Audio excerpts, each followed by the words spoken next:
Mississippi voyage, that it was full of monsters who devoured canoes as well as men, that the devil stopped its passage, and sunk all those who ventured to approach the place where he stood, and that the river itself at last was swallowed up in the bottomless gulf of a tremendous whirlpool. Quarterly Review.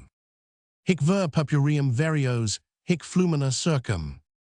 Fundit humus florus hic candida populus antro. Immanet et lent texunt umbracula vites. Virgil. About 4 o'clock in the afternoon of the 6th of May, we were convoyed by a large party of friends to the Henry Clay on board, of which accommodations had been secured for us by great exertion on the part of a fellow voyager. The Henry Clay had the highest reputation of any boat on the river, having made 96 trips without accident, a rare feat on this dangerous river. As I was stepping on board, Judge P. said he hoped we were each provided with a life-preserver.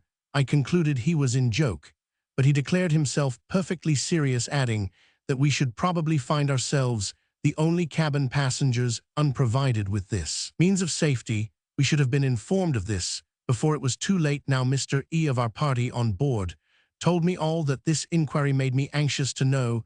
He had been accustomed to ascend and descend the river annually with his family, and he made his arrangements according to his knowledge of the danger of the navigation. It was his custom to sit up till near the time of other people's pg 6 rising, and to sleep in the day. There are always companies of gamblers in these boats, who being awake and dressed during the hours of darkness, are able to seize the boats on the first alarm of an accident in the night, and are apt to leave the rest of the passengers behind. Mr. E. was a friend of the captain. He was a man of gigantic bodily strength and cool temper, every way fitted to be of use in an emergency, and the captain gave him the charge of the boats in case of a night accident. Mr. E. told me that as we were particularly under charge, his first thought in a time of danger would be of us. He had a life-preserver and was an excellent swimmer, so that he had little doubt of being able to save us in any case.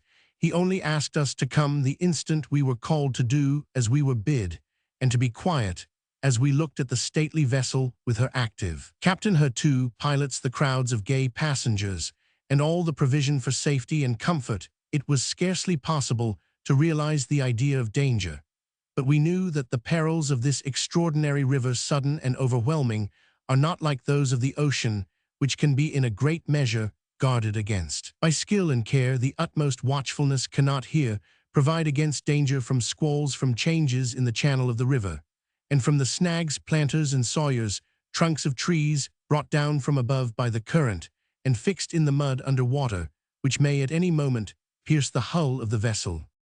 Our New Orleans friends remained with us upward of an hour, introducing us to the captain and to such of the passengers as they knew. Among these were Mr. and Mrs. Roman, 50, of Boston, Massachusetts. We little imagined that afternoon how close an intimacy would grow out of this casual meeting, how many weeks we should afterward spend in each other's society with still increasing esteem and regard. The last thing one of my friends said was that he was glad we were going, as there had been 40 cases of cholera in the city the day before. After 5 o'clock, the company on deck and in the cabins, who had bidden farewell to their friends some time before, began to inquire of one another why we were not setting off. We had found the sun too warm on deck, and had had enough of mutual staring with the groups on the wharf. We turned over the books, and made acquaintance with the prints in the ladies' cabin, and then leisurely arranged our pg 7 staterooms to our liking, and still there was no symptom of departure. The captain was obviously annoyed. It was the non-arrival of a party of passengers which occasioned the delay. A multitude of Kentuckians and other Western men had almost forced their way on board as deck-passengers, men who had come down the river in flatboats with produce, who were to work their way up again by carrying wood at the wooding places, morning and evening, to supply the engine fire. These men, like others, prefer a well-managed to a perilous boat, and their eagerness to secure a passage was excessive. More thronged in, after the captain had declared that he was full, more were bustling on the wharf, and still the expected party did not come. The captain ordered the plank to be taken up, which formed a communication with the shore. Not till 6 o'clock was it put down for the dilatory passengers, who did not seem to be aware of the inconvenience they had occasioned. They were English. A man on the wharf took advantage of the plank being put down to come on board, in spite of prohibition. He went with his bundle to the spot on the second deck, which he chose for a sleeping place, and immediately lay down without attracting particular notice from anyone. We braved the heat on the hurricane deck for the sake of obtaining last views of New Orleans. The city soon became an indistinguishable mass of buildings lying in the swamp, yet with something of a cheerful air from the brightness of the sun. The lofty cot press, so familiar to the eye of everyone acquainted with that region, was long visible amid the windings of the river, which seemed to bring us quite near the city again, when we thought we should see it no more. At 7 we were summoned to supper, and obtained a view of the company in whose society we were to pass the next 10 days. There was a great mixture. There was a physician from New York, with his wife and a friend or two, an ultra-exclusive party. There were Mr. and Mrs. B., also from New York. Amiable elderly people with some innocent peculiarities, and showing themselves not the less mindful of other people from taking great care of each other. There was the party that had kept the captain waiting, some of them very agreeable, and the Roman 50s, whom it would have been a privilege to meet anywhere. There were long trains of young men, so many as to extinguish all curiosity as to pg who they were and where they came from, and a family party belonging to the West, father, mother, grandmother, and 6 children, who had a singular gift of squalling, and their nurses slaves. These are all that I distinctly remember among the multitude that surrounded the almost interminable table in the cabin. This table, long as it was, would not hold all the company. Many had to wait till seats were vacated, and yet we were to go on receiving passengers all the way to Natchez. We took in more this evening. After supper, we hastened again to the hurricane deck, where the air was breathing cool, and to our great joy strong enough to relieve us from mosquitoes. The river was lined with plantations of cotton and sugar, as it continued to be for 200 miles farther. Almost every turn of the mighty stream disclosed a sugar house of red brick, with a center, and wings all much alike. Groups of slaves, most of them nearly naked, were chopping wood, or at other kinds of toil. Along the shore, as the twilight melted into the golden moonlight of this region, I saw sparkles among the reeds on the margin of the stream. It did not occur to me what they were till I saw a horse galloping in a meadow and apparently emitting gleams of fire. I then knew that I at length saw fireflies. One presently alighted on the linen coat of a gentleman standing beside me, where it spread its gleam over a space as large as the palm of my hand, making the finest of the threads distinctly visible. In a dark recess of the shore, a large fire suddenly blazed up and disclosed a group of persons standing on the brink of the stream. Our boat neared the shore, for this was a signal from a party who had secured their passage with us night after night. I was struck with the same singular combination of lights, which I now beheld. The moonlight broad and steady, the blazing brands sometimes on the shore, and sometimes on board the flatboats we met, and the glancing fireflies. When we went down for the night, we had our first experience of the crying of the little HS. They were indefatigable children. When one became quiet, another began, and among them they kept up the squall nearly the 24 hours round. Their mothers scolded them, their nurses humored them, and between these two methods of management there was no peace for anybody. With hearing PG9, there was a good deal of trampling overhead. Too many of the deck passengers had to sleep in the open air on the hurricane deck, from there being no room for them below. Until they had settled themselves, sleep was out of the question for those whose staterooms were immediately beneath. At length, however, all was quiet but the rumbling of the engine, and we slept.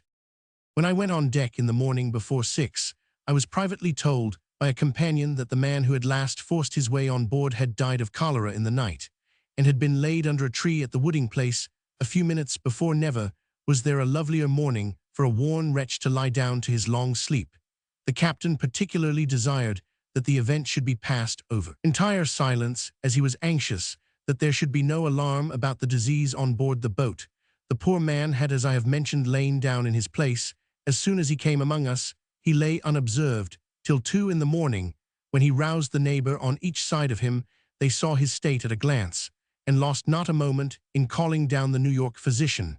But before this gentleman could get to him, the sick man died. His body was handed over to the people at the wooding place, and buried in the cheerful morning sunshine. We sped away from that lonely grave as if we were in a hurry to forget it, and when we met at breakfast, there was mirth and conversation and conventional observance, just as if death had not been among us in the night. This was no more than a quickening of the process by which man drops out of life, and all seems to go on as if he had never been. Only seems, however, even in this case, where the departed had been a stranger to us all, and had sunk from amid us in 8 hours, I believe there were few or no hearts untouched either by sorrow for him or fear for themselves. We were none of us as we should have been if this, his brief connection with us, had never existed. All the morning we were passing plantations, and there were houses along both banks at short intervals, sometimes the mansions of planters, sometimes sugar houses, sometimes groups of slave dwellings painted or unpainted standing under the shade of sycamores, magnolias, live oaks, or pretty off India trees. Many dusky gazing figures of men with the axe and women with the pitcher would have PG-10 tempted the pencil of an artist. The fields were level and rich-looking, and they were invariably bounded by the glorious forest. Towards noon, we perceived by the number of sailing boats that we were near some settlement, and soon came upon Donaldsonville, a considerable village, with a large unfinished state house, where the legislature of Louisiana once sat, which was afterward removed to New Orleans, whence it has never come back. Its bayou boasts a steamer, by which planters in the South back country are conveyed to their estates on leaving the Mississippi. We now felt ourselves sufficiently at home to decide upon the arrangement of our day.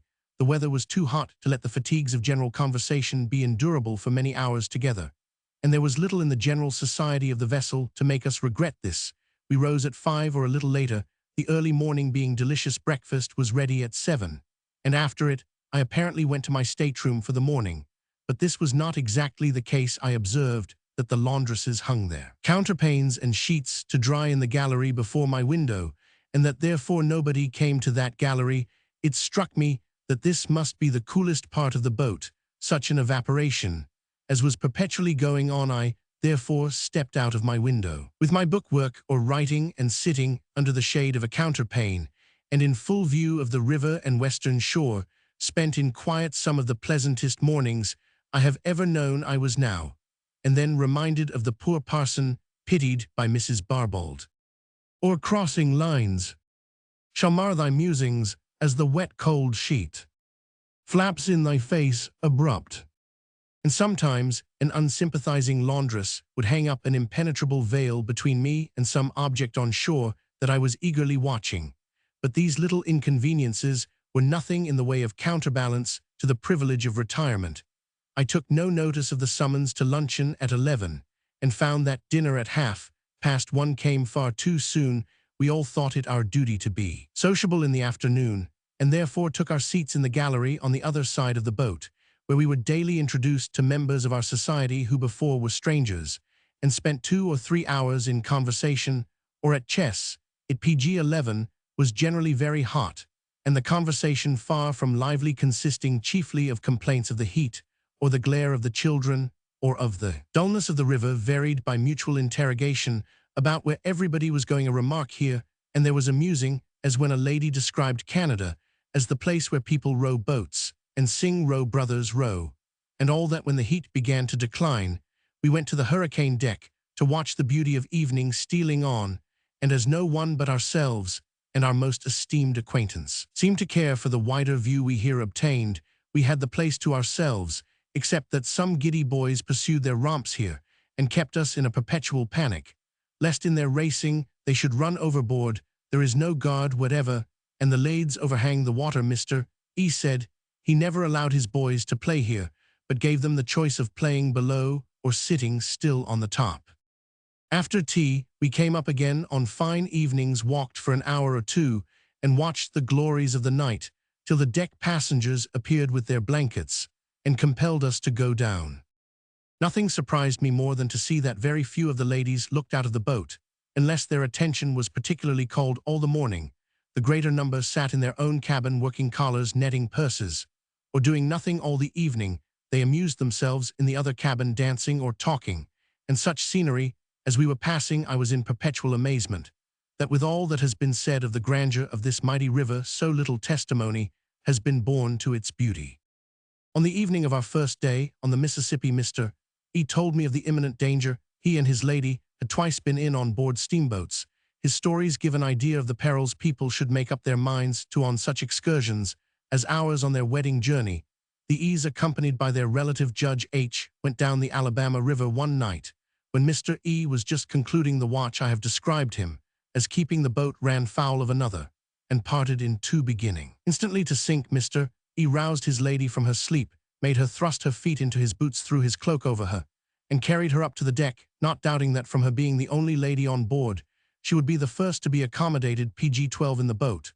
But the boat had been seized by some gamblers who were wide awake and ready dressed when the accident happened, and they had got clear of the steamer. Mr. E shouted to them to take in the lady, only the lady he promised. That neither Judge H nor himself should enter the boat.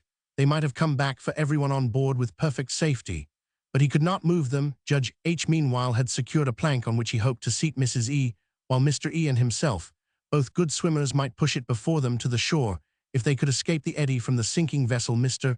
E heard next the voice of an old gentleman whom he knew, who was in the boat, and trying to persuade the fellows to turn back. Mr. E shouted to him to shoot the wretches if they would not come. The old gentleman took the hint, and held a pistol, which however was not loaded, at the head of the man who was steering, upon which they turned back and took in not only Mrs. E, her party, and their luggage, but everybody else, so that no lives were lost. Mrs. E lost nothing but the clothes she had left by her bedside. She was perfectly quiet and obedient to directions the whole time. The vessel sank within a quarter of an hour.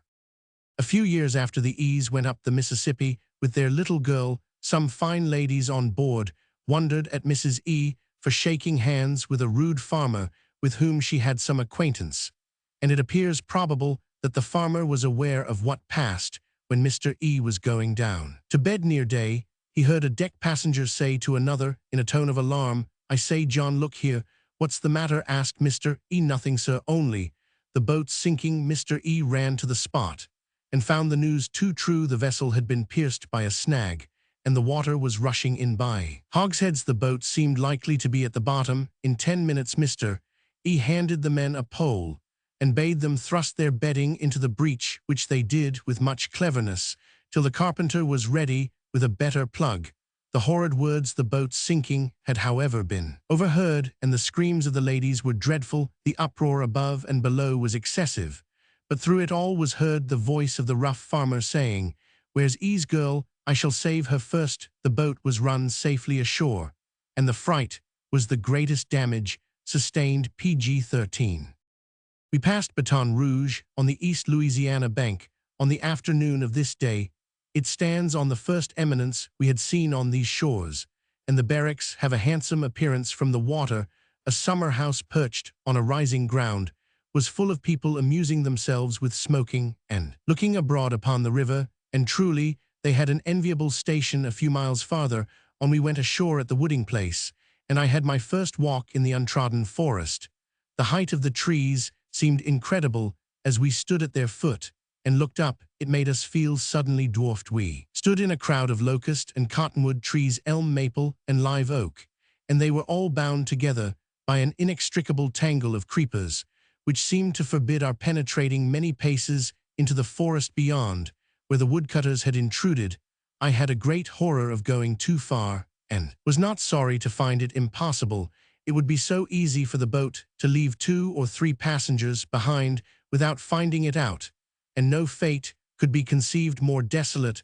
I looked into the woodcutter's dwelling, and hardly knew what to think of the hardihood of anyone who could embrace such a mode of life for a single week on any consideration, amid the desolation and abominable dirt.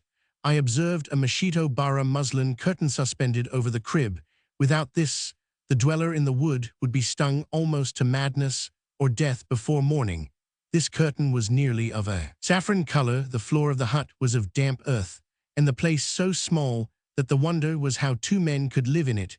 There was a rude enclosure round it to keep off intruders, but the space was grown over with the rankest grass and yellow weeds. The ground was swampy all about up to the wall of untouched forest, which rendered this spot inaccessible, except from the river. The beautiful squilsflower grew plentifully. The only relief to the eye from the vastness and rankness piles of wood were built up on the brink of the river, and were now rapidly disappearing under the activity of our deck passengers, who were passing in 2 lines to and from the vessel. The bell from the boat tinkled through the wilderness like a foreign sound. We hastened on board, and I watched the woodcutters with deep pity as they gazed after us for a minute or two, and then turned into their forlorn abode. We were in hopes of passing the junction of the red PG-14 River with the Mississippi before dark, but found that we were not to see the Red River at all, a channel having been partly found and partly made between an island and the eastern shore, which saves a circuit of many miles in this narrow channel. The current ran strong against us, and as we labored through it in the evening light, we had opportunity to observe every green meadow, every solitary dwelling, which presented itself in the intervals of the forest. We grew more and more silent as the shades fell, till we emerged from the dark channel into the great expanse of the main river, glittering in the moonlight. It was like putting out to sea. Just before bedtime, we stopped at Sarah Bayou to take in still more passengers. The steward complained that he was coming to an end of his mattresses, and that there was very little more room for gentlemen to lie down, as they were already ranged along the tables, as well as all over the floor. So much for the reputation of the Henry Clay. The next morning, the 8th, I was up in time to see the scramble for milk that was going on at the wooding place. The moment we drew to the land, and the plank was put out, the steward leaped on shore and ran to the woodcutter's dwelling, pitcher in hand.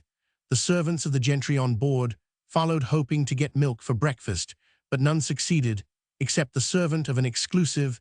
This family had better have been without milk to their coffee than have been tempted by it to such bad manners as they displayed at the breakfastable. Two young ladies who had come on board the night before, who suspected nothing of private luxuries at a public table, and were not aware of the scarcity of milk, asked a waiter to hand them a pitcher, which happened to belong to the exclusives.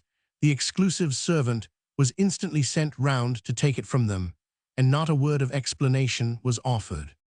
The woodcutter's dwelling before us was very different from the one we had seen the night before. It was a good-sized dwelling, with a cottonwood tree before it, casting a flickering shadow upon the porch, and behind it was a well-cleared field.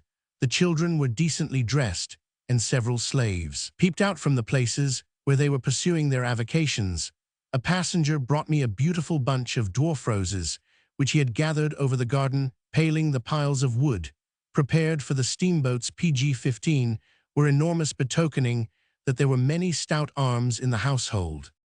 This morning we seemed to be lost among islands in a waste of waters.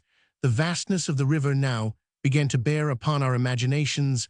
The flatboats we met looked as if they were at the mercy of the floods, their long oars bending like straws in the current. They are so picturesque, however, and there is something so fanciful in the canopy of green boughs under which the floating voyagers repose during the heat of the day, that some of us proposed building a flatboat on the Ohio and floating down to New Orleans at our leisure. Adams Fort in the state of Mississippi afforded the most beautiful view we had yet seen on the river. The swelling hills, dropped with wood, closed in a reach of the waters, and gave them the appearance of a lake. White houses, nestled in the clumps, goats black and white, browsed on the points of the many hills, and a perfect harmony of coloring dissolved the whole into something like a dream. This last charm is as striking to us as any in the vast wilderness through which the Father of Waters takes his way. Even the turbid floods, varying their hues with the changes of light and shadow, are a fit element of the picture, and no one wishes them other than they are. In the afternoon, we ran over a log. The vessel trembled to her center. The ladies raised their heads from their work. The gentlemen looked overboard, and I saw our yawl snagged. As she was careering at the stern, the sharp end of the log pricked through her bottom. As if she had been made of brown paper, she was dragged after us full of water till we stopped at the evening wooding place, when I ran to the hurricane deck to see her pulled up on shore, and mended there. I found the wind so high that it appeared to me equally impossible to keep my seat and to get down. My featherfan blew away, and I expected to follow it myself, so strangling was the guston of the puffs, which take the voyager by surprise amid the windings of this forest-banked river. The yawl was patched up in a surprisingly short time. The deck passengers clustered round to lend a hand, and the blows of the mallet resounded fitfully along the shore as the gust came and passed over. Every one wished to reach and leave Natchez before dark, and this was accomplished as soon as we came in PG-16 sight of the bluff on which the city is built. We received a hint from the steward to lock our staterooms and leave nothing about, as there was no preventing the townspeople from coming on board. we went on shore. No place can be more beautifully situated on a bend of the Mississippi, with a low platform on which all the ugly traffic of the place can be transacted, bluffs on each side, a steep road up to the town, and a noble prospect from thence. The streets are sloping, and the drains are remarkably well built, but the place is far from healthy, being subject to the yellow fever. It is one of the oldest of the southern cities, though with a new that is a perpetually shifting population. It has handsome buildings, especially the agricultural bank, the courthouse, and 2 or 3 private dwellings. Main Street commands a fine view from the ascent, and is lined with pretty off-India trees. I believe the landing place at Natchez has not improved its reputation since the descriptions which have been given of it by former travelers. When we returned to the boat, after an hour's walk, we found the captain very anxious to clear his vessel of the townspeople and get away. The cabin was half full of the intruders, and the heated, wearied appearance of our company at tea bore testimony to the fatigues of the afternoon. In the evening, only one firefly was visible. The moon was misty, and faint lightning flashed incessantly before morning.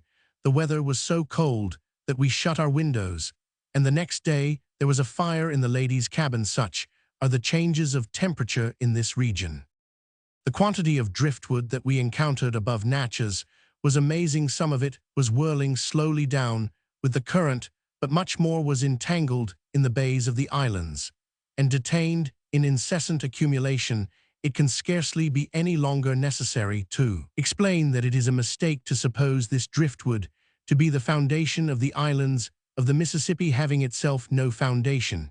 It could not serve any such purpose. The islands are formed by deposits of soil brought down from above by the strong force of the waters. The accumulation proceeds till it reaches the surface, when the seeds contained in the soil or borne to it by the winds sprout and bind the soft earth by a network of roots, thus providing a basis for a stronger vegetation. Every year, it is no wonder that superficial observers have fallen into this error respecting the origin of PG-17, the new lands of the Mississippi. The rafts of driftwood look so like incipient islands, and when one is fixed in a picturesque situation, the gazer longs to heap earth upon it and clothe it with shrubbery. When we came in sight of Vicksburg, the little HS made a clamor for some new toys.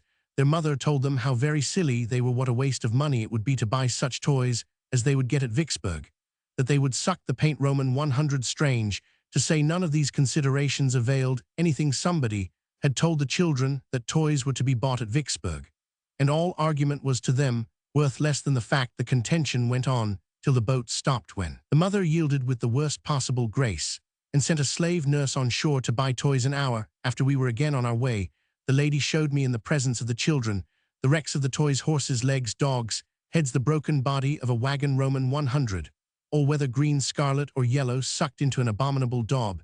She complained bitterly of the children for their folly, and particularly for their waste of her money, as if the money were not her concern and the fun theirs. We walked through 3 or 4 streets of Vicksburg, but the captain could not allow us time to mount the hill.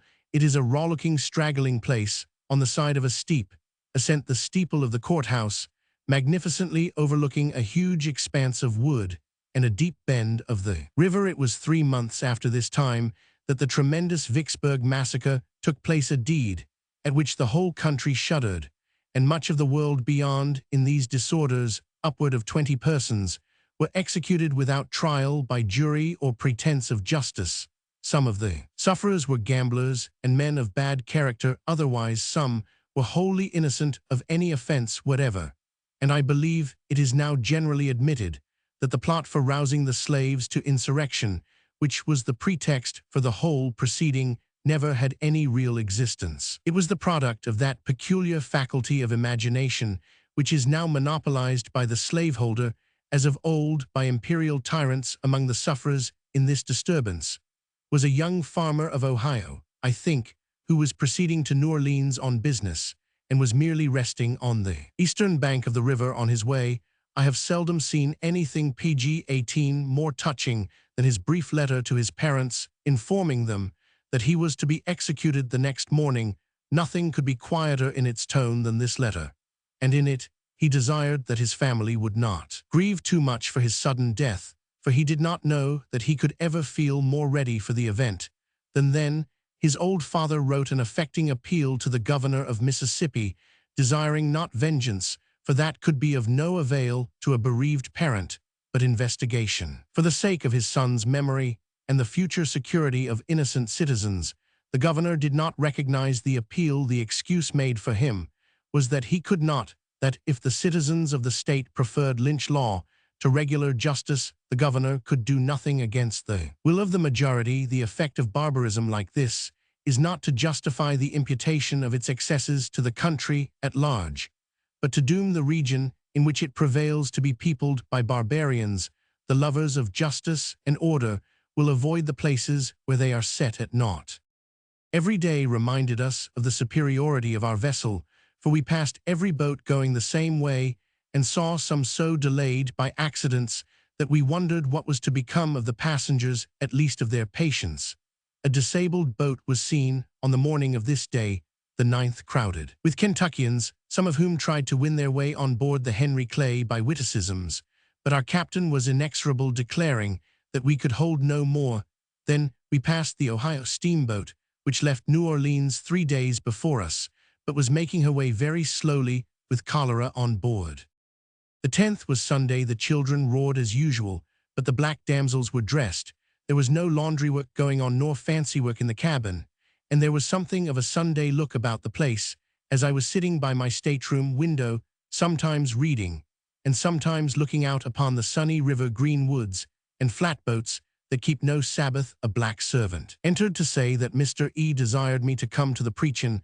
I thought it unlikely that Mr. E. should be concerned in the affair, and knew too well what the service was likely to be in such a company, and conducted by such a clergyman as was to officiate, to wish to attend. I found afterward that the service had been held against the wishes of the captain, Mr. E., and many others, and that it had better on all PG-19 accounts have been omitted. Some conversation which the young clergyman had thrust upon me had exhibited not only his extreme ignorance of the religious feelings and convictions of Christians who differed from him, but no little bitterness of contempt towards them, and he was therefore the last person to conduct the worship of a large company whose opinions and sentiments were almost as various as their faces. This reminds me that an old lady on board asked an acquaintance of mine what my religion was. On being told that I was a Unitarian, she exclaimed she had better have done with that. She won't find it go down with us. It never occurred to me before to determine my religion by what would please people on the Mississippi. Before breakfast one morning, when I was walking on the hurricane deck, I was joined by a young man who had been educated at West Point, and who struck me as being a fair and creditable specimen of American youth. He told me that he was very poor, and described his difficulties from being disappointed of the promotion he had expected. On leaving West Point, he was now turning to the law, and he related by what expedients he meant to obtain the advantage of 2 years' study of law before settling in Maine. His land traveling was done on foot, and there was no pretension to more than his resources could command. His manners were not so good as those of American youths generally, and he was not at first very fluent, but expressed himself rather in schoolboy phrase. His conversation was, however, of a host of metaphysicians as well as lawyers, and I thought he would never have tired of analyzing Bentham, from whom he passed on, like everyone who talks in America, about books or authors, to Bulwer dissecting his philosophy and politics very acutely. He gave me clear and sensible accounts of the various operation of more than one of the United States institutions, and furnished me with some very acceptable information. After our walk and conversation had lasted an hour and a half, we were summoned to breakfast, and I thought we had earned it. During the morning, I heard a friend of mine in an earnest but amused tone deprecating a compliment from 2 slave women who were trying to look most persuasive. They were imploring her to cut out a gown for each of them like the one she wore. They were so enormously fat and PG-20 slovenly. The lady's dress fitted so neatly as to make the idea of the pattern being transferred to them most ludicrous. As long as we were on board, however, I believe they never doubted my friend's power of making them look like herself, if she only would, and they continued to cast longing glances on the gown. On the 11th, we overtook another disabled steamboat, which had been lying 48 hours, with both her cylinders burst, unable, of course, to move a yard. We towed her about 2 miles to a settlement, and the captain agreed to take on board 2 young ladies who were anxious to proceed, and a few deck passengers. The scenery was by this time very wild, these hundreds of miles of level woods, and turbid rushing waters and desert islands are oppressive to the imagination.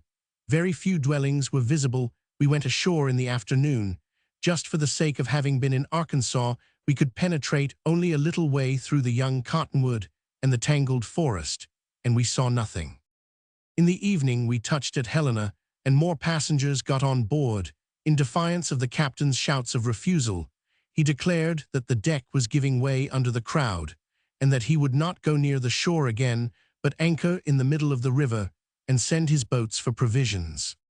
While I was reading on the morning of the 12th, the report of a rifle from the lower deck summoned me to look out. There were frequent rifle shots, and they always betokened our being near shore, generally under the bank, where the eye of the sportsman was in the way of temptation from some object in the forest. We were close under the eastern bank, whence we could peep through the massy beech trunks into the dark recesses of the woods.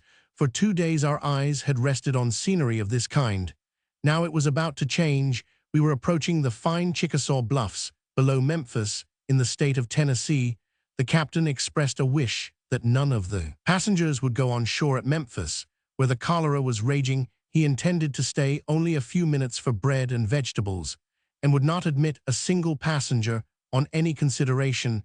We did not dream of disregarding his wishes, if indeed the heat had left us any desire to exert ourselves, but Mr. B was so anxious that his lady should mount the PG-21 Bluff that she yielded to his request. Though stout and elderly as she was, the ascent would have been a serious undertaking on a cool afternoon, and with plenty of time, the entire company of passengers was assembled to watch the objects on shore, the cotton bales piled on the top of the bluff, the gentleman on horseback on the ridge who was eyeing us in return, the old steamer fitted up as a store and moored by the bank for the chance of traffic with voyagers, and above all the slaves ascending and descending the steep path with trays of provisions on their heads, the new bread and fresh vegetables with which we were to be cheered. Of course, all eyes were fixed upon Mr. and Mrs. B.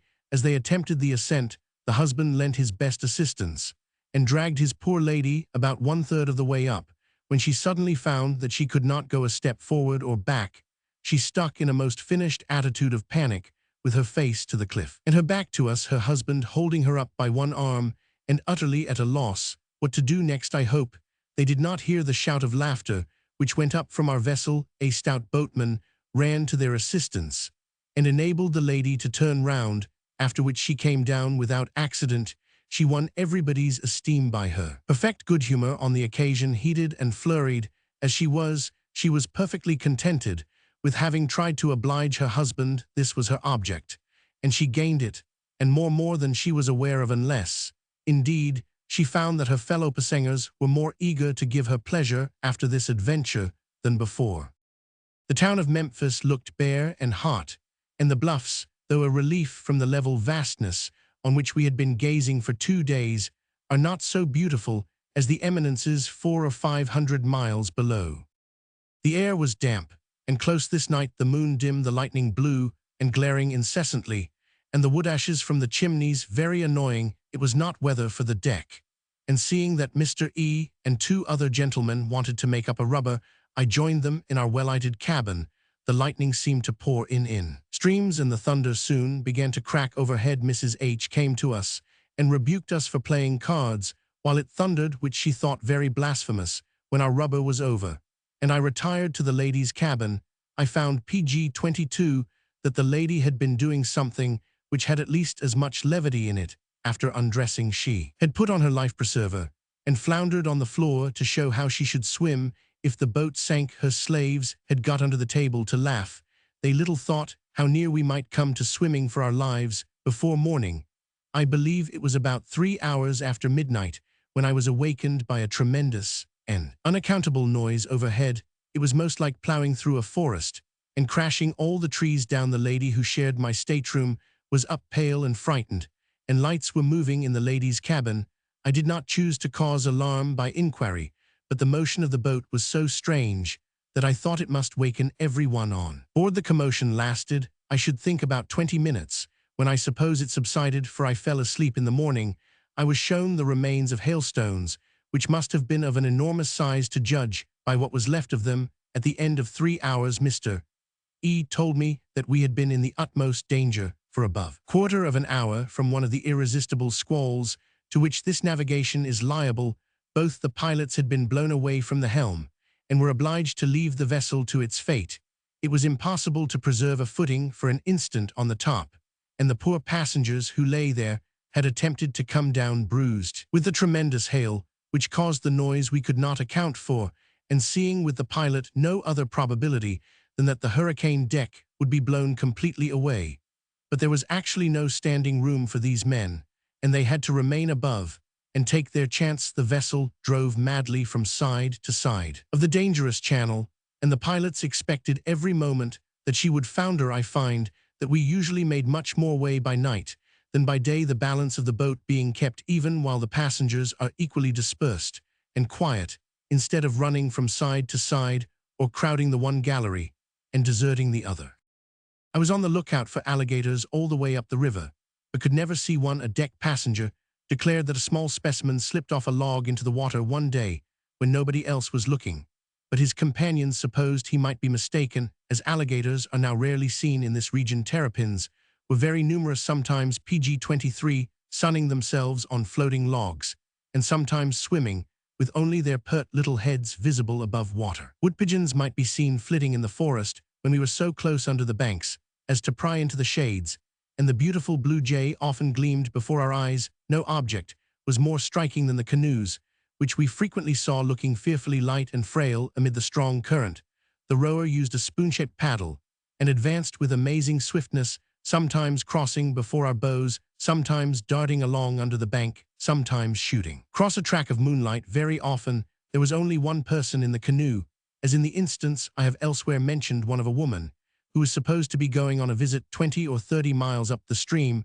I could hardly have conceived of a solitude so intense as this appeared to me, the being alone on that rushing sea of waters, shut in by untrodden forests, the slow fishhawk wheeling overhead, and perilous masses of driftwood whirling down the current. Trunks obviously uprooted by the forces of nature, and not laid low by the hand of man. What a spectacle must our boat, with its gay crowds, have appeared to such a solitary! What a revelation that there was a busy world still stirring somewhere, a fact which I think I should soon discredit, if I lived in the depths of this wilderness. For life would become tolerable there only by the spirit growing into harmony with the scene, wild and solemn as the objects around it. The morning after the storm, the landscape looked its wildest. The clouds were drifting away, and a sungleam came out as I was peeping into the forest at the wooding place. The vines looked beautiful on the black trunks of the trees after rain. Scarcely a habitation was to be seen, and it was like being set back to the days of creation. We passed so many islands in every stage of growth. I spent part of the morning with the Roman 50s, and we were more than once alarmed by a fearful scream followed by a trampling and scuffling in the neighboring gallery.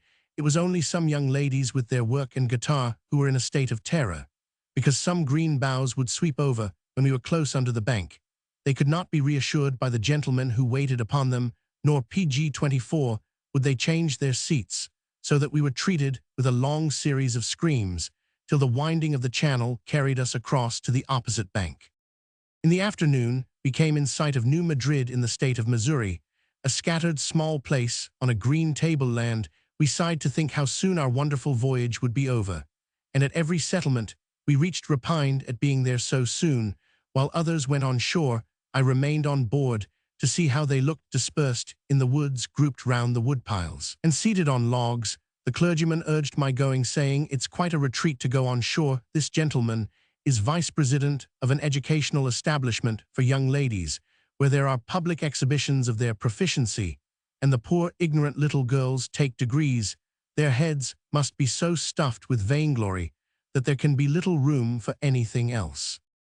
There were threatenings of another night of storm. The vessel seemed to labor much, and the weather was gusty with incessant lightnings. The pilots said that they were never in such danger on the river. As for 20 minutes of the preceding night, The captain was, however, very thankful for a few hours of cold weather, for his boat was so overcrowded as to make him dread, above all things, the appearance of disease on board. Some of us went to bed early this night, expecting to be called up to see the junction of the Ohio with the Mississippi by such light as there might be 2 hours after midnight. Mr. E promised to have me called, and on the faith of this, I went to sleep at the usual time. I had impressed him with my earnest desire not to miss this sight, as I had seen no junction of large rivers, except that of the Tombigbee with the Alabama. Mrs. B would not trust to being cold, but sat up telling her husband that it was now his turn to gratify her, and he must come for her in good time to see the spectacle. Both she and I were disappointed, however. When I awoke it was 5 o'clock, and we were some miles into the Ohio. Mr. E had fallen asleep, and awaked just a minute too late to make it of any use to rouse me. Mr. B had put his head into his wife's room to tell her that the cabin floor was so completely covered with sleepers that she could not possibly make her way to the deck, and he shut the door before she could open her lips to reply. Her lamentations were sad. Pg 25, the 3 great rivers meeting, and all, and the little place on the point called Trinity, and all, and I having sat up for it, and all. It is a bad thing on some accounts to be married. If I had been a single woman, I could have managed it all for myself, I know. However, junctions became frequent now, and we saw 2 small ones in the morning to make up for having missed the large one in the night. When I went up on deck, I found the sun shining on the full Ohio, which was now as turbid as the Mississippi from the recent storms. The stream stood in among the trees on either bank to great depth and extent. It was so swollen the most enormous willows I ever saw overhung our deck, and the beechen shades beyond where the and unencumbered stems were dressed in translucent green, seemed like a palace of the Dryads. How some of us fixed our eyes on the shores of free Illinois after nearly 5 months of sojourn in slaveland. We were now in sight of a free state. Once more I saw a settler in a wild spot, looking very lonely among the tall trees, but I felt that I would rather be that man than the wealthiest citizen of the opposite state, who was satisfied to dwell there among his slaves. At 11 o'clock, on this the 9th and last day of our voyage, we passed Paducah in Kentucky, a small neat settlement on the point of junction of the Tennessee and Ohio. Preparations were going on before our eyes for our leaving the boat. Our luggage, and that of the Roman 50s who joined company with us, was brought out. Cold beef and negus were provided for us in the ladies' cabin. The final sayings were being said, and we paid our fare, $50 each for our voyage of 1,200 miles. Smithland at the mouth of the Cumberland River soon appeared, and as we wished to ascend to Nashville without delay, we were glad to see a small steamboat in waiting. We stepped on shore, and stood there in spite of a shower, for some time, watching the Henry Clay plowing up the river, and waving our handkerchiefs in answer to signals of farewell from several of the multitude who were clustered in every part of the noble vessel. If there be excess of mental luxury in this life, it is surely in a voyage up the Mississippi in the bright and leafy month of May. Pg 26. Compromise. For they have sown the wind, and they shall reap the whirlwind. Hosea, Roman 8:7. The greatest advantage of long life, at least to those who know how and wherefore to live, is the opportunity which it gives of seeing moral experiments worked out, of being present at the fructification of social causes, and of thus gaining a kind of wisdom which in ordinary cases seems reserved for a future life. An equivalent for this advantage is possessed by such as live in those critical periods of society when retribution is hastened or displayed in clear connection with the origin of its events. The present seems to be such an age. It is an age in which the societies of the whole world are daily learning the consequences of what their fathers did, the connection of cause and effect being too palpable to be disputed. It is an age when the active men of the New World are beholding the results of their own early counsels and deeds. It seems indeed as if the march of events were everywhere accelerated for a time, so as to furnish some who are not aged with a few complete pieces of experience. Some dispensation, like the political condition of France, for instance, will still be centuries in the working out, but in other cases the influence of eminent men, for example, results seem to follow more closely than in the slower and quieter past ages of the world. It is known to all how in England, and also in America, the men of the greatest intellectual force have sunk from a higher to a far lower degree of influence from the want of high morals. It seems as if no degree of talent and vigor can long avail to keep a man eminent in either politics or literature, unless his morals are also above the average. Selfish vanity, double-dealing, supreme regard to expediency are as fatal to the most gifted men in these days, and almost as speedily fatal as intellectual capacity to a pretender. Men of far inferior knowledge and power rise over their heads in the strength of honesty, and by dint of honesty, positive or comparative, retain the supremacy even through a display pg-27 of intellectual weakness and error, of which the fallen make their sport. This is a cheering sign of the times, indicating that the days are past when men were possessed by their leaders, and that the time is coming when power will be less unfairly distributed and held on a better tenure than it has been. It indicates that traitors and oppressors will not in future be permitted to work their will and compass their purposes at the expense of others, till guilty will and purpose are prostrated on the threshold of eternity. It indicates that that glorious and beautiful spectacle of judgment may be beheld in this world, which religious men have referred to another, when the lowly shall be exalted, when unconscious of their dignity, they shall with amazement hear themselves greeted as the blessed of the Father, and see themselves appointed to a moral sovereignty, in comparison with whose splendor grows dim and dies all that this world is proud of from their spheres. The stars of human glory are cast down. Perish the roses and the flowers of kings, princes and emperors, and the crowns and palms of all the mighty withered and consumed. However long it may be before the last shred of tinsel may be cast into the fire, and the last chaff of false pretense winnowed away, the revolution is good and secure as far as it goes.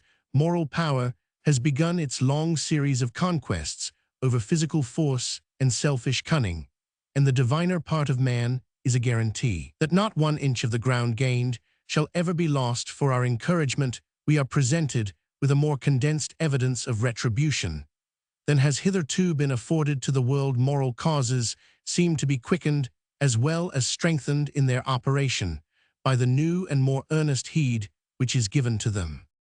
In the New World, however long some moral causes may be in exhibiting their results, there have been certain deeds done which have produced their consequences with extraordinary rapidity and an indisputable clearness. May all men open their eyes to see them and their hearts to understand them. The people of the United States were never under a greater temptation to follow temporary expediency in preference to everlasting principle than in the case of the admission pg-28 of Missouri, with slave institutions into the Union. To this temptation, they yielded by a small majority of their representatives. The final decision rested, as it happened, in the hands of one man, Mr. Clay, but it is to the shame of the North, which had abolished slavery, that it did so happen the decision was made to prefer custom and expediency to principle. It was hoped that if the wind were once got under confinement, something would prevent its bursting forth as the whirlwind. The plea of slaveholders, and a plausible one up to the year 1820, was that slavery was not an institution of their choice, or for which they were answerable. It was an inherited institution. Since the year 1820, this plea has become hypocrisy, for in that year a deliberate vote was passed by Congress to perpetuate slavery in the Union. By admitting a new state whose institutions had this basis, the new states northwest of the Ohio were prohibited from introducing slavery by the very act of cession of the land, and nothing could have been easier than to procure the exclusion of slavery from Missouri by simply refusing to admit any new state whose distinguishing institution was one incompatible in principle with the principles on which the American Constitution was founded. Missouri would undoubtedly have surrendered slavery, been admitted, and virtuously flourished like her neighbor Illinois. But there was division of opinion, and because the political device of the Union seemed in danger, the eternal principles of justice were set aside, and protection was deliberately pledged to slavery not only in Missouri, but as a consequence in Arkansas and Florida. The Constitution and Declaration of Rights of Missouri therefore exhibit the following singular mixture of declarations and provisions. It will be seen afterward how they are observed. The General Assembly shall not have power to pass laws. 1. For the emancipation of slaves without the consent of the owners, or without paying them before such emancipation a full equivalent for such slaves so emancipated, and 2. To prevent bona fide emigrants to this state or actual settlers therein from bringing from any of the United States, or from any of their territories, such persons as may there be deemed to be slaves so long as any persons of the PG 29 same description are allowed to be held as slaves by the laws of this state. It shall be their duty, as soon as may be, to pass such laws as may be necessary. 1. To prevent free Negroes and mulattoes from coming to and settling in this state under any pretext whatsoever. Schools and the means of education shall forever be encouraged in this state. That the right of trial by jury shall remain inviolate. That the accused cannot be deprived of life, liberty, or property, but by the judgment of his peers or the law of the land. That cruel and unusual punishments shall not be inflicted. That the free communication of thoughts and opinions is one of the invaluable rights of man, and that every person may freely speak, write, and print on any subject, being responsible for the abuse of that liberty. The consequences of the compromise began to show themselves first in the difference between the character of the population in Missouri and Illinois, the latter of which is 2 years older than the former. They lie opposite each other on the Mississippi, and both are rich in advantages of soil, climate, and natural productions. They showed, however, social differences from the very beginning of their independent career, which are becoming more striking every day. Rapacious adventurers who know that the utmost profit of slaves is made by working them hard on a virgin soil began flocking to Missouri, while settlers who preferred smaller gains to holding slaves sat down in Illinois, when it was found, as it soon was, that slavery does not answer so well in the farming parts of Missouri as on the new plantations of the South.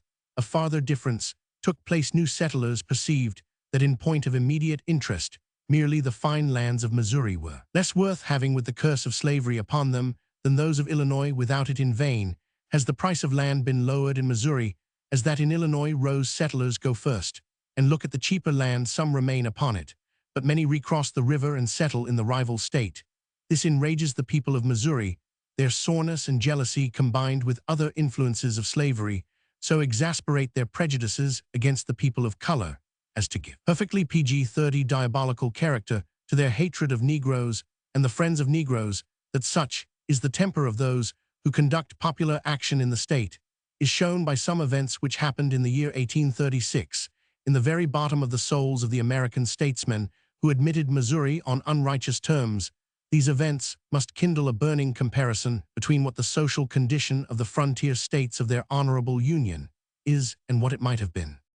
A man of color in St. Louis was arrested for some offense and rescued by a free man of his own color, a citizen of Pennsylvania named McIntosh, who was steward on board a steamboat. Then at St. Louis, McIntosh was conveyed to jail for rescuing his comrade, whose side of the question we have no means of knowing. McIntosh appears to have been a violent man, or at least to have been in a state of desperation, at the time that he was on his way to jail, guarded by 2 peace officers. He drew a knife from his side. Almost every man on the western frontier, being accustomed to carry arms, killed one of the officers and wounded the other. He was immediately lodged in the prison. The wife and children of the murdered officer bewailed him in the street, and excited the rage of the people against McIntosh. Some of the citizens acknowledged to me that his color was the provocation which aggravated their rage so far beyond what it had ever been in somewhat similar cases of personal violence, and that no one would have dreamed of treating any white man as this mulatto was treated. The citizens assembled round the jail in the afternoon demanding the prisoner, and the jailer delivered him up. He was led into the woods on the outskirts of the city, and when they did not know what to do with him, while deliberating they tied him to a tree. This seemed to suggest the act which followed. A voice cried out, "Burn him!" Many tongues echoed the cry. Brushwood was rooted up, and a heap of green wood piled about the man who furnished the fire. Does not seem to be known. Between 2,000 and 3,000 of the citizens of St. Louis were present. 2 gentlemen of the place assured me that the deed was done by the hands of not more than 6, but they could give no account of the reasons why the 2,000 or 3,000 stood by in silence to behold the act of the 6, further than that they were afraid to interfere. PG-30. The victim appears to have made no resistance nor entreaty. He was some say 20 minutes, some say half an hour, in dying, during the whole of which time he was praying or singing hymns in a firm voice. This fact was the ground of an accusation made by magistrates of his being, connected with the abolitionists, when his legs were consumed, so that his body dropped into the fire, and he was no longer seen a bystander, observed to another there, "It is over with him. He does not feel any more now." "Yes, I do," observed the man's quiet voice from out of the flames. I saw the first notice, which was given of this in the St. Louis newspapers. The paragraph briefly related that a ruffian of color had murdered a citizen, had been demanded by the indignant fellow citizens of the murdered man, and burned in the neighborhood of the city, that this unjustifiable act was to be regretted, but that it was hoped that the veil of oblivion would be drawn over the deed. Some of the most respectable of the citizens were in despair when they found that the newspapers of the Union generally were disposed to grant the last request, and it is plain that on the spot no one dared to speak out about the act. The charge of Judge Lawless, his real name, to the grand jury is a sufficient commentary upon the state of St. Louis society. He told the jury that a bad and lamentable deed had been committed in burning a man alive without trial, but that it was quite another question whether they were to take any notice of it. If it should be proved to be the act of the few, every one of those few ought undoubtedly to be indicted and punished. But if it should be proved to be the act of the many, incited by that electric and metaphysical influence which occasionally carries on a multitude to do deeds above and beyond the law, it was no affair for a jury to interfere in. He spoke of Mackintosh as connected with the body of abolitionists. Of course, the affair was found to be electric and metaphysical, and all proceedings were dropped. All proceedings in favor of law and order, others of an opposite character, were vigorously instituted by magistrates, in defiance of some of those clauses of the Constitution which I have quoted above. The magistrates of St. Louis prosecuted a domiciliary inquisition into the periodical publications of the city, visiting the newspaper offices, prying and threatening and offering rewards for the discovery of any probability that the institution of slavery would be spoken pg-32 against in print. In the face of the law, the press was rigidly controlled. Information was given, while the city was in this excited state, of every indication of favor to the colored people and of disapprobation of slavery, and the savages of St. Louis were on the alert to inflict vengeance. In Marion College, Palmyra, Missouri, 2 students were undoubtedly guilty of teaching 2 colored boys to read. These boys were carried by them to the college for service, the one being employed on the farm and the other in the college to clean shoes and wait on the young men. One afternoon, a large number of citizens from St. Louis, well mounted, appeared on the Palmyra road, and they made no secret of their intention to lynch the 2 students who taught their servants to read. The venerable Dr. Nelson, who was, I believe, at the head of the institution, came out of his house to implore the mob with tears not to proceed, and the ladies of his family threw themselves down in the road in the way of the horses. The way was forcibly cleared, and the persecutors proceeded. The young men came forth. As soon as summoned, they were conducted to the edge of the forest, where it opens upon a prairie. There a circle was formed, and they were told that they stood in a lynch court. The younger one was first set in the midst. He acknowledged the act with which he was charged.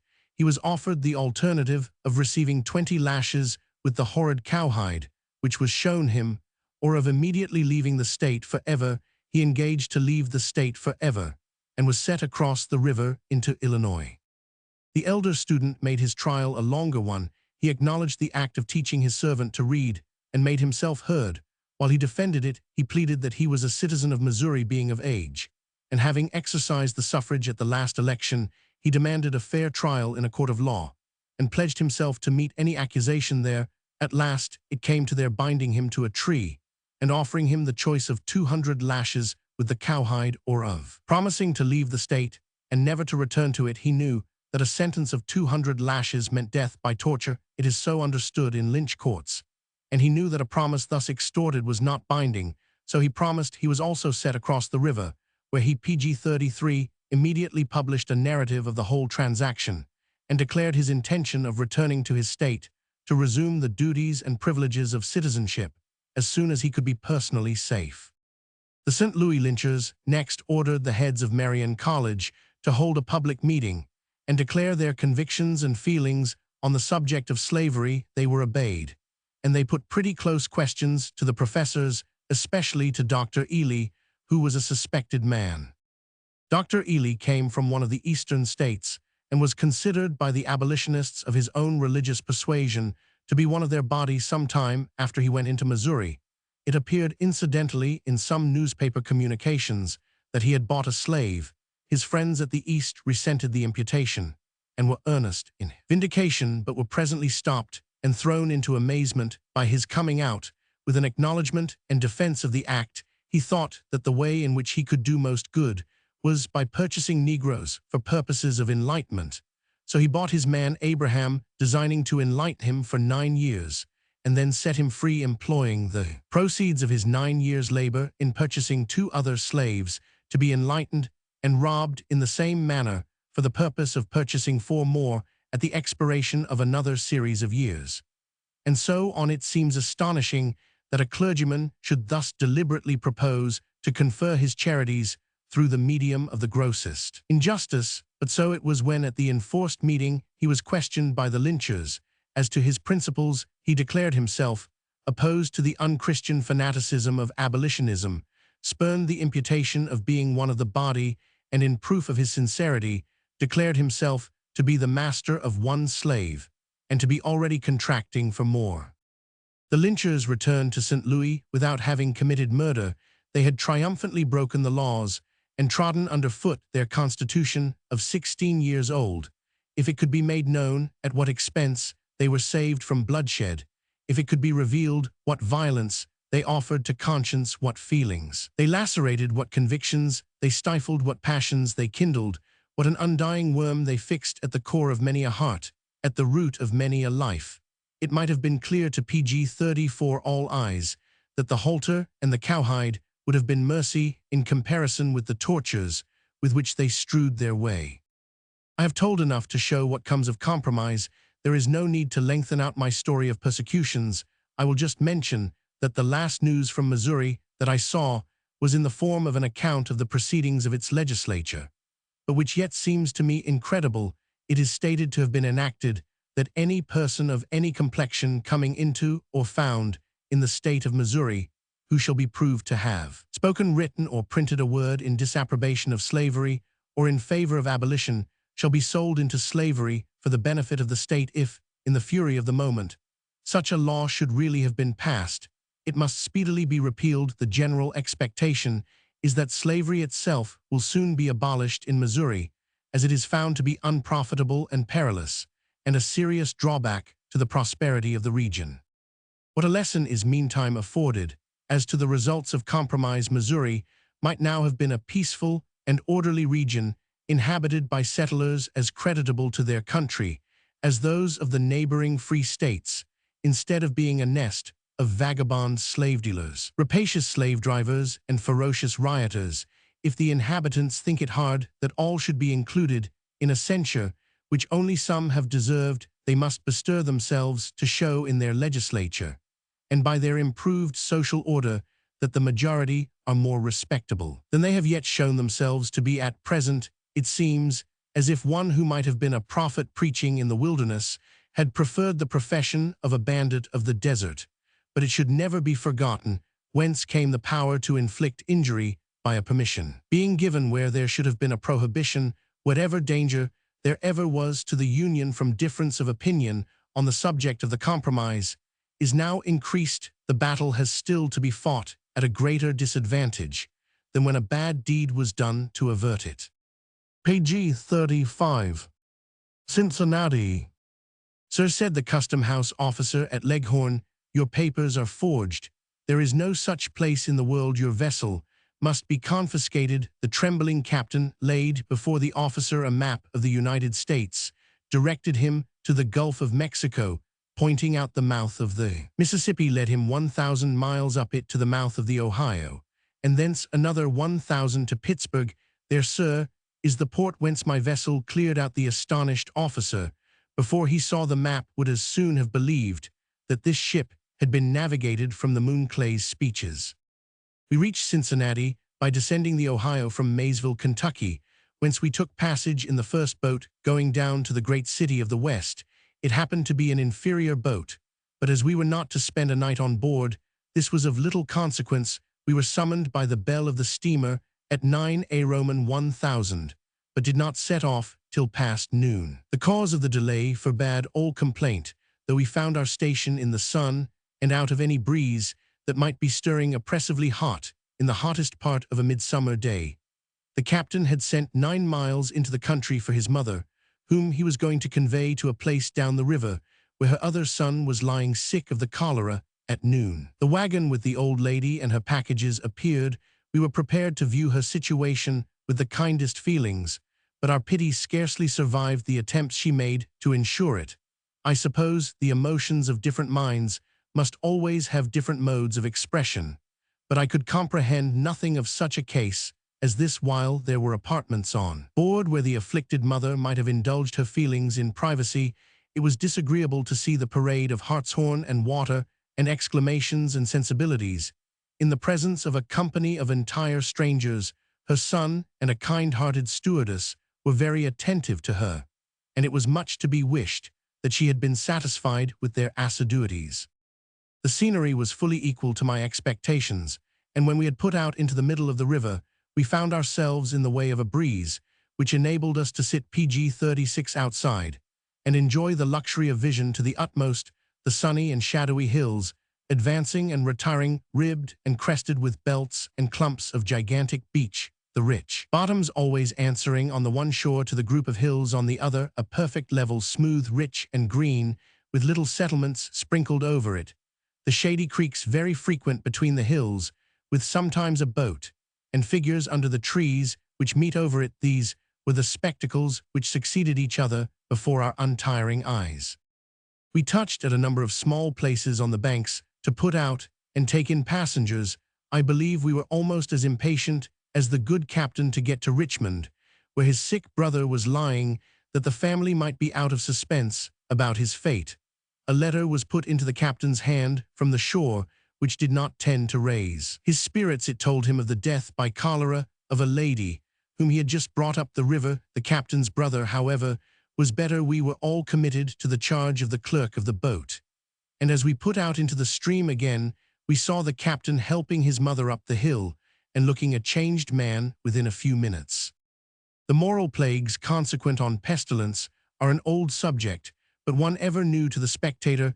The selfishness of survivors, the brutality of the well to the sick in a time of plague, have been held up to the detestation of the untried from the days of Defoe downward at least, but it seems as if the full horror of such a paroxysm of society had been left to be exhibited in America. Not that the ravages of the cholera were or could be fiercer there than in the plague seasons of the Old World, but that in a country so much more Christianized in a spirit of helpfulness than any other. Examples of selfish desertion show a more ghastly aspect than elsewhere. The disease was met there, and its inflictions sustained in the noblest spirit of charity, courage, and wisdom. 1,000 Andon tales might be told of the devotion of the clergy to their flocks of masters, to their slaves, of physicians to the poor, of neighbors to each other, but in fearful contrast to these stood out some of the gloomy facts which belonged to such a time in the West. The disease was particularly fatal, and the panic was not stilled when I was there 2 years after the most destructive season in the vicinity of Lexington, Kentucky. I saw a PG-37 large white house, prettily placed, and was told of the dismal end of its late occupier, a lady who was beloved above everybody in the neighborhood, and who, on account of her benevolent deeds, would have been previously supposed the last person likely to want for solace. On her dying bed in this house lived Mrs. J with her sister, Miss A. Miss A died of cholera at 9 in the evening, and was buried in the garden during the night by the servants. Mrs. J was taken ill before the next evening, and there was no female hand near to tend her. The physician, who knew how much he was wanted in the town, felt it right to leave her. When the case became entirely hopeless, he told the men who were assisting that she could not survive the night, and directed them to bury her immediately after her death. As soon as the breath was out of her body, these men wrapped her in the sheet on which she was lying, put her into a large box, and dug a hole in the garden where they laid her beside her sister 48 hours before the sisters had been apparently in perfect health and busy providing aid for their sick neighbors. Thus and thus soon were they huddled into their graves. From the time of our leaving Richmond, the boat went on at good speed. We ceased to wear round to take in casks and deals at the beck of everybody on shore. The dinner was remarkably disagreeable: tough beef, skinny chickens, grey-looking potatoes, gigantic radishes, sour bread, and muddy water in dirty tumblers. The only eatable thing on the table was a saucerful of cranberries, and we had a bottle of claret with us. It was already certain that we should not reach Cincinnati so as to have a daylight view of it. Our hopes were bounded to not being obliged to sit down to another meal on board.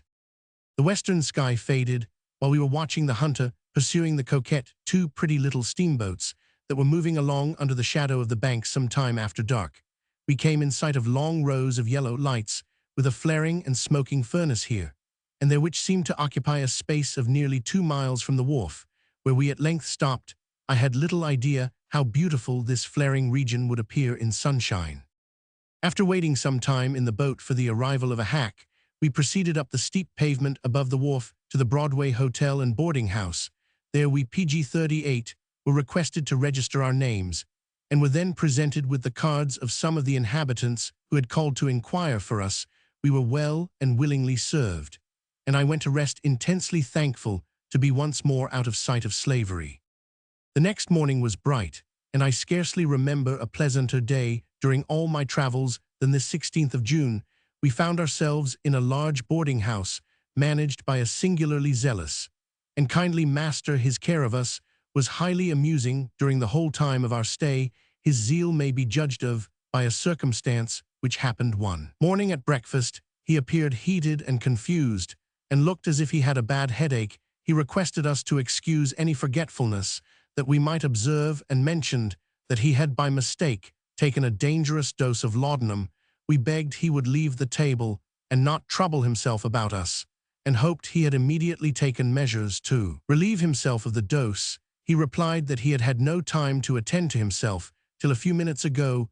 We found that he had actually put off taking an emetic till he had gone to market, and sent home all the provisions for the day. He had not got over the consequences of the mistake. The next morning, the ladies at the breakfastable looked somewhat vulgar, and it is undeniable that the mustard was spilled, and that the relics of the meal were left in some disorder by the gentlemen who were most in a hurry to be off to business. But every one was obliging, and I saw at that table a better thing than I saw at any other table in the United States: a lady of color breakfasting in the midst of us. I looked out from our parlor window and perceived that we were in a wide, well-built street with broad footpavements and handsome houses. A house was at the moment going up the street, a rather arduous task, as the ascent was pretty steep. There was an admirable apparatus of levers and pulleys, and it moved on almost imperceptibly for several yards before our visitors began to arrive, and I had to give up watching its march when the long series of callers came to an end. The strolling house was out of sight. The first of our visitors was an English gentleman who was settled in business in Cincinnati.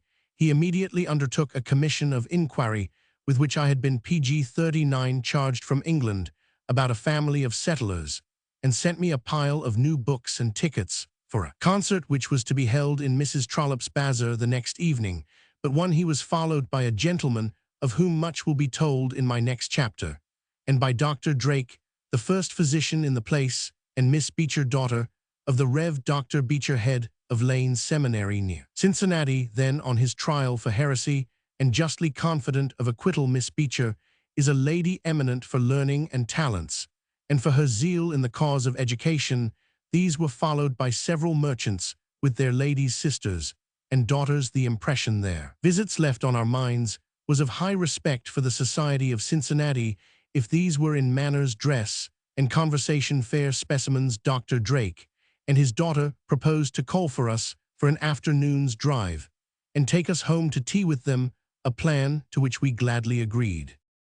After dinner we first arranged ourselves in a parlor which was larger and better furnished than the one we first occupied, and then walked down to the river, While waiting for Dr. Drake's carriage, the opposite Kentucky shore looked rich and beautiful, and the bustle on the river covered with every kind of craft, the steamboats being moored 6 or more abreast, gave us a highly respectful notion of the commerce of the place. Dr. Drake took us a delightful drive, the pleasure of which was much enhanced by his very interesting conversation. He is a complete and favorable specimen of a Westerner. He entered Ohio just 4 to 7 years before this time, when there were not above 100 white persons in the state, and they all French, and when the shores were one expanse of canebrake infested by buffalo. He had seen the foundations of the great city laid, he had watched its growth, till he was now able to point out to the stranger not only the apparatus for the exportation of $6 million worth a year of produce and manufactures, but things which he values far more, the 10 or 12 edifices erected for the use of the common schools, the new church of St. Paul, the 2 fine banking houses, and the 150 handsome private dwellings, all the creations of the year 1835. He points to the periodicals, the respectable monthlies, and the 4 daily and 6 weekly papers of the city. He looks with a sort of paternal PG-40 complacency on the 35,000 inhabitants, scarcely one of whom is without the comforts of life, the means of education, and a bright prospect for the future, though a true Westerner, and devoutly believing the Buckeyes natives of Ohio to be superior to all others of God's creatures. He hails every accession of intelligent members to his darling society. He observed to me with his calm enthusiasm the concomitant of a conviction which has grown out of experience rather than books, on the good effects of emigration on the posterity of emigrants, and told how with the same apparent means of education they surpass the descendants of natives. They combine the influences of 2 countries. Thus believing, he carries a cheerful face into the homes of his Welsh, Irish, English, German, and Yankee patients. He bids them welcome and says from the bottom of his heart that he is glad to see them. His knowledge of the case of the emigrant enables him to alleviate more or less, with the power which an honest and friendly physician carries about with him, an evil which he considers the worst that attends emigration. He told me that unless the head of the emigrant family be timely and judiciously warned, the peace of the household is broken up by the pining of the wife. The husband soon finds interests in his new abode. He becomes a citizen, a man of business, a man of consequence, with brightening prospects, while the poor wife, surrounded by difficulties or vexed with hardships at home, provided with no compensation for what she has left behind, pines away, and wonders that her husband can be so happy when she is so miserable. When there is an end of congeniality, all is over, and a couple who would in their own land have gone through life cheerily hand in hand become uneasy yokefellows in the midst of a much improved outward condition or prospect. Dr. Drake must be now much older than he looks. He appears vigorous as ever, running beside his stout black gig-horse, in difficult bits of forest road, head uncovered, and coat splashed, like any farmer making his way to market. His figure is spare and active, his face is expressive of shrewdness, humor, and kindliness. His conversation is of a high order, though I dare say it never entered his head that conversation is ever of any order at all. His sentences take whatever form fate may determine, but they bear a rich burden of truth, hard won by experience, and are illumined PG-41 by gleams of philosophy which shine up from the depths of his own mind. A slight degree of Western inflation amuses the stranger, but there is something so much more loving than vain in the magniloquence that it is rather winning than displeasing to strangers, not to Yankees who resent it as sectional prejudice, and in whose presence it might be as well forborne. The following passage, extracted from an address delivered by Dr. Drake before the Literary Convention of Kentucky, gives some idea of the spirit of the man in one of its aspects, though it has none of the pithy character of his conversation. The relations between the upper and lower Mississippi states, established by the collective waters of the whole valley, must forever continue unchanged. What the towering oak is to our climbing winter grape, the father of waters must ever be to the communities along its trunk, and countless tributary streams, an imperishable support, an exhaustless power of union. What is the composition of its lower coasts and alluvial plains, but the soil of all the upper states and territories, transported, commingled, and deposited by its waters within her own limits? Louisiana has indeed the rich mold of 10 sister states, which have thus contributed to the fertility of her plantations. It might almost be said that for ages this region has sent thither a portion of its soil, where in a milder climate it might produce the cotton oranges and sugar which through the same channel we receive in exchange for the products of our cornfields, workshops, and mines facts, which prepare the way and invite to perpetual union between the West and South. The state of Tennessee, separated from Alabama and Mississippi on the south, and Kentucky on the north by no natural barrier, has its southern fields overspread with floating cotton, wafted from the first two by every autumnal breeze, while the shade of its northern woods lies for half the summer day on the borders of the last. The songs and uproar of a Kentucky husking are answered from Tennessee, and the midnight raccoon hunt that follows, beginning in one state, is concluded in the other. The Cumberland, on whose rocky banks the capital of Tennessee rises in beauty, begins and terminates in Kentucky, thus bearing on its bosom at the same moment the products of the two states descending to a common market. Still farther, the fine river Tennessee drains the eastern half of that state, dips into PG 42 Alabama, recrosses the state in which it arose, and traverses Kentucky to reach the Ohio River, thus uniting the three into one natural and enduring commercial compact. Farther north, the cotton trees, which fringe the borders of Missouri and Illinois, throw their images towards each other in the waters of the Mississippi. The toiling emigrant's axe in the depths of the leafless woods, and the crash of the falling rail tree on the frozen earth, resound equally among the hills of both states. The clouds of smoke from their burning prairies mingle in the air above, and crimson the setting sun of Kentucky, Indiana, and Ohio.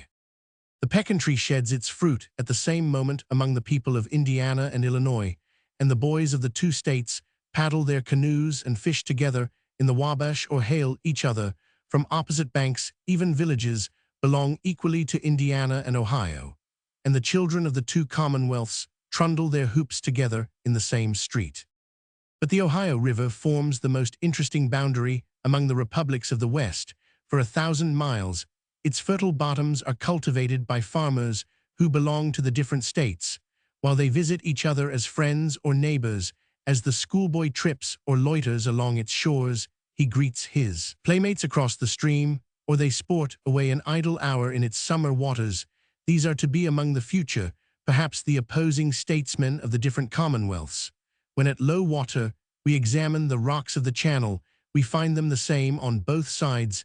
The plants which grow above drop their seeds into the common current, which lodges them indiscriminately on either shore.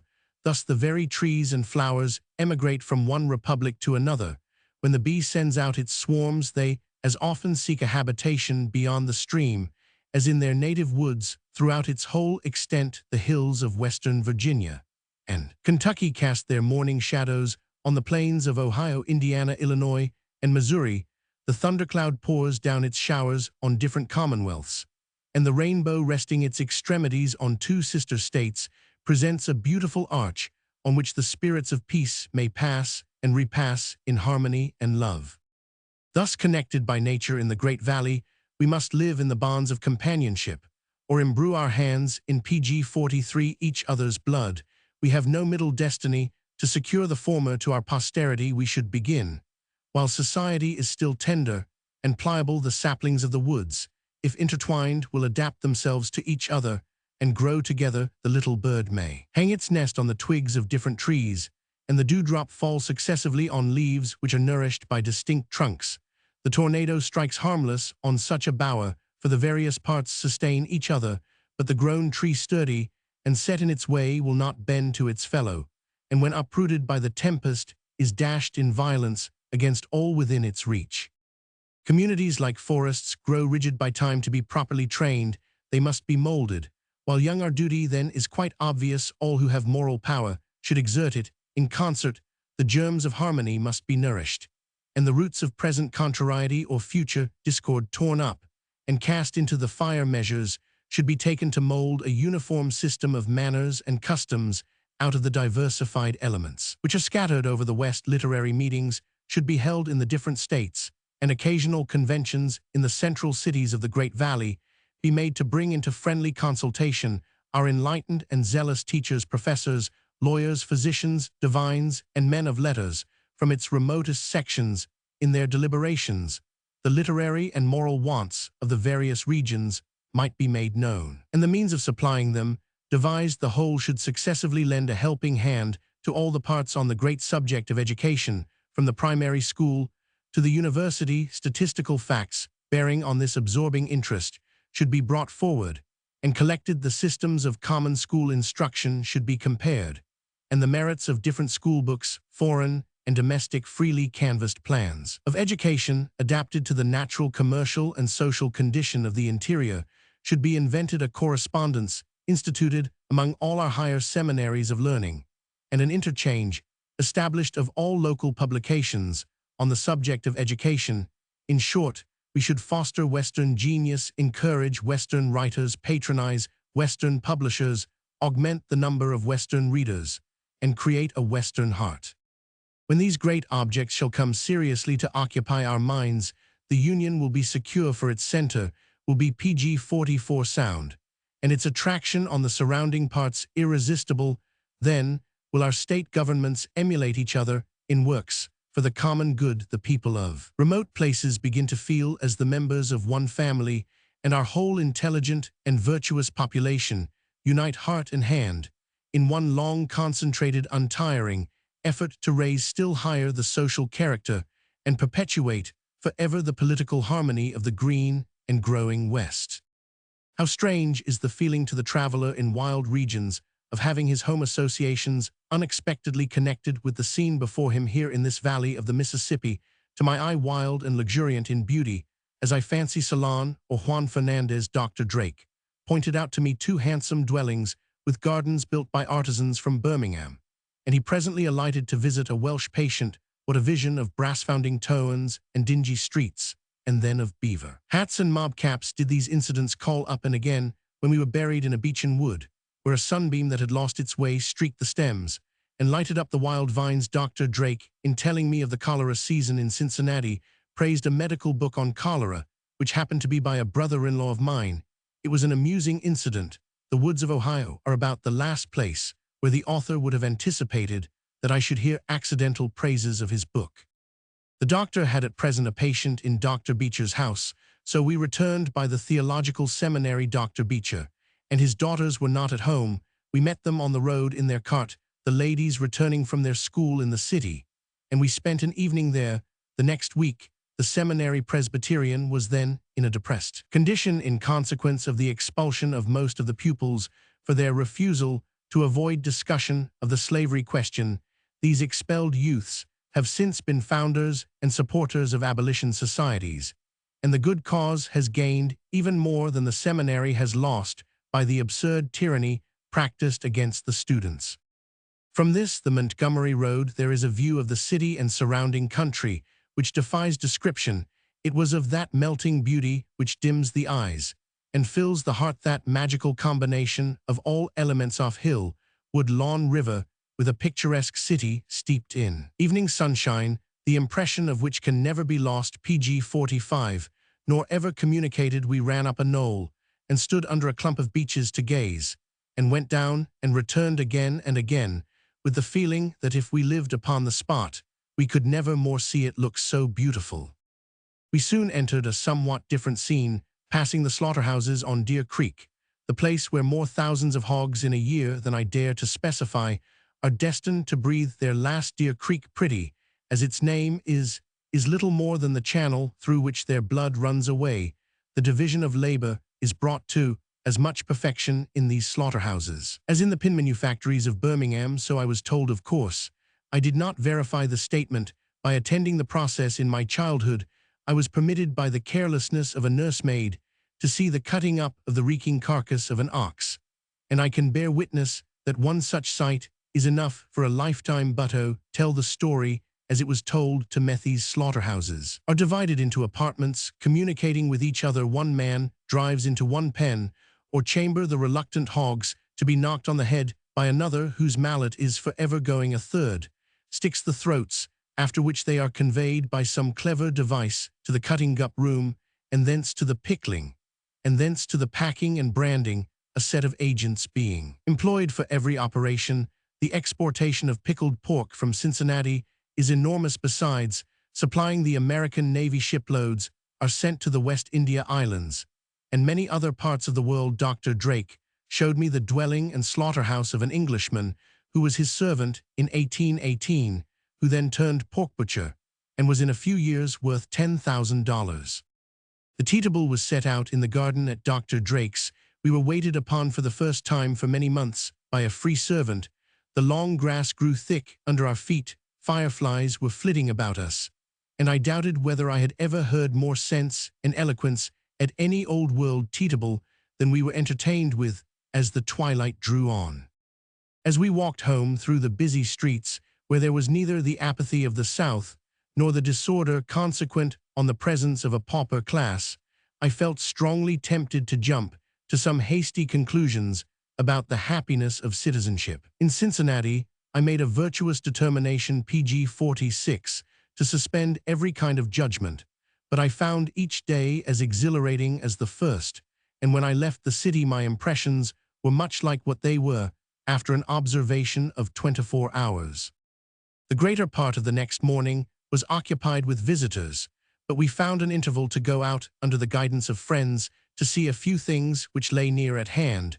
We visited the museum, where we found, as in all new museums, whose rooms want filling up, some trumpery among much which is worthy to remain there. Was a mermaid not very cleverly constructed, and some bad wax figures posted like sentinels among the cases of geological and entomological specimens. But on the whole the museum is highly creditable to the zeal of its contributors. There is, among other good things, a pretty complete collection of the currency of the country from the earliest colonial days, and some of other countries with it. I hope this will be persevered in, and that the Cincinnati merchants will make use of the opportunities afforded by their commerce of collecting specimens of every kind of currency used in the world, from the gilt and stamped leather of the Chinese and Siberians to the last of Mr. Biddle's $20 notes. There is a reasonable notion abroad that the Americans are the people who will bring the philosophy and practice of exchanges to perfection, and theirs are the museums in which should be found a full history of currency in the shape of a complete set of specimens. We visited Mr. Flash's bookstore, where we saw many good books, some very pretty ones, and all cheap. We heard their good accounts of the improved and improving literary taste of the place shown in the increasing number of book societies, and the superior character of the works supplied to their orders. Mr. Flash and his partner are in favor of the protection of foreign literary property as a matter of interest as well as principle. We next went to the painting room of a young artist, Mr. Beard, whose works pleased me more than those of any other American artist. When I heard his story and saw what he had already achieved, I could not doubt that if he lived he would run a noble career. The chief doubt was about his health, the doubt which hangs over the destiny of almost every individual of eminent promise in America. 2 years before I saw him, Beard had been painting pg 47 portraits at $1 a head in the interior of Ohio, and it was only a year since he suddenly and accidentally struck into the line in which he will probably show himself the flamingo of the New World. It was just a year since he had begun to paint children. He had then never been out of his native state. He was born in the interior, where he began to paint without having ever seen a picture, except the daubs of itinerant artists. He married at 19 and came to Cincinnati with wife, child, and empty purse, a head full of admiration of himself, and a heart full of confidence in this admiration being shared by all the inhabitants of the city. He had nothing to show, however, which could sanction his high claims, for his portraits were very bad. When he was in extreme poverty, he and his family were living, or rather starving, in one room at whose open window he put up some of his pictures to attract the notice of passengers. A wealthy merchant, Mr. G, and a gentleman with him stopped and made their remarks to each other. Mr. G, observing the fellow has talent, after all, Beard was sitting behind his pictures, heard the remark, and knew the voice. He was enraged. Mr. G visited him with a desire to encourage and assist him, but the angry artist long resisted all attempts to pacify him. At his first attempt to paint a child, soon after all his genius shone forth to the astonishment of everyone but himself. He has proved to be one of the privileged order who grow gentle, if not modest, under appreciation. He forgave Mr. G and painted several pictures for him. A few wealthy citizens were desirous of sending him to Italy to study. His reply to every mention of the subject is that he means to go to Italy, but that he shall work his own way there in order to see how he liked the world. He paid a visit to Boston. While I was there intending to stay some time, from a carriage window, I saw him in the street, stalking along like a chief among inferiors, his broad white collar laid over his coat, his throat bare, and his hair parted in the middle of his forehead, and waving down the sides of his face. People turned to look after him. He stayed only a fortnight, and went back to Ohio, expressing great contempt for cities. This was the last I heard of him. I have a vivid remembrance of 3 of his pictures of children, one of a boy trudging through a millstream to school, absolutely American, not only in the scenery, but in pg 48 the air and countenance of the boy, which were exquisitely natural and fresh. Another was a boy about to go unwillingly to school. His satchel was so slung over his shoulder as to show that he had not put it on himself. The great bite in the slice of bread and butter intimated that breakfast was going on in the midst of the grief, and the face was distorted with the most ludicrous passion. Thus far all might have been done by the pencil of the mere caricaturist. The triumph of the painter was in the beauty and grace of the child shining through the ridiculous circumstances amid which he was placed. It was obvious that the character of the face, when undisturbed by passion, was that of careless gaiety. The third was a picture of children, and a dog, one beautiful creature astride of the animal, and putting his cap upon the head of the dog, who was made to look the sage of the party. I saw, and liked some of his pictures of another character. Any one of his humorous groups might be thought almost worthy of Wilkie, but there was repetition in them. 2 favorite heads especially were popped in situations too nearly resembling. The most wonderful perhaps of his achievements was a fine full-length portrait of a deceased lady whom he had never seen. It was painted from a miniature, and under the direction of the widower, whom it fully satisfied in regard to the likeness. It was a breathing picture. He is strongly disposed to try his hand on sculpture. I saw a bust of himself, which he had modeled. It was a perfect likeness, and had much spirit. All this, and much more, having been done in a single year by one who had never seen a good picture, it seems reasonable to expect great things from powers so rapidly and profusely developed. Beard's name was little, if at all, known beyond his native state, while I was in the country. If he lives, it will soon be heard of in Europe. In the afternoon, a large party called on us for an expedition into Kentucky. We crossed the river in the ferryboat, without leaving the carriages, drove through Covington, and mounted slowly through a wood, till we reached the foot of a steep hill, where we alighted. We climbed the hill, wild with tall grass and shrubs, and obtained the view of Cincinnati, which is considered the completest. I now perceived that instead of being shut in between 2 hills, the city stands on a noble platform round which the river turns while the hills rise. Behind the platform is perfectly pg 49 ventilated, and the best proof of this is the healthiness of the city above all other American cities. A physician who had been 7 years a resident told me that he had been very delicate in health before he came. Like many others of the inhabitants, and like many others, he had not had a day's illness since his arrival. The average of deaths in the city during the best season was 7 per week, and at the worst time of the year, the mortality was less than in any city of its size in the Republic. There is ample room on the platform for a city as large as Philadelphia, without encroaching at all on the hillsides.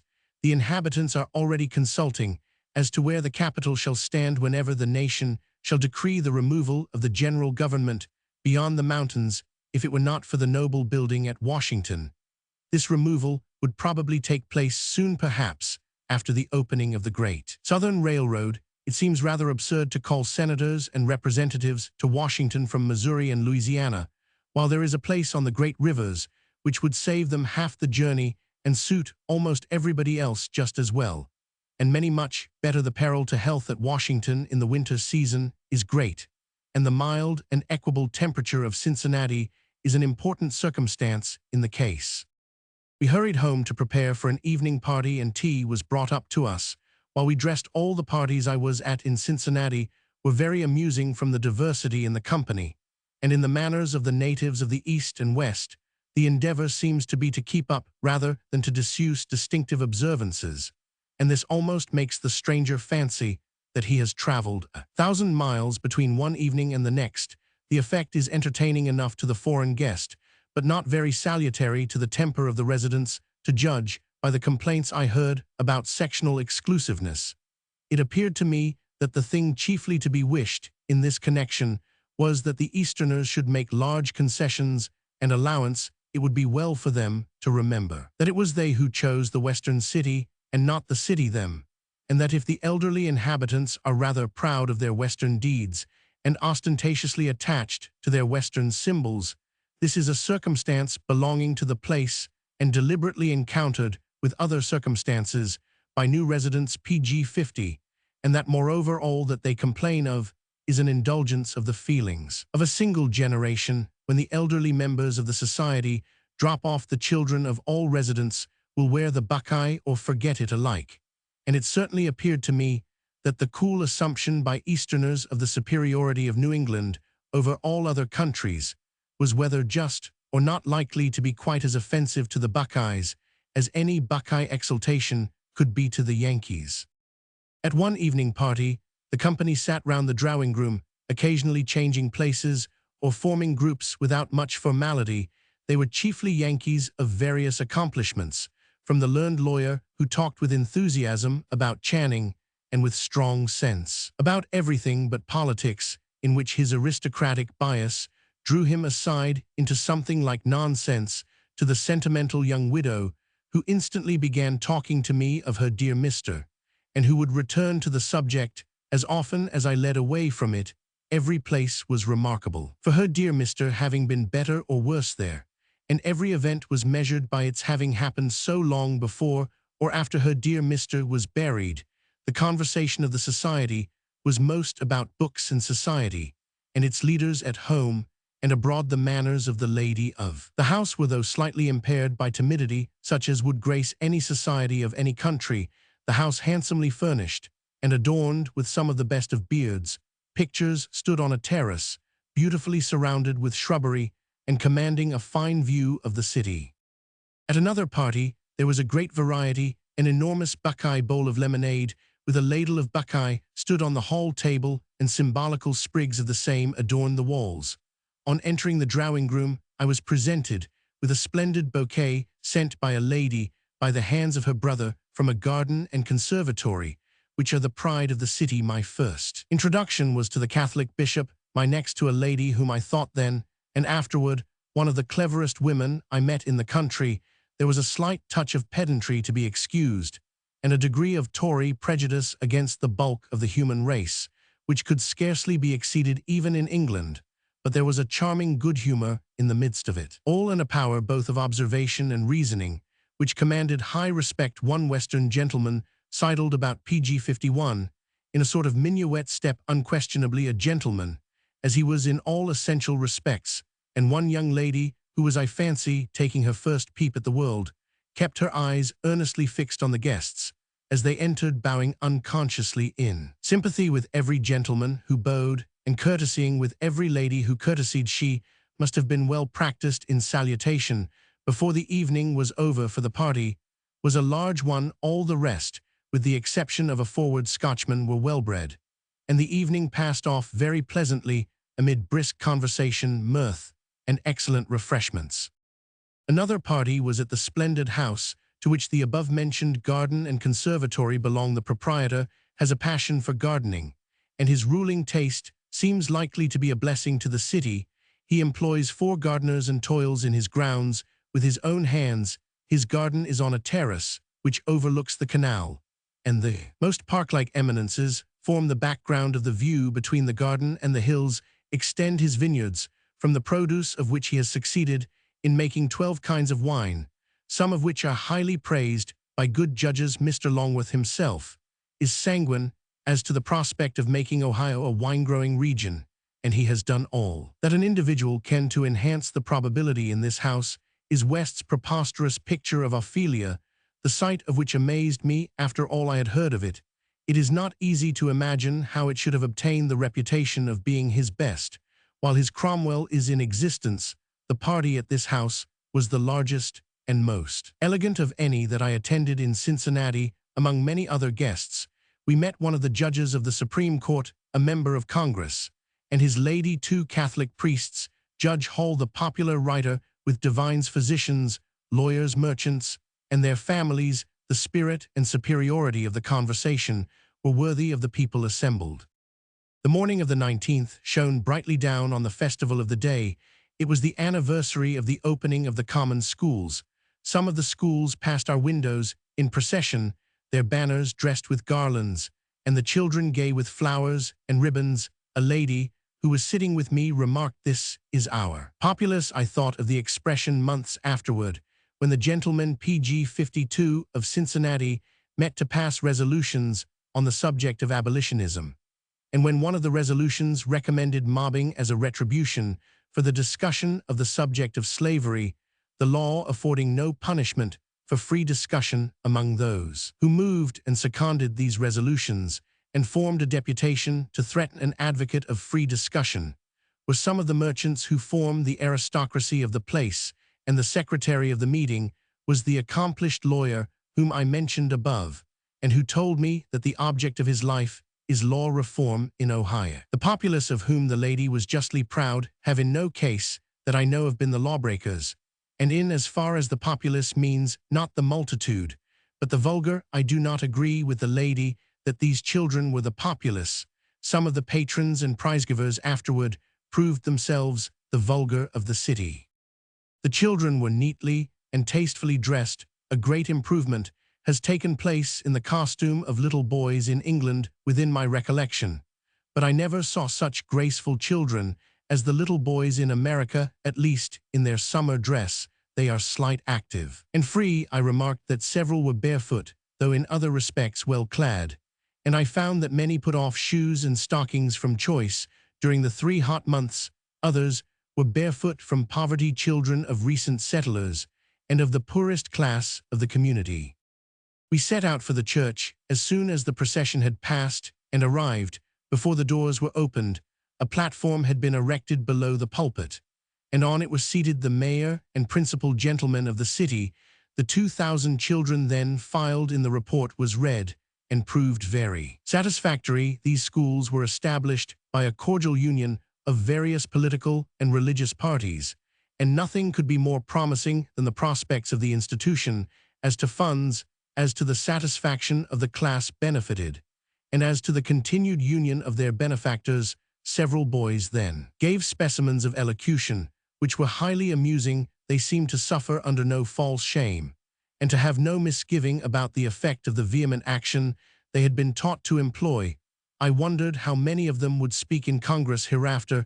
It seems doubtful to me whether the present generation of Americans are not out in their calculations about the value PG 53 and influence of popular oratory. They ought certainly to know best, but I never saw an oration produce nearly so much effect as books, newspapers, and conversation.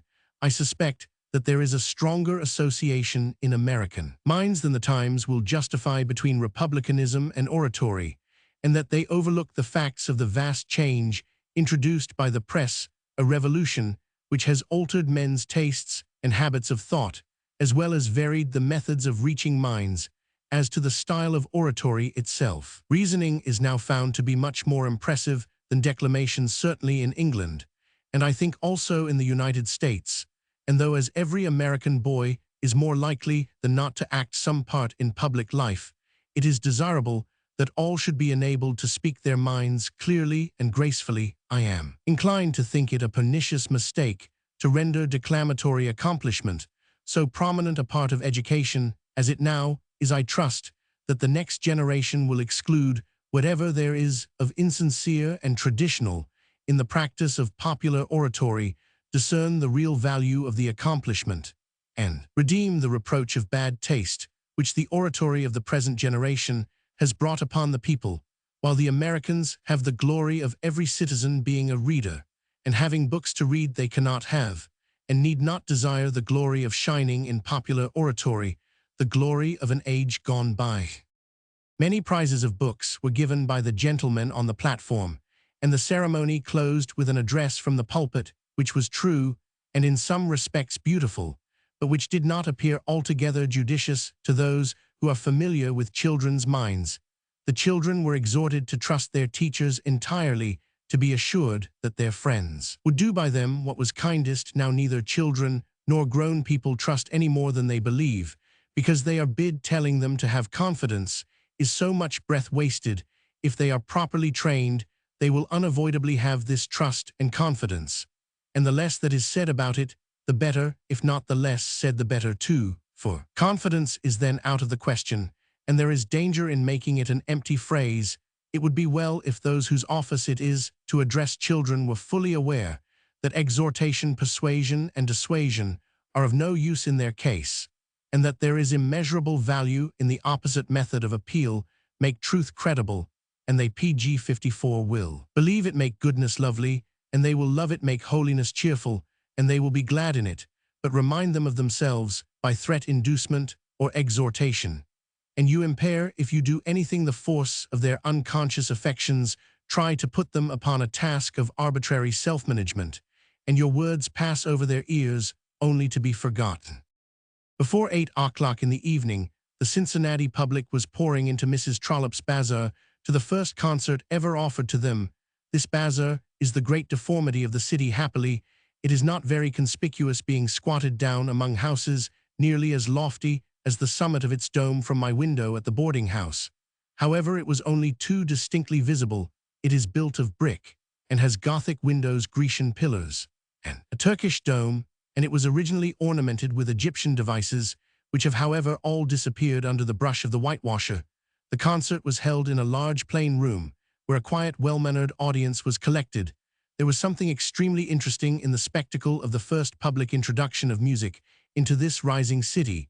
One of the best performers was an elderly man clothed from head to foot in grey. Homespun, he was absorbed in his enjoyment, so intent on his violin that one might watch the changes of his pleased countenance the whole performance through without fear of disconcerting him. There was a young girl in a plain white frock, with a splendid voice, a good ear, and a love of warbling, which carried her through very well indeed, though her own taste had obviously been her only teacher. If I remember right, there were about 25 instrumental performers and 6 or 7 vocalists, besides a long row for the closing chorus. It was a most promising beginning. The thought came across me how far we were from the musical regions of the old world, and how lately this place had been a canebrake echoing with the bellow and growl of wild beast, and here was the spirit of Mozart swaying and inspiring a silent crowd, as if they were assembled in the chapel at Salzburg. This account of our first 3 days at Cincinnati will convey a sufficient idea of a stranger's impressions of the place. There is no need to give a report of its charitable institutions and its commerce. The details of the latter are well known to those whom they may concern, and in pg 55 America, wherever men are gathered together, the helpless are aided, and the suffering relieved. The most threatening evil to Cincinnati is from that faithlessness which manifests itself in illiberality. The sectional prejudice of the 2 leading classes of inhabitants has been mentioned, and also the ill-principled character of the opposition made to abolitionism. The offense against freedom, not only of opinion, but of action, was in this case so rank that the citizens of Louisville, on the slaveholding side of the Ohio, taunted the citizens of Cincinnati with persecuting men for opinion from mercenary interest, with putting down free discussion from fear of injury to their commerce. A third direction in which this illiberality shows itself is towards the Catholics. The Catholic religion spreads rapidly in many or most of the recently settled parts of the United States, and its increase produces an almost insane dread among some Protestants who fail to see that no evils that the Catholic religion can produce in the present state of society can be so afflictive and dangerous as the bigotry by which it is proposed to put it down. The removal to Cincinnati of Dr. Beecher, the ostentatious and virulent foe of the Catholics, has much quickened the spirit of alarm in that region. It is to be hoped that Dr. Beecher and the people of Cincinnati will remember what has been the invariable consequence in America of public denunciations of assumed offenses, which the law does not reach, namely mobbing. It is to be hoped that all parties will remember that Dr. Beecher preached in Boston 3 sermons vituperative of the Catholics the Sunday before the burning of the Charlestown convent, by a Boston mob circumstances, may also have shown them by this time how any kind of faith grows under persecution, and above all it may be hoped that the richer classes of citizens will become more aware than they have yet proved themselves to be of their republican, to say nothing of their human obligation, to refrain from encroaching in the smallest particulars on their brethren's rights of opinion and liberty of conscience. The roads in the interior of Ohio were in so bad a state from recent rains that I did not at this time attempt to visit the middle or northern parts of the state, where may be seen those monuments of an extinct race, about which much antiquarian inquiry is going forward, one of the large mounds whose uses are yet unexplained, and in which are found pg 56 specimens of the arts of life, which are considered to show that their artificers were not of Indian race, still remains within the city. It was crumbling away, when I saw it being a tempting spot for children's play. It is a pity it should not be carefully preserved, for the whole history of evidence, particularly the more recent portion of it, shows the impossibility of anticipating what revelations may emanate from a single object of historical interest. A volume might presently be filled with descriptions of our drives about the environs of Cincinnati. There are innumerable points of view whence the city with its masses of building and its spires may be seen shining through the limpid atmosphere like a cloud city in the evening sky. There are many spots where it is a relief to lose the river from the view and to be shut in among the brilliant green hills, which are more than can be numbered. But there is one drive which I almost wonder the inhabitants do not take every summer day to the little Miami bottoms. We continued eastward along the bank of the river for 7 miles, the whole scenery of which was beautiful, but the unforgotten spot was the level about the mouth of the little Miami River, the richest of plains or level valleys, studded with farmhouses enlivened with clearings, and kept primitive in appearance by the masses of dark forest, which filled up all the unoccupied spaces. Upon this scene, we looked down from a great height, a niphates of the New World. On entering a little pass between 2 grassy hills crested with wood, we were desired to alight. I ran up the ascent to the right, and was startled at finding myself on the top of a precipice. Far beneath me ran the little Miami, with a narrow white pebbly strand arrow-like trees springing over from the brink of the precipice, and the long evening shadows making the current as black as night, while the green up to the very lips of the ravine was of the sunniest in the last flood of western light. For more reasons than one I should prefer Cincinnati as a residence to any other large city of the United States. Of these reasons, not the last would be that the Queen of the West is enthroned in a region of wonderful and inexhaustible beauty. Page 57. Probation. Small is it that thou canst trample the earth with its injuries under thy feet, as old Greek Zeno trained thee. Thou canst love the earth, while it injures thee, and even because it injures thee for this, a greater than Zeno was needed, and he too was sent. Knowst thou that worship of sorrow, the temple thereof, opened some 18 centuries ago, now lies in ruins, overgrown with jungle, the habitation of doleful creatures? Nevertheless venture forward, in a low crypt arched out of falling fragments, thou findest the altar still there, and its sacred lamp perennially burning. Sartor Resartus. I will tell you, scholar, I have heard a grave divine say that God has 2 dwellings, one in heaven and the other in a meek and thankful heart. Isaac Walton. Among the strongest of the fresh feelings excited by foreign travel, those fresh feelings which are an actual reinforcement of life, is that of welcome surprise at the sympathy the traveler is able to yield as well as privileged to receive. We are all apt to lose faith in the general resemblance between human beings when we have remained too long amid one set of circumstances, all of us nearly as weakly as the schoolgirl who thinks that the girl of another school cannot comprehend her feelings, or the statesman who is surprised that the lower classes appear sometimes to understand their own interests, or the moralist who starts back from the antique page where he meets the reflection of his own convictions, or the clergyman who has one kind of truth for his study and another for his pulpit. Intellectual sympathy comes to the traveler in a distant land like a benignant rebuke of his narrowness, and when he meets with moral beauty, which is a realization of his deep and secret dreams, he finds how true it is that there is no nationality in the moral creation, and that wherever grass grows and the sun shines, truth springs up out of the earth, and righteousness looks down from heaven. Those who bring home a deep, grateful, influential conviction of this have become possessed of the best results of travel. Those who are not more assured than before of the essential sympathy of every human being they meet will be little the worse for staying at home all the rest of their lives. I was pg 58, delighted with an observation of a Boston merchant who had made several voyages to China.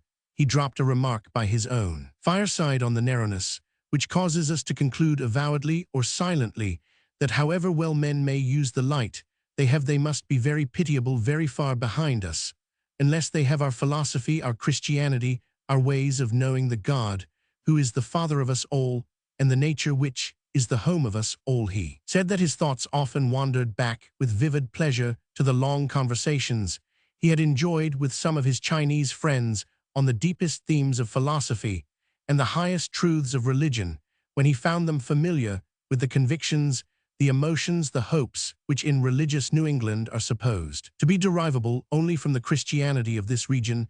His observation gave me intense pleasure at the time I heard it, and now, though I have no such outlandish friends as the Chinese appear to a narrow imagination, I can tell him from a distance of 3,000 miles that his animating experience is shared by other minds.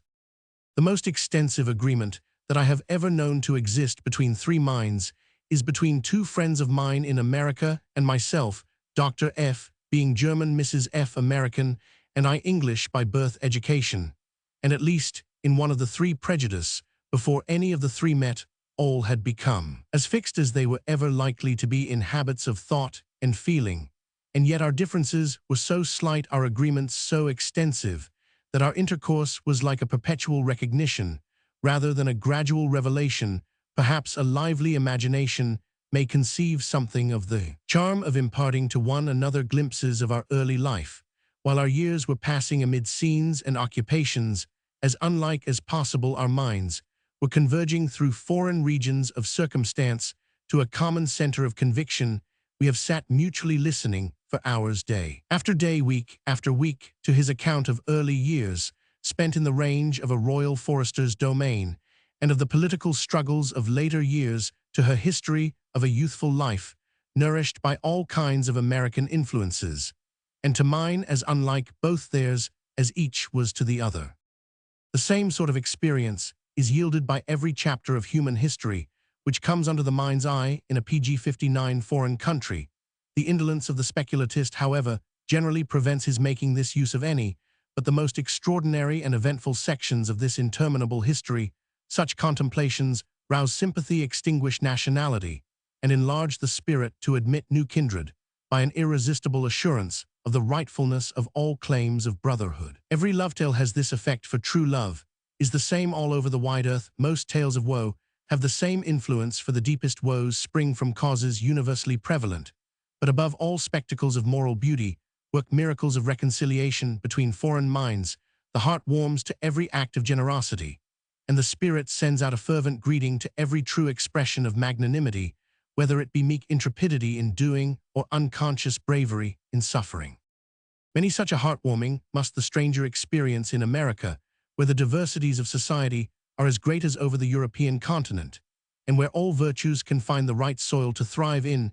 If there are in some regions broader exhibitions of vice, of licentiousness and violence, can be seen where slavery is not in other regions, or amid different circumstances, there are brighter revelations of virtue than are often seen out of a primitive state of society. One of these, one of many, may, I think, be spoken of without risk of hurting any feelings or betraying any confidence, though I must refrain from throwing such light and beauty over the story as the letters of the parties would afford.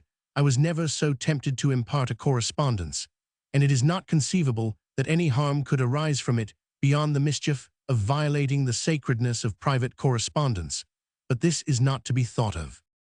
At Cincinnati, I became acquainted with the Rev. E.P., whom I found to be beloved fervently, but rationally by his flock, some of whom think him not a whit inferior. As a preacher to Dr. Channing, he was from New England. Until he spoke, he might have been taken for one of the old Puritans risen from an early grave to walk the earth for a while. He was tall, gaunt, and severe-looking, with rather long black hair and very large black eyes. When he spoke, all the severity vanished. His countenance and voice expressed gentleness, and his quiet fun showed that the inward man was no Puritan. His conversation was peculiar. His voice was somewhat hollow, and not quite manageable, and PG-60. He was wont to express himself with schoolboy abruptness and awkwardness of phrase, letting drop gems of truth and flowers of beauty without being in the least aware of the inequality of his conversation, or perhaps that he was conversing at all. Occasionally, when he had lighted on a subject on which he had bestowed much thought, all this inequality vanished, and his eloquence was of a very high order. He was a man who fixed the attention at once, and could not, after a single interview, be ever forgotten. The first time I saw him, he told me that his wife and he had hoped to have made their house my home in Cincinnati, but that she and the child had been obliged to set out on their summer visit to her parents in New England before my arrival. Whenever he spoke of his home, it was in a tone of the most perfect cheerfulness, so that I should not have imagined that any anxieties harbored there, but for the fervent though calm manner in which he observed in conversation one day that outward evils are evils only as far as we think them so, and that our thinking them so may be wonderfully moderated by a full conviction of this. This was said in a tone which convinced me that it was not a fragment of preaching, but of meditation. I found that he had been about 2 years married to a pretty, lively, accomplished girl from New England. Some of his friends were rather surprised at the match, for she had appeared hitherto only as a sprightly belle, amiable, but a little frivolous. It was not, however, that he was only proud of her beauty and accomplishments, or transiently in love, for his young wife had soon occasion to reveal a strength of mind only inferior to his own. Her sight began to fail. It failed more and more rapidly, till after the birth of her child she was obliged to surrender to others all the nicer cares of maternal management. Her accomplishments became suddenly useless. Her favorite drawing was first given up, then her needle was laid aside. Then she could neither write nor read, nor bear a strong light in her state of enforced idleness. The greatest trial of all to the spirits, her cheerfulness never failed. Her step was as light, her voice as gay as ever. She said it was because her husband was as happy as ever. He aided her in every conceivable way, by doing all that was possible of what she was prevented from doing, and by upholding her conviction that the mind is its own place. PG-61. And he thus proved that he did not desire for her, or for himself, indolent submission, but cheerful acquiescence. As summer came on, the child sickened in teething, and was sent with its mother to New England. In order to escape the greatest heats, they had set out under good guardianship. The week before I arrived at Cincinnati, Mr. P. could not leave his church for many weeks, but was to follow in August, so as to be in time to deliver a poem before the Phi Beta Kappa Society at Cambridge, Massachusetts, in Harvard commencement week. I fancied that I saw him meditating this poem more than once during our drives through the splendid scenery round Cincinnati. I was uneasy about his health, and expressed some apprehensions to one of his friends, who, however, made light of what I said. I thought that made for strength. As he looked, he had little of it. He seemed incessantly struggling against exhaustion, and I was confident that he often joined in conversation with his eyes alone, because he was unequal to the exertion of talking. I was quite sure of all this, and wondered how others could help seeing it too. On the day of the procession of the Free Schools of Cincinnati, when he was appointed to address the children, his evident effort in the pulpit and exhaustion afterward made me fear that there were more trials in store for his young wife. During their separation, she could neither write to him nor read his letters. When towards the end of August I arrived at Cambridge for commencement, one of my first inquiries was for the P.S. He had joined his wife, his poem was ready, and they were in cheerful spirits, though both her sight and the child's health were rather worse than better. I did not see them among the assemblage on the great commencement day on the morrow, when the Phi Beta Kappa Society had marched in to music, and the oration had been delivered, and we all looked eagerly for Mr. P. and his poem. A young clergyman appeared with a roll of MS in his hand, and with a faltering voice and a countenance of repressed grief, told us that Mr. P. had been seized with a sudden and severe illness, and had requested from him, as an office of friendship, that he would read the poem, which its author was prevented from delivering. The tidings ran in a mournful whisper through the assemblage that Mr. P. had broken a blood vessel. PG-62. The poem was descriptive, with touches of human interest many and strong. It related the passage of an emigrant family over the Alleghenies and their settlement in the West. It was read with much modesty, truth, and grace. At one part, the reader's voice failed him at a brief description of the burial of an infant in the woods. It was too like a recent scene at which the reader had been present as chief mourner. The P.S. were next at a country house within 2 miles of another, where I was spending 10 days. Mr. P. was shut up and condemned to the trial which his wife was bearing so well in forced idleness.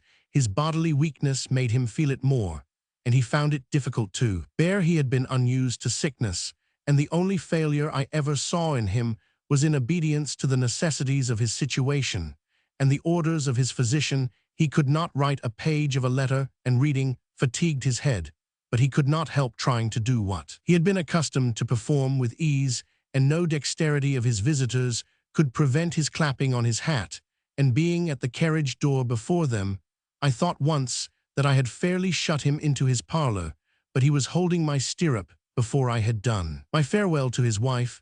I was commissioned to carry him grapes and peaches from a friend's hothouse, and I would fain have gone every day to read to him, but I found that he saw too many people, and I therefore went seldom. Nothing can be conceived more touching than the cheerfulness of his wife. Many would have inwardly called it cruel, that she could now do almost nothing for her husband, or what she thought almost nothing. She could neither read to him nor write for him. The many passing thoughts, the many remembrances to absent friends, that it would have been a relief to his now restless mind to have had set down. But their common conviction completely sustained them both, and I never saw them otherwise than unaffectedly cheerful.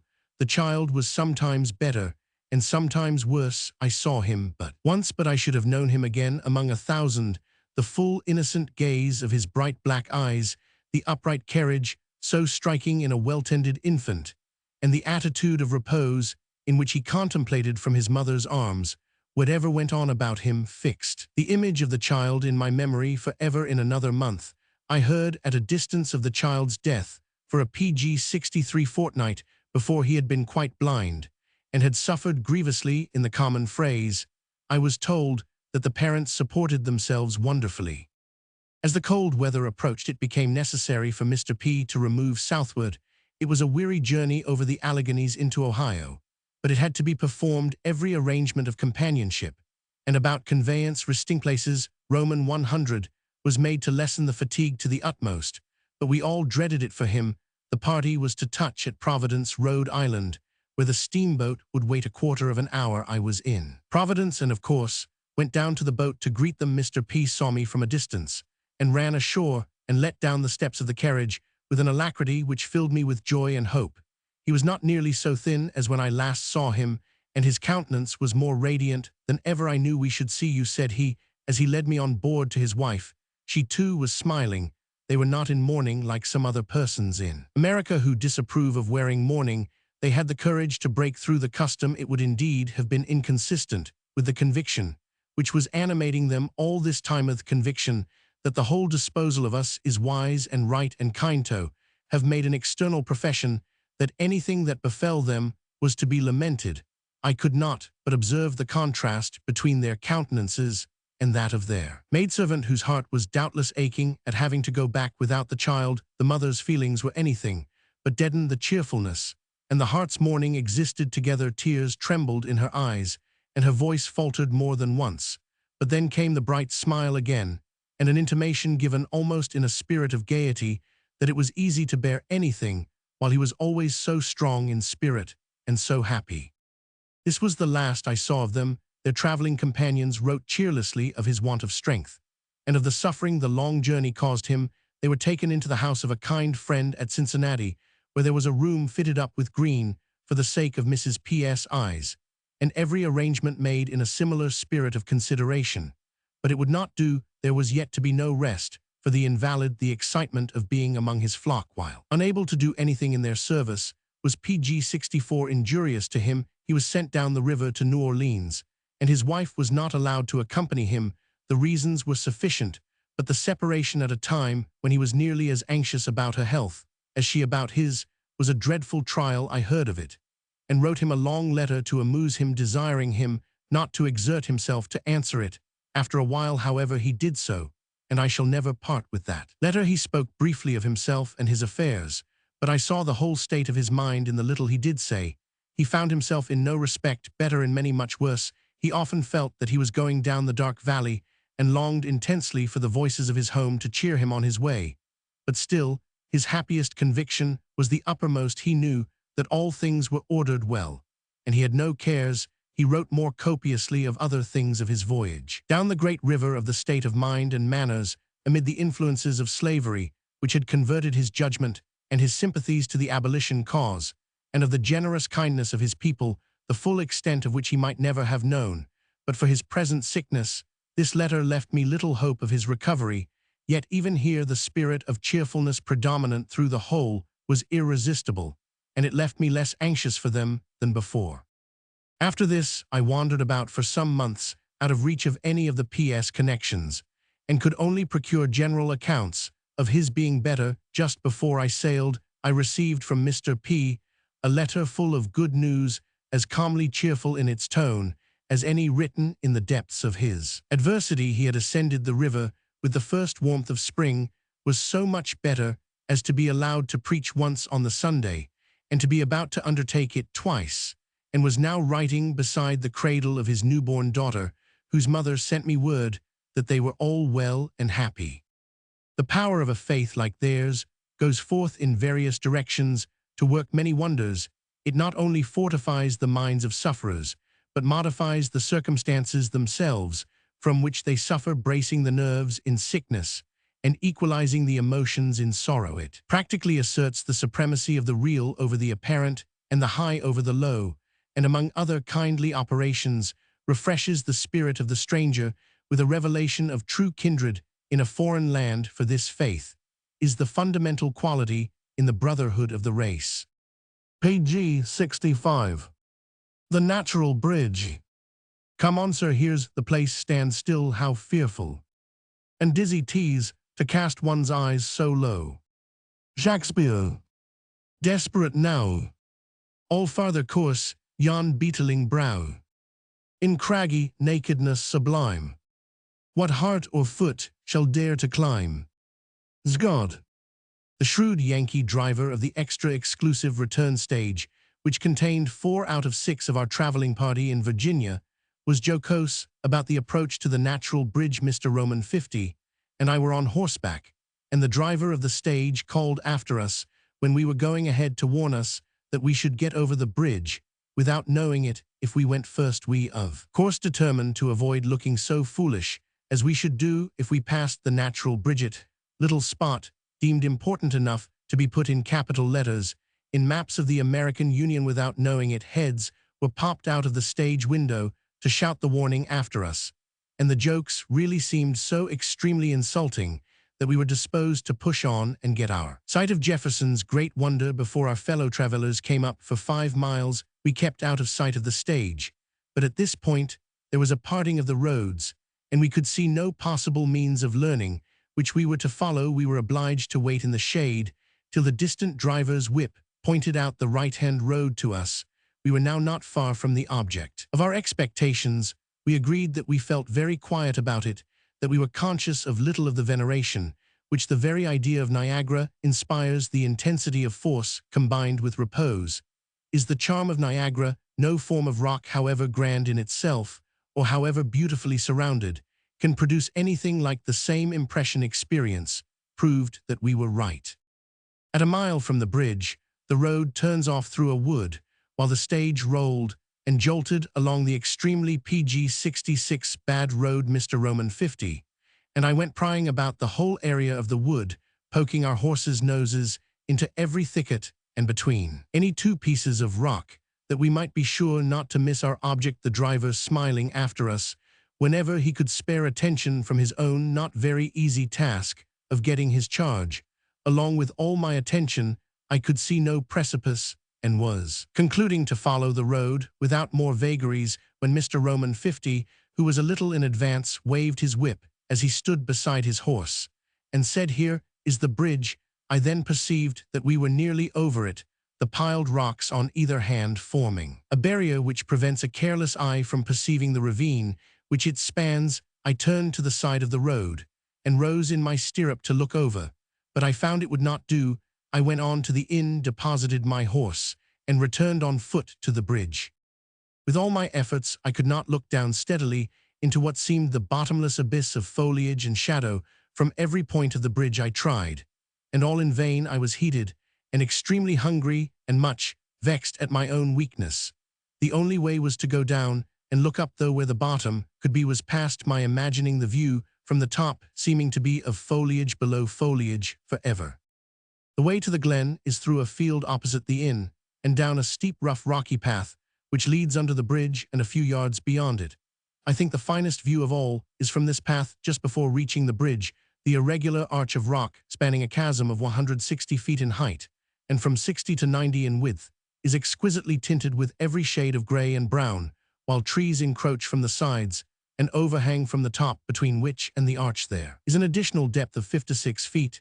It was now early in July. The trees were in their brightest and thickest foliage, and the tall beeches under the arch contrasted their verdure with the gray rock and received the gilding of the sunshine as it slanted into the ravine, glittering in the drip from the arch and in the splashing and tumbling waters of Cedar Creek, which ran by our feet. Swallows were flying about under the arch. What others of their tribe can boast of such a home? We crossed and recrossed the creek on stepping stones, searching out every spot to which any tradition belonged. PG 67 under the arch, 30 feet from the water. The lower part of the letters GW may be seen carved in the rock. When Washington was a young man, he climbed up hither to leave this record of his visit. There are other inscriptions of the same kind, and above them a board on which are painted the names of 2 persons who have thought it worth while thus to immortalize their feat of climbing highest.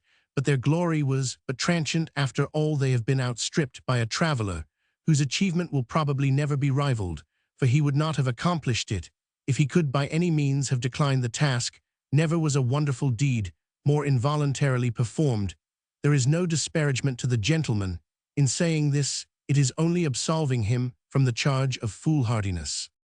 This young man named Blacklock, accompanied by 2 friends, visited the natural bridge, and being seized with the ambition appropriate to the place of writing his name highest, climbed the rock opposite to the part selected by Washington, and carved his initials. Others had perhaps seen what Mr. Blacklock overlooked, that it was a place easy to ascend, but from which it is impossible to come down. He was 40 feet or more from the path. His footing was precarious.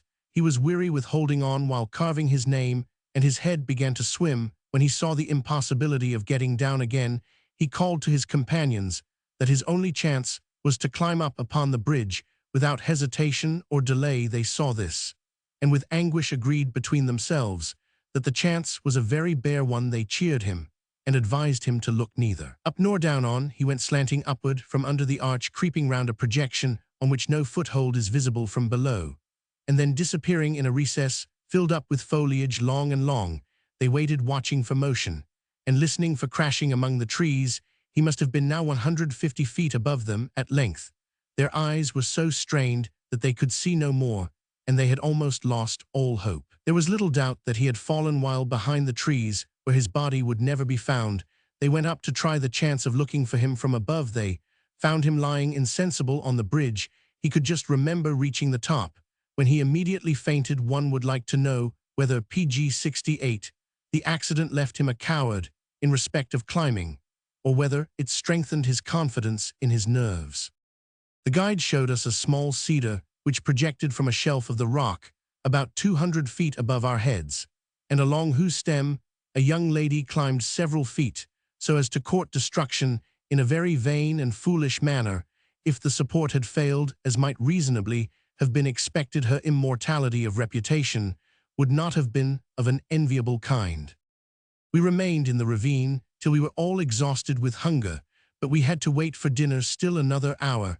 After arriving at the inn, by way of passing the time, one gentleman of our party fainted, and had to be laid along on the floor, which circumstance, I fancy, rather accelerated the announcement of our meal. The moment it was over, I hastened to the bridge, and was pleased to find that, being no longer fatigued and hungry, I could look into the abyss with perfect ease. I lay down on the rocks, and studied the aspect of the ravine in its afternoon lights and shadows from 5 different points of view. While thus engaged, I was called to see a handsome copper-headed snake, but it had gained its hole before I could reach the spot. We ladies so much preferred the view of the bridge from the glen to the view of the glen from the bridge that we went down for another hour before departing. It looked most beautiful. The sunshine was slowly withdrawing from under the arch and leaving us in the shadows of evening, while all was glowing like noon in the region to which we looked up from our lowly seats, the stepping stones in the midst of the gushing creek. The natural bridge is nearly in the center of Virginia and about halfway between Fincastle and Lexington, which are about 37 miles apart. The main central road of Virginia runs over the bridge, so that no excuse is left for travelers who neglect to visit this work, framed by the strong hand of nature. By wondrous art, pontifical, a ridge of pendant rock, over the vexed abyss, vexed not by the tumults of chaos, but by the screams of cavern birds, the battles of snakes with their prey, and the chafing of waters against opposing rocks. Page 69. Colonel Burr. His extraordinary plans and expectations for himself might be of such a nature as to depend on other persons for their accomplishment, and might therefore be as extravagant as if other persons alone had been their object. Foster's Essays. The romance of political adventure is generally found to flourish in the regions of despotism, and it seems a matter of course that there can be no room for conspiracy in a democratic republic, where each man is a member of the government and means are provided for the expression of every kind of political opinion and desire. Yet the United States can exhibit a case of conspiracy. Political adventurer, such as might rejoice the souls of the lovers of romance. Scattered notices of Colonel Aaron Burr and of his supposed schemes are before the English public, but no connected history which might be depended upon appeared during his life. He died last year, and has left no relations, so that no reason now exists why everything that can be learned about him should not be made known. In 1795, Aaron Burr had attained to eminence at the New York bar. He was about the same age as Alexander Hamilton, who was born in 1757, and their professional reputation and practice were about equal. Hamilton was the leader of the Federal party. He was in countenance eminently handsome in manner, engaging in temper, amiable, and affectionate in eloquence, both persuasive and commanding, and his mind was so comprehensive, and his powers of application and execution so great, as to cause him to be considered by the Federal party the greatest man their country has produced. Burr was of democratic politics. He had a fiercely ambitious temper, which he hid under a gentle and seductive manner. He was usually so quiet and sedate that he might have been thought indifferent, but for the expression of his piercing black eyes. His face was otherwise plain, and his figure and gait were stooping and ungraceful. He assumed great authority of manner upon occasion. His speaking at the bar was brief and to the purpose. His most remarkable characteristic seems to have been his power of concealment. He not only carried on a conspiracy before the nation's eyes, page 70, which they to this day cannot more or less understand, but lived long years with the tremendous secret in his breast, and has gone down to the grave without affording any solution of the mystery. It may be doubted whether in all the long private conversations he had with individuals he ever committed himself otherwise than apparently to anybody. He seems to have been understood by Hamilton, however, from the beginning, and Hamilton never concealed his opinion that Burr was an ambitious and dangerous man. Jefferson put a generous trust in Burr, and for many years they were intimate correspondents. It is very touching to read, after all that has since happened, such letters as the following, written shortly after the two men had been rival candidates for the presidentship at a time of unexampled party excitement. To Colonel Burr. Washington, February 1, 1801. Dear Sir, it was to be expected that the enemy would endeavor to sow tares between us, that they might divide us and our friends. Every consideration satisfies me that you will be on your guard against this. As I assure you I am strongly, I hear of one stratagem so imposing and so base that it is proper I should notice it to you. Mr. Munford, who is here, says he saw at New York, before he left it, an original letter of mine to Judge Breckinridge. in which are sentiments highly injurious to you, he knows my handwriting, and did not doubt that to be genuine, I enclose you a copy taken from a press copy of the only letter I ever wrote to Judge Breckenridge in my life.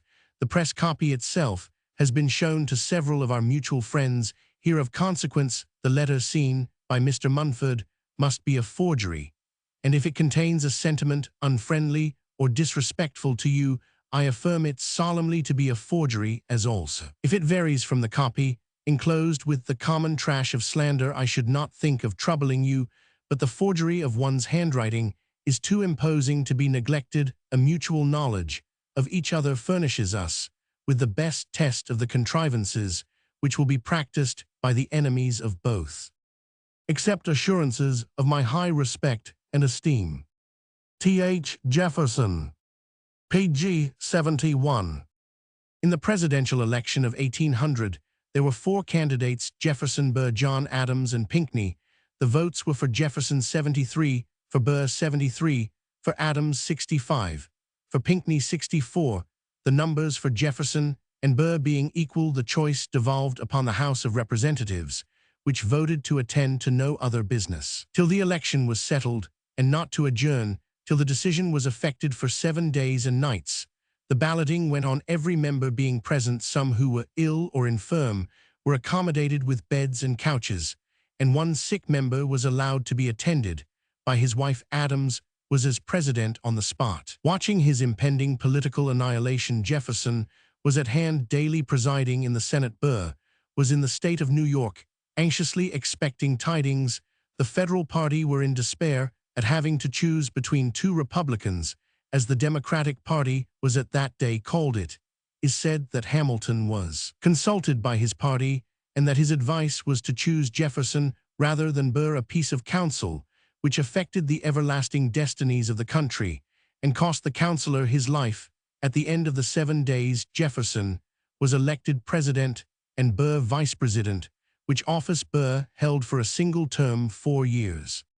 In the winter of 1804, Burr was proposed at Albany as a candidate for the office of governor of the state of New York. Hamilton, at a public meeting of his party, strongly opposed the nomination, declaring that he would never join in supporting such a candidate. About this time, Dr. Charles Roman 500 Cooper wrote a letter in which he said General Hamilton and Have declared in substance that they looked upon Mr. Burr as a dangerous man and one who ought not to be trusted with the reins of government. I could detail to you a still more despicable opinion which General Hamilton has expressed of Mr. Burr.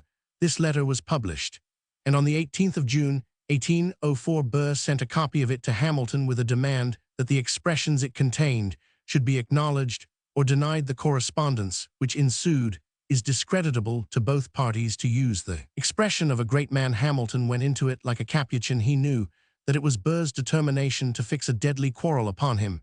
He knew that Burr was an unworthy adversary. He disapproved of the practice of dueling, but he feared the imputation of want of courage. Pg 72. If he refused to meet his foe, he therefore explained and corresponded with an amplitude and indecision which expose his reputation to more danger from harsh judges than a refusal to fight would have done. As for Burr, he was savage in his pursuit of his enemy. He enlarged his accusations and demands as he saw the irresolution of his victim, and I believe there is no doubt that though he was a good shot, before he employed the interval of 20 days, which elapsed before the duel took place, in firing at a mark, making no secret of the purpose of his practicing.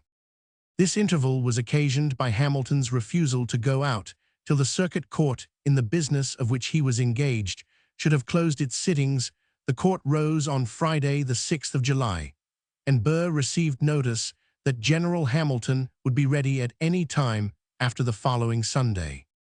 On Wednesday morning, the 11th, the parties crossed the Hudson to the Jersey shore, arriving on the ground at 7 o'clock. Burr was attended by Mr. Van Ness and a surgeon, Hamilton by Mr. Pendleton and Dr. Hossack. It was Hamilton's intention not to fire, but when his adversary's ball struck him on the right side, he raised himself involuntarily on his toes and turned a little to the left, his pistol going off with the movement. He observed to his physician, "This is a mortal wound, doctor," and then became insensible. He revived, however, in the boat in the course of removal home, and cautioned his attendants about the pistol, which he was not aware of having discharged. He lived in great agony till 2 o'clock of the following day. He left a paper which contained his statement of reasons for meeting Burr, notwithstanding his conscientious disapproval of the practice of dueling and his particular desire to avoid an encounter with such an adversary. And in such a cause as the present in this paper, he declares his resolution to reserve and throw away his first fire, and perhaps his second. His reasons for fighting are now, I believe, generally agreed to be unsatisfactory. As to the effect of his determination to spare his adversary, I never could learn that Colonel Burr expressed the slightest regret for the pertinacity with which he hunted such an enemy, merely a political veto death. Neither did he appear to feel the execration with which he was regarded in the region of which Hamilton had been the pride and ornament. Pg 73. To avoid the legal consequences of his deed, he wandered into the West and remained so long in retreat that some passing wonder was excited as to what he could be doing there. He was ensnaring more victims. In the Ohio River, a few miles below Marietta, there is a beautiful island finely wooded, but now presenting a dismal picture of ruin. This island was purchased about 35 years ago by an Irish gentleman named Herman Blennerhassett, whose name the island has since borne. This gentleman took his beautiful and attached wife to his new property, and their united tastes made it such an abode as was never before, and has never since been seen in the United States. Shrubberies, conservatories, and gardens ornamented the island, and within doors there was a fine library, philosophical apparatus, and music-room. Burr seems to have been introduced to this family by some mutual friends at the East, and to have been received as a common acquaintance. At first the intimacy grew, and the oftener he went to Blennerhassett's island, and the longer he stayed, the deeper was the gloom which overspread the unfortunate family. Blennerhassett himself seems to have withdrawn his interest from his children, his books, his pursuits, as Burr obtained influence over his mind, and poisoned it with some dishonest ambition. The wife's countenance grew sad, and her manners constrained. It is not known how far she was made acquainted with what was passing between her husband and Burr. The object of Burr's conspiracy remains as much a mystery as ever. While there is no doubt whatever of its existence, some suppose that he intended to possess himself of Mexico, an enterprise less absurd than at first sight it appears. There was great hatred towards the Mexicans at that period, the period of agitation about the acquisition of Louisiana. Thousands of citizens were ready to march down upon Mexico on any pretense, and it is certain that Burr was amply provided with funds from some unknown quarter, that he had active adherents carrying on his business from the borders of Maine all down the course of the great western rivers. Another supposition is that he designed the plunder of New Orleans in the event of a war with Spain. A more probable one is that he proposed to found a great western empire with the aid of Spain, making himself its emperor, and drawing off the allegiance of all. Pg 74. The countries west of the Alleghanies, and finally that as a cover to and final substitute for other designs, he meant to effect the colonization of the banks of the river Washita. Such are the various objects assigned as the end of Burr's movements, but all that is known is that he engaged a number of men in his service, supposed to be not less than 1,000, under an assurance that the service required of them was one approved by the government, that he endeavored to persuade Latrobe the architect to engage 500 more laborers on pretext of their working on the Ohio Canal, in which it turned out that he had no interest, that a guard was mounted round Blennerhassett's island, that boats manned and furnished with arms set forth from the island on the night of the 10th of December 1806, that they were joined by Burr with a reinforcement at the mouth of the Cumberland, and that they all proceeded down the Mississippi together. The government had become aware of secret meetings between Burr, the Spanish Arroyo, and Dr. Ballman, one of the liberators of Lafayette, and the proper time was seized for putting forth proclamations which undeceived the people with regard to Burr's movements, and caused them to rise against him wherever he had been, acting orders to capture him and his party, and if necessary to destroy his boats, were eagerly received. Burr did not venture to New Orleans. He caused himself to be put ashore in the territory of Mississippi, and thence found his way, attended by only one person, to the banks of the Tombigbee, which he reached on the 19th of February 1807 at 11 at night. The wanderers passed a settlement called Washington Courthouse. Burr preceded his companion by some yards, and passed on quietly, but his companion inquired of a man standing at the door of a public house about the dwelling of a Major Hinson, and, on receiving his answer, joined Burr. The person inquired of went to Hinson's with the sheriff, and had his suspicions so confirmed that he proceeded to Fort Stoddart and brought back an officer and 4 soldiers who took Burr into custody. He was lodged a prisoner at Richmond, Virginia, by the end of March. Burr had previously been brought to trial in Kentucky on an accusation of illegal secret practices in that state. He was defended and brought off by Mr. Clay and Colonel Allen, who were persuaded of his innocence, and refused a PG-75 fee. Mr. Clay was for long after his advocate in public and in private, and asked him for friendly purposes for a full declaration that he was innocent, which Burr gave unhesitatingly and explicitly, and the note is now among Jefferson's papers. When sometime subsequently a letter of Burr's in cipher came to light, Mr. Clay found how he had been deceived, but his advocacy was for the time of great benefit to Burr. On the 17th of August, Burr was brought to trial at Richmond. Before Chief Justice Marshall, he was charged with having excited insurrection, rebellion, and war on the 10th of December 1806 at Blennerhassett's Island in Virginia. Secondly, the same charge was repeated, with the addition of a traitorous intention of taking possession of the city of New Orleans with force and arms. The evidence established everything, but the precise charge, the presence of Burr in the island, was proved, and his levies of men and provisions on the banks of the Ohio, the presence of armed men in the island, and the expedition of the 10th of December were also proved, but not any meeting of these men with Burr. The proof of the overt act completely failed. He was then tried at the same court on an indictment for misdemeanor, and acquitted. He was then ordered to be committed to answer an indictment in the state of Ohio. He was admitted to bail, and it does not appear that the state of Ohio meddled with him at all. Ballman was one of the witnesses on the side of the prosecution. His certificate of pardon was offered to him in court by the counsel for the prosecution. He refused to accept it, but was sworn, and his evidence received. It is impossible to suppose any bias on the part of the court in favor of the prisoner. His acquittal seems to have arisen from unskillfulness in deducing the charges from the evidence, and to the trial having taken place before all the requisite evidence could be gathered from distant regions. Blennerhassett and others were tried on the same charges as Burr, but what became of them I do not remember farther than that Blennerhassett was utterly ruined and disgraced. Burr repaired to England. His connection with Bentham appears wholly unaccountable. The story is that he was in a bookseller's shop one day when Bentham entered, and fixed his observation that he wrote a letter to Bentham as PG-76 soon as he was gone, expressive of his high admiration of his works, that Bentham admitted him to an interview, invited him to stay with him, and urged the prolongation of his visit from time to time, till it ended in being a sojourn of 2 years. It is difficult to conceive how an agreeable intercourse could be kept up for so long a time between the single-minded philosopher and the crafty, yet boastful, the vindictive, yet smooth political adventurer. In October 1808, Jefferson wrote to a friend, "Burr is in London and is giving out to his friends that government offers him $2 millions the moment he can raise an ensign of rebellion as big as a handkerchief. Some of his partisans will believe this because they wish it, but those who know him best will not believe it the more because he says it too." He returned to America in 1812, being sent away from England on account of his too frequent and very suspicious political correspondence with France.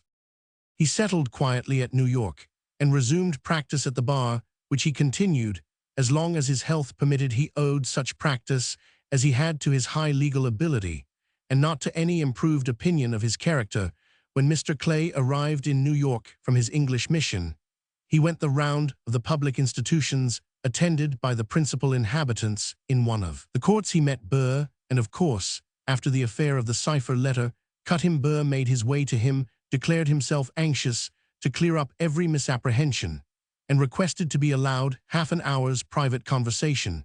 Mr. Clay readily agreed to this, and the hour was named. Burr failed to keep his appointment, and never afterward appeared in Mr. Clay's presence. One pure light, one healthy affection illumined and partially redeemed the life of the adventurer, he had an only child, a daughter, whom he loved with all the love of which he was capable, and which she fully deserved. She was early married to Mr. Alston, and lived at Charleston. I believe she was about 25 when she fell into ill health, and the strong soul of her father was shaken with the terror of losing her. He spared no pains or expense to obtain the best opinions on her case from Europe, and the pg 77 earnestness of his appeals to the physicians to whom he wrote full statements of her case are very moving while awaiting a decision as to what measures should be taken for her restoration. It was decided that she must leave Charleston before the summer heats, and he summoned her to his home at New York to avoid fatigue. She went by sea with her child, and the nurse, her father, had notice of her departure, and watched hour after hour for her arrival. The hours wore away, and days and weeks and years. The vessel never arrived, nor any tidings of her. She must have foundered, or far worse, fallen into the hands of pirates. A pang went through the heart of every one for many years, as often as the thought recurred that Mrs. Alston and her child might be living in slavery to pirates in some place inaccessible to the inquiries of even her wretched father, when all had been done that could be devised, and every one had ceased to hope. Burr closed his lips upon the subject.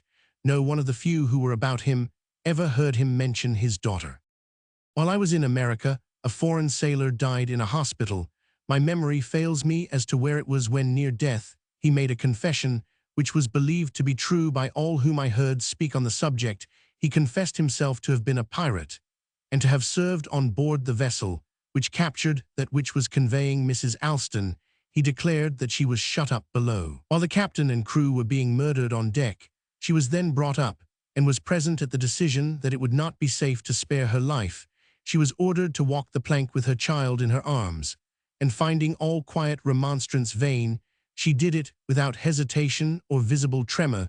The recollection of it was too much for the pirate in his dying moments. About a year before his death, Colonel Burr sanctioned the publication of a so-called life of himself, a panegyric, which leaves in the reader's mind the strongest conviction of the reality of his Western adventures, and of the justice of every important charge against him. He died last year, and it will probably be soon known with exactness whether he took care that his secrets should be buried with him, or whether he made arrangements for some light being at length thrown on his eventful and mysterious history. pg 78. Villages. These ample fields nourished their harvests, here their herds were fed, when haply by their stalls the bison lowed, and bowed his maned shoulder to the yoke. From the ground comes up the laugh of children, the soft voice of maidens, and the sweet and solemn hymn of Sabbath worshippers. Bryant. The villages of New England are all more or less beautiful, and the most beautiful of them all is, I believe, Northampton. They have all the graceful weeping elm wide roads, overshadowed with wood mounds or levels of a rich verdure, white churches, and comfortable and picturesque frame dwellings. Northampton has these beauties, and more. It lies in the rich meadows which border the Connecticut. Beneath the protection of high wooded hills, the habitations of its gentry crown the green knolls and terraces on which the village stands, are half buried in gay gardens or hidden under clumps of elm. The celebrated Mount Holyoke and Mount Tom are just at hand, and the Sugar Loaf is in view, while the brimming Connecticut winds about and about in the meadows, as if unwilling like the traveler to leave such a spot.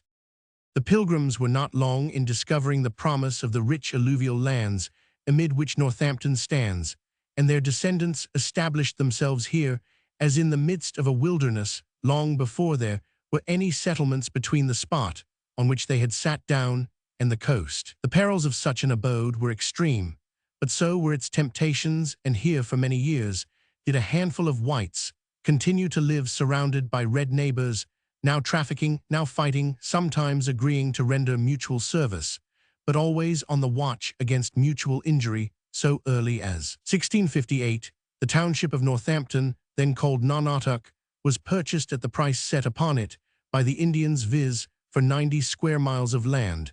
The sellers demanded 100 fathom of wampum by tale and 10 pg 79 coats, and that the purchasers should plow for the Indians 16 acres of land on the east side of the river. The next summer, the making the purchase was the smallest part of the settlers' business. The defending themselves in the wilderness, surrounded as they were by numerous tribes of Indians, was a far more serious matter. The usual arrangement of a village was planned. With a regard to safety from plunder and massacre, the surviving effect is that of beauty, which the busy settlers cannot be supposed to have much regarded at the time. The dwellings were erected in one long street, each house within its own enclosure, and in many cases fortified. The street was bordered with trees, and in the midst stood the meeting house, often fortified. Also, this street was, when it was possible, built across the neck of a peninsula formed by the windings of the river, or from hill to hill in the narrowest part of a valley.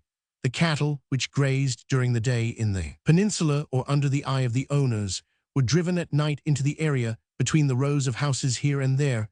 A village was surrounded with palisades, but no kind of defense availed for any long period. From time to time disasters happened to the most careful, and the most valiant fire was an agent of destruction which could not be always defied. When the village was burned, its inhabitants were helpless. The women and children were carried off into captivity, and the place lay desolate till a new party of adventurers arrived to clear away the ruins and commence a fresh experiment. Traditions of the horrors of the Indian Wars spring up at every step in this valley and make the stranger speculate on what men and women were made of in the days when they could voluntarily fix their abode among savage foes, while there were safer places of habitation at their command on the coast. The settlers seem, by the testimony of all history, to have been possessed of spirit proportioned to their needs. We hear of women being employed in the cellars casting bullets and handing them to their husbands during an onset of the savages, and of a girl plucking a saddle from under the head of a sleeping Indian, saddling a horse, and galloping off swimming rivers and penetrating forests, till she reached her home. The fate of the family of the Rev. John Williams, who were living in the valley of the Connecticut at the end of the 17th century, and P.G. were broken up by the Indians in an attack on the village of Deerfield, is a fair specimen of the chances to which residents in such lodges in the wilderness were exposed. The enemy came over the snow, which was 4 feet deep and hard enough to bear them up, and thus were enabled to surmount the palisades. Not being expected at that time of year, they met with no opposition. The inhabitants had not time to rouse themselves from sleep before they were tomahawked or captured. Out of a population of 280, 47 were killed and 112 made prisoners. Mr. Williams was the minister of the settlement. 2 of his children were killed on the threshold of his own door. His son Eliezer escaped and was left behind. Mrs. Williams was one of the Mathers of Northampton. She was marched off with her husband and several remaining children in the direction of Canada, but they were not allowed to be together and comfort each other. It was a weary march for sufferers who carried such heavy hearts into so horrible a captivity, over wastes of snow, through thawing brooks, among rugged forest paths. They were goaded on, not permitted to look back or to loiter or to stop, except at the pleasure of their captors. Mrs. Williams presently fell behind. She was in delicate health and unused to hardship like this. When her husband had passed Green River, he looked back and saw her faltering on the bank, and then stumbling into the water. He turned to implore the savage who guarded him to allow him to go back and help his wife. He was refused, and when he looked again, she had disappeared, having fallen into the water through weakness. An Indian had buried his tomahawk in her skull, stepped over her body, and passed on. Her remains were discovered and carried back to Deerfield for interment. For a few moments, the captives had been tantalized with a hope of release. The Indians were attacked during their retreat by a small body of settlers, and pressed hard at this moment. An Indian runner was dispatched to the guard with orders to put all the prisoners to death. A ball laid him low while he was on his errand, and the settlers, being compelled to give way, the order about the prisoners was not renewed. At night they encamped on the snow, digging away spaces to lie down in, and spreading boughs of the sprucifer for PG 81 couches. During the first night, one of the captives escaped, and in the morning Mr. Williams was ordered to tell his companions that if any more made their escape, the rest of the prisoners should be burned. At the close of a day's march, when they had advanced some way on their long journey, a maidservant belonging to Mr. Williams' family came to the pastor, requested his blessing, and offered her farewell. He inquired what she meant. She replied, with great quietness of manner, that she perceived that all who lagged in the march were tomahawked, that she had kept up with great difficulty through this day, and that she felt she should perish thus. On the morrow Mr. Williams examined into her state of body, and was convinced that she was nearly exhausted. He gave his blessing, and this was all he could do for her. He watched her incessantly the next day. He saw her growing more feeble every hour, but still calm and gentle. She kept up till late in the afternoon. When she lagged behind being urged, she fell, and was dispatched. With the tomahawk, 2 of the prisoners were starved to death on the road, and 15 others were murdered like Mrs. Williams and her servant. The pastor with his remaining children reached Canada, where he remained suffering great hardships for 2 years and a half. He was ransomed with 61 others, and returned to Boston, where he was waited upon by a deputation from his old parish, and requested to resume his duties among the remnant of his people. He actually returned, and died in peace there 23 years afterward. It appears that all his captive children, but 1 were redeemed. 2, besides Eliza, were educated at Harvard College. His little daughter Eunice was 6 years old when she was carried away.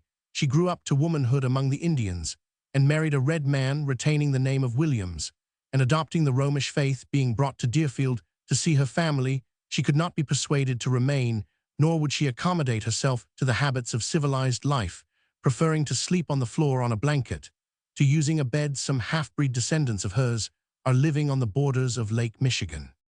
The sufferers seem to have consoled themselves with turning their disasters into verse, sometimes piously in hymns, and sometimes in a lighter ballad strain, like the following pg 82. "'Twas nigh unto Pigwacket on the 8th day of May. They spied a rebel Indian soon after break of day. He on a bank was walking upon a neck of land, which leads into a pond, as were made to understand. Then up spoke Captain Lovewell, when first the fight began. Fight on, my valiant heroes, you see they fall like rain. For as we are informed, the Indians were so thick, a man could scarcely fire a gun, and some of them not hit. Many of the half-breeds, who have sprung from the wars between the settlers and the natives, have been missionaries among the savages. Much doubt hangs over the utility of Indian missions.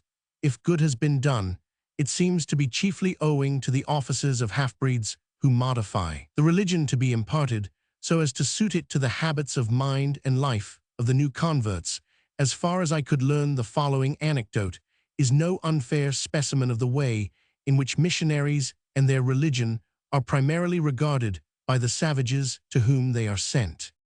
Mr. K, a missionary among a tribe of northern Indians, was wont to set some simple refreshment fruit and cider before his converts when they came from a distance to see him. An old man who had no pretensions to being a Christian desired much to be admitted to the refreshments, and proposed to some of his converted friends to accompany them on their next visit to the missionary.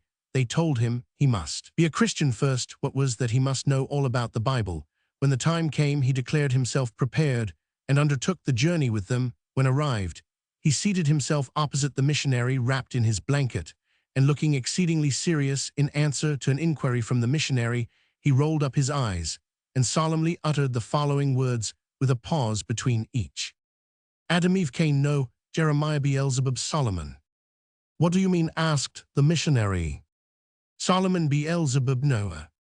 Stop, what do you mean?" "I mean cider."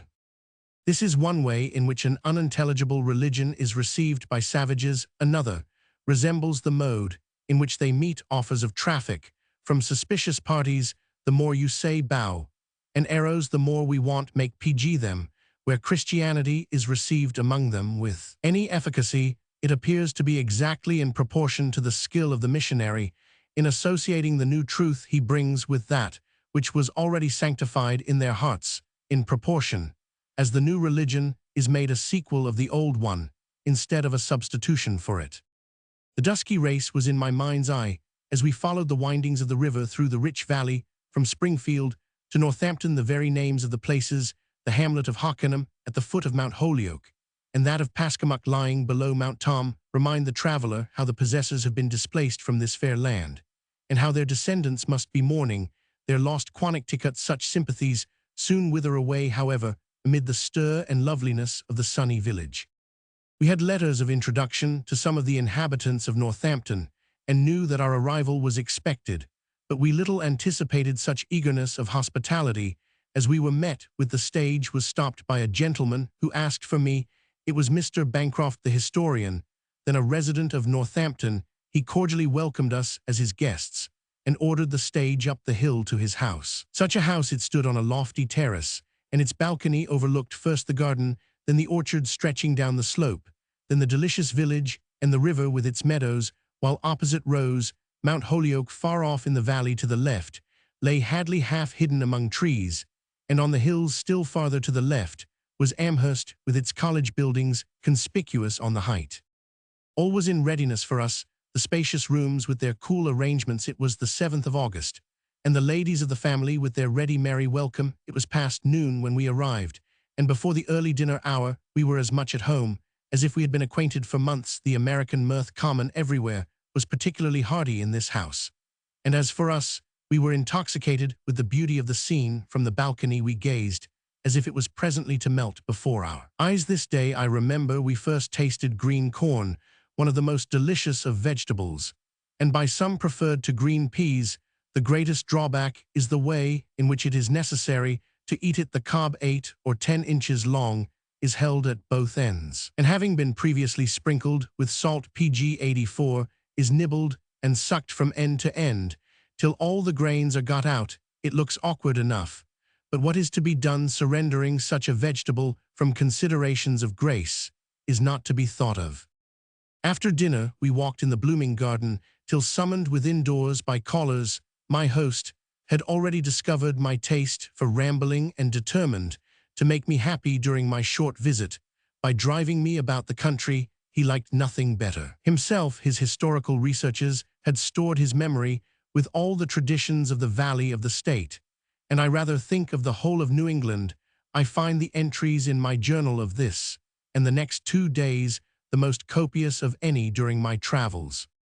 Mr. Bancroft drove me to Amherst this afternoon. He explained to me the construction of the bridge we passed, which is of a remarkably cheap, simple, and safe kind. For a wooden one, he pointed out to me the seats and arrangements of the villages we passed through, and amused and interested me with many a tale of the old Indian wars. He surprised me by the light he threw on the philosophy of society in the United States, a light drawn from history and shed into all the present relations of races and parties to each other. I had before been pleased with what I knew of the spirit of Mr. Bancroft's History of the United States, which, however, had not then extended beyond the first volume. I now perceived that he was well qualified in more ways than one for his arduous task. We mounted the steep hill on which Amherst stands and stopped before the red brick buildings of the college. When the horse was disposed of, Mr. Bancroft left me to look at the glorious view, while he went in search of someone who would be our guide about the college. In a minute, he beckoned me in with a smile of great delight, and conducted me into the lecturer room, where Professor Hitchcock was lecturing. In front of the lecturer was a large number of students, and on either hand as many as 40 or 50 girls. These girls were from a neighboring school, and from the houses of the farmers and mechanics of the village. The students appeared quite as attentive as if they had had the room to themselves. We found that the admission of girls to such lectures as they could understand this was on. Geology was a practice of some years' standing, and that no evil had been found to result from it. It was a gladdening sight. pg 85, testifying both to the simplicity of manners and the eagerness for education. I doubt whether such a spectacle is to be seen out of New England. The professor showed us the turkey tracks, the great curiosity of the place, and distinct and gigantic indeed. They were deeply impressed in the embedded stone. Professor Hitchcock's name is well known among geologists from his highly praised work, A Report on the Geology, Mineralogy, Botany, and Zoology of Massachusetts. We ascended to the observatory, whence we saw a splendid variety of the view I had been admiring all day, and we pronounced this college an enviable residence. It is a Presbyterian college, and is flourishing as Presbyterian colleges of New England do, under the zeal of professors who are not content with delivering courses of lectures, but who work with the students as much like companions as teachers. The institution had been at work only 10 years, and at this time it contained 240 undergraduates, a greater number than any in the state, except perhaps Harvard. The next day was a busy one. We were called away from gazing from the balcony after breakfast. The carriage being at the door, 2 more carriages joined us in the village, and we proceeded in the direction of Mount Holyoke. Our road lay through rich, unfenced cornfields and meadows. Where the mowers were busy, there was a great contrast between the agriculture here and in other parts of the state. Here an annual inundation spares much of the toil of the tiller. It seems as if little more were necessary than to throw in the seed and reap the produce, while in less favored regions the farmer may be seen plowing round the rocks which protrude from the soil and bestowing infinite pains on his stony fields. The carriages conveyed us a good way up the far-famed hill. When it became too steep for the houses, we alighted and found the ascent easy enough. There are rude but convenient ladders, broad and strong at difficult turns of the path, and large stones and roots of trees afford a firm footing in the intervals. The most wayward imagination could not conjure up the idea of danger, and children may be led to the top in perfect safety. On the summit is a building which affords shelter in case of rain and lemonade, and toddy in case of thirst. There is a fine platform of rock on which the traveler may rest pg 86 himself, while he looks around over a space of 60 miles in almost every direction. The valley is the most attractive object, the full river coiling through the meadows and the spires of village churches being clustered at intervals along its banks, but smokes rise on the hillsides from the Green Mountains in the north to the fading distance beyond Springfield in the south to the east. The view extends nearly to New Haven, Connecticut. 70 miles off Mount Holyoke is 1,100 feet above the river. While I was absorbed in the contemplation of this landscape, I was tapped on the shoulder. When I turned, a shipmate stood smiling behind me. She highly enjoyed the odd meeting on this pinnacle, and so did we. The face of a pleasant shipmate is welcome everywhere, but particularly in a scene which contrasts so strongly with those in which we have lived together as a mountaintop with the cabin of a ship. Some person who loves contrast has entered a remarkable set of names in the album on Mount Holyoke as having just visited the spot. Hannah More, Lord Byron, Martin Luther, Roman 100. We returned by a shorter but equally pretty road to dinner, and presently after, as we were not at all tired, we set off again for the Sugarloaf. 10 miles up the valley. We had a warm ride and a laborious scramble up the Sugarloaf, but we were rewarded by a view which I think finer than the one we saw in the morning, though not so various. It commanded the whole valley with its entire circle of hills. White dots of buildings on the hillsides spoke of civilization. Amherst with its red buildings glowed in the sun, and the river below was of a dark gray, presenting a perfect reflection of its fringed banks, of the oxteam on the margin, and of boys fishing among the reeds. Smokes rose where brush was burning, indicating the foundation of new settlements. In one of these places, which was pointed out to me, an accident had happened the preceding spring, which affords another hint of what the hearts of emigrant mothers have sometimes to bear. A child of 2 years old wandered away one afternoon from its parents' side, and was missing when the day's work was done. The family and neighbors were out in the woods for hours with torches, but they only lost their own way without discovering the little one. In the morning, it was found at a considerable distance from home, lying under a bush, as if asleep. It was dead. pg 87. However, the cold of the night had seized it, and it was quite stiff. The sun set as we returned homeward, with all speed, having to dress for an evening party, while the bright glow was still lingering in the valley, and the sky was beginning to melt from crimson to the pale sea-green of evening. I saw something sailing in the air like a glistening golden balloon. I called the attention of my party to it just in time. It burst in a broad flash and shower of green fire. It was the most splendid meteor I ever saw. We pitied a quiet-looking couple whom we met jogging along in a Dearborn, and whose backs had, of course, been turned to the spectacle. They must have wondered at the staring and commotion among our party. I saw an unusual number of falling stars before we reached home. The parties on all the 3 evenings when I was at Northampton were like the village parties throughout New England. There was an over-proportion of ladies, almost all of whom were pretty, and all well-dressed. There was a good deal of party spirit among the gentlemen, and great complaints of religious bigotry from the ladies. One inhabitant of the place, the son of a Unitarian clergyman, was going to leave it chiefly on account. He told me of the treatment his family received from their Calvinistic neighbors while he was at home. They got on pretty well, but he had to go from home sometimes, and could not bear to leave his wife to such treatment, as she met with in his absence. This was the worst case I heard of, but instances of a bigotry nearly as outrageous reminded me painfully of similar cases of pious cruelty at home. The manners towards strangers in these social meetings are perfectly courteous, gay, and friendly. I had frequent occasion to wonder why a foreign Unitarian was esteemed so much less dangerous a person than a native.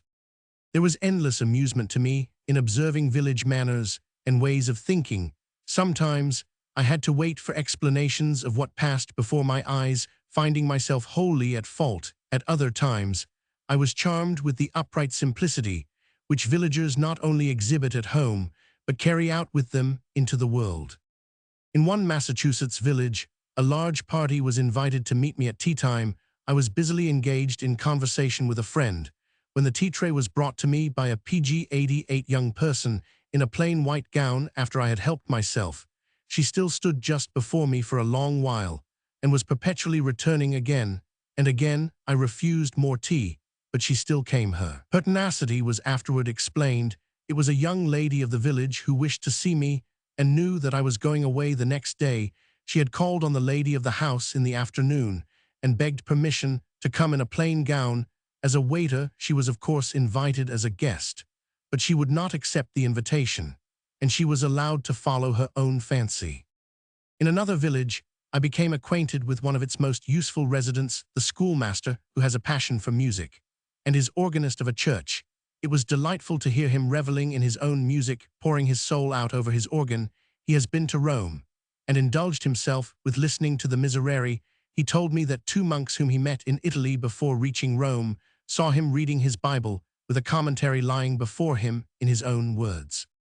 They told me I had better give over what says Roman. Why, reading your Bible with that book to help you, why shouldn't I read in my own Bible, says Roman 1, because the Pope want like it said. They, in my humble opinion, says I, it is far from plain what the Pope has to do with my duty and way of improving myself.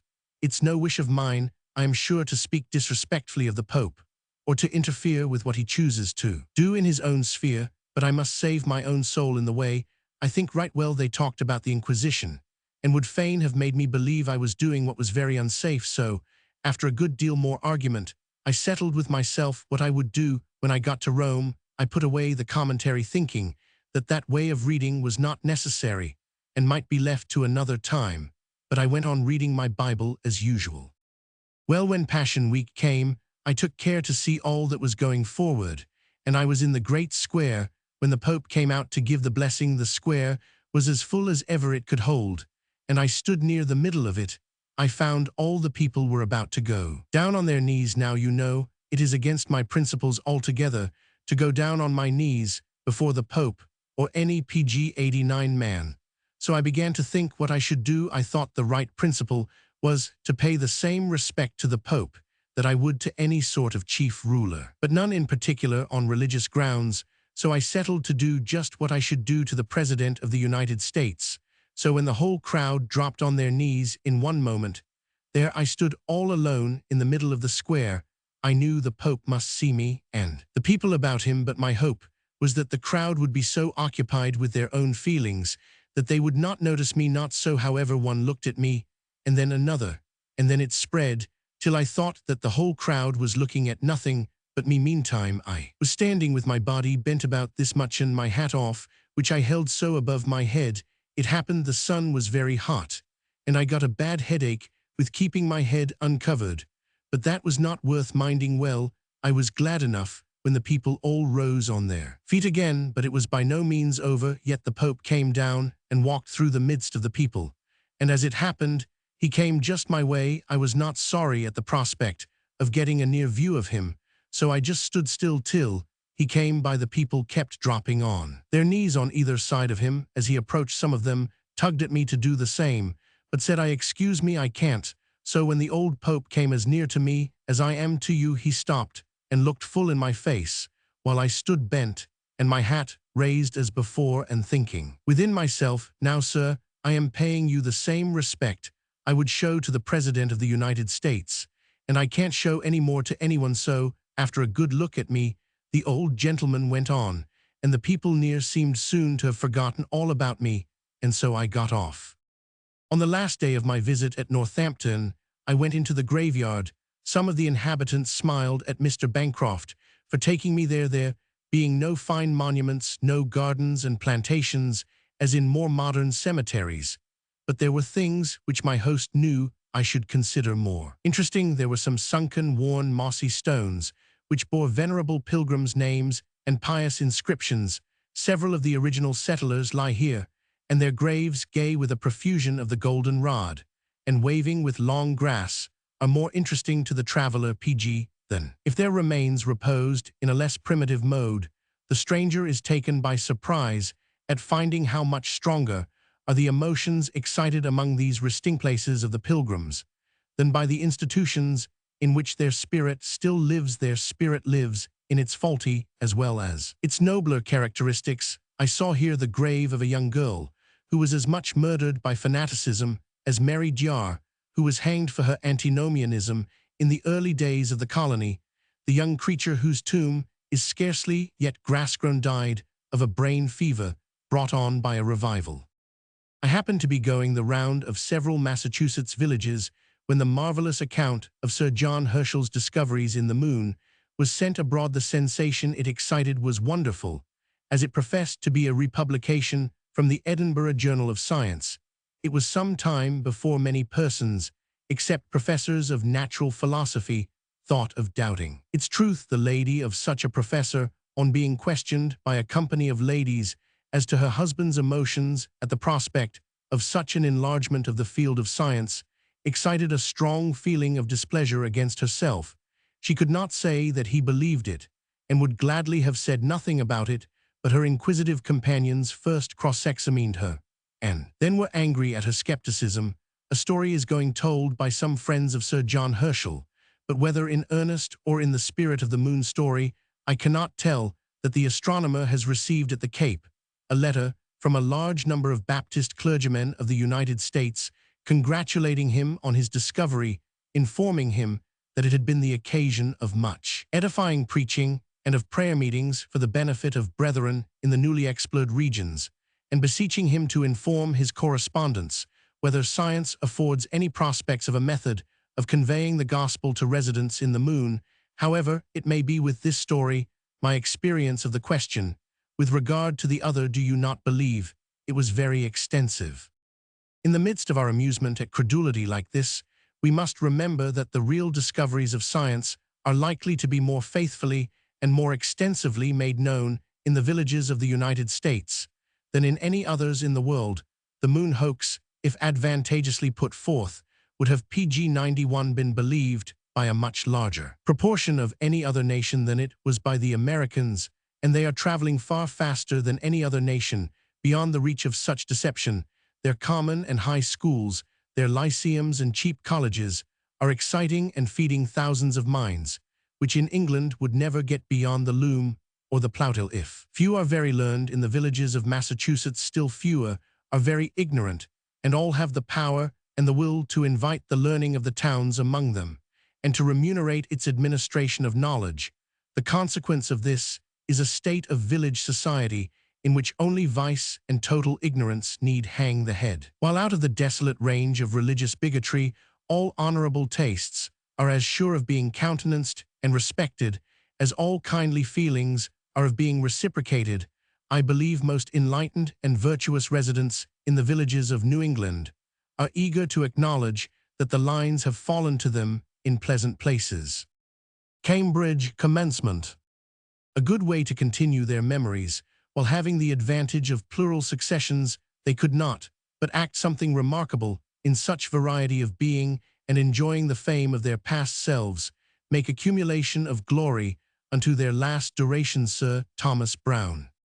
The Pilgrim Fathers early testified to the value of education when New England was poor, and they were but few in number. There was a spirit to encourage learning.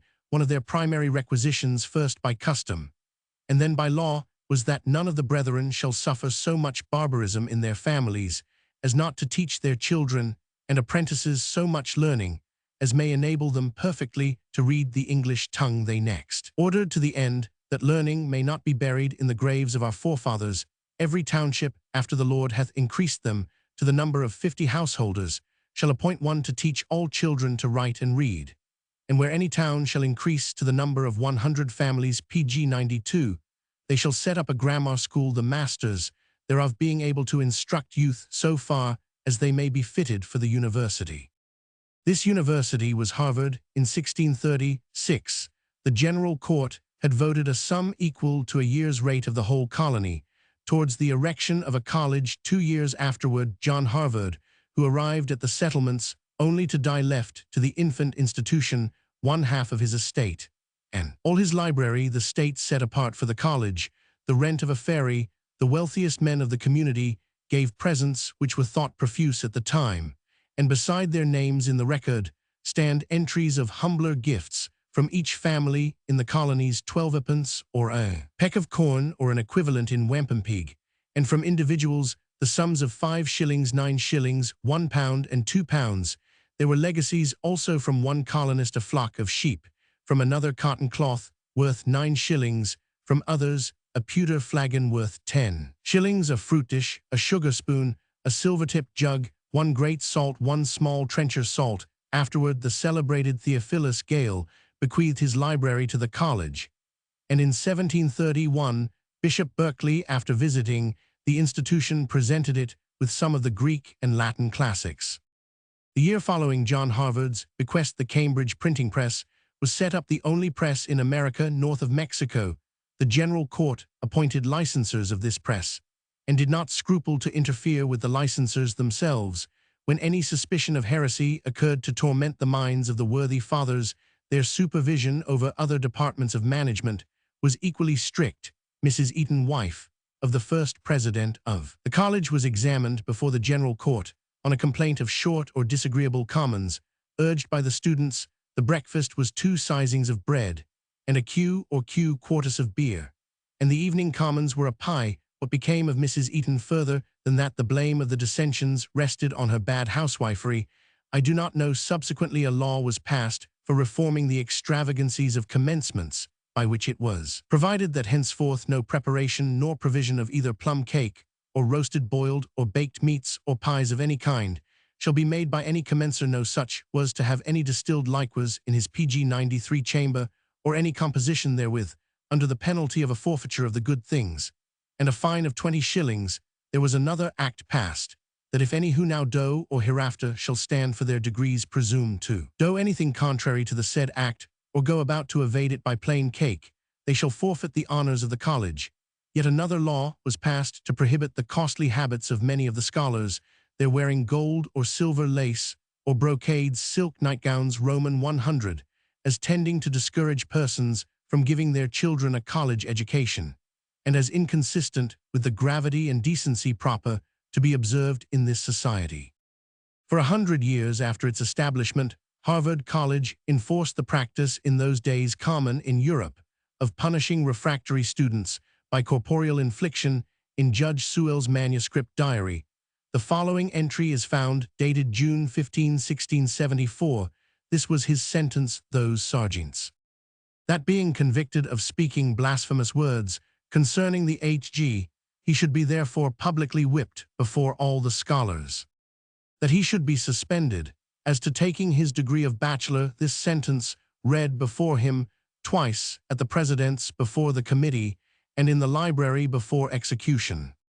Sit by himself in the hall, uncovered at meals, during the pleasure of the President and fellows, and being in all things obedient, doing what exercise was appointed him by the President, or else be finally expelled the college.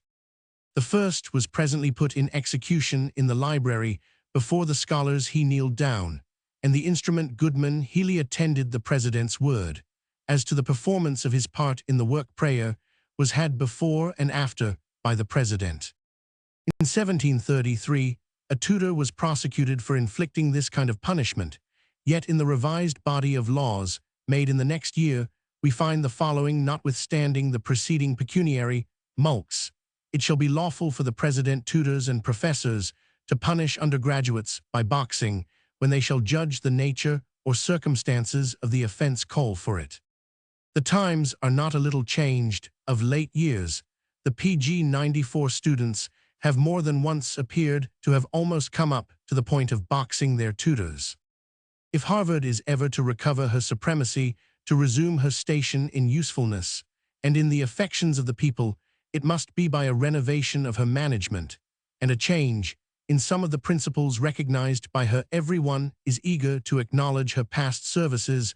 All American citizens are proud of the array of great men whom she has sent forth to serve and grace the country, but like some other universities, she is falling behind the age. Her glory is declining even in its external manifestations, and it must decline as long as the choicest youth of the community are no longer sent to study within her walls. The politics of the managers of Harvard University are opposed to those of the great body of the American people. She is the aristocratic college of the United States. Her pride of antiquity, her vanity of preeminence and wealth, are likely to prevent her renovating her principles and management so as to suit the wants of the period, and she will probably receive a sufficient patronage from the aristocracy for a considerable time to come to encourage her in all her faults. She has a great name, and the education she affords is very expensive in comparison with all other colleges. The sons of the wealthy will therefore flock to her. The attainments usually made within her walls are inferior to those achieved elsewhere. Her professors, poorly salaried, when the expenses of living are considered, being accustomed to lecture and examine the students and do nothing more. The indolent and the careless will therefore flock to her, but meantime more and more new colleges are rising up and are filled as fast as they rise, whose principles and practices are better suited to the wants of the time. In them living is cheaper, and the professors are therefore richer. With the same or smaller salaries, the sons of the yeomanry and mechanic classes resort to them, and where it is the practice of the tutors to work with their pupils as well as lecture to them, a proficiency is made, which shames the attainments of the Harvard students. The middle and lower classes are usually neither Unitarian nor Episcopalian, but Orthodox, as their distinctive term is, and these, the strength and hope of the nation, avoid Harvard and fill to overflowing the oldest Orthodox colleges, and when these will hold no more, establish new ones. Pg 95. When I was at Boston, the state of the university was a subject of great mourning among its friends. Attempts had been made to obtain the services of 3 gentlemen of some eminence as professors, but in vain. The salaries offered were insufficient to maintain the families of these gentlemen in comfort in such a place as Cambridge, though at that very time the managers of the affairs of the institution were purchasing lands in Maine. The moral philosophy chair had been vacant for 8 years. 2 of the professors were at the time laid by in tedious illnesses. A third was absent on a long journey, and the young men of the senior class were left almost unemployed. The unpopularity of the president among the young men was extreme, and the disfavor was not confined to them. The students had at different times within a few years risen against the authorities, and the last disturbances in 1834 had been of a very serious character. Everyone was questioning what was to be done next, and anticipating a further vacating of chairs, which it would be difficult to fill. I heard one merry lady advised that the professors should strike for higher wages, and thus force the council and supporters of the university into a thorough and serious consideration of its condition and prospects in relation to present and future times. The salary of the president is above $2,000. The salaries of the professors vary from $1,500 to $500, that is from $375 to $125. Upon this sum, they are expected to live like gentlemen, and to keep up the aristocratic character of the institution. I knew of one case where a jealousy was shown when a diligent professor with a large family made an attempt by a literary venture to increase his means. Yet Harvard College is in buildings, library, and apparatus in its lands, and money richer than any other in the Union. The number of undergraduates in the years 1833-4 was 216. They cannot live at Harvard for less than $200 a year, independently of personal expenses. $7 to $5 must be contributed by each to the current expenses. Fuel is dear. $15 are charged for lodging within the college walls, and $80 are paid for board by those who use their option of living in the college commons. The fact is, I believe, generally acknowledged that the comparative expensiveness of living is a cause of the depression of Harvard in comparison with its PG 96 former standing among other colleges. But this leads to a supposition, which does not to all appear a just one, that if the expenses of poor students could be defrayed by a public fund to be raised for the purpose, the sons of the yeomanry would repair once more to Harvard. A friend of the institution writes with regard to this plan. It would probably have the immediate effect of bringing back that perhaps most desirable class of students, the sons of families in the middling ranks, in respect of property in town and country, who we fear were driven away in great numbers by the change in the amount of tuition. Fees in or about 1807 they mean to pay to the full extent that others around them do, for whatever they have this is what they have been used to doing, it is their habit perhaps, it is their point of honor no matter, which but they are obliged strictly to consult economy and the difference of an annual expense of $20 or $30, which their fathers will have to spare from the profits of a farm or a shop and pinch themselves to furnish, is and ought to be, with such a very serious consideration. It is in fact a consideration decisive year by year of the destination of numbers of youth to whom the country owes for its own sake the best advantages of education it can afford of those who in moral and intellectual structure are the bone and sinew of the Commonwealth, and on all accounts personal and public, entitled to its best training. 3. It may be doubted whether if a gratis education to poor students were to be dispensed from Harvard tomorrow, it would rival in real respectability and proficiency the orthodox colleges, which have already surpassed her. Her management and population are too aristocratic, her movement too indolent to attract young men of that class, and young men of that class prefer paying for the benefits they receive. They prefer a good education, economically provided so as to be within reach of their means, to an equally good education furnished to them at the cost of their pride of independence. The best friends of Harvard believe that it is not by additional contrivances that her prosperity can be restored, but by such a renovation of the whole scheme of her management as shall bring her once more into accordance with the wants of the majority, the spirit of the country, and of the time. PG 97.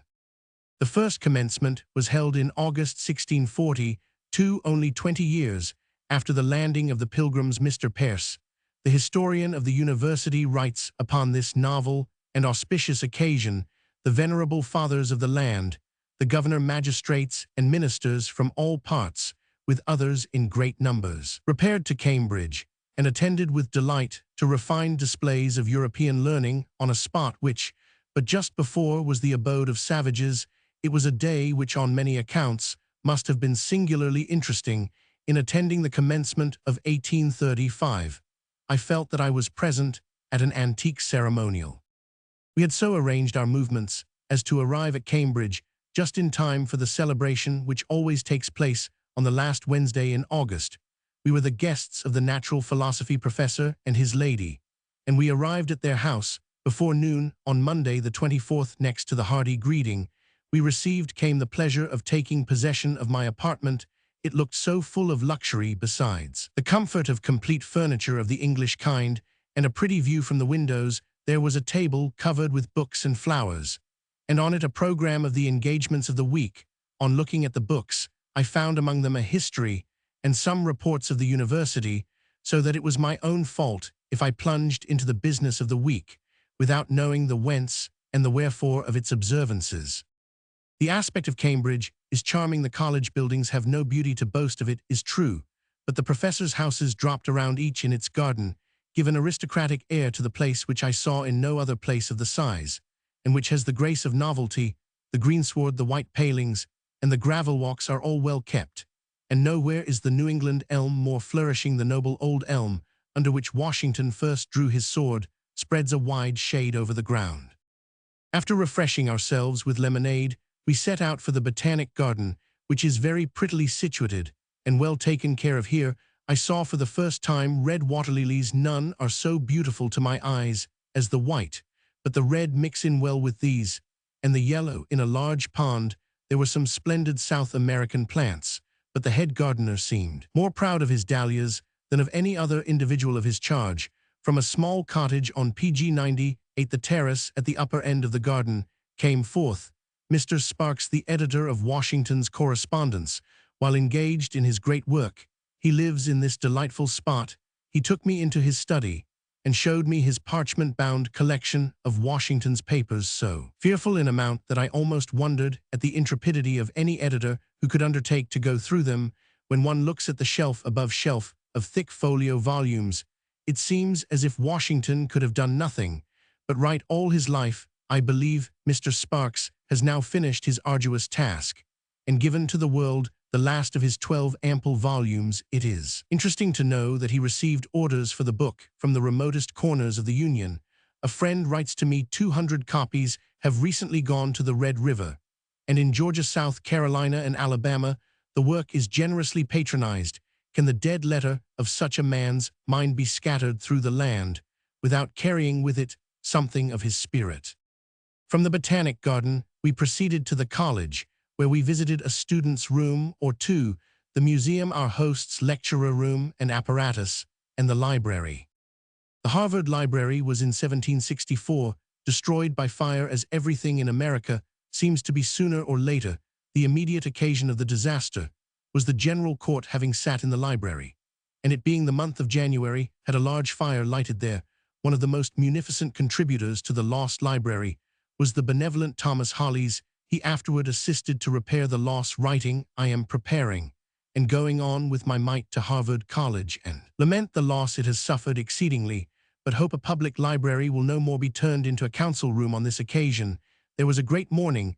The governor sent a message of condolence to the representatives. The newspapers bewailed it as a ruinous loss, and the mother country and the colonies were stirred up to repair the mischief. Yet now, when the library consists of 40,000 volumes, some of them precious treasures, there seems as much carelessness as ever about fire. This is vehemently complained of.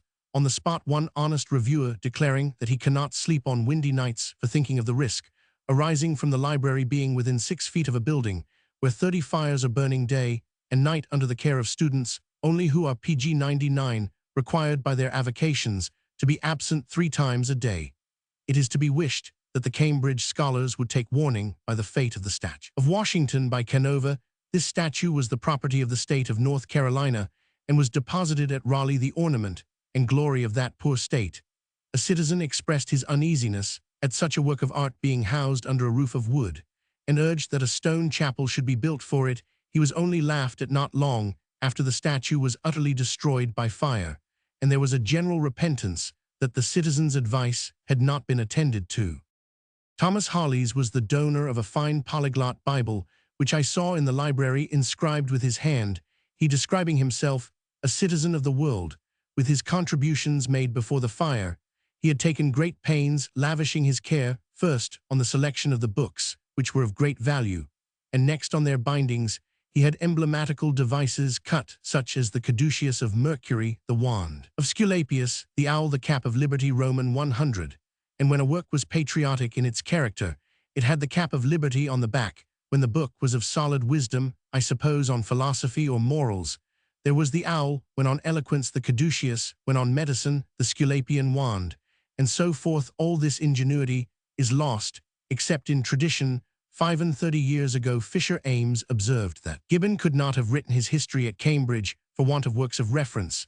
The library then consisted of less than 20,000 volumes. 7 years ago, there was no copy of Kepler's works in the library. Much has been done since that time. The most obvious deficiencies have been supplied, and the number of volumes has risen to upward of 40,000. There is great zeal on the spot for a further enlargement of this treasure, and the prevailing opinion is that whenever a proper building is erected, the munificence of individuals will leave nothing to be complained of and little to be desired. The names of donors of books are painted up in the alcoves of the library, but the books are now assorted by their subjects. There are portraits of some of the patrons of the institution too, of which by Copley are good. The rest of our first day at Cambridge was spent in society. This was the first time of my meeting Professor Norton, who, of all the theologians of America, impressed PG 100 me, as I believe he has impressed the Unitarians of England generally, and certain other theologians, with the most respect in reach of mind, in reasoning power, in deep devotional feeling, and according to the universal testimony of better judges than myself in biblical learning. He has no superior among the American divines, and in some of these respects, no peer.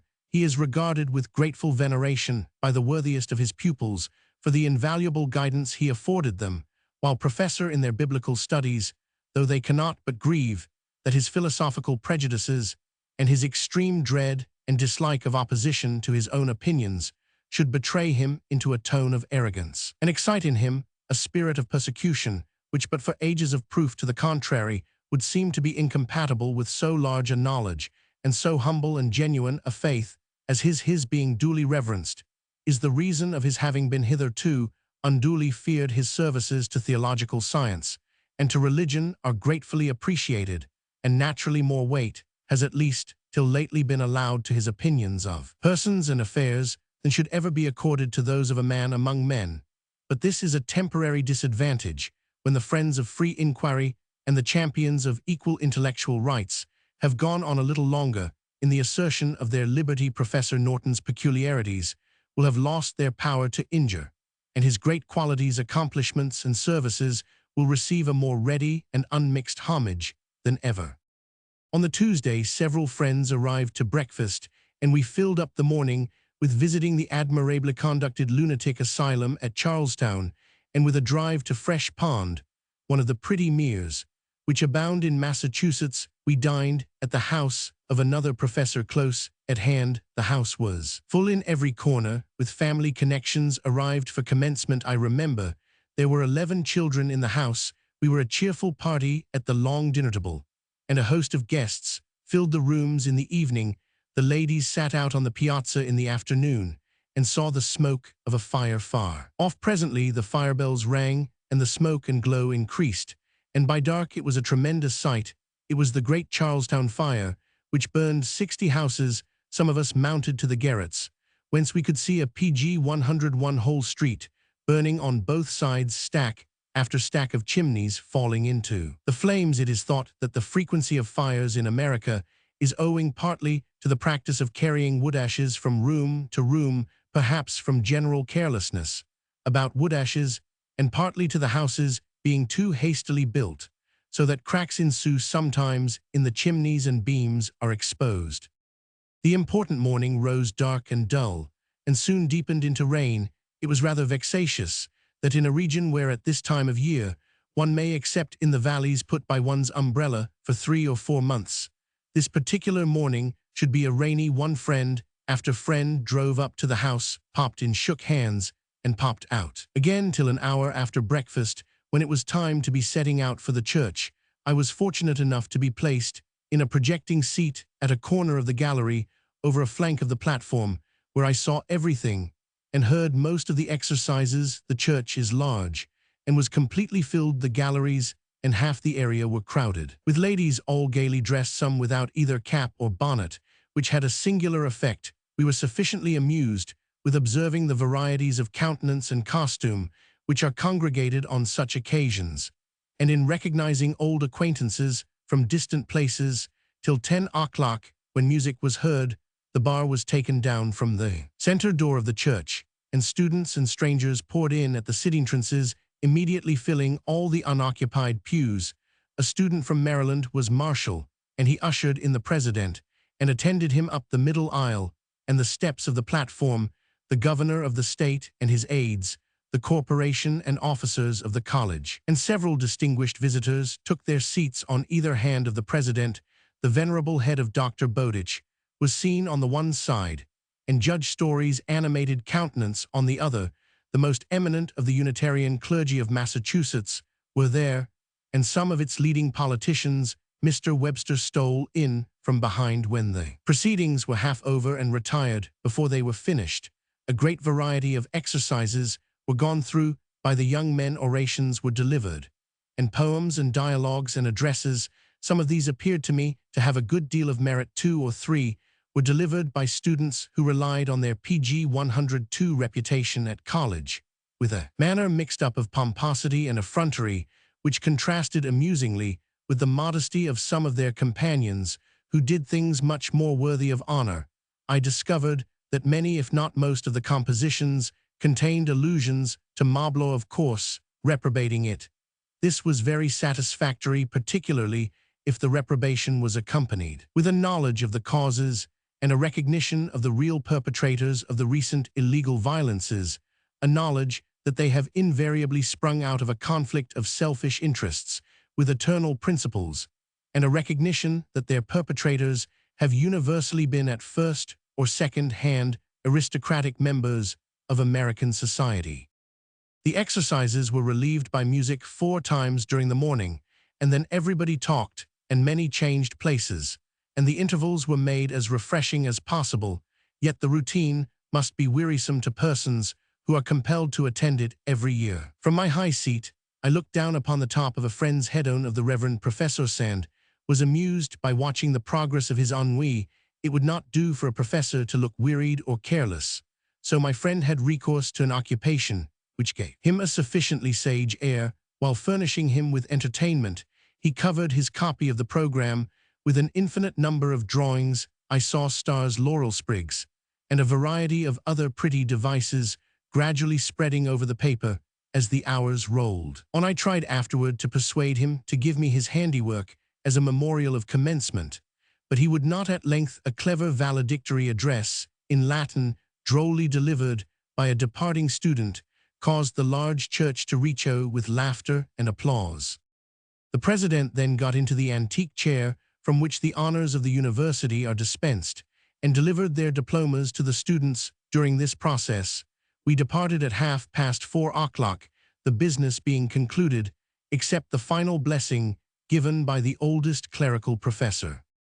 At home we assembled a party of ladies without any gentlemen. The gentlemen were all to dine in the college hall. Our hostess had happened to collect round her table a company of ladies more or less distinguished in literature, and all on the present occasion at least as merry as P.G. 103 children, or which is saying as much as merry as Americans usually are. We had therefore a pleasant dining enough, during which one of these clever ladies agreed to go with us to the White Mountains on our return from Dr. Channing's in Rhode Island. It was just the kind of day for planning enterprises. After dinner, several of the gentlemen came in to tell us what had been done, and said at the hall their departure was a signal that it was time to be dressing for the president's levee. It was the most tremendous squeeze I encountered in America, for it is an indispensable civility to the president and the university to be seen at the levee. The band which had refreshed us in the morning was playing in the hall, and in the drawing rooms there was a splendid choice of good company. I believe almost every eminent person in the state for official rank or scientific and literary accomplishment was there. I was presented with flowers as usual, and was favored with some delightful introductions, so that I much enjoyed the brief hour of our stay. We were home by 8 o'clock, and felt ourselves quite at rest again in our hostess' cool drawing room, where the family party sat refreshing themselves with champagne and conversation, till the fatigues of commencement were forgotten. My curiosity had been so roused by the spectacles of this showy day that I could not go to rest till I had run over the history of the university, which lay on my table on such occasions. I found it best to defer till the early morning the making notes of what I had seen. Many things which appear confused when looked at so near are like the objects of the external world, bright and distinct at sunrise, but then the journal should be written before the events of a new day begin. Mr. Sparks breakfasted with us on the morning of the 27th. He brought with him the pass given by Arnold to André, and the papers found in André's boots. He possesses also the reports of the West Point fortifications in Arnold's undisguised handwriting. The effect is singular of going from André's monument in Westminster Abbey to the shores of the Hudson, where the treachery was transacted, and to Mr. Sparks' study, where the evidence lies clear and complete. After breakfast, we proceeded once more to the church, in which were to be performed the rites of the Phi Beta Kappa PG 104 Society. This society consists of the elite of the scholars who owe their education to Harvard and of distinguished professional men. Its general object is to keep alive the spirit and perpetuate the history of scholarship. Every member is understood to owe his election to some evidence of distinction in letters, though the number of members is so great as to prove that no such supposition has become a rule. The Society holds an annual celebration in Cambridge the day after commencement, when public exercises take place in the church, and the members dine together in the college hall.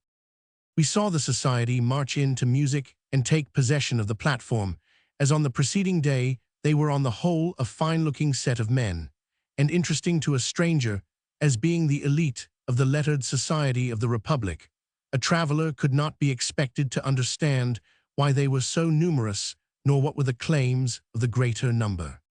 Prayers were said by the chaplain of the Society, and then a member delivered an address. This address was, and is to me a matter of great surprise. I do not know what was thought of it by the members generally, but if its doctrine and sentiments are at all sanctioned by them, I must regard this as another evidence, in addition to many that the minority in America are with regard to social principles eminently in the wrong.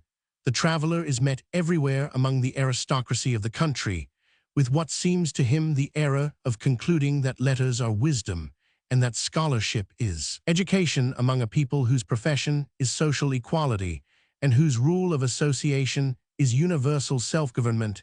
He is surprised to behold the assumptions of a class, and the contempt which the few express for the many with as much assurance as if they lived in Russia or England. Much of this is doubtless owing to the minds of the lettered class having been nourished upon the literature of the Old World, so that their ideas have grown into a conformity with those of the subjects of feudal institutions, and the least strong-minded and original indiscriminately adopt not merely the language but the hopes and apprehensions, the notions of good and evil, which have been generated amid the antiquated arrangements of European society, but making allowance for this as quite to be expected of all but very strong and original minds. It is still pg 105 surprising that within the bounds of the Republic the insolence should be so very complacent, the contempt of the majority so ludicrously decisive, as it is self-satisfied, oracular ignorance and error are always as absurd as they are mournful, but when they are seen in full display among a body whose very ground of association is superiority of knowledge and of the love of it, the inconsistency affords a most striking lesson to the observer. Of course, I am not passing a general censure on the association now under notice, for I know no more of it than what I could learn from the public exercises of this day and a few printed addresses and poems. I am speaking of the tone and doctrine of the orator of the day, who might be no faithful organ of the Society, but whose ways of thinking and expressing himself were but too like those of many literary and professional men whom I met in New England society. The subject of the address was the duties of educated men in a republic, a noble subject, of which the orator seemed to be aware at the beginning of his exercise. He well explained that whereas in all the nominal republics of the Old World men had still been under subjection to arbitrary human, the new republic was established on the principle that men might live in allegiance to truth under the form of law. He told that the primary social duty of educated men was to enlighten public sentiment as to what truth is, and what law ought therefore to be.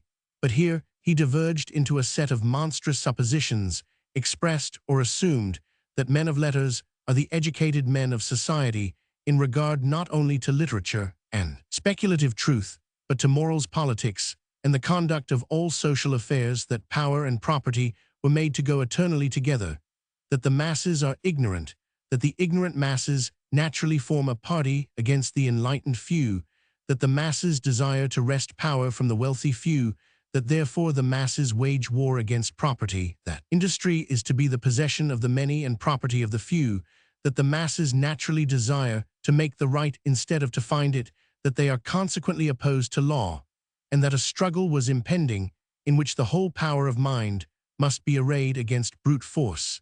This extraordinary collection of fallacies was not given in the form of an array of propositions, but they were all taken for granted. When not announced, the orator made large reference pg 106 to recent outrages in the country, but happily for the truth, and for the reputation of the masses, the facts of the year supplied as complete a contradiction as could be desired to the orator of the hour. The violences were not perpetrated by industry against property, but by property against principle.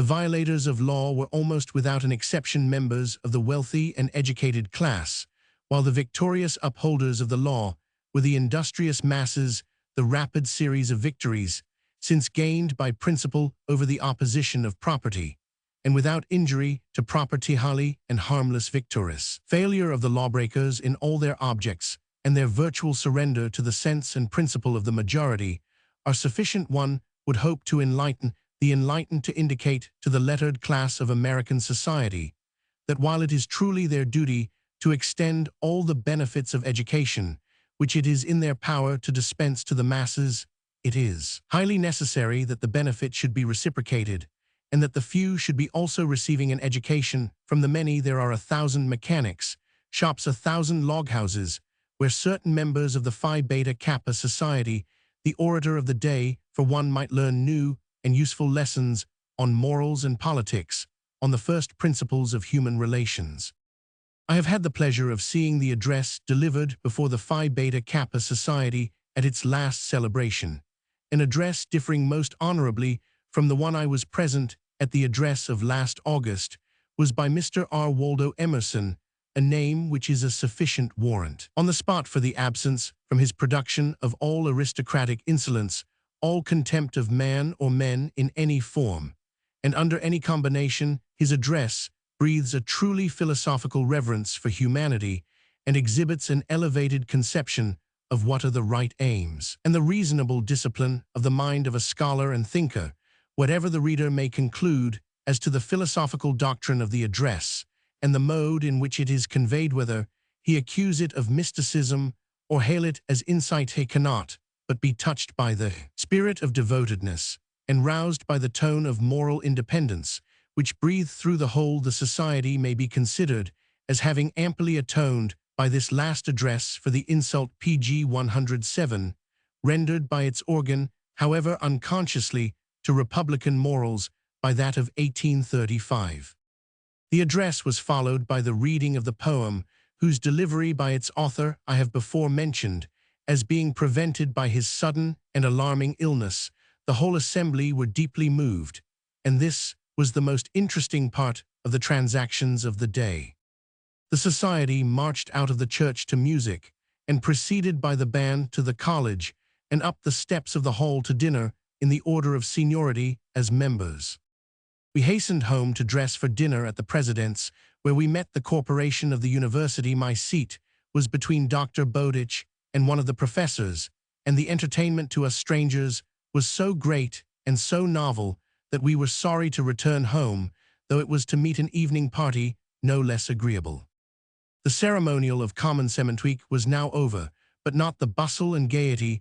The remaining 2 days were spent in drives to Boston and to Bunker Hill, and in dinner and evening visits to Judge Story's, to some of the professors, and to Mr. Everett's, since governor of the state. The view from Bunker Hill is fine, including the city and harbor of Boston, the long bridges, and the neck, which connect the city with the mainland, the village of Medford, where the first American ship was built, and the rising grounds, which advantageously limit the prospect. The British could scarcely have had much leisure to admire the view while they were in possession of the hill, for the colonists kept them constantly busy. I saw the remains of the work, which was the only foothold they really possessed. They roamed the hills and marched through the villages, but had no opportunity of settling themselves anywhere else. Their defeat of the enemy was more fatal to themselves than to the vanquished, as they lost more officers than the Americans had men engaged. A monument is in course of erection, but it proceeds very slowly for want of funds. It is characteristic of the people that funds should fall short for this object, while they abound on all occasions when they are required for charitable, religious, or literary uses. The glory of the Bunker Hill struggle is immortal in the hearts of the nation, and the granite obelisk is not felt to be wanted as an expression. When it will be finished, no one knows, and few seem to pg 108 care, while the interest in the achievement remains as enthusiastic as ever. While we were surveying the ground, a very old man joined us with his plan of the field.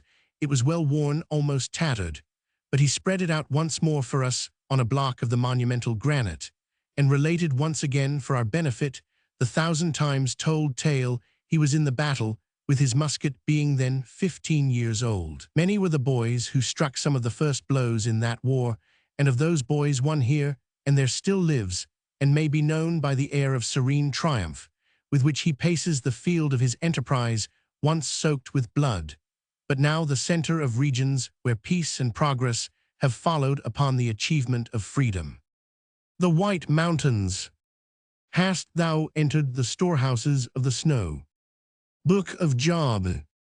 One of the charms of such traveling as that of the English in the United States is its variety. The stopping to rest for a month at a farmhouse after a few weeks of progress by stage, with irregular hours, great fatigues, and indifferent fare, is a luxury which those only can understand who have experienced it, and it is no less a luxury to hie away from a great city, leaving behind its bustle and formalities and the fatigues of sightseeing and society, to plunge into the deepest mountains solitude. I have a vivid recollection of the dance of spirits, amid which we passed the long bridge at Boston on our way out to New Hampshire. On the bright morning of the 16th of September, our party consisted of 2 Americans and 2 English. We were to employ 8 or 10 days in visiting the White Mountains of New Hampshire, returning down the valley of the Connecticut. The weather was brilliant the whole time, and I well remember how gay the hedges looked this first morning, all starred over with purple lilac and white asters, and gay with golden rod, with which was intermixed PG 109 here, and there a late pale briar rose. The orchards were cheerful with their apple cropping. There was scarcely one which had not its ladder against a laden tree, its array of baskets and troughs beneath, and its company of children picking up the fruit from the grass. What a contrast to the scenery we were about to enter upon. Of the earlier part of this trip, our visit to Lake Winnipesaukee and the Red Mountain, I gave an account in my former work, for little supposing that I should ever return to the subject. My narrative must now be taken up from the point where I then dropped it. From the summit of Red Mountain, I had seen what kind of scenery we were to pass through on our road to Conway. It was first mountain and wild little valleys, and then dark pine scenery barrens, with some autumnal copses and intervals of lake and stream. Lake Ossipee looked like what I fancy the wildest parts of Norway to be, a dark blue expanse, slightly ruffled with pine fringing all its ledges and promontories, bristling with pines jutting into it, no dwellings and no sign of life, but a pair of wildfowl bobbing and ducking, and a hawk perched on the tip-top of a scraggy blighted tree. In the steamboat on Lake Winnipesaukee, there was a party whom we at once concluded to be bridegroom and bridemaid. They were very young, and the state of the case might not have occurred to us, but for the obvious pride of the youth in having a lady to take care of. Our conjectures were confirmed by the peculiar tone in which he spoke of my wife to the people of the inn. In giving orders, it had a droll mixture of pride and awkwardness of novelty, with an attempt to make the words appear quite familiar. For some days we were perpetually meeting this party, and this afternoon they introduced themselves to me, the ground of their having expected to see me at Portsmouth on my way to the White Mountains. I imagine they would have been too busy with their wedding arrangements to have cared much about me. If I had gone, I was glad we fell in with them, as it added an interest to the trip. We looked at the scenery with their eyes and pleased ourselves with imagining what a paradise these landscapes must appear to the young people, what a sacred region it will be to them, PG 110, when they look back upon it in their old age, and tell the youth of those days what the White Mountains were when they towered in the midst of a wilderness. We all took up our quarters at the inn at Conway, and the next morning we met again at breakfast, and improved our acquaintance by sympathizing looks about the badness of everything on the table. Eggs were a happy resource, for the bread was not eatable. We did not start till 10, our party having bespoken a private conveyance, and the horses having to be sent for to a distance of 8 miles, so the wedding party had the companionship of our luggage instead of ourselves in the stage, and we 4 stepped merrily into our little open carriage, while the skirts of the morning mist were drawing off from the hilltops, and the valley was glowing in a brilliant autumn sunshine. This was to be the grand day of the journey, the day when we were to pass the Notch, and we were resolved to have it to ourselves if we could procure a private conveyance from stage to stay. We struck across the valley, which is intersected by the Saco River. Never did valley look more delicious. shut in all round by mountains green as emerald, flat as water and chumped, and fringed with trees tinted with the softest autumnal hues. Every reach of the Saco was thus belted. And shaded, we stopped at Pendexter's, the pretty house well known to tourists. Having watered the horses, we went on another stage no less beautiful, and then entered upon the wilderness. For 7 miles, we did not see a single dwelling and ahead now, and then popped out of the stage window, showing that our friends, the Weddingers, were making sure of our being near, as if the wilderness of the scene made them relish the idea of society. The mountains had opened and closed in every direction all the morning. They now completely shut us in, and looked tremendous enough, being exceedingly steep and abrupt, bare and white, where they had been seamed with slides, and in other parts dark with stunted firs. At the end of 7 miles of this wilderness, we arrived at the elder Crawford's, a lone house, invested with the grateful recollections of a multitude of travelers. The Crawfords, who live 12 miles apart, lead a remarkable life, but one which seems to agree well with mind and body. They are hale, lively men of uncommon simplicity, of manners, dearly loving company, pg 111, but able to make themselves happy in solitude. Their year is passed in alternations of throngs of guests. With entire loneliness, 5 during the long dreary season of thaw, no one comes in sight, or if a chance visitor should approach it, is in a somewhat questionable shape, being no other than a hungry bear, the last of his clan, during 2 months, August and September, while the solitaries are trying to get some sort of harvest out of the impracticable soil, while bringing their grain from a distance. A flock of summer tourists take wing through the region.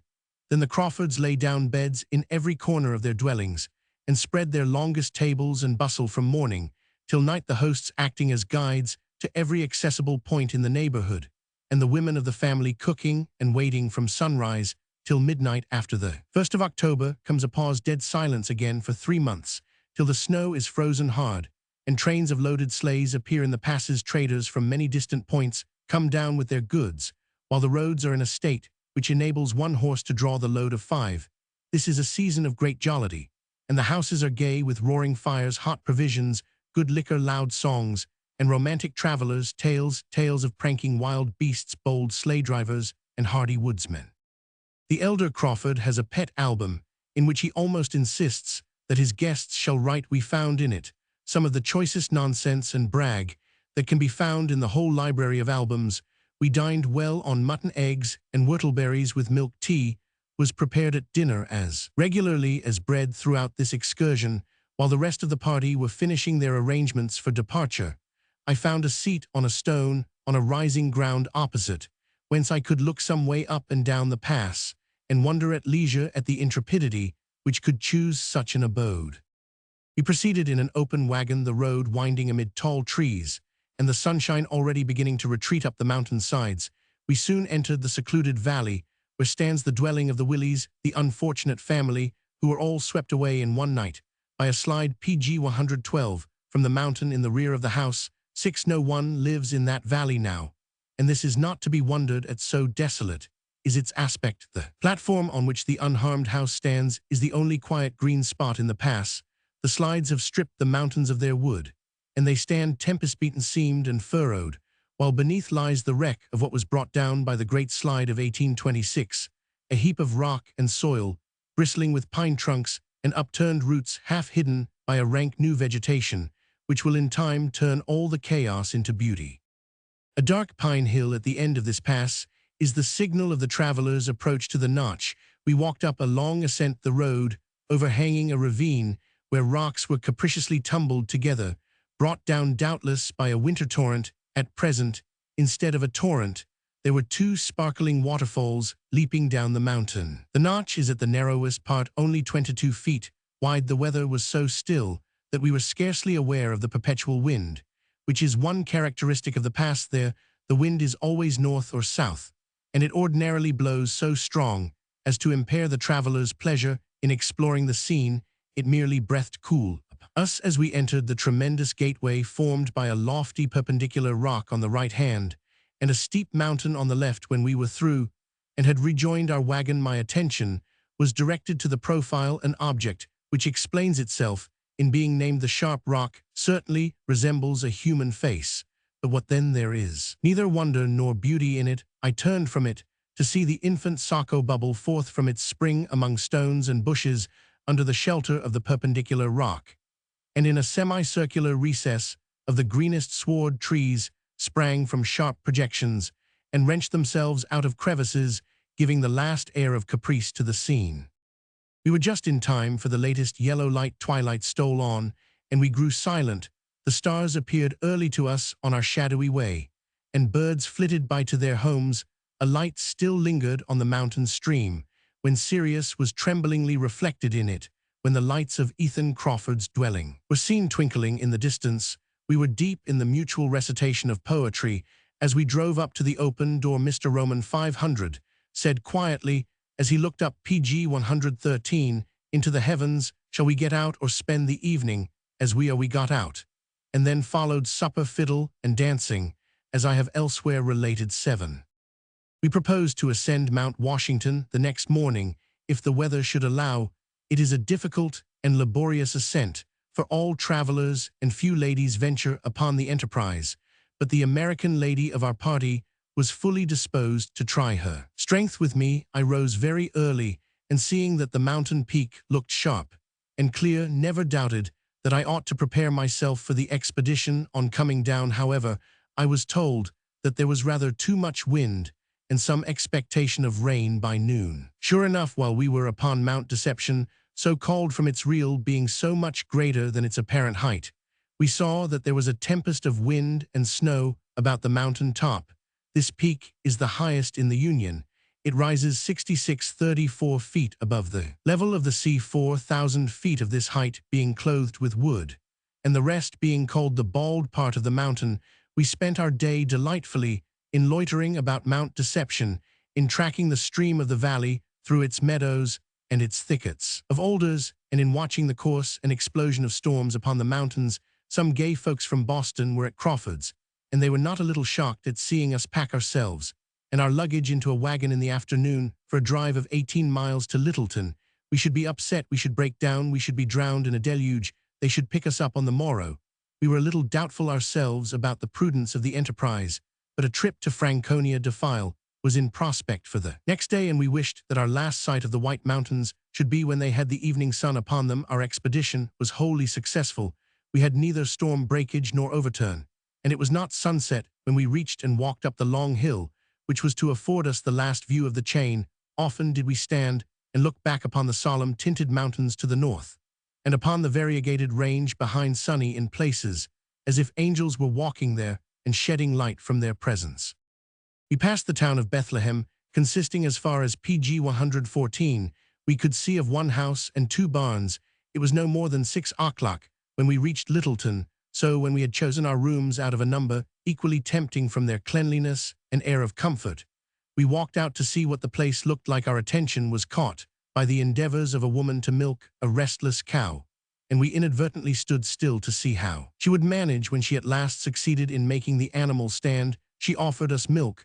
We never refused kindness which might lead to acquaintanceship, so we accepted her offer and followed her guidance into her house to obtain a basin to drink out of. It was a good interior. 2 pretty girls, nicely dressed, sat during the dusk by a blazing fire. Their talkative father was delighted to get hold of some new listeners. He sat down upon the side of the bed as if in preparation for a long chat, and entered at large into the history of his affairs. He told us how he went down to Boston to take service, and got money enough to settle himself independently in this place, and how much better he liked having a house of his own than working for any amount of money in a less independent way. He told us how Littleton flourishes by the lumber trade, wood being cut from the hills around and sent floating down the stream for 5 miles till it reaches the Connecticut, with whose current it proceeds to Hartford. 20 years ago, there was one store and a tavern in the place. Now it is a wide-spreading village on the side of a large hill, which is stripped of its forest. The woods on the other bank of the river are yet untouched. Scarcely a field is to be seen under tillage, and the axe seems almost the only tool in use. We were admirably cared for at Gibbs' house at Littleton, and we enjoyed our comforts exceedingly. It appeared that good manners are much regarded in the house, some of the family being as anxious to teach them to strangers as to practice them themselves. In the morning, one of my American friends, and I, being disposed to take our breakfast at convenient leisure, sat down to table. When all was ready, our companions, who could make more haste, not having appeared, a young lady stood at the side table to administer the steaming coffee and tea. After waiting some time, my companion modestly observed, "I should like a cup of coffee, if you please, PG 115. There was no appearance of the observation having taken effect, so my friend spoke again. "Will you be so good as to give me a cup of coffee?" No answer. After a third appeal, the young lady burst out with, "Never saw such manners to sit down to table before the other folks come." I hope she was pacified by seeing that our friends, when they at length appeared, did not resent our not having waited for them. We set out early in an open wagon for a day's excursion to Franconia, to file a gorge in the mountains, which is too frequently neglected by travelers who pass through this region. Before we reached Franconia, some part of our vehicle gave way while it was in the hands of the blacksmith.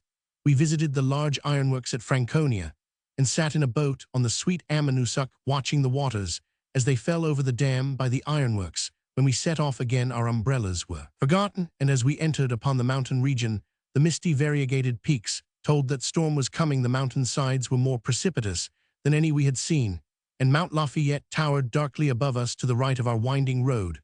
We passed some beautiful tarns fringed with trees and brimming up so close to the foot of the precipices as to leave scarcely a footpath on their margin.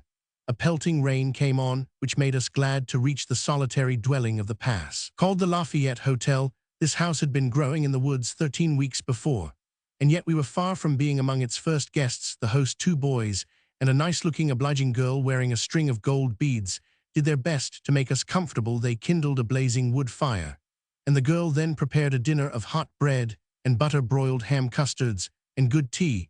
When the shower ceased, we went out and made ourselves acquainted with the principal features of the pass, sketching, reciting, and watching how the mists drove up and around the tremendous peaks, smoked out of the fissures, and wreathed about the woods on the ledges. The scene could not have been more remarkable and scarcely more beautiful. In the brightest sunshine, it was not various, its unity was its charm. It consisted of a narrow rocky road winding between mountains, which almost overhung PG 116, the path except at intervals where there were recesses filled with woods. After dinner, our host brought in the album of the house, for even this new house had already its album. When we had given an account of ourselves, we set out, in defiance of the clouds, for the whirlpool. 4 miles at least farther on the way, we passed a beautiful lake overhung by ash, beech, birch, and pine, with towering heights behind. Hereabout the rain came on heavily and continued for 3 hours. The whirlpool is the grand object of this pass, and it is a place in which to spend many a long summer's day. A full mountain stream, issuing from the lake we had left behind and brawling all along our road, here gushes through a crevice into a wide basin singularly overhung by a projecting rock, rounded and smoothed, as if by art. Here the eddying water, green as the Niagara floods, carries leaves and twigs round and round, in perpetual swift motion, a portion of the waters brimming over the lower edge of the great basin at each revolution, and the pool being replenished from above. I found a shelter under a ledge of rocks, and here I could have stood for hours, listening to the splash and hiss, and watching the busy whirl. The weather, however, grew worse every moment. The driver could not keep the seats of the wagon dry any longer, and after finding to our surprise that we had stayed half an hour by the pool, we jumped into our vehicle and returned without delay. There were no more wandering gleams among the mountains, but just as we descended to the plain, we saw the watery sun for a moment, and were cheered by a bright amber streak of sky above the western summits. By the time we recovered our umbrellas, there was no farther need of them. It soon became totally dark, and if there had been any choice, the driver would have been as glad as ourselves to have stopped, but we were wet, and there were no habitations along the road, so we amused ourselves with watching 1 or 2 fireflies, the last of the season, and the driver left the horses to find their own way, as he was unable to see a yard in any direction. At last, the lights of Littleton appeared. The horses put new spirit into their work, and we arrived at Gibbs' door before 8 o'clock. The ladies of the house were kind in their assistance to get us dried and warmed, and to provide us with tea. Our course was subsequently to Montpelier, Vermont, PG 117, and along the White River till we joined the Connecticut, along whose banks we traveled to Brattleboro, Deerfield, and Northampton, the scenery of New Hampshire and Vermont, is that to which the attention of travelers will hereafter be directed perhaps more emphatically than to the renowned beauties of Virginia. I certainly think the Franconia defile the noblest mountain pass I saw in the United States. Channing. And let me tell you, good company and good discourse are the very sinews of virtue. Izaak Walton. There is no task more difficult than that of speaking of one's intimate friends in print. It is well that the necessity occurs, but seldom, for it is a task which it is nearly impossible to do well. Some persons think it as dangerous as it is difficult, but I do not feel this if a friendship be not founded on a mutual knowledge so extensive as to leave nothing to be learned by each of the opinions of the other regarding their relation, and if moreover either party, knowing what it is to speak to the public's act of all acts most like answering at the bar of eternal judgment, can yet be injuriously moved by so much of the character and circumstances being made known, as the public has an interest in such a friendship, is not worthy of the name, and if it can be thus broken up, it had better be so. In the case of a true friendship, there is no such danger, for it is based upon something very different from mutual ignorance, and depends upon something much more stable than the ignorance of the world concerning the parties. Dr. Channing is of all the public characters of the United States the one in whom the English feel the most interest. After much consideration, I have decided that to omit, because the discussion is difficult to myself, the subject most interesting to my readers, and one on which they have from Dr. Channing's position a right to information, would be wrong accounts have already been given of him. 1 at pg 118, least to his disadvantage, there is no sufficient reason why a more friendly one should be withheld, while the account is strictly limited to those circumstances and appearances which might meet the observation of a stranger or a common acquaintance. All revelations made to me through the hospitalities of his family or by virtue of friendship will be, of course, carefully suppressed. Dr. Channing spends 7 or 8 months of the year in Rhode Island, at Oakland, 6 miles from Newport. There I first saw him, being invited by him and Mrs. Channing to spend a week with them. This was in September 1835. I afterwards stayed a longer time with them in Boston. The last 10 miles of the journey to Dr. Channing's house from Boston is very pretty and fine, whether the road passes through a watery region, where the whims of sunshine and cloud are as various and as palpable as at sea.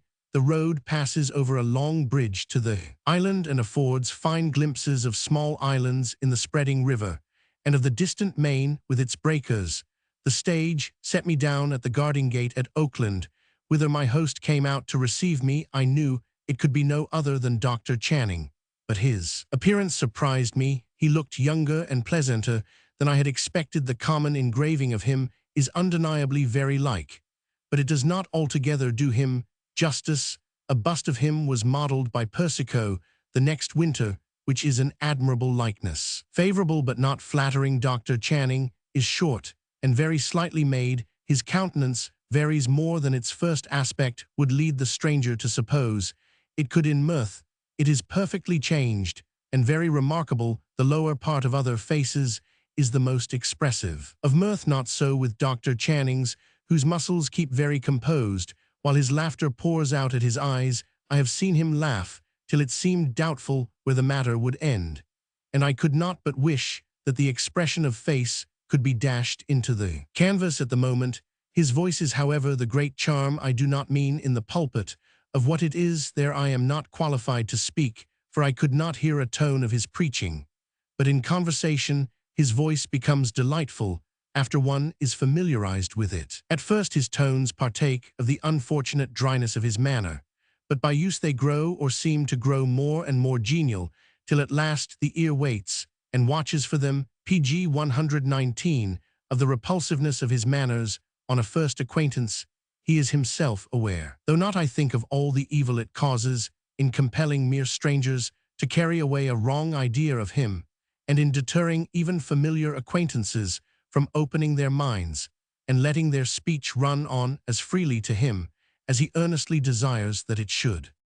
It might not be difficult to account for this manner, but this is not the place in which we have to do with any, but the facts of the case The natural but erroneous conclusion of most strangers is that the dryness proceeds from spiritual pride, and all the more from there being an appearance of this in Dr. Channing's writings in the shape of rather formal declarations of ways of thinking as his own, and of accounts of his own views and states of mind still as his own. Any stranger thus impressed will very shortly be struck speechless by evidences of humility, of generous truth, and meek charity at such variance with the manner in which other things have been said as to overthrow all hasty conclusions. It was thus with me, and I know that it has been so with others, those superficial observers of Dr. Channing, who, carrying in their own minds the idea of his being a great man, suppose that the same idea is in his, and even kindly account for his faults of manner on this ground, do him great injustice, whatever may be his share of the blame of it.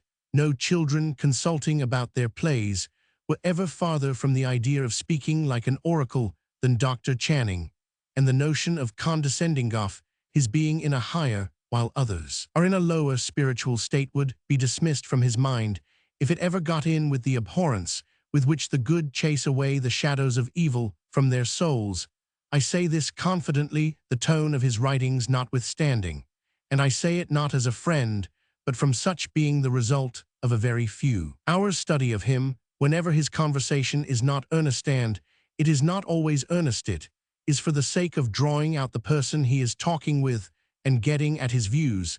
The method of conversation is not to be defended even on the ground of expediency, for a person's real views are not to be got at in this way, no one liking to be managed. But Dr. Channing's own part in this kind of conversation is not played in the spirit of condescension, but of inquiry. One proof of this is the use he makes of the views of the persons with whom he converses. Nothing is lost. Pg 120. Upon him he lays up what he obtains for meditation, and it reappears sooner or later, amplified, enriched, and made perfectly his own. I believe that he is to a singular degree unconscious of both processes and unaware of his part in them, both the drawing out of information and the subsequent assimilation, but both are very evident to the observation of even strangers. One of the most remarkable instances of all this is in the case of Mr. Abdy's visit to Dr. Channing, and its results. Mr. Abdy has thought fit to publish the conversation he had with Dr. Channing, and had an undoubted right to do so, as he gave fair warning on the spot that he visited Dr. Channing as a public character, and should feel himself at liberty to report the circumstances of his visit. It is not necessary to repeat the substance of the conversation as it stands in Mr. Abdy's book, but it is necessary to explain that Mr. Abdy was not aware of his host's peculiarities of manner and conversation, and that he misunderstood him, and that on the other hand, no stranger could be expected to make allowance for the unconsciousness which Dr. Channing expressed of the condition of the free-colored population of America. Some mutual friends of the two gentlemen tried to persuade Mr. Abdy not to publish the conversation he had with Dr. Channing till he knew him better, and Mr. Abdy very reasonably thought that what was said, and might honorable warning having been given be printed. Immediately after Mr. Abdy's departure, Dr. Channing took measures to inform himself of the real state of the case of the blacks, and within the next month preached a thoroughgoing abolition sermon. He laid so firm a grasp on the fundamental principles of the case as to satisfy the far-sighted and practiced abolitionists themselves, who were among his audience. The subject was never again out of his mind, and during my visit the next autumn our conversation was more upon that topic than any other. Early in the winter, after he published his book on slavery, this has since been followed by his letter to Burney and by his noble letter to Clay on the subject of Texas. Of all his works, the one by which his most attached friends and admirers would have him judged and remembered. No one out of the United States can have an idea of the merit of taking the part which Dr. Channing has adopted on pg 121. This question abroad, whatever may be thought of the merits of the productions, the act of producing them does not seem great. It appears a simple affair enough for an influential clergyman to declare his detestation of outrageous injustice and cruelty, and to point out the duty of his fellow citizens to do it away. But it is not a very easy or simple matter on the spot Dr. Channing lives, surrounded by the aristocracy of Boston, and by the most eminent of the clergy of his own denomination, whose lips are rarely opened on the question, except to blame or to ridicule the abolitionists. The whole matter was at that time considered a low subject, and one not likely therefore to reach his ears. He dislikes associations for moral objects. He dislikes bustle and ostentation. He dislikes personal notoriety. And of course he likes no better than other people to be the object of censure, of popular dislike. He broke through all these temptations to silence the moment his convictions were settled. I mean not his convictions of the guilt and evil of slavery, but of its being his duty to utter his voice against it from his peaceful and honored retirement. He came out into the storm, which might and probably would be fatal to his reputation, his influence, his repose, and perhaps to more blessings than even these. Thus the case appears to the eye of a passing traveler. These bad consequences have only partially followed, but he could not anticipate that as it has turned out Dr. Channing's reputation and influence have risen at home and abroad precisely in proportion to his own progress on the great question, to the measure of justice which he learned by degrees to deal out to the abolitionists, till in his latest work he reached the highest point of all. His influence is impaired only among those to whom it does not seem to have done good, among those who were vain of him as a pastor and fellow citizen, but who have not strength and light to follow his guidance in a really difficult and obviously perilous path. He has been wondered at and sighed over in private houses, rebuked and abused in Congress, and foamed at in the South, but his reputation and influence are far higher than ever before, and by his act of self-devotion he has been on the whole a great gainer, though not of course holding a position so enviable, though it may look more so as that of some who moved earlier and have risked and suffered more in the same cause. Pg 122. Dr. Channing bore admirably the wrath he drew upon himself by breaking silence on the slavery question. Popular hatred and the censure of men whom he respected were a totally new experience to one who had lived in the midst of something like worship, and though they reached him only from a distance, they must have made him feel that the new path he had at his years struck into was a thorny one. He was not careless of censure, though he took it quietly. He read the remarks in Congress on his book, re-examined the grounds of what he had said that was questioned about the morals of the South, with the intention of retracting anything which he might have stated too strongly. Finding that he had in his assertions kept within the truth, he appeared satisfied, but he could feel for others who were exposed in the same cause. When I was staying in his house at the end of the winter, I was one morning sealing up my papers in his presence in order to their being put in a place of safety. News having reached us the night before of a design to lynch me in the West, where I had been about to take a journey. While I was sealing, Dr. Channing told me that he hoped I should, on my return to England, boldly expose the fact that I was not allowed the liberty of going where I would in the United States. I told him I should not, while there was the far stronger fact that the natives of the country were not allowed to use this their constitutional liberty. Dr. Channing could not at that time have set his foot within the boundaries of half the states without danger to his life, but he appeared more moved at my case than I ever saw him about his own. No doubt we both felt ashamed to be concerned about ourselves, while others were suffering to the extremity, to the loss of fortune, liberty, and life. Still, to Dr. Channing, the change in the temper of a large portion of the nation towards him must have been no light trial. He loves the country. Retirement, in which I first saw him for his habit of mind, is not one which renders him indifferent to the objects about him.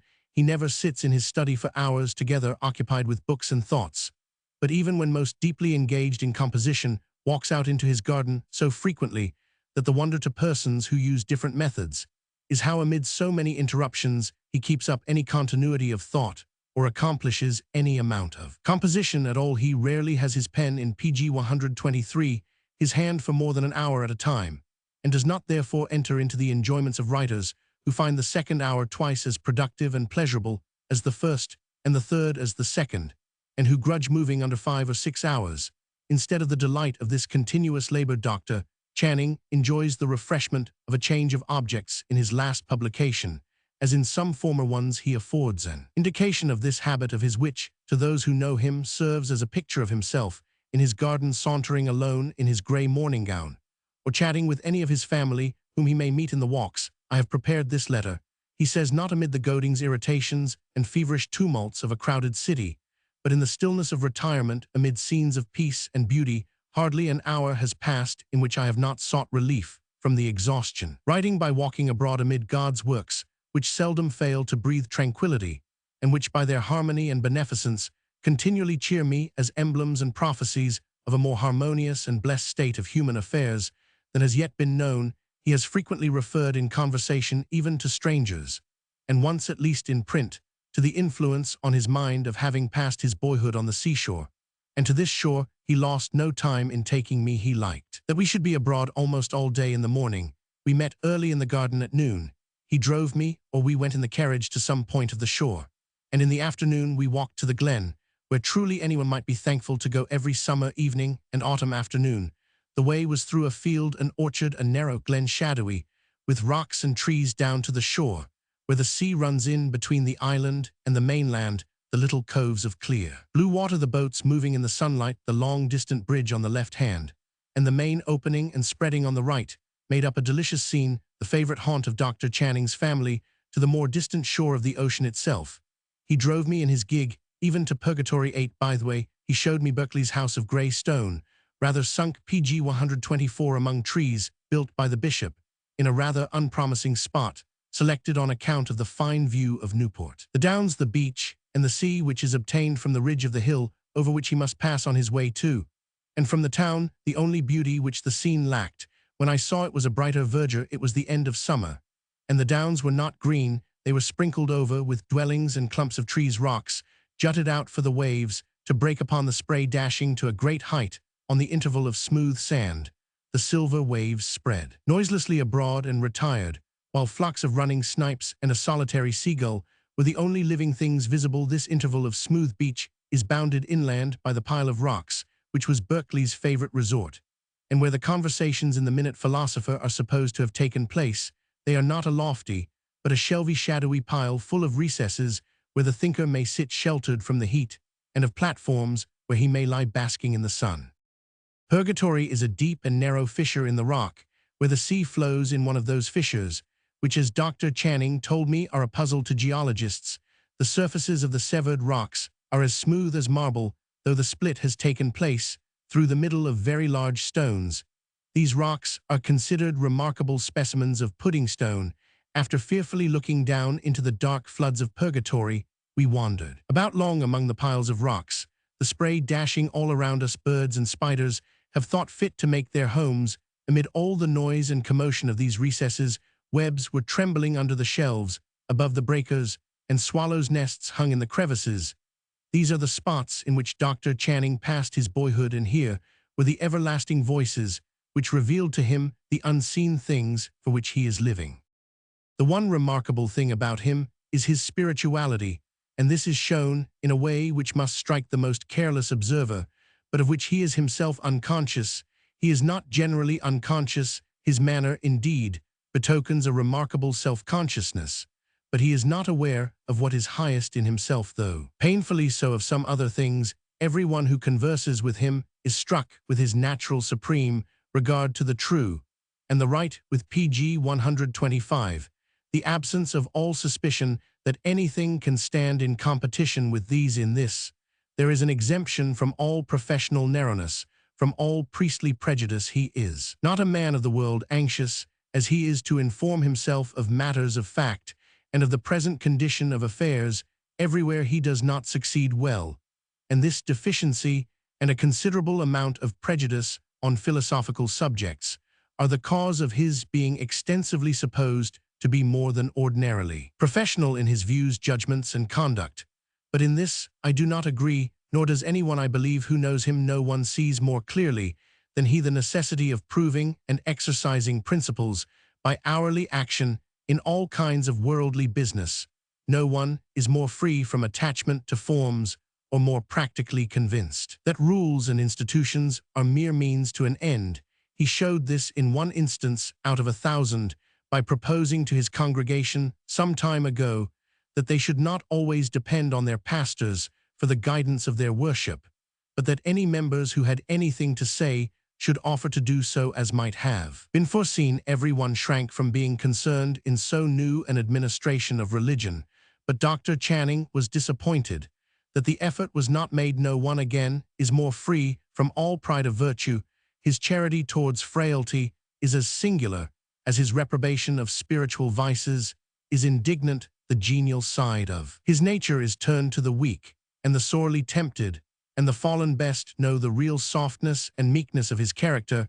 He is a high example of the natural union of lofty spirituality with the tenderest sympathy with those who are the least able to attain it. If the fallen need the help of one into whose face they would look without fear, Dr. Channing is that one, even though he may be felt to be repulsive by those who have no particular claim upon his kindness. And as for spiritual pride, when it has once passed his credulity and got within the observation of his shrewdness, it had better be gone out of the reach of his rebuke. It may be seen that I feel the prevalent fear of him to be ill-grounded. There is little gratification to one's self-complacency to be expected in his presence. He never flatters, and he is more ready to blame than to praise, but his blame, like every other man's, should go for what it is worth, should be welcome in as far as it is deserved, and should pass for PG 126, nothing where it is not. But there is no assumption and no bitterness in his blame. It is merely the expression of an opinion, and it leaves no sting. All intercourse with him proceeds on the supposition that the parties are not caring about their petty selves, but about truth and good, and that all are equal while engaged in this pursuit. There is no room for mutual fear. In such a case, he one day asked an intimate friend, a woman of great simplicity and honesty, some question about a sermon he had just delivered.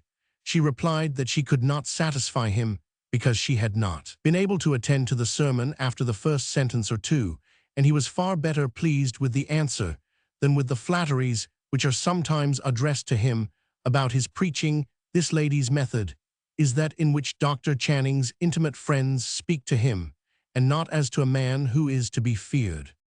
I have mentioned prejudice on philosophical subjects to be a drawback on his liberality. This might have been the remark of a perfect stranger, as long as his celebrated note on Priestley remains unretracted in public. Whatever he may say about it, in private his attachment to the poetry of philosophized mysticism, prevalent among the divines of New England who study philosophy at Alland, his having taken no means to review his early decisions against the philosophers of another school, are the cause of a prejudice as to the grounds and an illiberality as to the tendencies of any other mental philosophy than his own, the results of which are exhibited in that note. This is not the only instance in Dr. Channing's life, as in the lives of other cautious men, where undue caution has led to rashness. His reason for writing that note was a fear lest the American Unitarians, being already too cold, they should be made colder by philosophical sympathy with the Unitarians of England. This fear led to the rashness of concluding the English Unitarians to be generally disciples of Priestley, of attributing to Priestley's philosophy the coldness of the English Unitarians, and of concluding Priestley to be the perfect exponent of the philosophy which the American divines of Dr. Channing's way of thinking declare to be opposed to spiritualism. Disposed as Dr. Channing is to an excess of caution, both by constitution and by education, he appears to be continually outgrowing the tendency he has shown what his moral courage is by proofs, which will long outlast his PG 127 indications of slowness. In admitting the full merits of the abolitionists, here again, his caution led him into the rashness of giving his sanction to charges and prejudices against them. The grounds of which he had the means of investigating this is all over now, however, and it was always a trifle in comparison with the great services he was at the same time rendering to a cause which the abolitionists cared for far more than for what the whole world or any part of it thought of their characters. He is now completely identified with them in the view of all who regard them as the vanguard in the field of human liberties. When I left his door at the close of my first visit to him and heard him talked of by the passengers in the stage, I was startled by the circumstance into a speculation on the varieties of methods and degrees in which eminent authors are revealed to their fellow-men. There is, to be sure, the old rule, by their fruits ye shall know them, but the whole harvest of fruits is, in some cases, so long in coming in that the knowledge remains for the present very imperfect.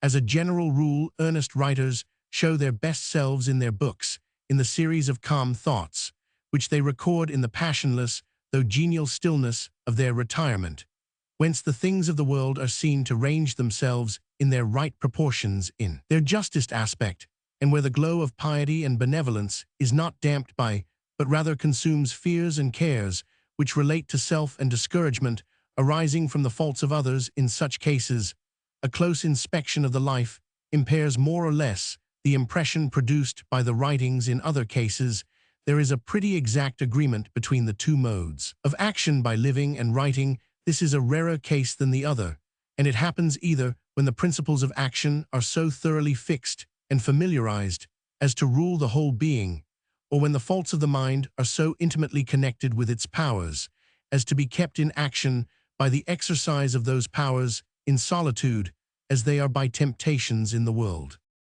There is another case rarer still, when an earnest writer, gifted and popular, still falls below himself, conveying an impression of faults which he has not, or not in the degree in which they seem to appear. In such an instance, a casual acquaintance may leave the impression what it was, while a closer inspection cannot but be most grateful to the pg 128 observer. In my opinion, this is Dr. Channing's case. His writings are powerful and popular abroad and at home, and have caused him to be revered wherever they are known, but revered as an exalted personage, a clerical teacher conscious of his high station, and endeavoring to do the duties of it. A slight acquaintance with him must alter this impression without perhaps improving it. When he becomes a companion, the change is remarkable and exhilarating. He drops glorious thoughts as richly as in his pages, while humble and gentle feelings shine out and eclipse the idea of teaching and preaching. The ear listens for his steps and his voice, and the eye watches for the appearance of more of his writings, not as for a sermon or a lesson, but as a new hint of the direction which that intellect and those affections are taking, which are primarily employed in watching over the rights and tendencies, and ameliorating the experience of those who occupy his daily regards. Mutes and blind. Another noble response to the battle cry of the Prince of Peace, summoning his hosts to the conquest of suffering and the rescue of humanity. Rationale of religious inquiry. Vicaria lingui manus. Protected, say, enlightened by the ear. Wordsworth. Some weeping philosophers of the present day are fond of complaining of the mercenary spirit of the age, and insist that men are valued and treated accordingly, not as men, but as producers of wealth, that the age is so mechanical that individuals who cannot act as parts of a machine for creating material comforts and luxuries are cast aside to be out of the way of the rest. What do such complainers make of the lot of the helpless in these days? How do they contrive to overlook or evade the fact that misery is recognized as a claim to protection and solace, not only in individual cases, which strike upon the sympathies of a single mind, but by wholesale unfortunates, as a class being pg 129 cared for on the ground of their misfortunes, are deformed and deficient children now cast out into the wastes to perish? Is anyone found in this age who is of Aristotle's opinion that the deaf and dumb must remain wholly brutish? Does anyone approve the clause of the Code of Justinian, by which deaf-mutes are deprived of their civil rights? Will anyone now agree with Condillac that the deaf and dumb have no memory and consequently are without reasoning power? If everyone living is wiser than to believe these things, he owes his wisdom to the benevolent investigation which has been made into the condition of these isolated and helpless beings, an investigation purely benevolent, as it proceeded on the supposition that they were irremediably deficient. The testimony of their best benefactors goes to prove this. The Abb de L. Epi Sicard Guillot of Groningen, Eschk of Berlin, Caesar of Leipzig, all began their labors in behalf of the deaf and dumb, with the lowest notion of the capabilities of the objects of their care and the humblest expectations as to what could be done for them. Sicard acknowledged a change of views when his experience had become enlarged. He says, "It will be observed that I have somewhat exaggerated the sad condition of the deaf and dumb in their primitive state, When I assert that virtue and vice are to them without reality, I was conducted to these assertions by the fact that I had not yet possessed the means of interrogating them upon the ideas which they had before their education, or that they were not sufficiently instructed to understand and reply. To my questions 9, it should be remembered to Sicard's honor, and that of other benefactors of the deaf and dumb, that their labors were undertaken more in pity than in hope in benevolence, which did not look for though it found reward. None were more astonished than they at the revelation, which took place of the minds of the dumb, when the power of expression was given them, when, for instance, one of them, Peter Deslages, declared with regard to his deaf and dumb acquaintance, there passes no event at Paris in France, or in the 4 quarters of the globe, which does not afford matter of ordinary conversation. Among them, the deaf and dumb are prone to hyperbolical expression, of which the above pg 130 sentence may be taken as an instance, but it is founded in fact. The benevolence which undertook the care of this class of unfortunates, when their condition was esteemed hopeless, has in many cases, through a very natural delight at its own success, passed over into a new and opposite era, particularly in America, where the popular philosophy of mind comes in aid of the delusion from fearing that the deaf and dumb had hardly any capacities. Too many of their friends have come to believe them a sort of sacred favored class, gifted with a keener apprehension, a more subtle reason, and a purer spirituality than others, and shut out from little but what would defile and harden their minds. Such a belief may not be expressed in propositions or allowed on a full statement, but much of the conversation on the condition of the class proceeds on such an idea, and in my own opinion the education of deaf-mutes is, and will be materially impaired, by it. Not only does it give rise to mistakes in their treatment, but there is reason to fear bad effects from the disappointment, which must sooner or later be occasioned. If this disappointment should act as a damper upon the exertions made in behalf of the deaf and dumb, it will be sad, for only a very small number are yet educated at all in any country, and they are far more numerous than is generally supposed. In 1830, the total number of deaf and dumb of all ages in the United States was 6,106. Of a teachable age, the number was 2,000, of whom 466 were in course of education. The number of deaf-mutes in Europe at the same time was 140,000. It is of great importance that the case of so large a class of society should be completely understood and rescued from one extreme of exaggeration, as it has been from the other. When at New York, I paid a visit one morning in company with a clergyman to the mother of a young lady who was deaf and dumb, and for whose education whatever advantages were obtainable by money and pains had been procured. My clerical friend shared, I believe, the popular notions about the privileged condition of the class the young lady belonged to. Occasion arose for my protesting against these notions, and declaring what I had reason to think the utmost that could be done for deaf-mutes in the present state of our knowledge. The clergyman looked amazed at my speaking thus in the presence of the mother, but I knew pg 131 that experience had taught her to agree with me, and that her tenderness made her desire that her daughter's situation should be fully understood, that she might receive due allowance and assistance from those who surrounded her. The mother laid her hand on mine, and thanked me for pleading the cause of the depressed against those who expected too much from them. She said that after all that could be done, the knowledge of deaf-mutes was generally confined and superficial, their tastes frivolous, their tempers willful and hasty, their whole mental state puerile.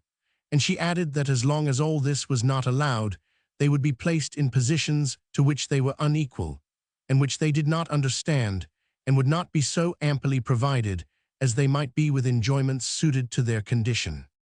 This is not the place in which to enter upon the interesting inquiry into the principles of the education of the deaf and dumb, a deep and wide subject, involving matters important to multitudes besides the class. Under notice diggerando, observed that the art of instructing deaf-mutes, if traced back to its principles, terminates in the sciences of psychology and general grammar.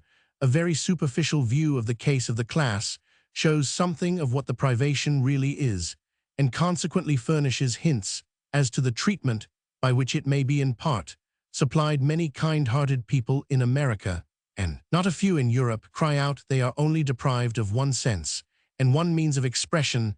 They have the infinite human spirit within them, active and irrepressible, with infinite objects in its view, they lose the pleasures of the ear, they lose one great opportunity of spiritual action, both on the world of matter and on human minds, but this is compensated for by the activity of the soul in other regions of thought and emotion, and their contemplation of their own objects is undisturbed in comparison with what it would be if they were subject to the vulgar associations with which we have to contend. It is true that the deaf from birth are deficient in one sense only while they are possessed of four, but the one in which they are deficient is beyond all estimate the most valuable in the formation of mind. The eye conveys perhaps more immediate and vivid pleasures of sense, and is more requisite to external and independent activity, so that in the case of the loss of a sense, after the period of education, the privation pg 132 of sight is a severe misfortune generally speaking. In the loss of hearing, but in the case of deficiency from birth the deaf, are far more unfortunate than the blind from the important power of abstraction being in them very feeble in its exercise, and sadly restricted in the material on which it has to work. The primary abstractions of the blind from birth will be less perfect than those of other children, the great class of elements from visual objects being deficient, but when they come to the second and more important class of abstractions, when from general qualities of material objects, they pass on to the ideas compounded from these, their disadvantages disappear at each remove, till when intellectual and moral subjects open before them, they may be considered almost on equal terms with the generality of mankind. These intellectual and moral ideas, formed gradually out of lower abstractions, are continually corrected, modified, and enlarged by intercourse with the common run of minds, alternating with self-communion. This intercourse is peculiarly prized by the blind from their being precluded from solitary employments and amusements, and the same preclusion impels them to an unusual degree of self-communion, so that the blind from birth are found to be, when well educated, disposed to be abstract in their modes of thought, literal in their methods of expression, and earnest and industrious in the pursuit of their objects. Their deficiencies are in general activity, in cheerfulness, and in individual attachments. The case of the deaf from birth is as precisely opposite as can be imagined, and much less favorable. They labor under an equal privation of elementary experience, and in addition under an almost total absence of the means of forming correct abstractions of the most important kinds. Children in general learn far less of the most essential things by express teaching than by what comes to them in the course of daily life. Their wrong ideas are corrected, their partial abstractions are rectified and enriched by the incessant unconscious action of other minds upon theirs. Of this kind of discipline the deaf-mute is deprived, and the privation seems to be fatal to a healthy intellectual and moral growth. He is taught expressly what he knows of intellectual and moral growth. He is taught expressly what he knows of intellectual and moral affairs, of memory, imagination, science, and sagacity, of justice, fortitude, emotion, pg 133, and conscience, and this through imperfect means of expression. Children in general learn these things unconsciously better than they learn anything by the most complete express teaching, so that we find that the deaf-mute is ready at defining what he little understands, while the ordinary child feelingly understands what he cannot define. This power of definition comes of express teaching, but by no means implies full understanding. Its ample use by the deaf and dumb has led to much of the error which exists. Respecting their degree of enlightenment, they are naturally imitative, from everything being conveyed to them by action passing before the eye, and those who observe them can scarcely avoid the deception of concluding that the imitative action, when spontaneous, arises from the same state of mind which prompted the original action. It is surprising how long this delusion may continue. The most watchful person may live in the same house with a deaf-mute for weeks and months, conversing on a plane subject from time to time with every conviction of understanding, and being understood, and find at length a blank ignorance or an astounding amount of mistake existing in the mind of his dumb companion, while the language had been fluent and correct, and every appearance of doubt and hesitation excluded. There need be no conceit and no hypocrisy. All this time in the mind of the deaf-mute he believes himself in the same state of mind with those who say the same thing, and has no comprehension that that which is to him literal is to them a symbol, while nothing can be easier than to conduct the religious education of the blind, since all the attributes of deity are exercised towards them in inferior degrees by human invisible beings. It is difficult to ascertain what is gained by deaf-mutes under a process of instruction. In religion, no instance has been known, I understand, of a deaf-mute having an idea of God prior to instruction for a long time at least. Conception is lo the idea pictorial, and if it ceases to be so the teacher cannot confidently pronounce upon it, the common language of religion being as easily accommodated by superficial minds to their own conceptions as adopted by minds which mean by it something far higher and deeper. A pupil at Paris, who was considered to have been effectually instructed in the first principles of religion, was discovered, after a lapse of years, to have understood that God was a venerable old man living pg 134 in the clouds, that the Holy Spirit was a dove surrounded with light, and that the devil was a monster dwelling in a deep place. Life, with its truths conveyed under appearances, is to them what German and other allegorical stories are to little children. They perceive, and talk glibly about the pictorial part, innocently supposing it the whole, while they are as innocently supposed by unpracticed observers to perceive the philosophical truth conveyed in the picture. It is often said that if the blind have the advantage of communication with other minds by conversation, the deaf have it by books. This is true, but alas, to books must be brought the power of understanding them. The grand disadvantage of the deaf is sustained antecedently to the use of books, and though they gain much knowledge of facts and other advantages by reading books, have no power to remedy the original faulty generalization by which the minds of deaf-mutes are kept narrow and superficial. If a remedy be ever found, it seems as if it must be by rendering their intercourse by the finger alphabet and writing much more early than it is, and as nearly as possible general, if it could be general, and take place as early as speech usually does. They would still be deprived not only of all inarticulate sounds and the instruction which they bring, but of the immense amount of teaching which comes through the niceties of spoken language, and of all that is obtained by hearing conversation between others. But still the change from almost total exclusion, or from intercourse with no minds, but those suffering under the same privation, and those of 3 or 4 teachers to communion with a variety of the common run of persons, would be so beneficial that it is scarcely possible to anticipate its results. But the finger alphabet is not yet practiced or likely to be practiced beyond the sufferers themselves and their teachers and families, and before a deaf and dumb child can be taught reading and writing, the mischief to his mind is done. As for the general intellectual and moral characteristics of deaf-mutes, they are precisely what good reasoners would anticipate. The wisest of the class have some originality of thought, and most have much originality of combination. They are active, ingenious, ardent, impressible, and strongly affectionate towards individuals, but they are superficial, capricious, passionate, selfish, and vain. They are like a coterie of children, somewhat spoiled by self-importance, pg 135, and prejudiced and jealous with regard to the world, in whose intercourses they do not share. So far from their feeling ashamed of their singularity, generally speaking, they look down upon people who are not of their coterie. It is well known that deaf and dumb parents sometimes show sorrow that their children can hear and speak, not so much from a selfish fear of alienation, as from an idea that they themselves are somehow a privileged class. The delight of mutes in a school is to establish a sign language which their teachers cannot understand, and they keep up a strong esprit de corps. This is maintained, among other means, by a copious indulgence in ridicule. Their very designations of individuals are derived from personal peculiarities, the remembrance of which is never lost. If any visitor folds his arms, sneezes, wears a wig, has lost a tooth, or, as in the case of Spurgeon, puts his hand up for a moment to shade his eyes from the sun, the mark becomes his designation forever. Much has been said and written about whether people always think in words. Travelers in a foreign country are surprised to find how soon and constantly they detect themselves thinking in the language of that country. Diggerando took pains to ascertain how deaf-mutes think. The uninstructed can, of course, know nothing of words. It seems that their thoughts are few, and that they consist of the images of visual objects, passing merely in the order of memory. Roman 1e in the order in which they are presented. As soon as the pupils become acquainted with language and with manual signs of abstract ideas, they use these signs as we do words. Diggerando clearly ascertained that they use gesticulation in their private meditations, a remarkable fact.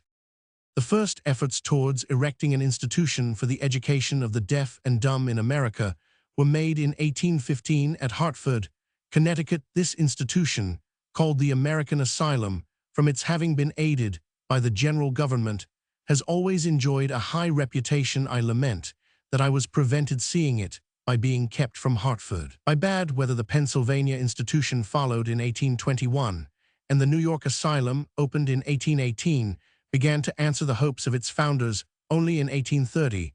These two I visited. There are 2 or 3 smaller schools in different parts of the Union, and there must yet be many more before the benevolent solicitude of society will be satisfied. Pg 136. The number of deaf-mutes in Pennsylvania was at the period of the last census 700 and 3,694 being whites and 36 persons of color. As usual, it is discovered on inquiry that in a large majority of cases the hearing was lost in childhood and not deficient from birth, so that it is to the medical profession that we must look for a diminution of this class of unfortunates. The number of pupils in the institution in 1833 was 7 to 437 of each sex, and of deaf-mute assistants, 6. The buildings, gardens, and arrangements are admirable, and the pupils look lively and healthy. They went through some of their school exercises in the ordinary manner for our benefit. Many of them were unintelligible to us, of course, but when they turned to their large slates, we could understand what they were about. A teacher told a class of them by signs a story of a Chinese who had fish in his pond, and who summoned the fish by ringing a bell, and then fed them by scattering rice. All told it differently as regarded the minor particulars, and it was evident that they did not understand the connection of the bell with the story. One wrote that the fishes came at the trembling of the bell, but the main circumstances were otherwise correct. They all understood that the fishes got the rice when they were called upon to write what smooth meant, and to describe what things were smooth. They instanced marble, the sky, the ocean, and eloquence. This was not satisfactory. The generalization was imperfect, and the word eloquence meaningless to them, nor did they succeed much better in introducing certain phrases, such as on account of at the head of into sentences, but one showed that he knew that the President was at the head of the United States. Then the word glorious was given, and their bits of chalk began to work with great rapidity. One youth thought that a woman governing the United States would be glorious, and others declared Lord Brougham to be glorious. The word cow was given, and out of a great number of exercises, there was not one which mentioned milk. Milk seemed almost the only idea which a cow did not call up. The ideas appeared so arbitrarily connected as to put all our associations at fault. One exercise was very copious. The writer imagined a cow amid woods, and a river, and a barn, whence the thought by some Pg 137 imperceptible link fastened upon Queen Elizabeth's dress, which was glorious, as was her wisdom, and this, of course, brought in Lord Brougham again. He is the favorite hero of this institution. Prior to our visit, a youth of 16, who had been under instruction less than 4 years, was desired to prepare a composition, when he presented the following fable. Lord Chancellor Brougham remains in the City of London. He is the most honourable man in England, for his mind is very strong, excellent, and sharp. I am aware that I am beneath Brougham in great wisdom and influence. It afforded me great pleasure to receive a letter from Brougham, and I read in it that he wanted me to pay visit to him with astonishment. Soon after I came to the conclusion that I would go to London and visit Brougham, I prepared all my neat clothes and some other things in my large trunk. After my preparation, I shook hands with all my relations and friends living in the town of Roman 100, and they looked much distressed, for they thought that I would be shipwrecked and eaten by a large and strong fish. But I said to them, I hoped that I should reach London safely, and that I should return to the United States safely. They said yes with great willingness, and they told me that I must go and see them again whenever I should return from London to the United States. I sailed in a large ship, and saw many passengers with whom I talked with much pleasure, that I might get much advantage of improvement. I slept in the comfortable cabin, and it was agreeable to me to stay in it. I saw the waves very white with great wonder, and I was astonished at the great noise of the storm, which was so gloomy that I could not endure the tempest of it. I perceived the country of England, and I hoped I would reach there in great safety. Many passengers were much pleased to arrive at the country. I met Brougham unexpectedly in the street, and he went with me to his beautiful house, and I talked with him for a long time. He asked me to tarry with him several months, because he wished to converse with me about the affairs of the institution, and the pupils and teachers. He said that he loved all the pupils, because he pitied those who were deaf and dumb, so that he wished that all of the pupils could go to his house and be at the PG 138 large feast. I walked with Brougham through the different streets of London, and I saw many interesting curiosities and excellent houses. I had the pleasure of seeing William Roman IV in the palace by the favor of Brougham, and he was delighted to talk with me for a long time. At length Brougham parted with me with great regret. I reached the United States, and I found myself very healthy. I went to my relations and friends again, and they were much pleased to talk with me about my adventures, the matter of London, and the character of Lord Chancellor Henry Brougham. I was struck with vast wonder at the city of London. I have made my composition of the fable of Brougham. A pretty little girl told the pupils a humorous story by signs, and her action was so eloquent that with little help from the teacher, we were able to make it all out. It was a story of a sailor and his bargain of caps, and the child showed a knowledge of what goes on board a ship which we should scarcely have expected from her. Her imitation of heaving the lead, of climbing the rigging, and of exchanging jokes upon deck was capital. It was an interesting thing to see the eyes of all her companions fixed on her, and the bursts of laughter with which they greeted the points of the story. The apparatus room is full of pretty things, and the diversity of the appeals to the eye is wonderful. A paper sail is enclosed in the receiver, from which the air is exhausted in the view of the pupils. As they cannot hear the air rushing back, the fluttering of this paper sail is made use of to convey the fact to them. The natural sciences afford a fine field of study for them, as far as they occasion the recognition of particular facts. The present limited power of generalization of the learners, of course, prevents their climbing to the heights of any science, but an immense range of facts is laid open to them by studies of this nature, in which they usually show a strong interest. The Philadelphia pupils are lectured to by a deaf and dumb teacher, who passes a happy life in the apparatus room. He showed us several mechanical contrivances of his own, among the rest a beautiful little locomotive engine which ran on a tiny railroad round two large rooms. The maker testified infinite glee at the wonder and interest of a child who was with us, who raced after the engine round and round the rooms with a grave countenance for as long as we could stay. PG 139. In the girls' workroom there were rows of knitters, stroplatters, and needlewomen. The ingenuity they put into their work is great. The nicety of the plaiting of dolls' straw bonnets cannot be surpassed, and I am in possession of a pair of worsted gloves, double knitted, of the size of my thumbnail, of which every finger is perfect in its proportions. Perhaps this may be the class of American society destined to carry on the ingenuity of handiworks to perfection, as the Shakers seem to be appointed to show how far neatness can go. One little girl who is knitting in the workroom is distinguished from the rest by being able to speak, so the poor little thing understands the case. She can speak 2 words, George and brother having become deaf. When she had learned this much of language, she likes being asked to speak, and gives the 2 words in a plaintive tone, much like the inarticulate cry of a young animal. I visited the New York institution in company with several ladies, 2 of whom were deaf and dumb, and had been pupils in the school. One of these had married a teacher, and had been left a widow with 3 children the year before. She was a most vivacious personage, and evidently a favorite among the pupils. The asylum is a large building standing on high ground, and with great advantages of space about it. It contains 140 out of the 1066 deaf-mutes existing in the state of New York.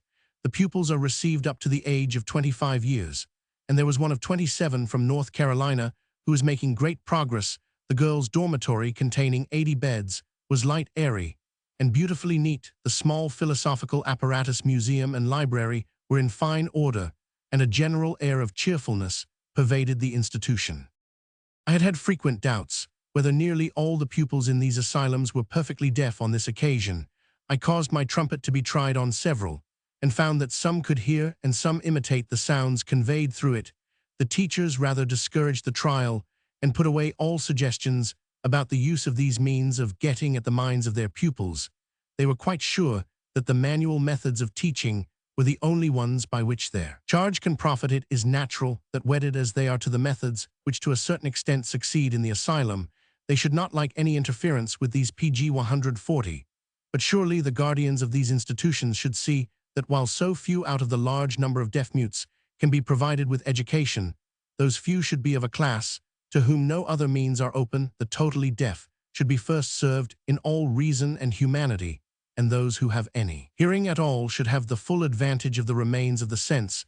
The most meager instruction by oral language is worth far more than the fullest that can be given by signs, and the finger alphabet in their case. The two should be united where it is possible, but especially the ear should be made use of as long as there are any instruments by which it may be reached. My own belief is that there are in these institutions, and out of them, many who have been condemned to the condition of mutes, who have hearing enough to furnish them with speech imperfect to the listener perhaps, but inestimable as an instrument of communication, and of accuracy and enlargement of thought. I would strongly urge upon the benevolent, under whose notice the cases of deaf young children may come, that they should try experiments with every ear trumpet that has been invented before they conclude that the children are perfectly deaf and must therefore be dumb. I may mention here that I some time ago discovered by the merest accident that I could perfectly hear the softest notes of a musical snuff-box. By putting it on my head, the effect was tremendous, at first intolerably delicious. It immediately struck me that this might be a resource in the case of deaf-mutes, if the deafness of any was of a kind which would admit of the establishment of means of hearing anything.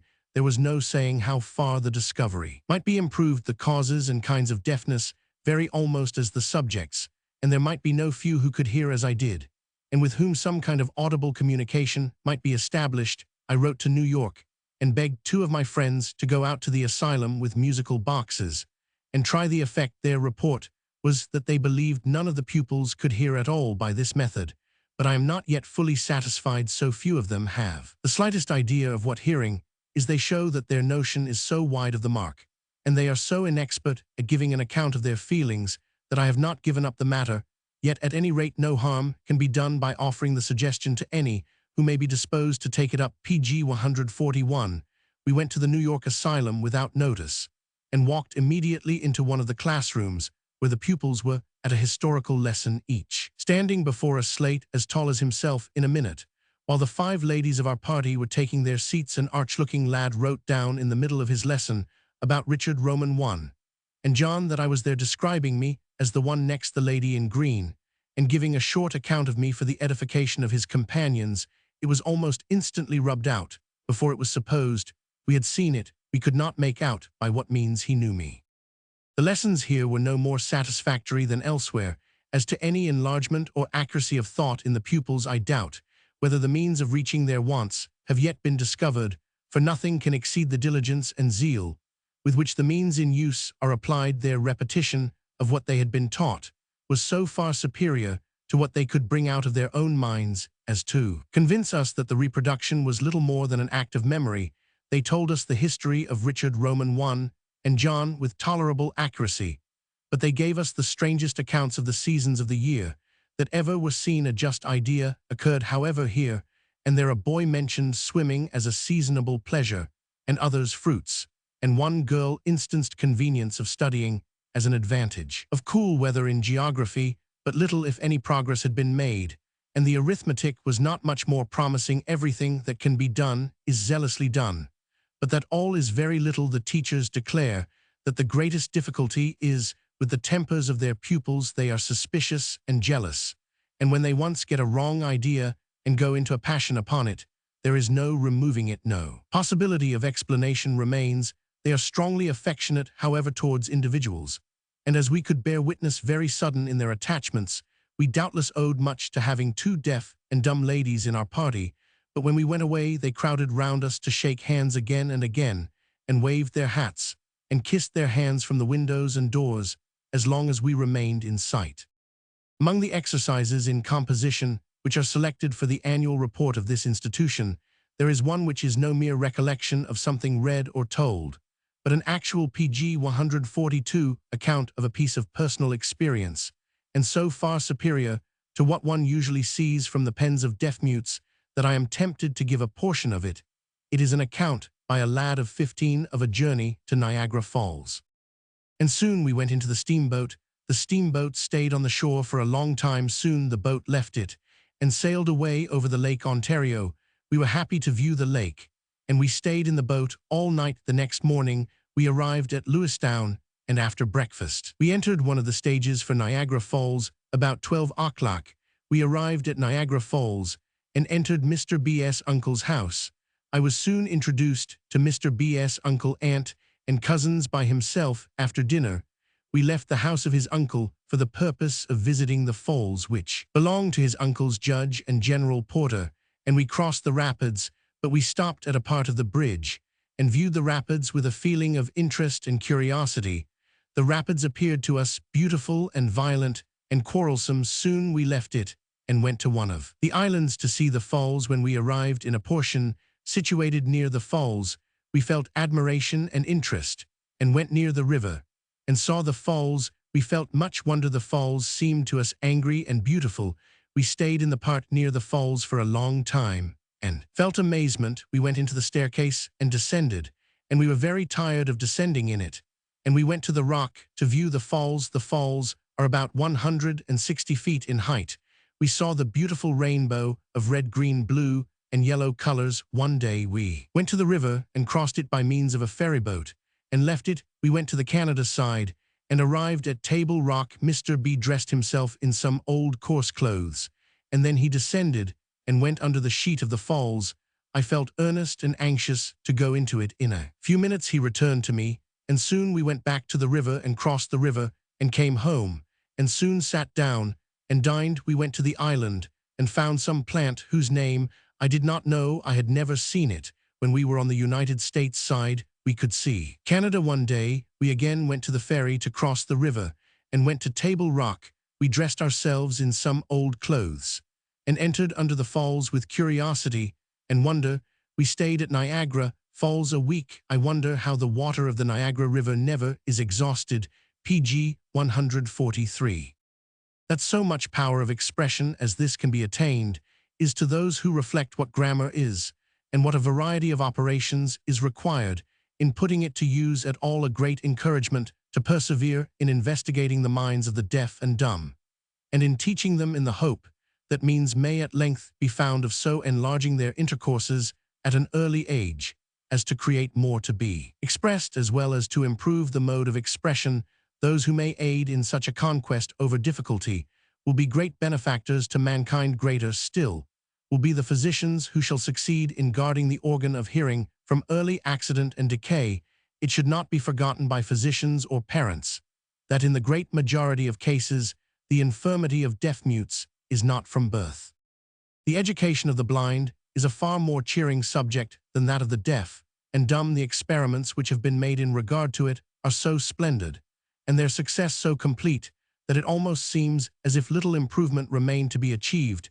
It appears doubtful whether the education of the blind has ever been carried on so far as at present in the United States, and there is one set of particulars at least in which we should do well to learn from the new country. I am grieved to find in England, among some who ought to inform themselves fully on the subject, a strong prejudice against the discovery by which the blind are enabled to read for their own instruction and amusement the method of printing for the blind, with raised and sharp types on paper thicker and more wetted than in the ordinary process of printing, is put to full and successful use at the fine institution at Boston. Having seen the printing and the books, heard the public readings, and watched the private studies of the blind, all the objections brought to the plan by those who have not seen its operation appear to me more trifling than I can express. The pupils do the greater part of the printing, the laying on the sheets, working off the impressions Roman 100, by means of recent improvements. The bulk of the books. One great objection has been diminished 2/3, the type remaining so palpable that new pupils learn to read with ease in a few weeks. Of course, the expense is lessened with the bulk, and a further reduction may be looked for as improvement advances, and the demand increases. Even now, the pg 144 expense is not great enough to be an objection in the way of materially aiding so small a class as the blind. I have in my possession the alphabet, the Lord's Prayer, some hymns, and a volume on grammar, printed for the use of the blind, and 6 sets of all that has been printed at the Boston Press, with the exception of the Testament, are on the way to me 10. It is my wish to disperse this precious literature where it may have the fairest trial, and I shall be happy to receive any aid in the distribution which the active friends of the blind may be disposed to afford. The common letters are used, and not any abbreviated language. I think this is wise, for thus the large class of persons who become blind after having been able to read are suited at once, and it seems desirable to make as little difference as possible in the instrument of communication used by the blind, and the seeing it appears probable that before any very long time all valuable literature may be put into the hands of the blind, and the preparation will take place with much more ease if the common alphabet be used than if works have to be translated into a set of arbitrary signs. It is easy for a blind person, previously able to read, to learn the use of the raised printing. Even adults, whose fingers' ends are none of the most promising, soon achieve accomplishment. An experiment has been made on a poor washerwoman.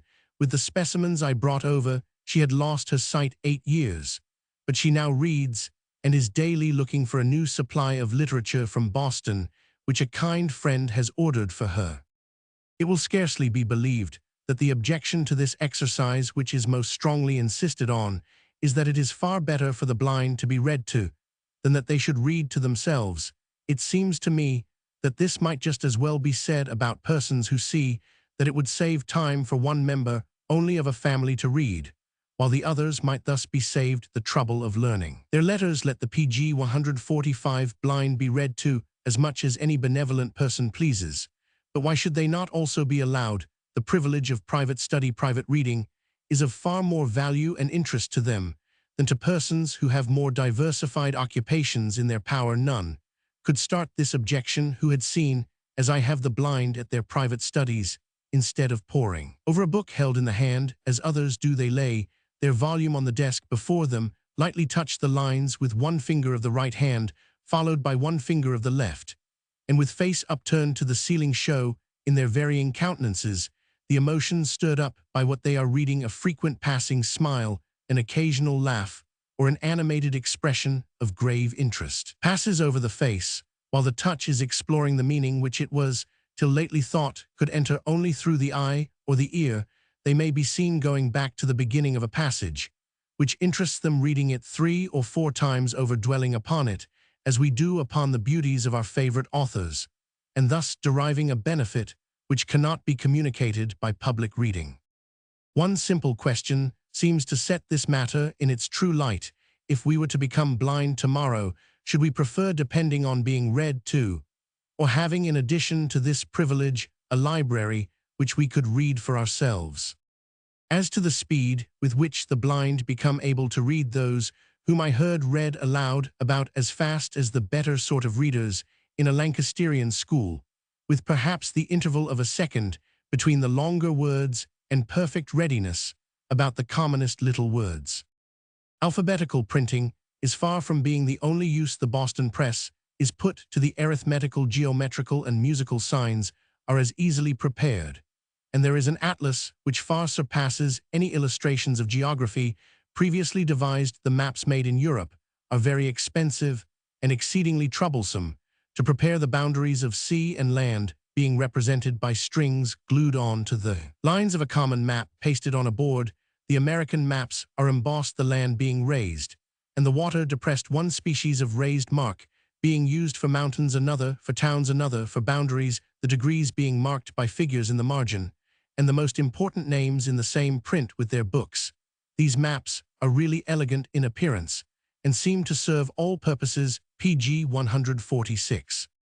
Do you think, said I to a little boy in the blind school at Philadelphia, that you could show me on this large map where I have been traveling in the United States? I could, if you'd tell me where you have been, replied he. Well, I will tell you my whole journey, and you shall show my friends here where I have been.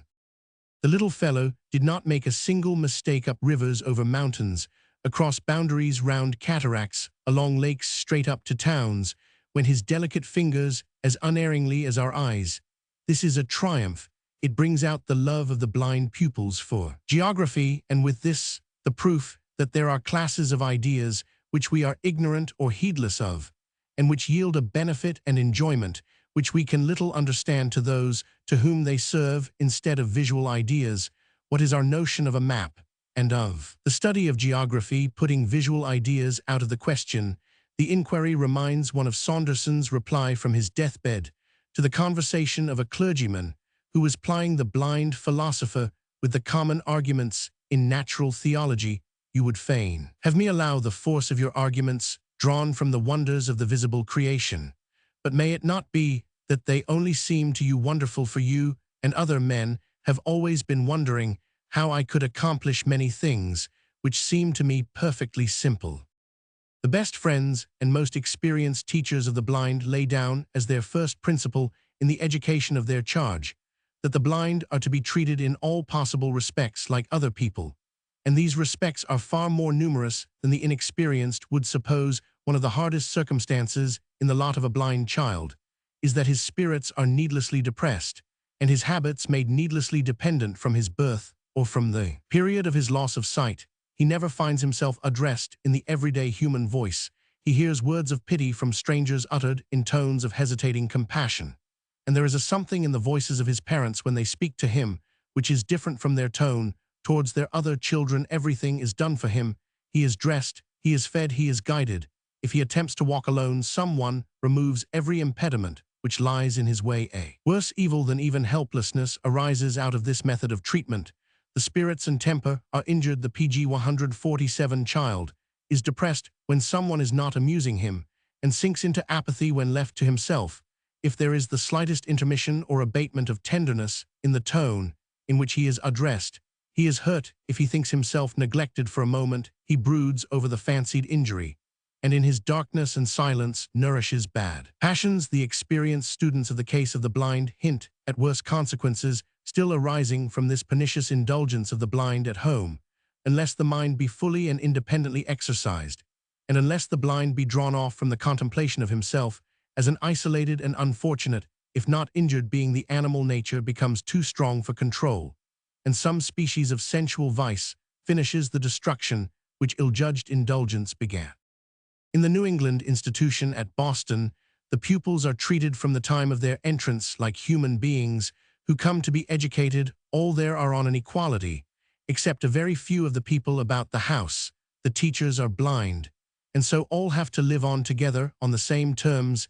It is a community of persons with four senses. It is here seen at once how inexpressibly absurd it is to be spending time and wasting energy in bemoaning the absence of a fifth power, while there are four existing to make use of. The universe is around them to be studied, and life is before them to be conquered, and here they may be set vigorously on their way. At first the pupils bitterly feel the want of the caressing and pampering they have been used to at home. Some few who have come in too late are found to have been irretrievably incapacitated by it, but almost all revive in a surprisingly short time, and experience so much enjoyment from their newly acquired independence, their sense of safety, their power of occupation, the cessation of all pity and repining, and the novel feeling of equality with those about them, that they declare themselves to have entered upon a new life. Many drop expressions resembling that of one of the pupils who declared that she never thought before that it was a happy thing to live. Their zeal about their occupations appears remarkable to those who do not reflect that holiday is no pleasure to the blind and idleness a real punishment. As it is the one thing of which they have had too much all their lives, they are eager to be busy from morning till night, and the care of their teachers is to change their employments frequently. As pg 148, there is but little suspension of work. They have a playground with swings and other means of exercise, but one of the greatest difficulties in the management is to cause these to be made a proper use of. The blind are commonly indisposed to exercise, and in the New England institution little is done in this way, though the pupils are shut out into the open air once, and even twice a day. In summer, the house doors actually closed against them. They sit down in groups and talk or bask in some sunny corner of the grounds, hurrying back at the first signal to their books, their music, their mat and basket making, sewing, and travels on the map. Another great difficulty is to teach them a good carriage and manners. Blind children usually fall into a set of disagreeable habits, while other children are learning to look about them. They wag their heads, roll their eyes, twitch their elbows, and keep their bodies in a perpetual seesaw as often as they are left to themselves. And it is surprising how much time and vigilance are required to make them sit, stand, and walk like other people, as all directions to this purpose must appear to them purely arbitrary. Their faith in their instructors has to be drawn upon to secure their obedience in these particulars, and the work to be done is to break the habits of a life so that it really seems easier to them to learn a science or a language than to hold up their heads and sit still on their chairs. The manners of the blind usually show a great bashfulness on the surface of a prodigious vanity. This is chiefly the fault of the seeing with whom they have intercourse.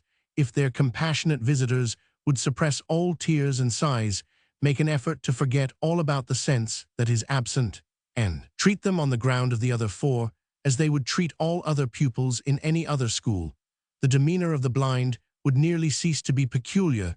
Their manners are rectified easily enough by the only method which can ever avail for the cure of bad manners, by cultivating their kindly feelings and their self-respect, and by accustoming them to good society. The studies at the institution at Boston are appointed according to the principles laid down in the valuable report of the gentleman Dr. Howe, who studied the case of the blind in Europe, and who is now at the head of the establishment. Under our notice, among other principles, is this, that pg 149, the blind can attain as much excellence in mathematical, geographical, astronomical, and other sciences as many seeing persons, and that he can become as good a teacher of music, language, mathematics, and other sciences. All this, and yet more can he do. The ambition from the very beginning of the enterprise was far higher than that of rescuing a few hundreds of blind persons from pauperism and dependent habits. It was proposed to try how noble a company of beings the blind might be made, and thus to do justice to the individuals under treatment, and to lift up the whole class of the sightless out of a state of depression into one of high honor, activity, and cheerfulness. The story, besides being a pleasant one, is a fair illustration of American charity in its principles and in its methods, and I will therefore give it in brief. I do not believe there exists in American literature any work breathing a more exhilarating spirit of hopefulness, a finer tone of meek triumph than the reports of the New England Institution for the Education of the Blind. It appears to be only about 45 years since the education of the blind was first undertaken, and it is much more recently that any just idea has been formed by anybody of the actual number of the blind. Even now few are aware how numerous they are. The born blind are far fewer than those who lose their sight in infancy. Taken together, the numbers are now declared to be in Egypt 1 blind to every 300 in Middle Europe, 1 to every 800 in North Europe, 1 in 1,000 in the United States. The number of blind is supposed to be 8,000 at the very least. The announcement of this fact caused a great sensation in New England. The good folks there, who had been accustomed to bestow their kindness each on some sightless old man or woman, or some petted blind child in his own village, had not thought of comparing notes to ascertain how many such cases there were, and were quite unaware of the numbers who in towns sit, wearing their cheerless lives away by their relations, firesides, no immediate stimulus of want sending them forth into the notice of the rich and the philanthropic. The first step was the passing of an act by the legislature of Massachusetts incorporating trustees of the New England Asylum for the Blind. These trustees sent Dr. Howe to pg 150 Europe to study the similar institutions there and bring back the necessary teachers and apparatus. Dr. Howe's report on his return is extremely interesting. He brought over a blind teacher from Paris who, besides being skilled in the art of communicating knowledge, is learned in the classics, history, and mathematics. With him came a blind mechanic from Edinburgh who instructs the pupils in the different kinds of manufacture on which many of them depend for a subsistence. 6 young persons were taken at random from different parts of the state of Massachusetts and put under tuition. They were between the ages of 6 and 20 years. At the end of 5 months, all these 6 could read correctly by the touch, had proceeded farther in arithmetic than seeing children usually do. In the same time, knew more of geography, had made considerable attainment in music, and offered for sale moccasins and doormats of as good quality and appearance as any sold in the shops of Boston, the legislature testified its satisfaction by voting an annual appropriation of $6,000 to the institution on condition of its boarding and educating free of cost 20 poor blind persons from the state of Massachusetts. The public was no less delighted. Everyone began to inquire what he could do. Money was given, objects were sought out, but some rallying point for all the effort excited was wanted. This was soon supplied. A wealthy citizen of Boston, Colonel Perkins, offered his mansion and outbuildings in Pearl Street as a residence for the pupils, if within a given time funds were raised to support the establishment. This act of munificence fully answered the purposes of the generous citizen who performed it. Within 1 month, upward of $50,000 were contributed and placed to the credit of the institution. The legislatures of 3 other New England states have made appropriations for the object. An estate joining Colonel Perkins has been purchased and thrown into a playground. The establishment contains 5 officers and about 50 pupils, and it is in contemplation to increase the accommodations so as to admit more. The funds are ample, and the means of instruction of a very superior kind. The business of the house is carried on by the pupils as far as possible, and mechanical arts are taught with care and diligence. But the rule of the establishment is to improve pg 151, the mental resources of the pupils to the utmost. Those who cannot do better are enabled to earn their livelihood by the making of mats, baskets, and mattresses, but a higher destination is prepared for all who show ability to become organists of churches and teachers of languages and science. I saw some of the pupils writing, some sewing, some practicing music, some reading. I was struck with an expression of sadness in many of their faces, and with a listlessness of manner in some, but I am aware that owing to the illness of the director and some other circumstances, I saw the establishment to great disadvantage. I believe, however, that not a few of its best friends, among whom may perchance be included some of its managers themselves, would like to see more mirthful exercises and readings introduced in the place of some of the exclusively religious contemplations offered to the pupils, the best homage which the guardians of the blind could offer to him, whose blessing they invoke, is, in the thoroughly exercised minds of their charge, minds strong in power, gay in innocence, and joyous in gratitude. The institution which I had the best means of observing, and which interested me more than any charitable establishment in America, was the Philadelphia Asylum for the Blind. It was humble in its arrangements and numbers when I first went, but before I left the country, it seemed in a fair way to flourish. It is impossible to overrate the merits of Mr. Friedlander, its principal in regard to it. The difficulties with which he had to struggle from confined space, deficient apparatus, and other inconveniences resulting from narrow means would have deterred almost anyone else from undertaking anything till better aid could be provided, but he was cheered by the light which beamed out daily more brightly from the faces of his little flock of pupils, and supported by the intellectual power which they manifested from period to period of their course of the 11, he found to his delight that no fewer than 6 were endowed with remarkable intellectual faculties, and 3 with good ones, while with regard to the remaining 2, the development of their minds might still be expected. A larger dwelling was next engaged. The legislature showed an interest in the institution, and I have no doubt it is, by this time, flourishing. Mr. Friedlander and the matron Miss Nichols had pg 152 succeeded in rectifying the carriage and manners of nearly all their pupils. As to their studies, the aim is as high as in the New England institution, and will no doubt be equally successful. The music was admirable, except for the pronunciation of words in the singing. It was a great pleasure to me to go and hear their musical exercises. They formed so good a band of instrumentalists, and sang so well. There were horns, flutes, violins, and the piano. As for humbler matters, besides the ornamental works of the girls, the fringes, braids, lampstands, Roman 100, I saw a frock made by one of them during the leisure hours of 1 week. The work was excellent, the gathers of the skirt being stalked into the waistband as evenly and regularly as by a common mantua-maker. The girl's hair was dressed like that of other young ladies, only scarcely a hair was out of its place, and each blind girl dresses her own hair. They peel potatoes with the utmost accuracy and as quickly as others, But with all this care, their cultivation of mind is most attended to. The girls stand as good an examination as the boys in mental arithmetic, geography, and reading aloud. Before I left Philadelphia, the annual meeting of the public in the music hall to see the progress of Mr. Friedlander's pupils took place. I was requested to write the address to be delivered by one of the blind in the name of the rest.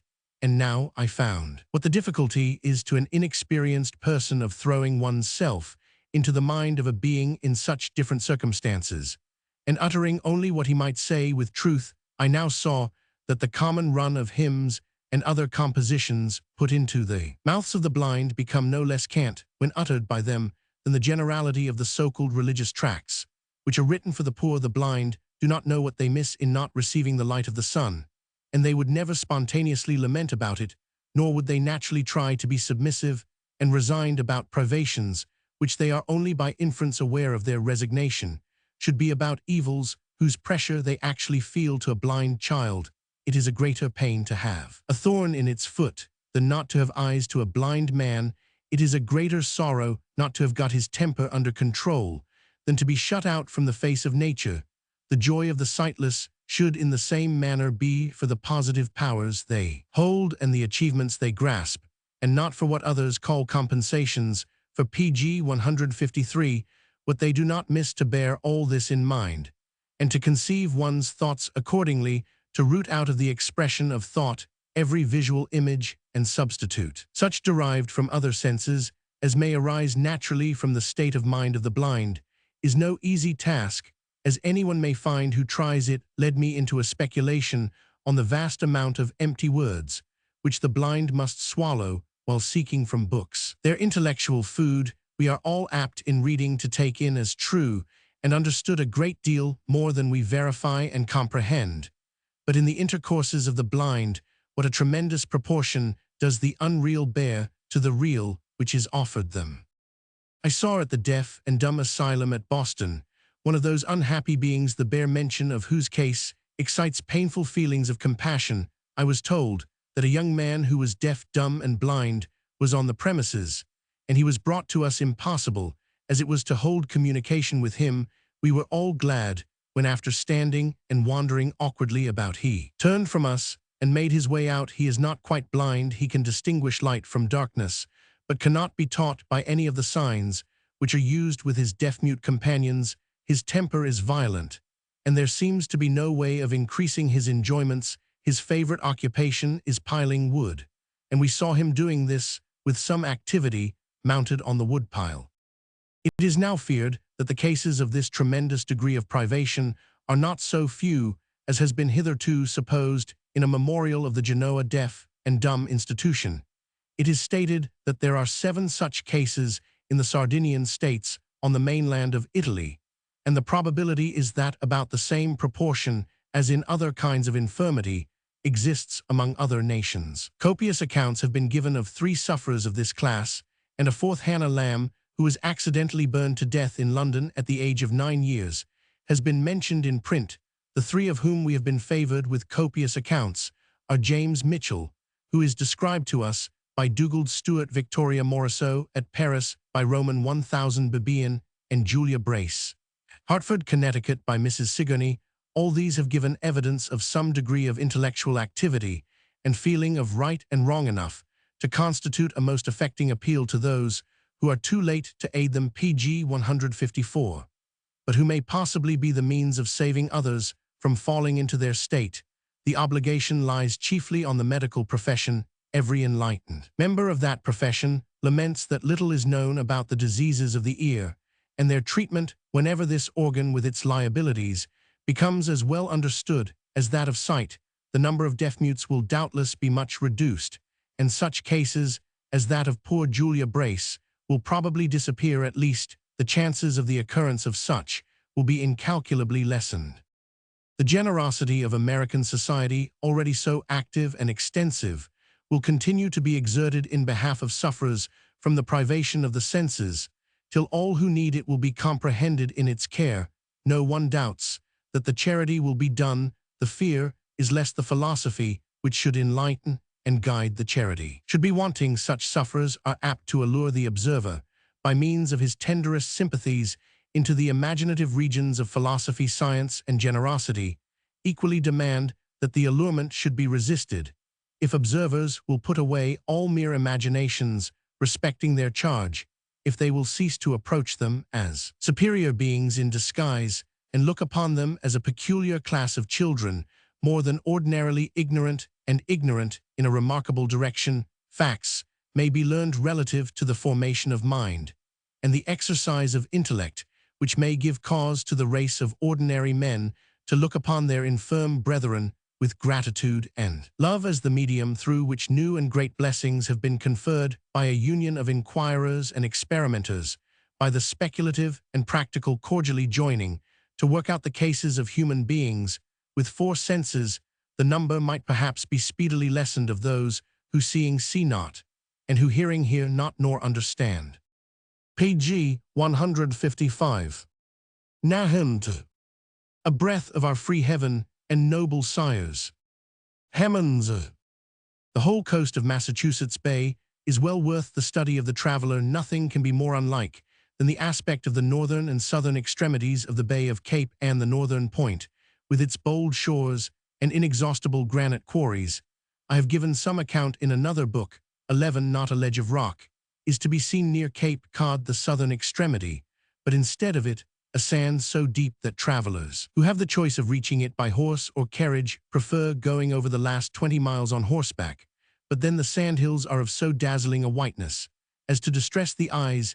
The inhabitants are a private race of fishermen and saltmen dwelling in ground-floor houses, which are set down among the sand ridges without plan or order. Some communication is kept up between them and a yet more secluded race of citizens, the inhabitants of Nantucket and Martha's Vineyard, 2 islands, which lie south of the southern peninsula of the bay. I much regretted that I had no opportunity of visiting these islands. Some stories that are abroad about the simplicity of the natives are enough to kindle the stranger's curiosity to see so fresh a specimen of human nature in Nantucket. There is not a tree and scarcely a shrub. It is said that a fisherman's son, on accompanying his father for the first time to the mainland, saw a scrubby apple tree in great emotion. He cried, "Oh, father, look there! What a beautiful tree! And what are those beautiful things on it? Are they lemons?" It was not my fortune to see any citizen of the United States who did not know an apple tree at sight. It must be highly instructive to take a trip from this remarkable place across the bay to Nahant in the month of August. It was October when I visited Nahant, and all the gay birds of the summer had flown. I was not sorry for this. Pg 156, for fine people may be seen just as well in places where they are less in the way than on this rock. Nahant is a promontory which stretches out into the bay a few miles north of Boston, or it might rather be called 2 islands connected with each other and with the mainland by ridges of sand and pebbles. The outermost of the islands is the larger, and it measures rather above 1.5 miles in circumference. The whole promontory was bought in the 17th century by a certain farmer Dexter of an Indian chief, Black Willie, for a suit of clothes. Probably the one party was as far as the other from foreseeing what use the place would be put to in the coming days. Nahant is now the resort of the Boston gentry in the hot months. Several of them have cottages on the promontory, and for those who are brought by the indefatigable steamboat, there is a stupendous hotel, the proportion of which to the place it is built on is as a manafor would be. Riding in one of the lovely Massachusetts ponds, some middle-aged gentlemen remember the time when there was only one house on Nahant, and now there are balls in this hotel where the extreme of dress and other luxury is seen, while the beach which connects the rock with the mainland is gay with hundreds of carriages and equestrians on bright summer mornings. This beach consists of gray sand beaten so hard by the action of the waves from the harbor on one side and the bay on the other that the wheels of carriages make no impression and the feet of horses resound as on the hardest road. It is the most delightful place for a drive or a gallop that can be imagined, except to the timorous who may chance to find their horses frightened when the waves are boisterous on either hand. At once we entered upon it when the water was nearly at its height and the passage was narrow. We had passed through the busy town of Lynn and left its many hundreds of shoemaking families at their work behind us. We had passed many a field where the shoemaker turned farmer for the season was manuring his land with fish heads, and awful, and now we burst into a region where no sounds of labor were heard, few signs of vegetation seen. We were alone with our own voices, and the dashing of the sea which seemed likely to take us off our feet. When we reached Great Nahant, several picturesque PG 157 cottages of the gentry came into view. All had piazzas, and several were adorned with bright creeping plants.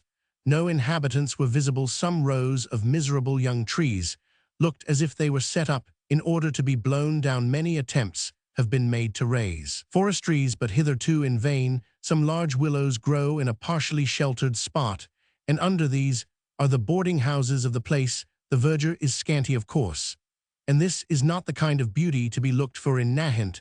The charms of the place are in the distant views and among the picturesque and intricate rocks. The variety contained within the circuit of a mile and a half is fully known only to the summer residents, but we saw something of it at one moment. We were prying into the recesses of the Swallow's Cave, listening to the rumbling of the waves within it, making discoveries of birds' nests, and looking up through its dark chasms to the sky at the next. We caught a view between two rising grounds of Boston, East Boston, and Chelsea, sitting afar off upon the sunny waters here, and there was a quiet strip of beach where we sat watching the rich crop of weed swayed to and fro by the spreading and retreating of the translucent waters. And then at intervals we came to where the waves boil among the caverns, making a busy roar in the stillest hour of the stillest day. Here all was so chill and shadowy that the open sea with its sunny sail and canopy of pearly clouds looked as if it were quite another region brought into view by some magic, but really lying on the other side of the world. There is a luxurious bathing place for ladies, a little beach so shut in by rocks, along the top of which runs a high fence, that the retirement is complete. Near it is the Spouting Horn, where we sat an unmeasured time, watching the rising tide, spouting more magnificently every moment. From the recess called the Horn, every wave rushed in and splashed out again, with a roar, the fragments of seaweed flying off like shot. A clever little boy belonging to our party was meantime abroad among the boarding houses, managing to get us a dinner. He saved us all the trouble and came to summon us and show us the way. His father could not have managed better than he. Roman 999. We rambled about in the afternoon till we could no longer. PG 158 conceal from ourselves that the sun was getting low. We intended to describe a circuit in returning so as to make as much of our road as possible lie along the beach. Never was the world bathed in a lovelier atmosphere than this evening. The rocks, particularly the island called Egg Rock, were of that soft lilac hue which harmonizes with the green sea on sunny evenings. While this light was brightest, we suddenly came upon a busy and remarkable scene, hamlet of Swampscott, on the beached place where novel readers go to look for Mucklebacket's cottage.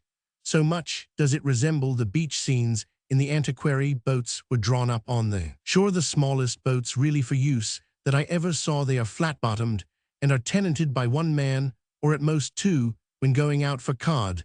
The men are much cramped in these tiny boats and need exercise when they come to shore, and we saw a company playing at quoits at the close of their working day. Many children were at play, their little figures seen in black relief against the sea or trailing long shadows over the washed and glistening sands. Women were coming homeward with their milk pans or taking in their linen from the lines.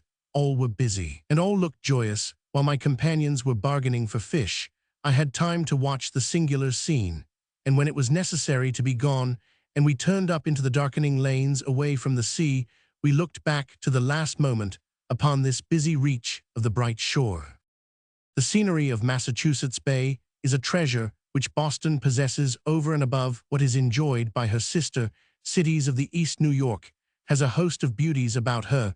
It is true, the North River, Hoboken, and Staten Island, but there is something in the singularity of Nahant and the wild beauty of Cape Ann more captivating than the crowded, fully appropriated beauties round New York. Philadelphia, Baltimore, and Washington have no environs which can compare with either of the northern cities. The islands which lie off Charleston, and where the less opulent citizens repair for health in the hot months, are praised more for their freshness and fertility than for any romantic beauty, and the coasts of the South are flat and shoaly.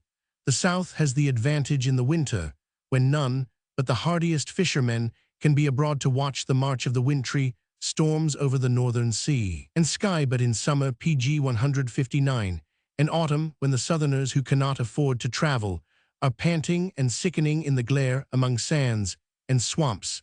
The poorest of the citizens of Massachusetts may refresh himself amid the sea breezes on the bright promontories or cool caverns of his native shore. Signs of the times in Massachusetts. Roman tu ni faut pas une bien grande force d'esprit pour comprendre que ni les richesses, ni le pouvoir ni rendent heureux de gens sentent, cette vérité mise dessus que la connaissent pleinement, et si conduisent en conséquence, le nombre en est si petit qu'il semble, que si soit la l'effort le plus rare de la raison humaine Paul Louis Courier.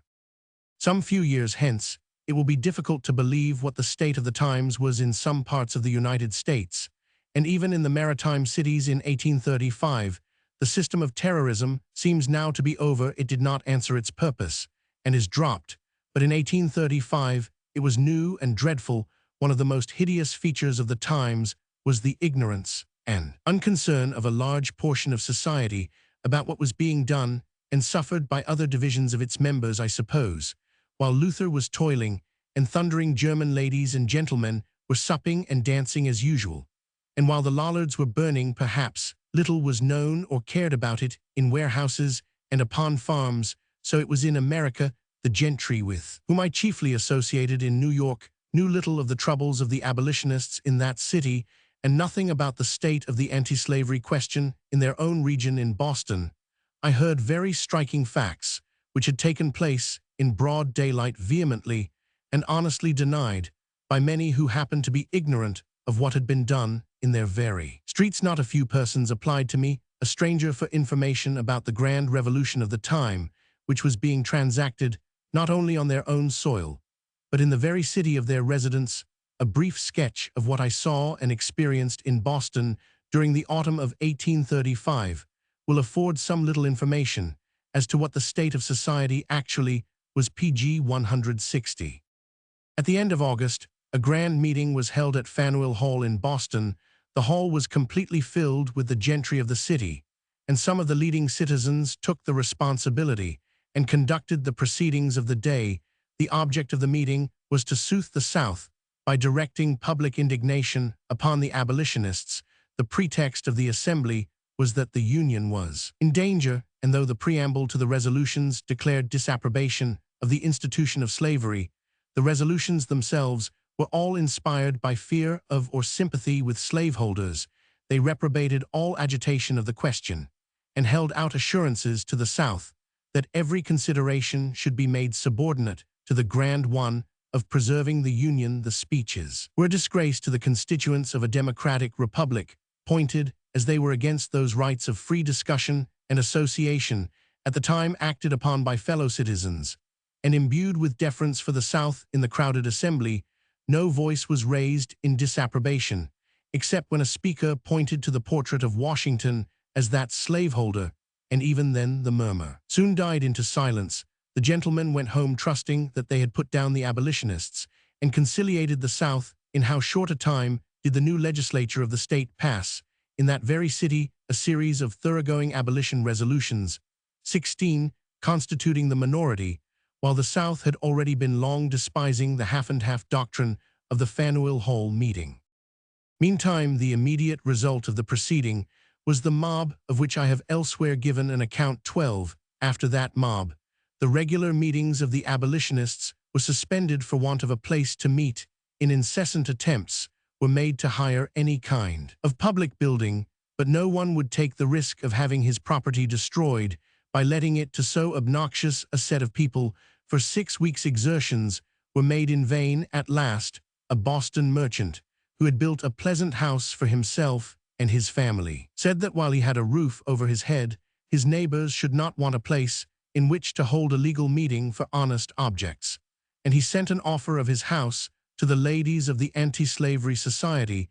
They appointed their meeting for 3 o'clock in the afternoon of Wednesday, November PG 16118.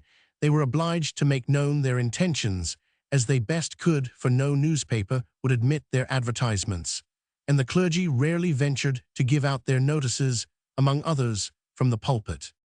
I was at this time slightly acquainted with 3 or 4 abolitionists, and I was distrusted by most or all of the body who took any interest in me at all. My feelings were very different from theirs about the slaveholders of the South, naturally enough, as these Southern slaveholders were nothing else in the eyes of abolitionists, while to me they were in some cases personal friends, and in more hospitable entertainers. It was known, however, that I had declared my intention of attending an abolition meeting. This was no new resolution. From the outset of my inquiry into the question, I had declared that, having attended colonization meetings and heard all that the slaveholders had to say for themselves and against abolitionists, I felt myself bound to listen to the other side of the question. I always professed my intention of seeking acquaintance with the abolitionists, though I then fully and involuntarily believed 2 or 3 charges against them, which I found to be wholly groundless.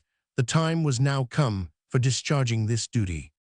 On the Monday, 2 friends, then only new acquaintances, called on me at the house of a clergyman, where I was staying 3 miles from Boston.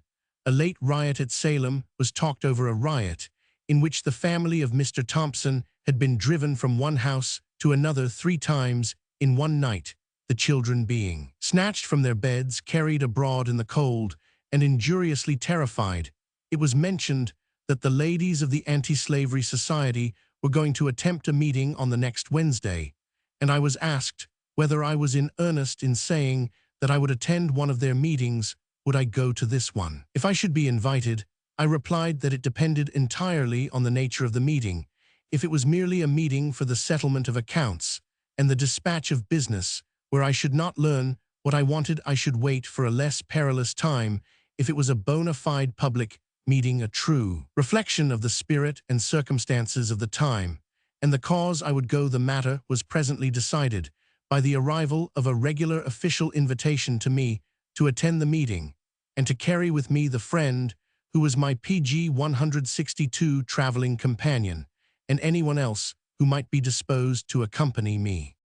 Trifling as these circumstances may now appear, they were no trifles at the time, and many considerations were involved in the smallest movement a stranger made on the question. The 2 first things I had to take care of were to avoid involving my host in any trouble I might get into, and to afford opportunity to my companion to judge for herself what she would do. My host had been reviled in the newspapers already for having read a notice, among several others, of an anti-slavery meeting from Dr. Channing's pulpit, where he was accidentally preaching. My object was to prevent his giving an opinion on anything that I should do, that he might not be made more or less responsible for my proceedings. I handed the invitation to my companion with a hint not to speak of it.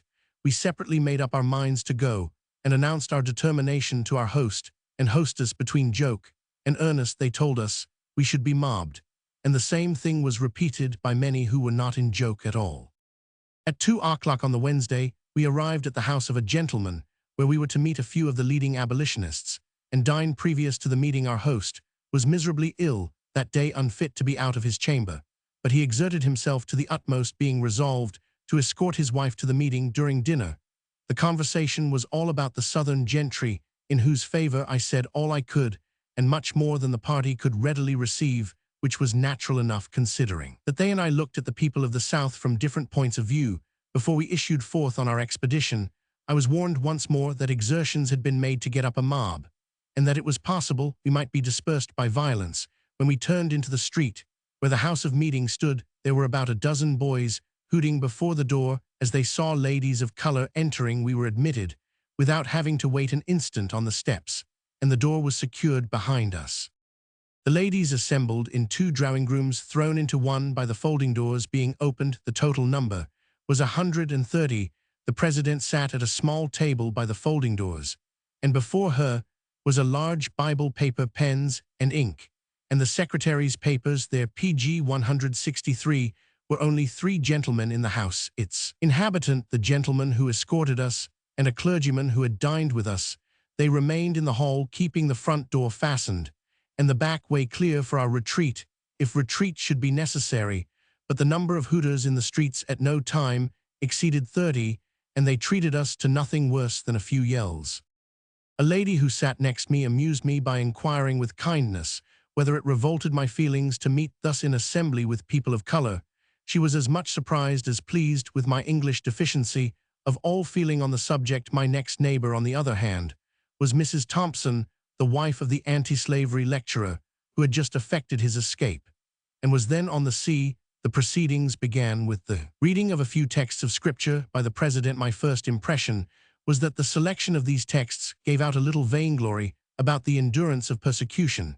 But when I remembered that this was the reunion of persons who had been dispersed by a mob, and when I afterward became aware how cruelly many of the members had been wounded in their moral sense, their domestic affections, and their prospects in life, I was quite ready to yield my too nice criticism. A prayer then followed, the spirit of which appeared to me perfect in hopefulness, meekness, and gentleness. While the secretary was afterward reading her report, a note was handed to me, the contents of which sunk my spirits fathom deep for the hour. It was a short pencil note from one of the gentlemen in the hall, and it asked me whether I had any objection to give a word of sympathy to the meeting fellow laborers, as we had long been in behalf of the principles in whose defense they were met. The case was clear as daylight to my conscience. If I had been a mere stranger, attending with a mere stranger's interest to the proceedings of a party of natives, I might and ought to have declined mixing myself up with their proceedings, but I had long before published against slavery, always declared my conviction that this was a question of humanity, not of country or race, a moral, not a merely political question, a general affair, and not one of city, state, party, or nation. Having thus declared on the safe side of the Atlantic, I was bound to act up to my declaration on the unsafe side.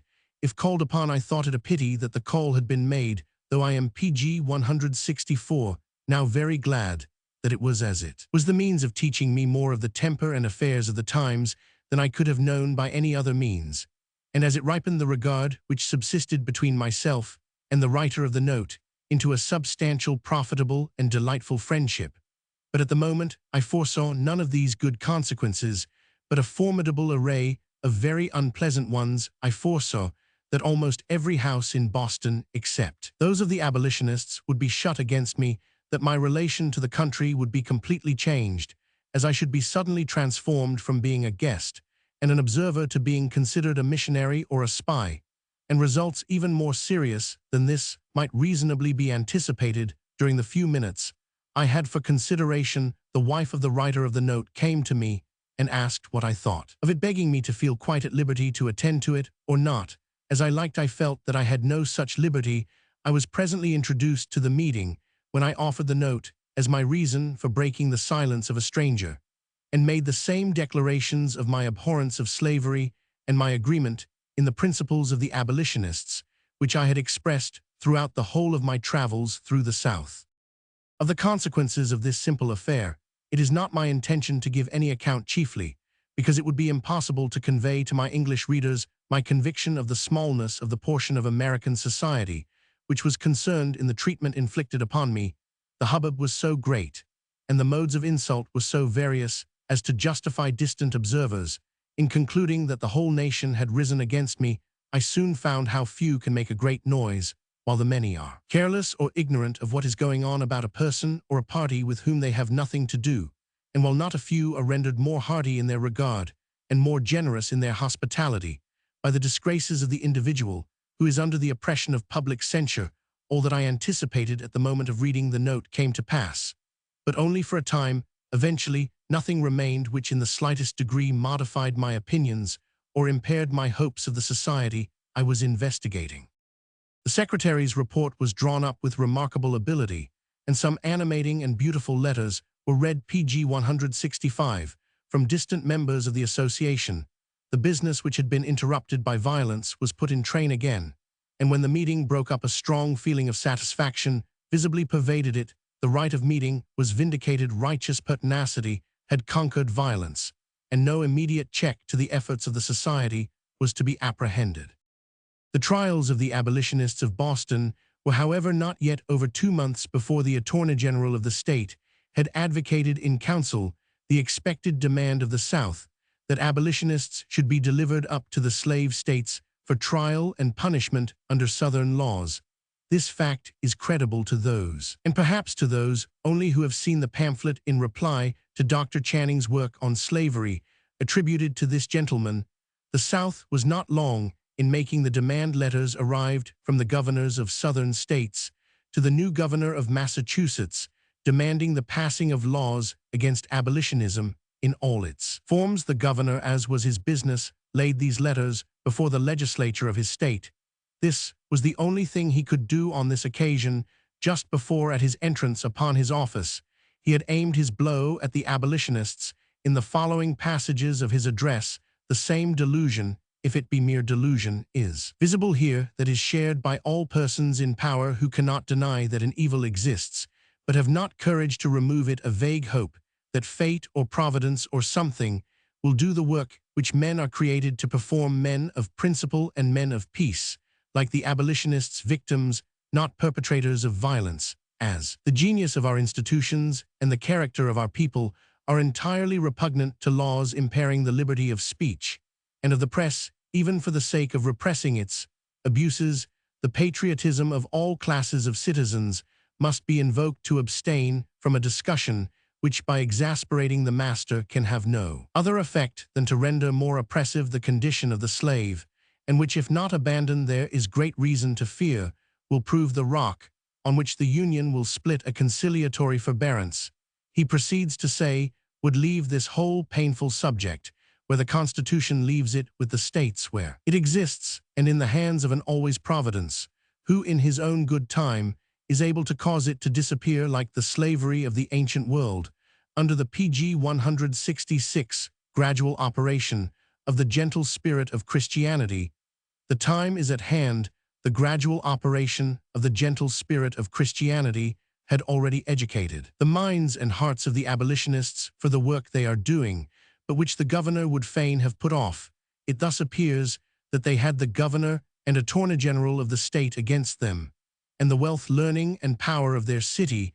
It will be seen how their legislature was affected towards them. As soon as they were aware of the demands of the southern governors, they petitioned their legislature for a hearing, according to the invariable practice of persons who believe that they may be injured by the passing of any proposed law. The hearing was granted as a matter of course, and a committee of 5 members of the legislature was appointed to hear what the abolitionists had to say. The place and time appointed were the Senate chamber on the afternoon of Friday, the 4th of March. The expectation had been that few or none but the parties immediately concerned would be present at the discussion of such a low subject, but the event proved that more curiosity was abroad than had been supposed. I went just before the appointed hour, and took my seat with my party in the empty gallery of the Senate chamber. The abolitionists dropped in one by one. Garrison, May Goodell, Fallon, E.G. Loring, and others. The committee treated them with ostentatious neglect, dawdling away the time, and keeping them waiting a full hour beyond the appointed time.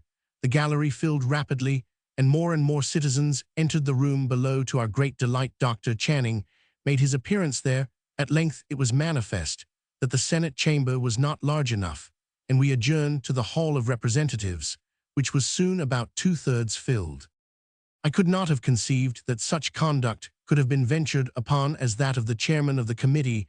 It was so insulting as to disgust the citizens present, whatever might be their way of thinking on the question which brought them together. The chairman and another of the 5 were evidently predetermined. They spared no pains in showing it, twisting the meaning of expressions employed by the pleaders, noting down any disjointed phrase which could be made to tell against those who used it, conveying pg 167 sarcasms in their questions and insult in their remarks.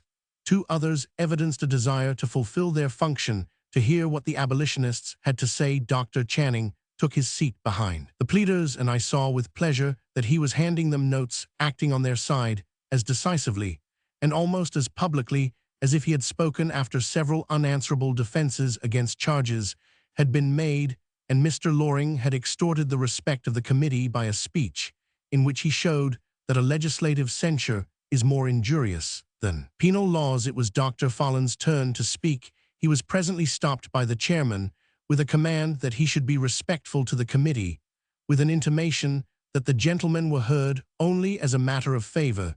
They protested against this, their hearing having been demanded as a matter of right. They refused to proceed and broke up the conference. Much good was done by this afternoon's proceedings. The feeling of the bystanders was on the whole decidedly in favor of the pleaders, and the issue of the affair was watched with much interest. The next day, the abolitionists demanded a hearing as a matter of right, and it was granted likewise as an affair of course. The second hearing was appointed for Tuesday the 8th at the same place and hour. Some well-meaning friends of the abolitionists had in the interval advised that the most accomplished, popular, and gentlemanly of the abolitionists should conduct the business of the second day, that the speeches should be made by Dr. Follen, Messrs. Loring and Sewell, and one or two more, and that Garrison and Goodell, the homely, primitive, and eminently suffering men of the apostleship, should be induced to remain in the background. The advice was righteously rejected, and as it happened, theirs were the speeches that went farthest in winning over the feeling of the audience to their side. I shall never forget the swimming eye and tremulous voice with which a noble lady of the persecuted party answered such a suggestion as I have mentioned. Oh, said she, above all things, we must be just and faithful to Garrison. You do not know what we know, that unless we put him on every occasion into the midst of the gentlemen of the party, he will be torn to pieces. Nothing can save him but his being made one with those whom his enemies will not dare to touch. As for Mr. Goodell, he had been frequently stoned. He was PG 168, used to it.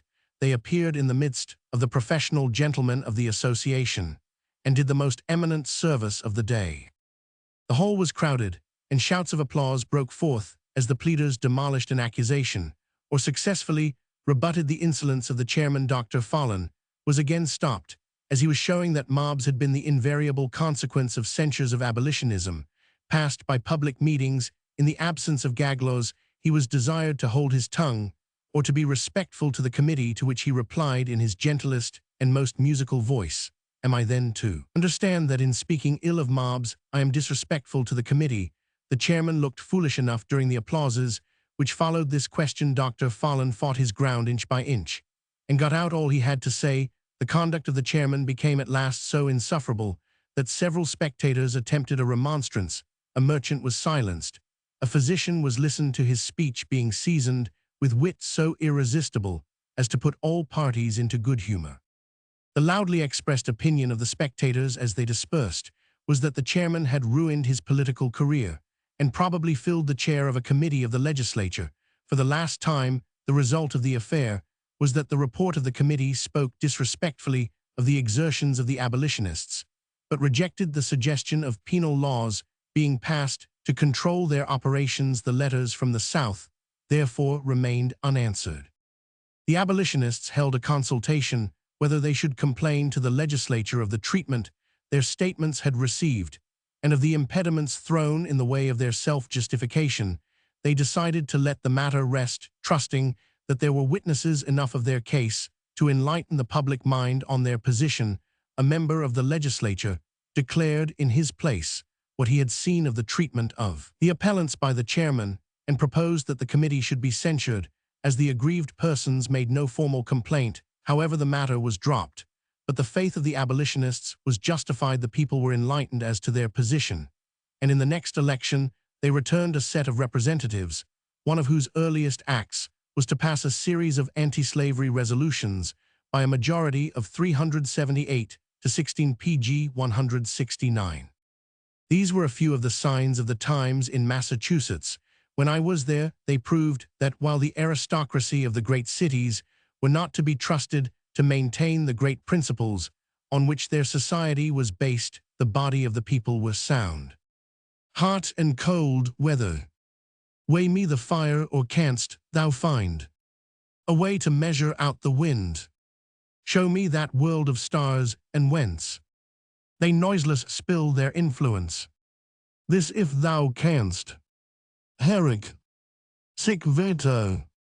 I believe no one attempts to praise the climate of New England, the very low average of health there, the prevalence of consumption and of decay of the teeth, are evidences of an unwholesome climate, which I believe are universally received. As such, the mortality among children throughout the whole country is a dark feature of life in the United States. I do not know whether any investigation has been made into the numbers who die in infancy, but there can be no mistake in assuming that it is much greater than among the classes in Europe, who are in a situation of equal external comfort, it was afflicting to meet with cases of bereavement, which seem to leave few hopes or objects in life. It is afflicting to review them. Now as they rise up before my mind, one acquaintance of mine had lost 4 out of 6 children, another 5 out of 7, another 6 out of 7, another 13 out of 16. And one mourner tells me that a fatality seems to attend the females of his family, for out of 18, only one little granddaughter survives, and most of this family died very young. And of different kinds of disease, never did I see so many wow-worn mothers as in America. Wherever we went in the North, we heard of the lung fever as of a common complaint, and children seem to be as liable to it as grown persons. The climate is doubtless chiefly to blame for all this PG 170, and I do not see how any degree of care could obviate much of the evil. The children must be kept warm within doors, and the only way of affording them the range of the house is by warming the whole from the cellar to the garret by means of a furnace in the hall. This makes all comfortable within. But then the risk of going out is very great. There is far less fog and damp than in England, and the perfectly calm sunny days of midwinter are endurable, but the least breath of wind seems to chill one's very life. I had no idea what the suffering from extreme cold amounted to till one day in Boston. I walked the length of the city and back again in a wind, with the thermometer 7 degrees and a half below zero. I had been warned of the cold, but was anxious to keep an appointment to attend a meeting. We put on all the merinos and furs we could muster, but we were insensible of them. From the moment the wind reached us, my muff seemed to be made of ice. I almost fancied I should have been warmer without it. We managed getting to the meeting pretty well, the stock of warmth we had brought out with us lasting till then, but we set out cold on our return, and by the time I got home I did not very well know where I was, and what I was about. The stupefaction from cold is particularly disagreeable, the sense of pain remaining through it, and I determined not to expose myself to it again. All this must be dangerous to children, and if to avoid it they are shut up during the winter, there remains the danger of encountering the ungenial spring. It is a wretched climate. The old lines would run in my head, and feel by turns the bitter chain of fierce extremes by change more fierce. From beds of raging fire to starve in ice, their soft ethereal warmth, and there to pine, immovable in fixed and frozen round periods of time, thence hurried back to fire. The fiery part of the trial, however, I did not much mind, for after the first week of languor, I enjoyed the heat, except for the perpetual evidence that was before us of the mischief or fatality of its effects to persons who could not sit in the shade and take it quietly as we could. There were frequent instances of death in the streets, and the working people suffer cruelly in the hot months, but the cold is a real evil to all classes, and I think much the most serious of PG 171. The two, I found the second winter more trying than the first, and I hardly know how I should have sustained a third. Every season, however, has its peculiar pleasures, and in the retrospect, these shine out brightly while the evils disappear. On a December morning, you are awakened by the domestic scraping at your hearth. Your anthracite fire has been in all night, and now the ashes are carried away, more coal is put on, and the blower hides the kindly red from you for a time. In half an hour, the fire is intense, though at the other end of the room, everything you touch seems to blister your fingers with cold. If you happen to turn up a corner of the carpet with your foot, it gives out a flash, and your hair crackles as you brush it. Breakfast is always hot, be the weather what it may. The coffee is scalding, and the buckwheat cakes steam. When the cover is taken off, your host's little boy asks whether he may go coasting today, and his sisters tell you what day the schools will all go sleighing. You may see boys coasting on Boston Common all the winter day through, and too many in the streets where it is not so safe to coast is to ride on a board down a frozen slope, and many children do this in the steep streets which lead down to the common, as well as on the snowy slopes within the enclosure where no carriages go. Some sit on their heels on the board, some on their crossed legs, some strike their legs out, put their arms akimbo, and so assume an air of defiance amid their velocity. Others prefer lying on their stomachs, and so going headforemost, an attitude whose comfort I never could enter into. Coasting is a wholesome exercise for hardy boys, of course. they have to walk up the ascent carrying their boards between every feet of coasting, and this affords them more exercise than they are at all aware of taking.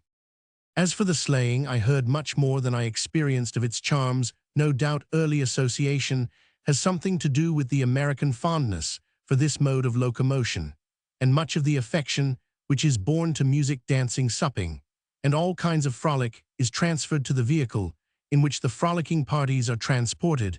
It must be so, I think, or no. One would be found to prefer a carriage on runners to a carriage on wheels, except on an untrodden expanse of snow on a perfectly level and crisp PG 172 surface. I can fancy the smooth, rapid motion to be exceedingly pleasant, but such surfaces are rare in the neighborhood of populous cities. The uncertain rough motion in streets hillocky with snow or on roads consisting for the season of a ridge of snow with holes in it is disagreeable and provocative of headache. I am no rule for others as to liking the bells, but to me their incessant jangle was a great annoyance. Add to this the sitting without exercise in a wind caused by the rapidity of the motion, and the list of disagreements is complete. I do not know the author of a description of sleighing which was quoted to me, but I admire it for its fidelity. Do you want to know what sleighing is like? You can soon try. Set your chair on a springboard out in the porch on Christmas Day, put your feet in a pailful of powdered ice, have somebody to jingle a bell in one ear and somebody else to blow into the other with the bellows, and you will have an exact idea of sleighing. I was surprised to find that young people whose health is too delicate to allow them to do many simple things are not too delicate to go out sleighing in an open sleigh. They put hot bricks under their feet and wrap up in furs, but the face remains exposed, and the breathing the frosty air of a winter's night after dancing may be easily conceived to be the cause of much of the lung fever, of which the stranger hears. The gayest sleighing that I saw was on the day when all the schools in Boston have a holiday, and the pupils go abroad in a long procession of sleighs. The multitude of happy young faces, though pinched with cold, was a pretty sight. If the morning be fine, you have calls to make, or shopping to do, or some meeting to attend.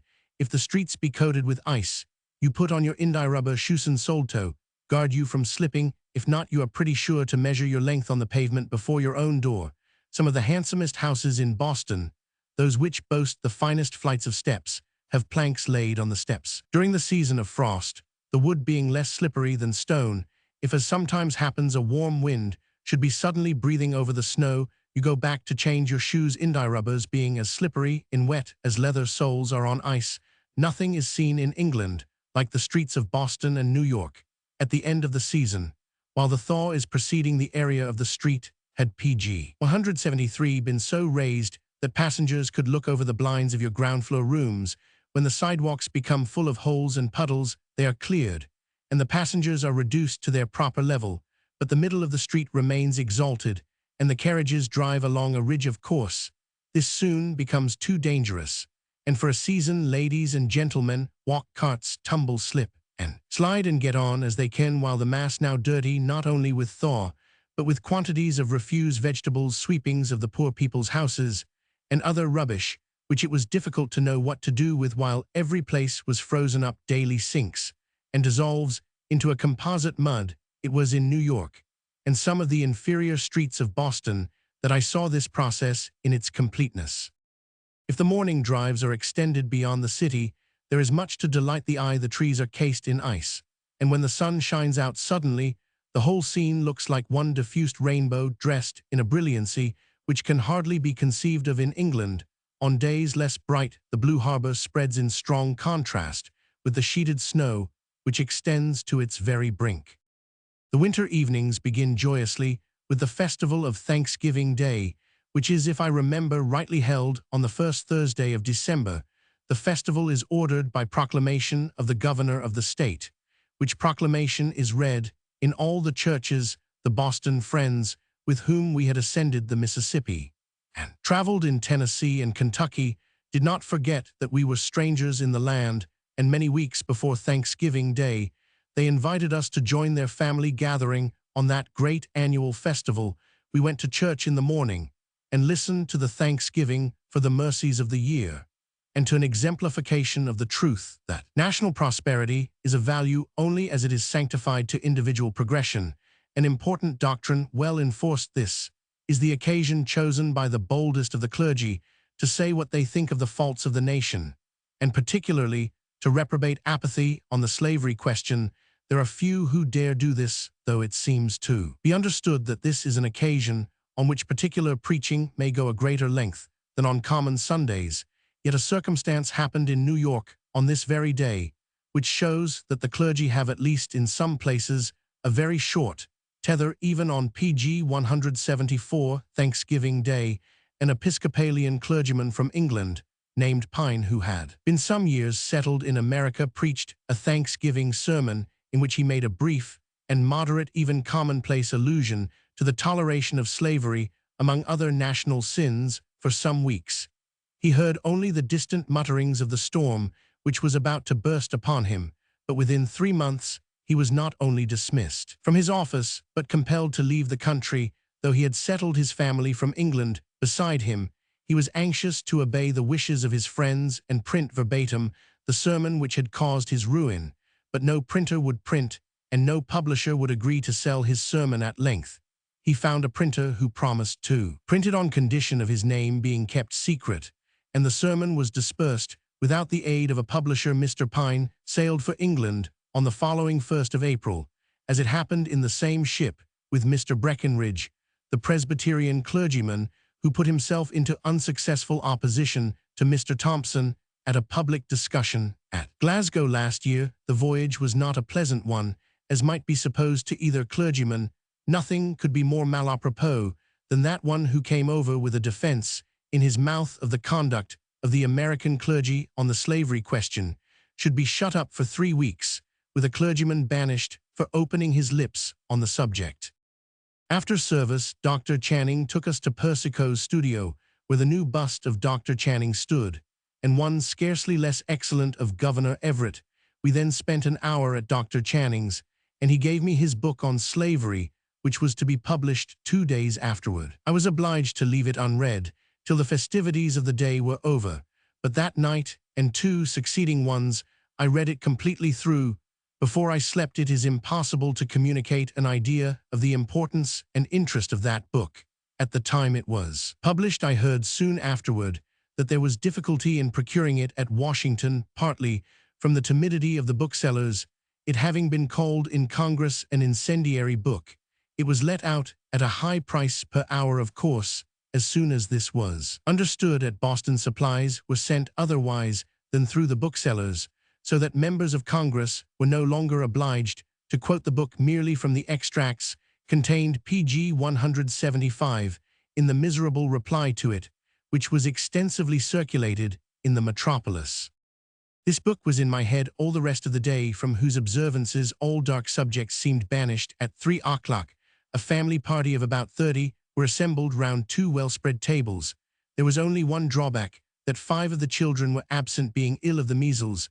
There was much merriment among us grown people at the long table, but the bursts of laughter from the children's side table, kind aunt presided, were incessant. After dinner, we played hunt the slipper with the children, while the gentlemen were at their wine, and then went to spend an hour with a poor boy in the measles who was within hearing of the mirth, but unable to leave his easy-chair when we had made him laugh as much as was good for him with some of our most ludicrous English Christmas games. We went down to communicate more of this curious kind of learning in the drawing-rooms. There we introduced a set of games quite new to the company, and it was delightful to see with what spirit and wit they were entered into and carried on. Dumb Crambo was made to yield its ultimate rhymes, and the storytelling in Old Coach was of the richest. When we were all quite tired with laughing, the children began to go away. Some fresh visitors dropped in from other houses, and music and supper followed. We got home by 11 o'clock, very favorably impressed with the institution of Thanksgiving Day. I love to dwell upon it now, for a new interest hangs over that festival. The friend by whose thoughtfulness we were admitted to this family gathering, and in whose companionship we went, beloved of every heart there, the sweetest, the sprightliest of the party will be among them no more. Christmas evening was very differently passed, but in a way to me even more interesting. We were in a country village, Hingham, near the shores of Massachusetts Bay, and were staying in the house of the pastor, our clerical shipmate. The weather was bad in the early part of the day, extremely so, and the attendance at the church was therefore not large, and no one came to dinner. The church was dressed up with evergreens in great quantity, and arranged with much taste. The organist had composed a new anthem, which was well sung by the young men and women of the congregation at home. The rooms were PG 176, prettily dressed with green, and an ample supply of lights was provided against the evening. Soon after dinner, some little girls arrived to play with the children of the house, and we resumed the teaching of English Christmas games. The little things were tired, and went away early enough to leave us a quiet hour before the doors were thrown open to the parish, whose custom it is to flock to the pastor's house to exchange greetings with him on Christmas night. What I saw makes me think this a delightful custom. There is no expensive or laborious preparation for their reception. The rooms are well lighted, and cake and lemonade are provided, and this is all. The pastor and his wife received their guests as they came in, and then all moved on to offer the greetings of the season to me. Many remained to talk with me to my great delight.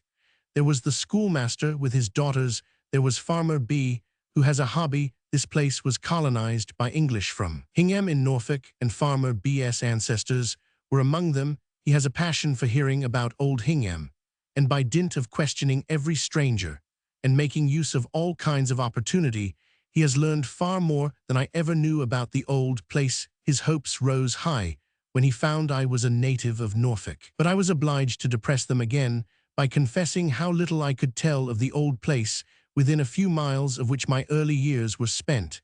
I was able to give him some trifling fact, however, about the direction in which the road winds, and for this he expressed fervent gratitude. I was afterward told that he is apt to drive his oxen into the ditch, and to lose a sheep or two when his head is running on the old place. I have not yet succeeded in my attempts to obtain a sketch of old Hingham to send over to Farmer B, but I wish I could, for I believe it would please him more than the bequest of a fortune. Then came Captain Roman 50 with his 5 fine daughters. He looked too old to be their father, and well he might when master of a vessel. He was set ashore by pirates with his crew on a desert island, where he was 36 days, without food. Almost all his crew were dead, and he just dying when help arrived by means of Freemasonry among the pirates. Was a Scotchman a Mason, as was Captain Roman 50. The two exchanged signs. The Scotchman could not give PG 177 aid at the moment, but after many days of fruitless and anxious attempts, he contrived to sail back at the risk of his life, and landed on the desert island on the 36th day from his leaving it. He had no expectation of finding any of the party alive, but to take the chance and lose no time, he jumped ashore with a kettle full of wine in his hand. He poured wine down the throats of the few whom he found still breathing, and treated them so judiciously that they recovered. At least it was called recovery, but Captain Roman 50's looks are very haggard and nervous still. He took the Scotchman home, and cherished him to the day of his death. Then there was an excellent woman, the general benefactress of the village, who is always ready to nurse the sick and help the afflicted, and to be of eminent service in another way to her young neighbors. She assembles them in the evenings once or twice a week, and reads with them, and to them, and thus the young women of the village are obtaining a knowledge of Italian and French, as well as English literature, which would have been unattainable without her help. The daughters of the fishermen bucket and netmakers and farmers of Hingham are far more accomplished than many a high-bred young lady in England and New York. Such a village population is one of the true glories of America. Many such girls were at their pastor's this evening, dressed in silk gowns of the latest make, with rich French pelerines, and their well-arranged hair bound with colored ribband, as pretty a set of girls as could be collected anywhere. When it appeared that the rooms were beginning to thin, the organist called the young people round him, and they sang the new Christmas anthem extremely well. Finally, a Christmas hymn was sung by all to the tune of Old Hundred. The pastor and his people exchanged the blessing of the season, and in a few minutes the house was cleared. About this scene also hangs a tender and mournful interest. Our hostess was evidently unwell at this time. I feared seriously so, and I was not mistaken. She was one of the noblest women I have ever known, with a mind large in its reach, rich in its cultivation, and strong in its independence, yet never was. There a spirit more yearning, in its tenderness, more gay, in its innocence. Just a year after this time, she wrote me tidings of her approaching death, pg 178, cheerfully intimating the probability that she might live to hear from me once more. My letter arrived. Just as she was laid in her coffin, her interest in the great objects of humanity, to which she had dedicated her best days, never failed. Her mind was active about them to the last. She was never deceived, as the victims of consumption usually are, about her state of health and chance of life, but saw her case as others saw it, only with far more contentment and cheerfulness. She left bright messages of love for all of us who knew what was in her mind, with an animating bidding to go on with our several works. Nothing could be more simple than the state of her mind, and the expression of it proving that she so knew how to live as to find nothing strange in dying. I was present at the introduction into the new country of the spectacle of the German Christmas tree. My little friend Charlie and 3 companions had been long preparing for this pretty show.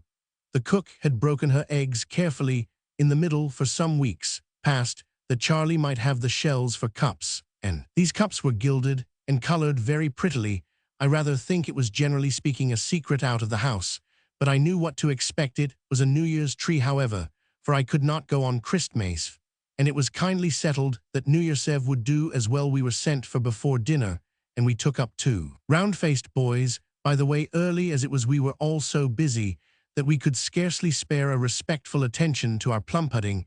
It was desirable that our preparations should be completed before the little folks should begin to arrive, and we were all engaged in sticking on the last of the 7 dozen of wax tapers, and in filling the gilded egg cups and gay paper cornucopia with comfits, lozenges, and barley sugar. The tree was the top of a young fir planted in a tub, which was ornamented with moss. Smart dolls and other whimsies glittered in the evergreen, and there was not a twig which had not something sparkling upon it. When the sound of wheels was heard, we had just finished, and we shut up the tree by itself in the front drawing room, while we went into the other, trying to look as if nothing was going to happen. Charlie looked a good deal like himself only now, and then twisting himself about in an unaccountable fit of giggling. It was a very large party, for besides the tribes of children, pg 179, there were papas and mammas, uncles, aunts, and elder sisters.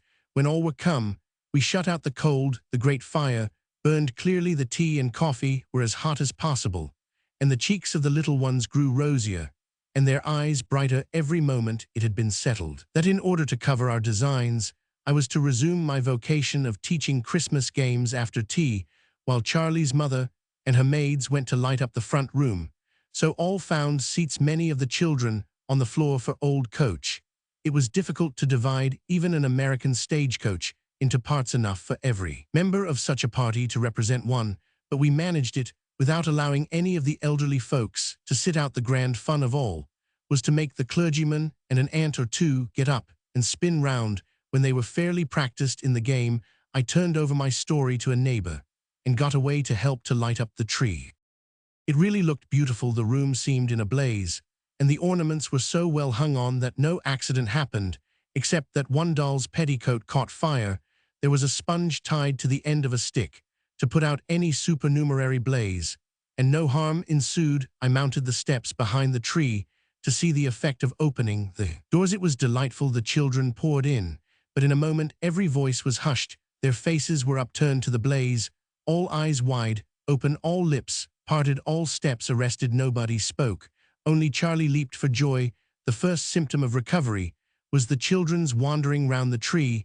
At last a quick pair of eyes discovered that it bore something eatable, and from that moment the babble began again. They were told that they might get what they could without burning themselves, and we tall people kept watch and helped them with good things from the higher branches. When all had had enough, we returned to the larger room and finished the evening with dancing. By 10 o'clock all were well warmed for the ride home with steaming mulled wine, and the prosperous evening closed with shouts of mirth. By a little after 11, Charlie's father and mother and I were left by ourselves to sit in the New Year. I have little doubt the Christmas tree will become one of the most flourishing exotics of New England. The sky sites of the colder regions of the United States are resplendent in winter I saw more of the aurora borealis PG 180 more falling stars and other meteors during my stay in New England than in the whole course of my life before everyone knows. That splendid and mysterious exhibitions have taken place in all the Novembers of the last 4 years, furnishing interest and business to the astronomical world. The most remarkable exhibitions were in the Novembers of 1833 and 1835, the last of which I saw. The persons who saw the falling stars of the 14th of November, 1833 were few, but the sight was described to me by more than one. It was seen chiefly by masters of steamboats, watchmen, and sick nurses, the little children of a friend of mine who happened to sleep with their heads near windows surprised their father in the morning with the question what all those sparks were that had been flying about. In the night, several country people on their way to early market saw the last of the shower. It is said that some left their carts and kneeled in the road thinking that the end of the world was come. A very natural persuasion, for the spectacle must have been much like the heavens falling to pieces about 9 o'clock. In the evening, several persons observed that there was an unusual number of falling stars, and went home thinking no more about it. Others were surprised at the increase by 11, but went to rest notwithstanding. Those who were up at 4 saw the grandest sight. There were then 3 kinds of lights in the heaven, besides the usual array of stars. There were shooting points of light, all directed from one center to the circuit of the horizon, much resembling a thick shower of luminous snow. There were luminous bodies which hung dimly in the air, and there were falling fireballs, some of which burst, while others went out of sight. These were the meteors which were taken by the ignorant for the real stars. Falling from the sky, one was seen apparently larger than the full moon, and they shed so bright a light that the smallest objects became distinctly visible. One luminous body was like a serpent coiling itself up, another like a square table, another like a pruning hook. Those which burst left trains of light behind them, some tinged with the prismatic colors. The preceding day had been uncommonly warm for the season, but before morning the frost was of an intensity very rare for the month of November. The temperature of the whole season was unusual throughout November and December. It was so warm about the northern lakes that the Indians were making maple sugar at Mackinac, while the orangeries were cut off by the frost in Louisiana.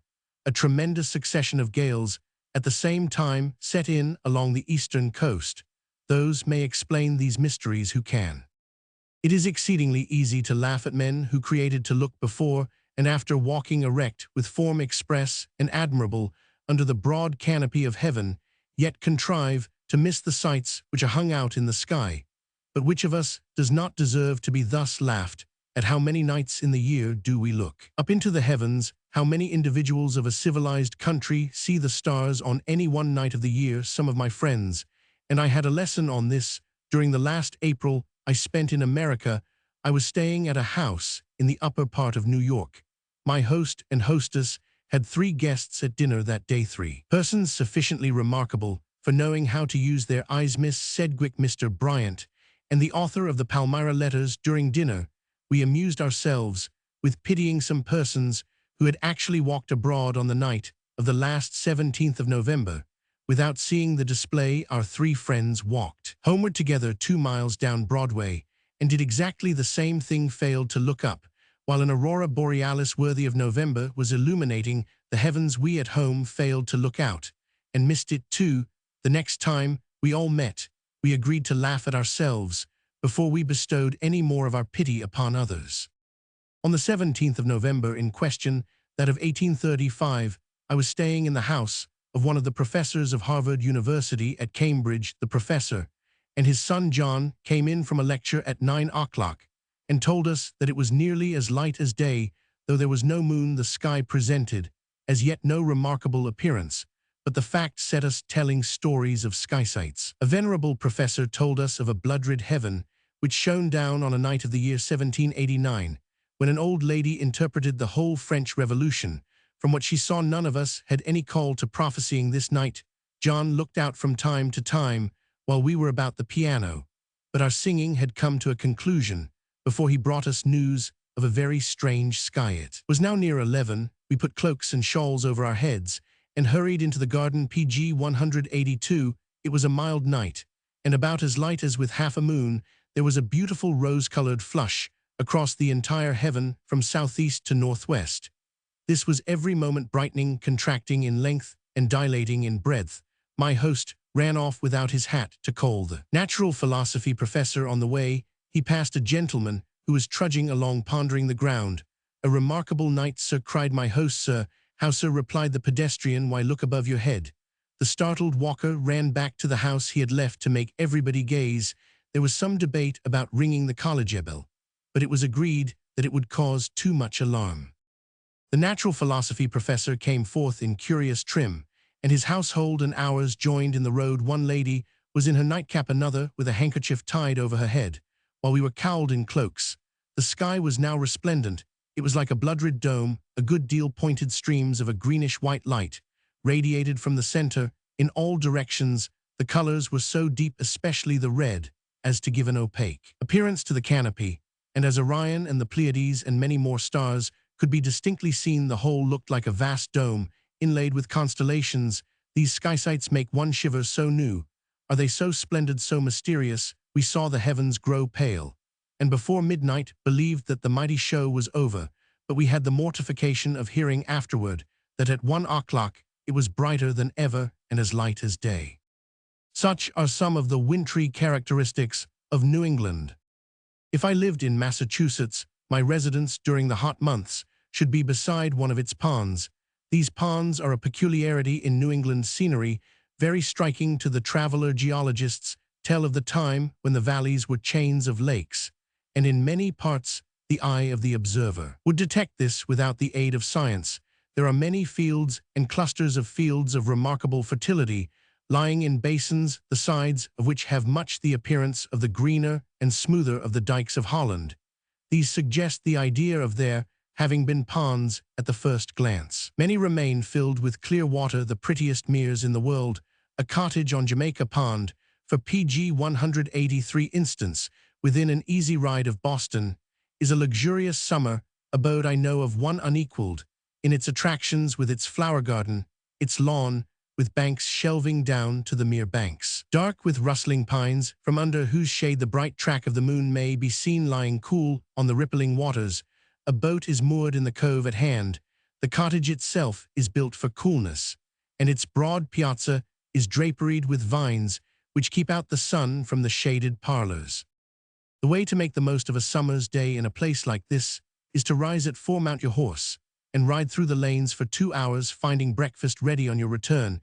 If you do not ride, you slip down to the bathing house on the creek, and once having closed the door, have the shallow water completely to yourself, carefully avoiding going beyond the deep watermark, where no one knows how deep the mere may be. After breakfast, you should dress your flowers before those you gather have quite lost the morning. To the business of the day, be it what it may, housekeeping, study, teaching, authorship, or charity, will occupy you till dinner at 2.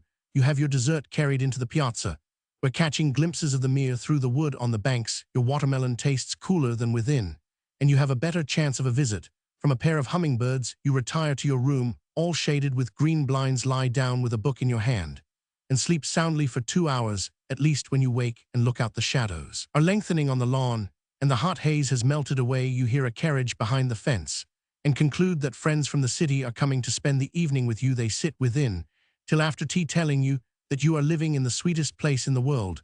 When the sun sets, you all walk out, dispersing in the shrubbery or on the banks. When the moon shows herself above the opposite woods, the merry voices of the young people are heard from the cove, where the boys are getting out the boat. You stand with a companion or two under the pines, watching the progress of the skiff and the receding splash of the oars. If you have anyone, as I had, to sing German popular songs to you, the enchantment is all the greater. You are capriciously lighted home by fireflies, and there is your table covered with fruit and iced lemonade. When your friends have left you, you would Pg 184 fain forget it is time to rest, and your last act before you sleep is to look out once more from your balcony upon the silvery mere and moonlit lawn. The only times when I felt disposed to quarrel with the inexhaustible American mirth was on the hottest days of summer. I liked it as well as ever, but European strength will not stand more than an hour or two of laughter in such seasons. I remember one day when the American part of the company was as much exhausted as the English. We had gone a party of 6 to spend a long day with a merry household in a country village, and to avoid the heat had performed the journey of 16 miles before 10 o'clock for 3 hours after our arrival. The wit was in full flow, by which time we were all begging for mercy, for we could laugh no longer with any safety. Still, a little more fun was dropped all round, till we found that the only way was to separate, and we all turned out of doors. I cannot conceive how it is that so little has been heard in England of the mirth of the Americans, for certainly nothing in their manners struck and pleased me more. One of the rarest characters among them, and a great treasure to all his sportive neighbors, is a man who cannot take a joke.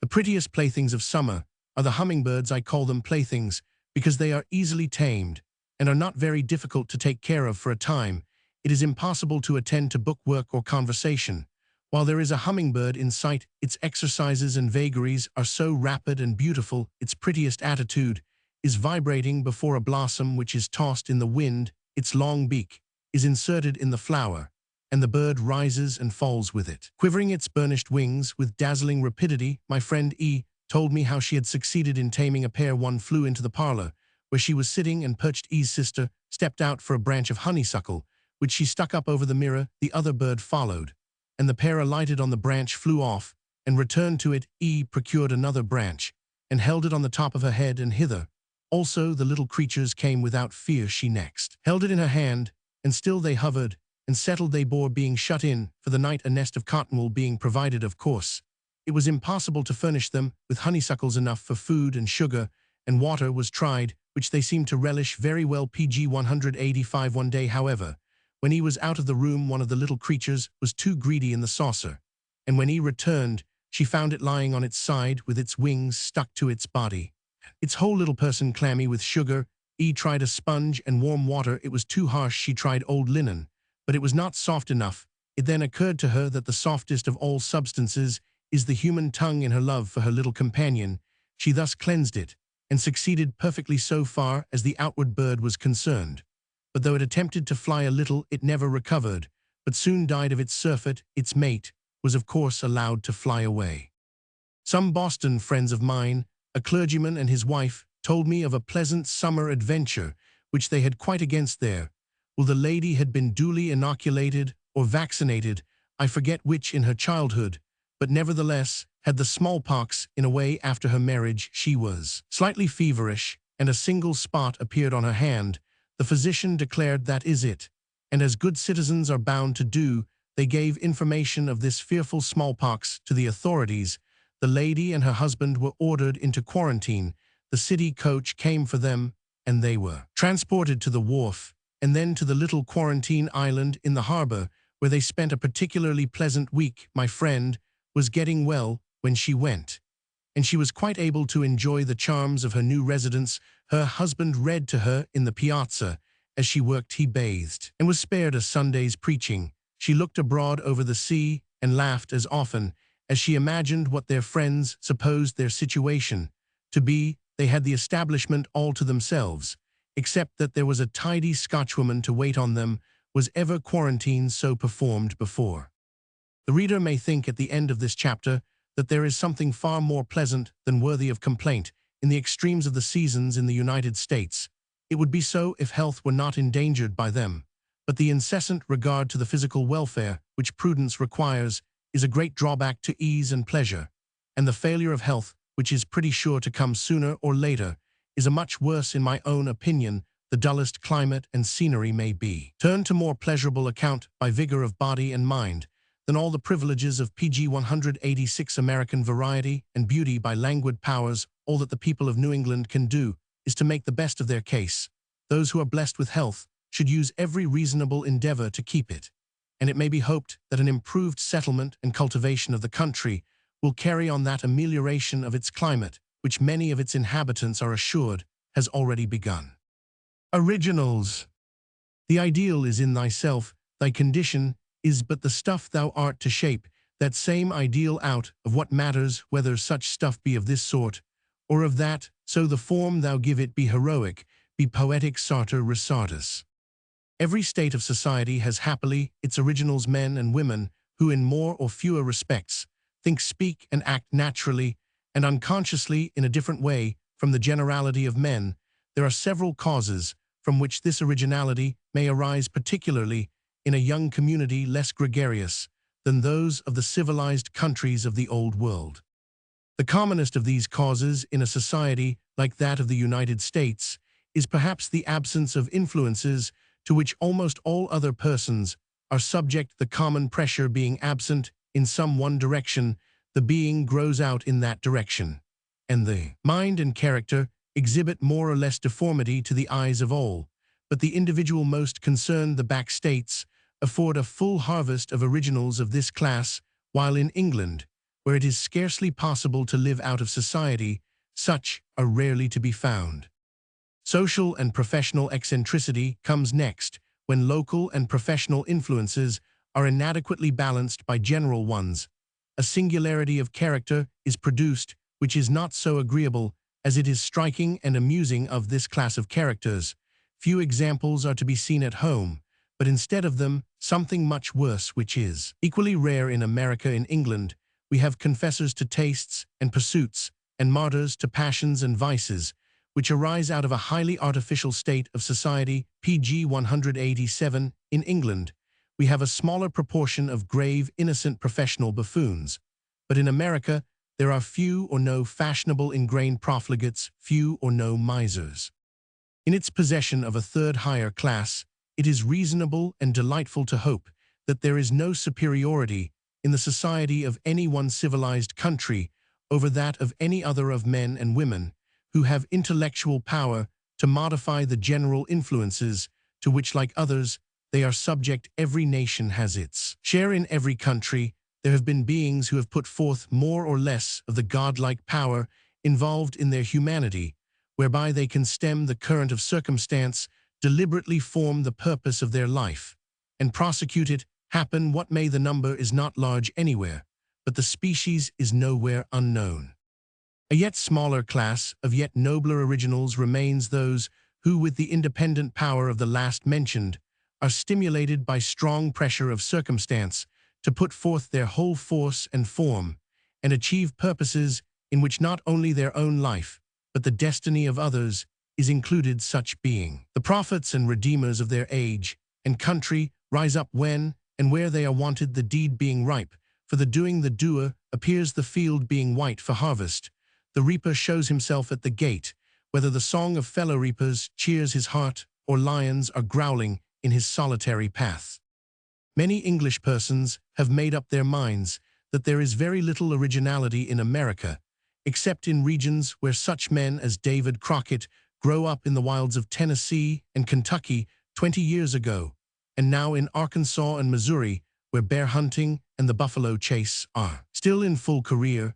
It is acknowledged that a man's natural bent may be seen to advantage, and his original force must be fully tested, but it is asked with regard to America whether there is not much less than the average amount of originality of character to be found in the places where men operate upon one another. It is certain that there is an intense curiosity in Americans about English oddities and a prevailing belief among themselves that England is far richer in humorists than the United States. It is also true that the fickleness and impressibleness of the Americans, particularly of the New Englanders, about systems of science, philosophy, and morals, exceed anything Pg 188 ever seen or heard of in the sober old country. But all this can prove only that the nation and its large divisions are not original in character, and not that individuals of that character are wanting. It should be remembered that one great use of a metropolis, if not the greatest, is to test everything for the benefit of the whole of the rest of the country. The country may, according to circumstances, be more or less ready to avail itself of the benefit, but the benefit exists and waits for acceptance. Now the Americans have no metropolis. Their cities are all provincial towns. It may be in their circumstances politically good that they should have the smallest possible amount of centralization, but the want of this centralization is injurious to their scientific and philosophical progress and dignity, and therefore to their national originality. a conjurer's trip through the English counties, is very like the progress of a lecturer or newly imported philosopher through the American cities. The wonder, the excitement, the unbounded credulity are much alike in the two cases, but in the English village there may be an old man under the elms smiling good-naturedly at the show without following after it, or a sage young man who could tell how the puppets are moved as well as if he saw the wires. And so it is in the American cities. The crowd is large, but everybody is not in it. The believers are many, but there are some who foresee how soon the belief will take a new turn. When Spurgeon was in America, the great mass of society became phrenologists in a day wherever he appeared, and ever since itinerant lecturers have been reproducing the same sensation in a milder way, by retelling Spurgeonism, much deteriorated in places where the philosopher had not been. Meantime, the light is always going out behind as fast as it blazes up round the steps of the lecturer, while the world of Richmond and Charleston is working at a multiplication. Of the 15 casts, the same 15 or so which every lecturer carries about, and all caps and wigs are pulled off, and all fair tresses disheveled in the search after organization, Boston has gone completely round to the opposite philosophy, and is raving about spiritualism to an excess which can scarcely be credited by any who have not heard the unknown tongues.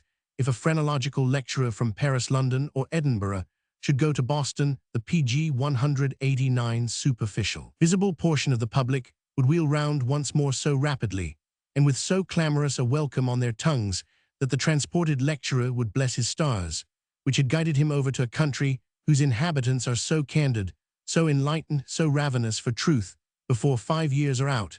However, the lecturer will find himself superseded by some professor of animal magnetism, some preacher of homopathy, some teacher who will undertake to analyze children, prove to them that their spirits made their bodies, and elicit from them truths fresh from heaven. All this is very childish, very village-like, and it proves anything rather than originality in the persons concerned.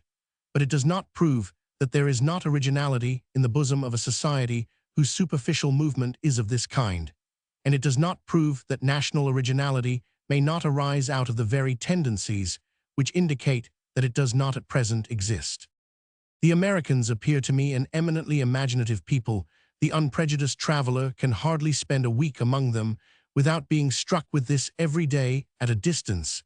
It is seen clearly enough that they do not put their imaginative power to use in literature and the arts, and it does certainly appear perverse enough to observers from the old world that they should be imitative in fictions, whether of the pen, the pencil, stone, or marble, and imaginative in their science and philosophy, applying their sober good sense to details, but being sparing of it in regard to principles. This arbitrary direction of their imaginative powers, or rather its restriction to particular departments, is, I believe and trust, only temporary as their numbers increase, and their society becomes more delicately organized, when consequently the pursuit of literature, philosophy, and art shall become as definitely the business of some men as politics and commerce now are of others. I cannot doubt that the restraints of imitation will be burst through, and that a plenitude of power will be shed into these departments, as striking as that which has made the organization of American commerce,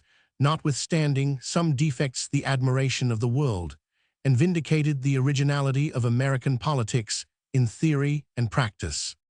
However this may be, it is certain that there are individuals existing everywhere in the very heart of Boston itself, as original as Sam Weller and David Crockett, or any other PG 190 self-complacent mortal, who finds scope for his humors amid the kindly intricacies of London or the canebrakes of Tennessee.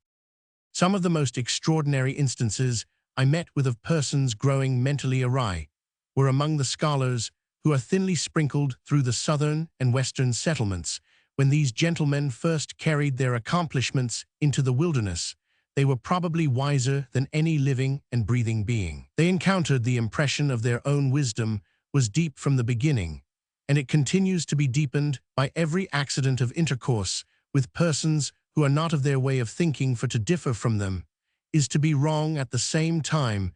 Their ways of thinking are such as are not at all likely to accord with other people's, so that their case of delusion is complete. I saw a charming pair of professors in a remote state, most blessed in their opinions of themselves. They were able men, or would have been so amid the discipline of equal society, but their self-esteem had sprouted out so luxuriantly as to threaten to exhaust all the better part of them.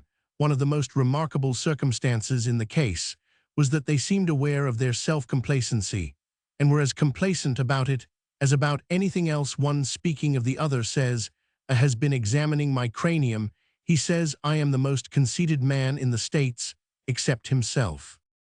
The exception was a fair one. When I saw B, I thought that I had seen the topmost wonder of the world for self-complacency.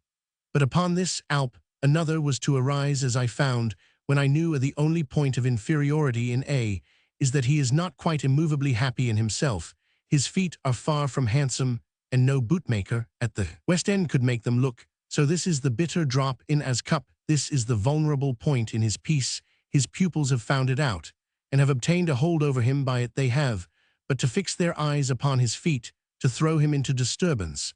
But if they have gone too far, and desire to grow into favor again, they only compliment his head, and all is well again. He lectures to them on phrenology, and when on the topic of Galen's skull declares that there is but one head known which can compare with Galen's in its most important characteristics, the students all raise their eyes to the professor's bald PG 191 crown, and the professor bows. He exhibits a cast of Burke's head, mentioning that it combines in the most perfect manner conceivable all grand intellectual and moral characteristics, and adding that only one head has been known perfectly to resemble it. Again, the students fix their gaze on the summit of the professor, and he congratulates them on their scientific discernment.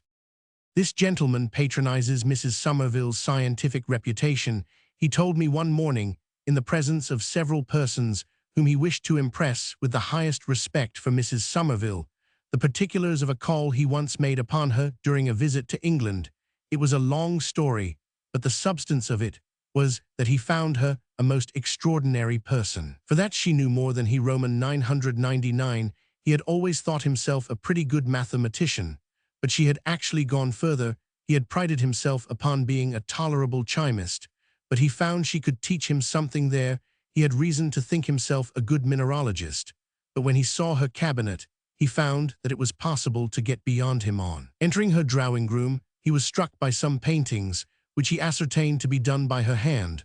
While he could not pretend to be able to paint at all, he acknowledged that he had for once met his superior 2 days after among a yet larger party.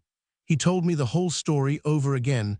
I fell into an absent fit in planning how I could escape from the rest of his string of stories to talk with someone on the opposite side of the room. When he finally declared, in short, I actually found that Mrs. Somerville knows more than I do, I mechanically answered, I have no doubt of it. A burst of laughter from the whole party roused me to a sense of what I had done in taking the professor at his word. His look of mortification was pitiable. It was amusing to see him, with the greatest statesman in the country, holding him by the button for an hour together, while lecturing in the style of a master to a hopeful schoolboy. The pompous air of the professor, and the patient snuff-taking of the statesman under instruction, made a capital caricature subject. One of the professor's most serious declarations to me was that the time had long been past when he believed he might be mistaken. He had once thought that he might be in the wrong like other people, but experience had taught him that he never erred, as therefore PG 192 he and I did not agree on the point we were conversing about. I must be mistaken. I might rely upon him that it was so. It is not to be expected that women should resist dangers of position, which men with their wider intercourses cannot withstand. The really learned and able women of the United States are as modest and simple as people of sound learning and ability are, but the pedantry of a few bookish women in retired country situations exceeds anything I ever saw out of novels and farces. In a certain region of the United States, there are two sisters living at a considerable distance from each other, but united in addition to their undoubted sisterly regard by their common belief that they are conspicuous ornaments of their country. It became necessary for me to make a call on one of these ladies. She knew when I was going, and had made preparation for my reception. I was accompanied by 3 ladies, one of whom was an avowed authoress, a second was a deep and thoroughly exercised scholar, and happened to have published which the pedantic lady did not know. The third was also a stranger to her, but a very clever woman. We were treated with ludicrous precision, according to our supposed merits, the third mentioned lady being just honored with a passing notice, and the fourth totally neglected. There was such an unblushing insolence in the manner in which the blue-stocking set people who had written books above all the rest of the world, that I could not let it pass unrebuked, and I treated her to my opinion that they are not usually the cleverest women who write, and that far more general power and wisdom are required to conduct life, and especially to educate a family of children well, than to write any book or number of books. As soon as there was a pause in the conversation, I rose to go some weeks afterward. When I was on a journey, a lady drove up from a distance of 2 miles to make an afternoon call upon me. It was the sister, she told me, that she came to carry me home with her for the night. In order, said she, that you may see how we who scribble can keep house. As I had never had any doubt of the compatibility of the two things, it was of little consequence that I could not go. She informed me that she lectured on mental and moral philosophy to young ladies. She talked with much admiration of Mr. Brown. As a metaphysician, I concluded this gentleman, pg 193, to be some American worthy with whom I had to become acquainted, but it came out to be Dr. Thomas Brown, whom she was praising. She appeared not to know even the names of metaphysicians out of the Scotch school, and if the ghosts of the Scotch schoolmen were present, they might well question whether she understood much of them. She told me that she had a great favor to ask of me. She wanted permission to print in a note to the second edition of her lectures on mental and moral philosophy a striking observation of mine made to her sister, which her sister had transmitted to her by the next post. I immediately assured her that she might print anything that I had said to her sister. She then explained that the observation was that they are not usually the cleverest women who write. I recommended her to make sure of the novelty of the remark before she printed it, for I was afraid that Shakespeare or somebody had had it first. What was the fate of the opinion, I do not know, but it may be of use to the sisters themselves, if it suggests that they may be mistaken in looking down upon all their sex who do not scribble. I think it must have been a pupil of theirs who wrote me a letter, which I threw into the fire in a fit of disgust the moment I had read it. A young lady who described herself as an ambitious girl sent me some poetry in a magazine, and an explanation in writing of her own powers and aspirations. No one likes aspiration better than I, if only there be any degree of rational self-estimate connected with it. This young lady aspired to enter the hallowed precincts of the temple, where Edgeworth Moore and others were immortalized. As for how she was to do it, her case seemed to be similar to that of a West Indian lady who once complained to me that while she was destined by her innate love of the sublime and the beautiful to be distinguished, Providence would not let her. The American young lady, however, hoped that a friendship with me might persuade the world to recognize her powers, and she informed me that she had come to town from a distance and procured an invitation to a house where I was to spend the evening, that we might begin our friendship. The rooms happened to be so tremendously crowded that I was not obliged to see any more persons than those immediately about me. I was told that the ambitious girl was making herself very conspicuous by standing on tiptoe, beaming and fluttering, but pg 194 I did not look that way and never saw her. I hope she may yet read her own poetry again with new eyes, and learn that the best ambition does not write about itself, and that the strongest powers are the least conscious of their own operation. In 2 of the eastern cities, I met with 2 ladies who had got a twist in opposite directions. It has been represented in England that a jealousy of English superiority, even in natural advantages, is very prevalent in the United States. I do not think so, and I am by no means sure that it is not nearly as rare as the opposite extreme. One instance of each kind of prejudice came under my notice, and I am not aware of more at a party. At Philadelphia, a lady asked me if I had not crossed the Alleghanies, and whether I did not think them stupendous mountains. I admired the views they presented, and said all I could for the Alleghanies, but it was impossible to agree that they were stupendous mountains. The lady was so evidently mortified that I began to call the rivers stupendous, which I could honestly do, but this was not the same thing. She said, in a complaining tone, "Well, I cannot think how you can say there are no high mountains in the United States. You mistake me. I said, I have not seen the White Mountains yet, and I hear they are very grand. You English boast so of the things you have got at home, said she. Why, I have seen your river Avon, that you make so much of. I stood by the Avon under Warwick Castle, and I said to my husband that it was a mighty small thing to be talked of at such a distance. Why, if I had been 10 years younger, I could almost have jumped over it. I told her that I believed the Avon was not so celebrated for the quantity of water in it as on some other accounts. The lady who went on the opposite tack is not very old, and I suppose therefore that her loyalty to the Crown of England is hereditary. She made great efforts to see me, that she might enjoy my British sympathies with a grieved countenance. She asked me whether the folly and conceit of her countrymen in separating themselves from the Crown were not lamentable. She had hoped that before this they would have become convinced of the guilt and silliness of their rebellion, and have sought to be taken back. But she pg 195 hoped it was not yet too late. I fear she considered me a traitor to my country in not condemning hers. I was sorry to deprive her of her last hope of sympathy, but what could one do in such a case? There must be many local and professional oddities in a country like America, where individuals fill a larger space in society and are less pressed upon by influences other than local and professional than in old-world communities. A judge in the West is often a remarkable personage to European eyes, I know. One who unites all the odd characteristics of the order so as to be worth a close study. Before I left home, a friend desired me to bring her something. She did not care what that should be, exclusively American something, which could not be procurable anywhere else. When I saw this judge, I longed to pack him up and direct him per next packet from New York to my friend, for he was the first article I met with that could not by possibility have been picked up anywhere out of the United States. He was about 6 feet high, lank as a flail, and seeming to be held together only by the long-tailed drab greatcoat into which he was put. He had a quid in his cheek whenever I saw him, and squirted tobacco juice into the fireplace or elsewhere at intervals of about 20 seconds. His face was long and solemn, his voice monotonous, his manner dogmatical to a most amusing degree. He was a dogged Republican, with an uncompromising hatred of the blacks and with an indifferent sort of pity for all foreigners.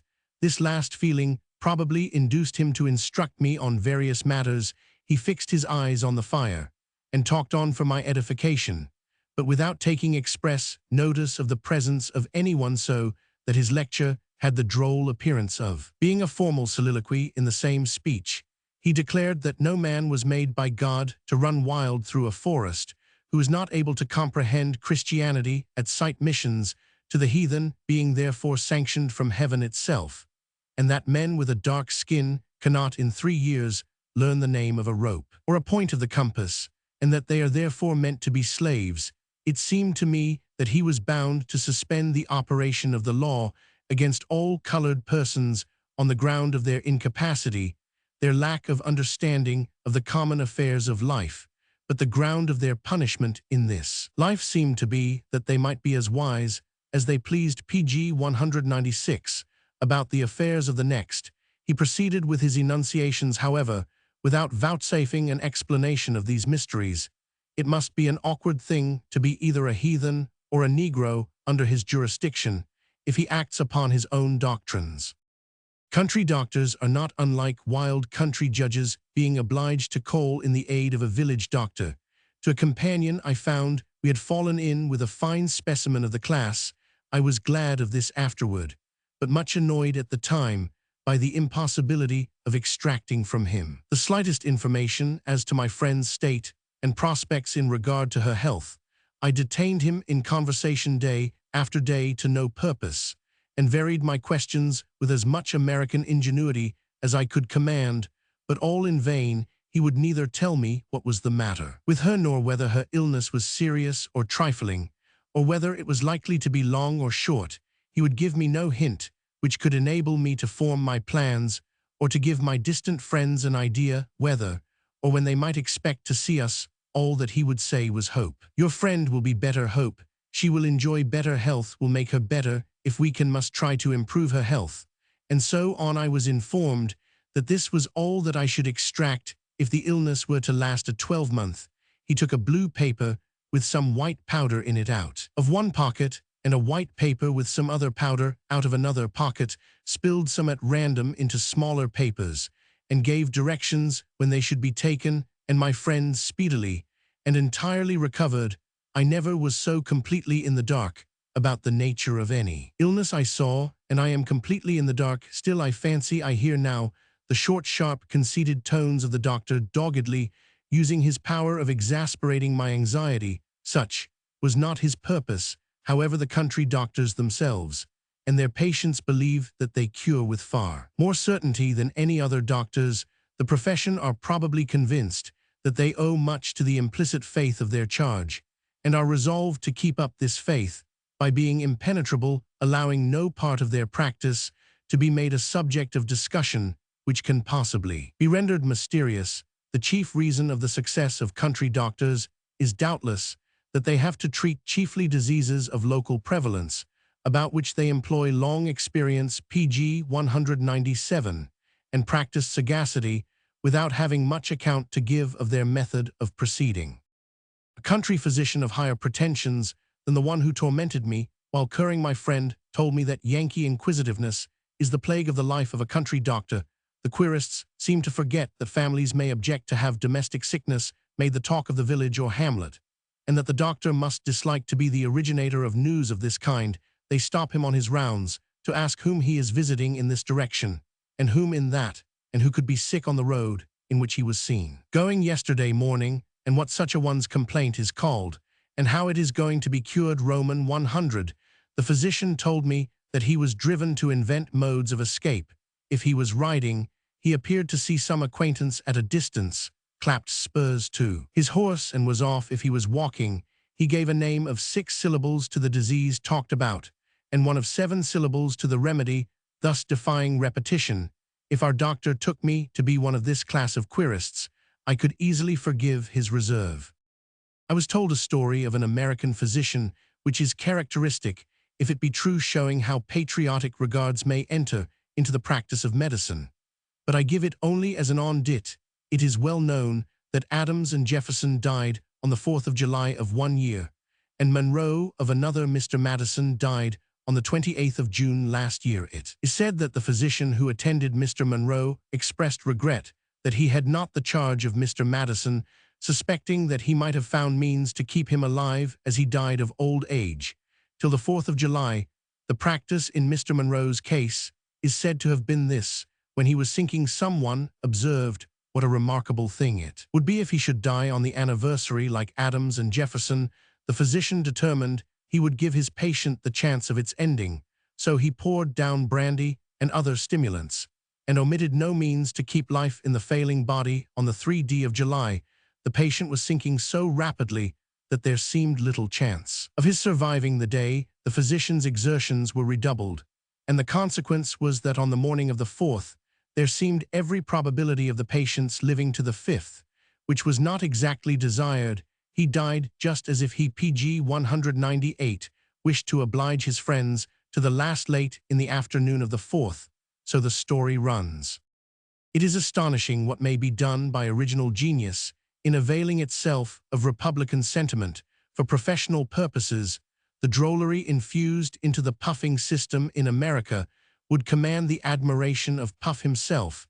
It may be doubted whether he would have been up to the invention of a recommendation of a certain oil for the hair which I saw at Washington, and which threw us into such a convulsion of laughter that the druggist behind the counter had to stand waiting some time before we could explain our business to him. A regiment of persons were represented walking up to a perfumer's counter with bald skulls of all degrees of ugliness, and walking away from it graced with flowing tresses of every hue, which they were showing off with gestures of delight.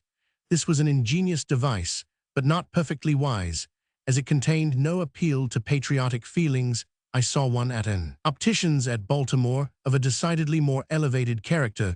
There were miniature busts in the window of Franklin, Washington, and Lafayette, each adorned with a tiny pair of spectacles, which made the busts appear as sage as life. Washington's spectacles were white, Franklin's green, and Lafayette's neutral tint. I acknowledge myself indebted for a new professional idea to an original in the bookselling line. in a large American city, I am not sure that his originality extended beyond the frankness of his professional discourse. But that was infinitely striking. He told me that he wanted to publish for me and would offer as good terms as anybody. I thanked him, but objected that I had nothing to publish. He was sure I must have a book written about America. I had not, and did not know that I ever should have. His answer, given with a patronizing air of suggestion, was, "Why, surely, madam, you need not be at a loss about that. You must have got incident plenty by this time, and then you can trollopize a bit, and so make a readable book." In the West, we were thrown into the society of a girl about whom we were completely puzzled. Our New England friends could only conclude with us that she had been trained amid the usages of some retired district to a freedom which is certainly very unusual in the country, in a stage which took up our party at a country hotel near the Mammoth Cave in Kentucky was a girl of about 22, pg 199, oddly dressed. She got out and breakfasted with the other passengers, looking perfectly at her ease. We concluded that she belonged to one of two gentlemen in the stage, and we rather wondered that any gentleman should like to travel with a companion so untidily. Dressed as she was, she had a good black silk gown, but over it was pinned a square net handkerchief unhemmed, and therefore looking ragged. She had black stockings, but shabby shoes of some dark-colored leather, not black, and they were tied on with twine. Where the strings had given way, her straw bonnet was shabby. She had nothing with her but a basket which she carried on her knees. She joined freely and pleasantly in conversation, and showed none of the common troublesome timidity amid the disasters of the day and of the ensuing night. It was very sultry, whether one of the horses fell from heat in the midst of the barrens, and we all had to walk up the hills, and no short distance in the forest. The roads were so bad that the driver tried his utmost to alarm the passengers in order to induce some to lighten his vehicle by remaining behind. But the girl seemed not in the least daunted. In the course of the night, we were overturned, and had no light but what was afforded by the gentlemen walking before the stage, holding tallow candles which they had bought by the roadside. But nothing disconcerted the young lady. She was a girl of nerve and of patience. It was clear she refused to sit down to the first meal we had on the road, and the reason of her abstinence appeared before the day was over, when we changed coaches and it was necessary to pay. On striking into a new route, she coolly inquired if any gentleman would ask a free passage for her till she could send the money out of Indiana, where she was going. It was now evident that she was alone, every passenger having supposed that she was of the party of somebody else. She gave no further explanation than that she had come off in a hurry, no one knowing of it but two of the slaves, and that she should send the money out of Indiana. There was not the slightest confusion in her manner, nor any apparent consciousness that she was behaving strangely. One of the gentlemen made himself answerable for her fare, and she proceeded with us. At Elizabethtown the next morning, she refused breakfast with the utmost cheerfulness, but our friend Mr. Roman 50 invited PG 200 her to sit down with us, which she did with a good grace. At 7 in the evening, we arrived at Louisville and alighted at the Great Hotel, one of the largest, handsomest, and most luxurious in the United States, and of course expensive. We chose apartments, while Mr. Roman 50 ordered supper in a private room for our party. Almost before my companion and I could turn ourselves round in our chamber, the lone girl who had followed us about like a ghost was taking her hair down at my dressing table. Mrs. Roman 50 hastened to inform her that this room was engaged, but pointing out that there were 3 beds, she said she should like to lodge here. Of course, this could not be allowed, and as soon as she found that we wished to be alone, she went away. When we descended with Mrs. Roman 50 to her room, we found the poor girl dressing there. Mrs. Roman 50 now took upon her to advise. She observed to the young person that she would probably be more comfortable in a less expensive hotel, to which she agreed. The same elderly gentleman who answered for her fare took her to a respectable hotel near at hand, and commended her to the care of the landlady, who promised to see her off for Indiana in the morning. We left Louisville at dawn, and heard no more of the lone girl, of whom we have often since thought and spoken. The odd circumstances of the case were her freedom from all embarrassment and her cheerfulness on the road, and while fasting from want of money, there was not a trace of insanity in her manners, though her dress at first suggested the idea, and we could perceive no symptoms of the fear of pursuit or hurry of spirits which would have been natural consequences of a clandestine flight. Yet by her own account, she must have done something of the kind. Though the freedom of traveling is not such as to admit of young ladies making their way about quite alone in a way so unceremonious as this, the liberty of intercourse on the road is very great and highly amusing to a stranger one day in Virginia on entering our parlor at a hotel where we were merely stopping to dine. I was amused to see our lawyer companion Mr. S. in grave consultation with the hostess, while Mrs. S., her silk bonnet on her knee and a large pair of scissors in hand, was busy cutting, slashing, and rending a newspaper on which the bonnet peak was spread. There was evidently so much more show than use in what she was doing that I could not understand. PG 201 her proceedings. "What are you about?" asked Roman 1. Mrs. S. pointed to the landlady, and trying to help laughing told me that the hostess had requested the pattern of her bonnet, while this pretense of a pattern was in course of preparation by the lady. The hostess was getting a legal opinion out of the gentleman about a sum of $800, which was owing to her. If we had only stayed to tea, I doubt not our landlady would have found some employment for every one of us, and have favored us in return with all the rest of her private affairs. Originals who are so in common circumstances, through their own force of soul ruling events, as well as being guided by them, yield something far better than amusement to the observer. Some of these out of almost every class I saw in America, from the divine and statesman down to the slave. I saw a very old lady, whom I consider to be one not on account of her extraordinary amiability and sympathy with all ages, which cause her to be called grandmamma by all who know her, but because this temper of mind is the result of something higher than an easy disposition and prosperous circumstances. It is the accomplishment of a long-settled purpose. When Grandmamma J. was 8 years old, she was in company with an old lady who was jealous, exacting, and peevish. On returning home, the child ran to her mother and said, "If I am ever an old lady, I will be a good-tempered old lady."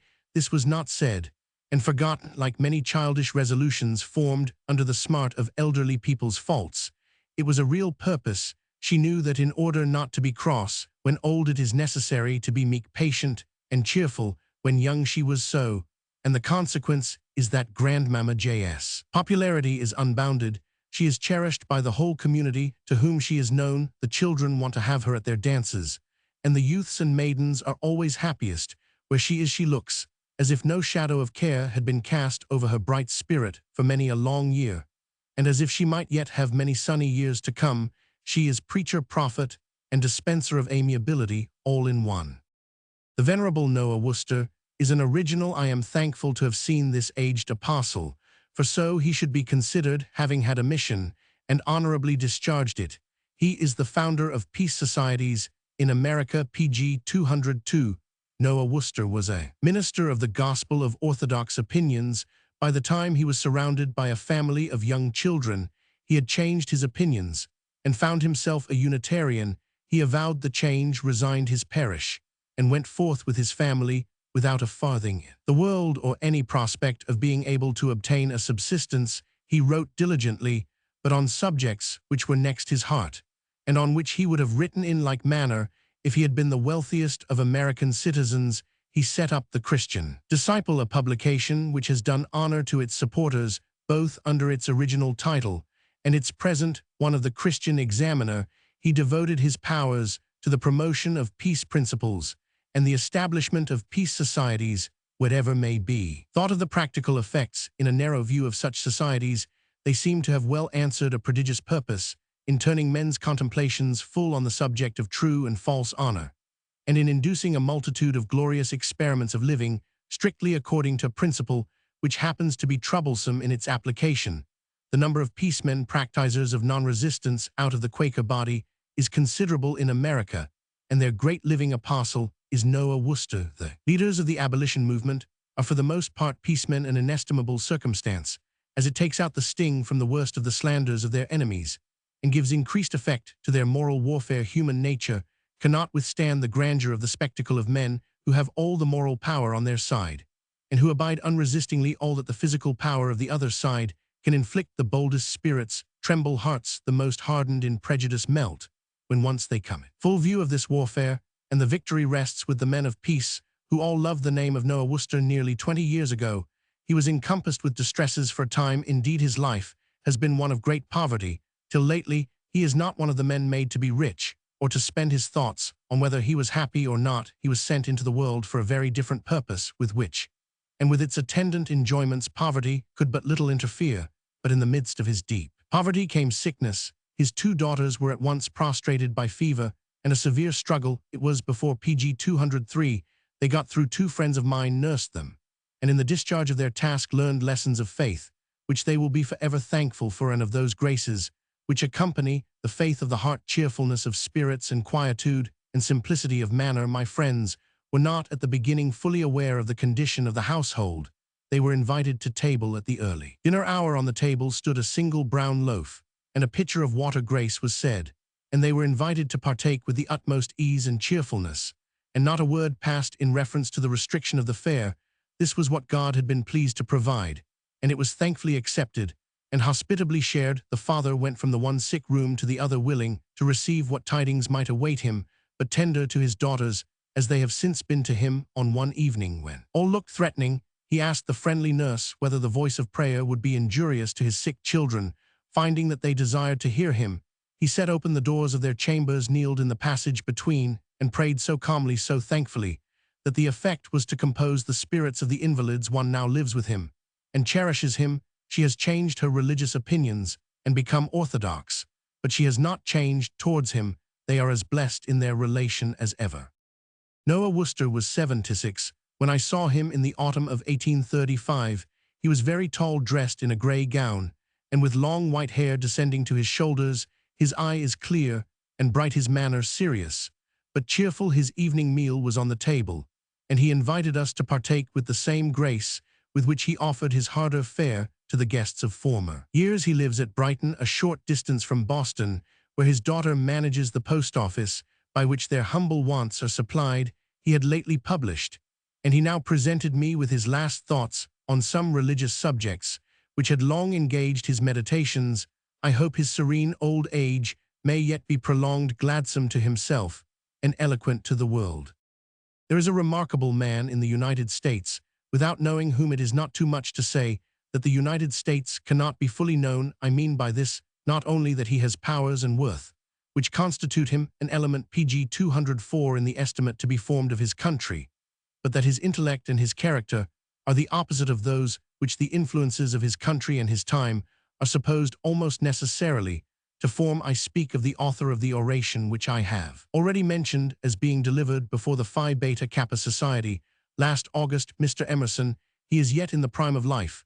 Great things are expected from him, and great things it seems he cannot but do if he have life and health to prosecute his course. He is a thinker and a scholar. He has modestly and silently withdrawn himself from the perturbations and conflicts of the crowd of men, without declining any of the business of life, or repressing any of his human sympathies. He is a thinker without being solitary, abstracted, and unfitted for the time. He is a scholar without being narrow, bookish, and prone to occupy himself only with other men's thoughts.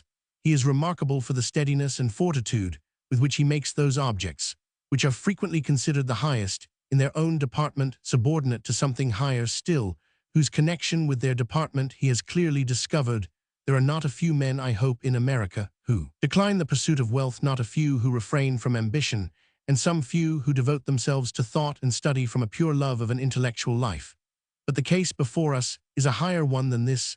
The intellectual life is nourished from a love of the diviner life, of which it is an element. Consequently, the thinker is ever present to the duty, and the scholar to the active business of the hour, and his home is the scene of his greatest acts. He is ready at every call to action. He lectures to the factory people at Lowell. When they ask it, he preaches. When the opportunity is presented, he is known at every house along the road. He travels to and from home by the words he has dropped, and the deeds he has done. The little boy who carries wood for his household has been enlightened by him, and his most transient guests owe to him their experience of what the highest grace of domestic manners may be. He neglects no political duty, and is unmindful of nothing in the march of events which can affect the virtue and peace of men. While he is far above fretting himself because of evildoers, he has ever ready his verdict for the right, and his right hand for its champions. While apart from the passions of all controversies, he is ever present pg 205 with their principles declaring himself, and taking his stand, while appearing to be incapable of contempt of persons, however uncompromising may be his indignation against whatever is dishonest. Harsh earnest as is the tone of his mind, and placidly strenuous, as is his life, an exquisite spirit of humor pervades his intercourse, a quiet gaiety breathes out of his conversation, and his observation, as keen as it is benevolent, furnishes him with perpetual material for the exercise of his humor. In such a man, it is difficult to point out any one characteristic, but if out of such a harmony one leading quality is to be distinguished, it is in him modest independence. A more entire and modest independence I am not aware of having ever witnessed, though in America I saw 2 or 3 approaches to it. It is an independence equally of thought, of speech, of demeanor, of occupation, and of objects in life, yet without a trace of contempt in its temper or of encroachment in its action. I could give anecdotes, but I have been his guest, and I restrain myself. I have spoken of him in his relation to society, and have said only what may be and is known to common observers. Such a course of life could not have been entered upon, but through discipline. It has been a discipline of calamity as well as of toil. As for the prospect, it is to all appearance very bright. Few persons are apparently placed so favorably for working out such purposes in life. The condition seems hard to find fault with, and as to the spirit which is to work upon it, though I differ from some of the views of the thinker, and do not sympathize with all of those tastes of the scholar, which I am capable of entering into, I own that I see no defect and anticipate nothing short of triumph in the struggle of life. Something may be learned of this thinker and his aims from a few passages of his address.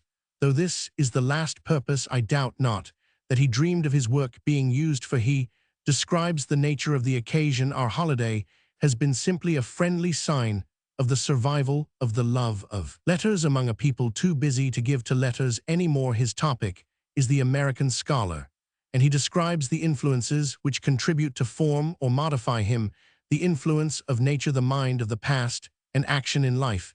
He concludes with a consideration of the duty of the scholar, pg 206. There goes in the world a notion that the scholar should be a recluse, a valetudinarian, as unfit for any handiwork or public labor as a penknife for an axe. The so-called practical men sneer at speculative men, as if because they speculate or see they could do nothing. I have heard it said that the clergy, who are always more universally than any other class the scholars of their day, are addressed as women, that the rough, spontaneous conversation of men they do not hear, but only a mincing and diluted speech. They are often virtually disfranchised, and indeed there are advocates for their celibacy. As far as this is true of the studious classes, it is not just, and wise action is with the scholar subordinate, but it is essential. Without it, he is not yet man. Without it, thought can never ripen into truth, while the world hangs before the eye as a cloud of beauty. We cannot even see its beauty. Inaction is cowardice, but there can be no scholar without the heroic mind, the preamble of thought, the transition through which it passes from the unconscious to the conscious. Is action only so much do I know as I have lived? The mind now thinks, now acts, and each fit reproduces the other.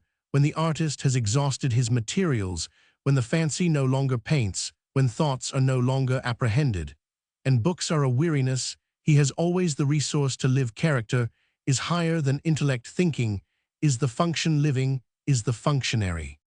The stream retreats to its source. A great soul will be strong to live as well as strong to think. Does he lack organ or medium to impart his truths, he can still fall back on this elemental force of living them. This is a total act. Thinking is a partial act. Let the grandeur of justice shine in his affairs.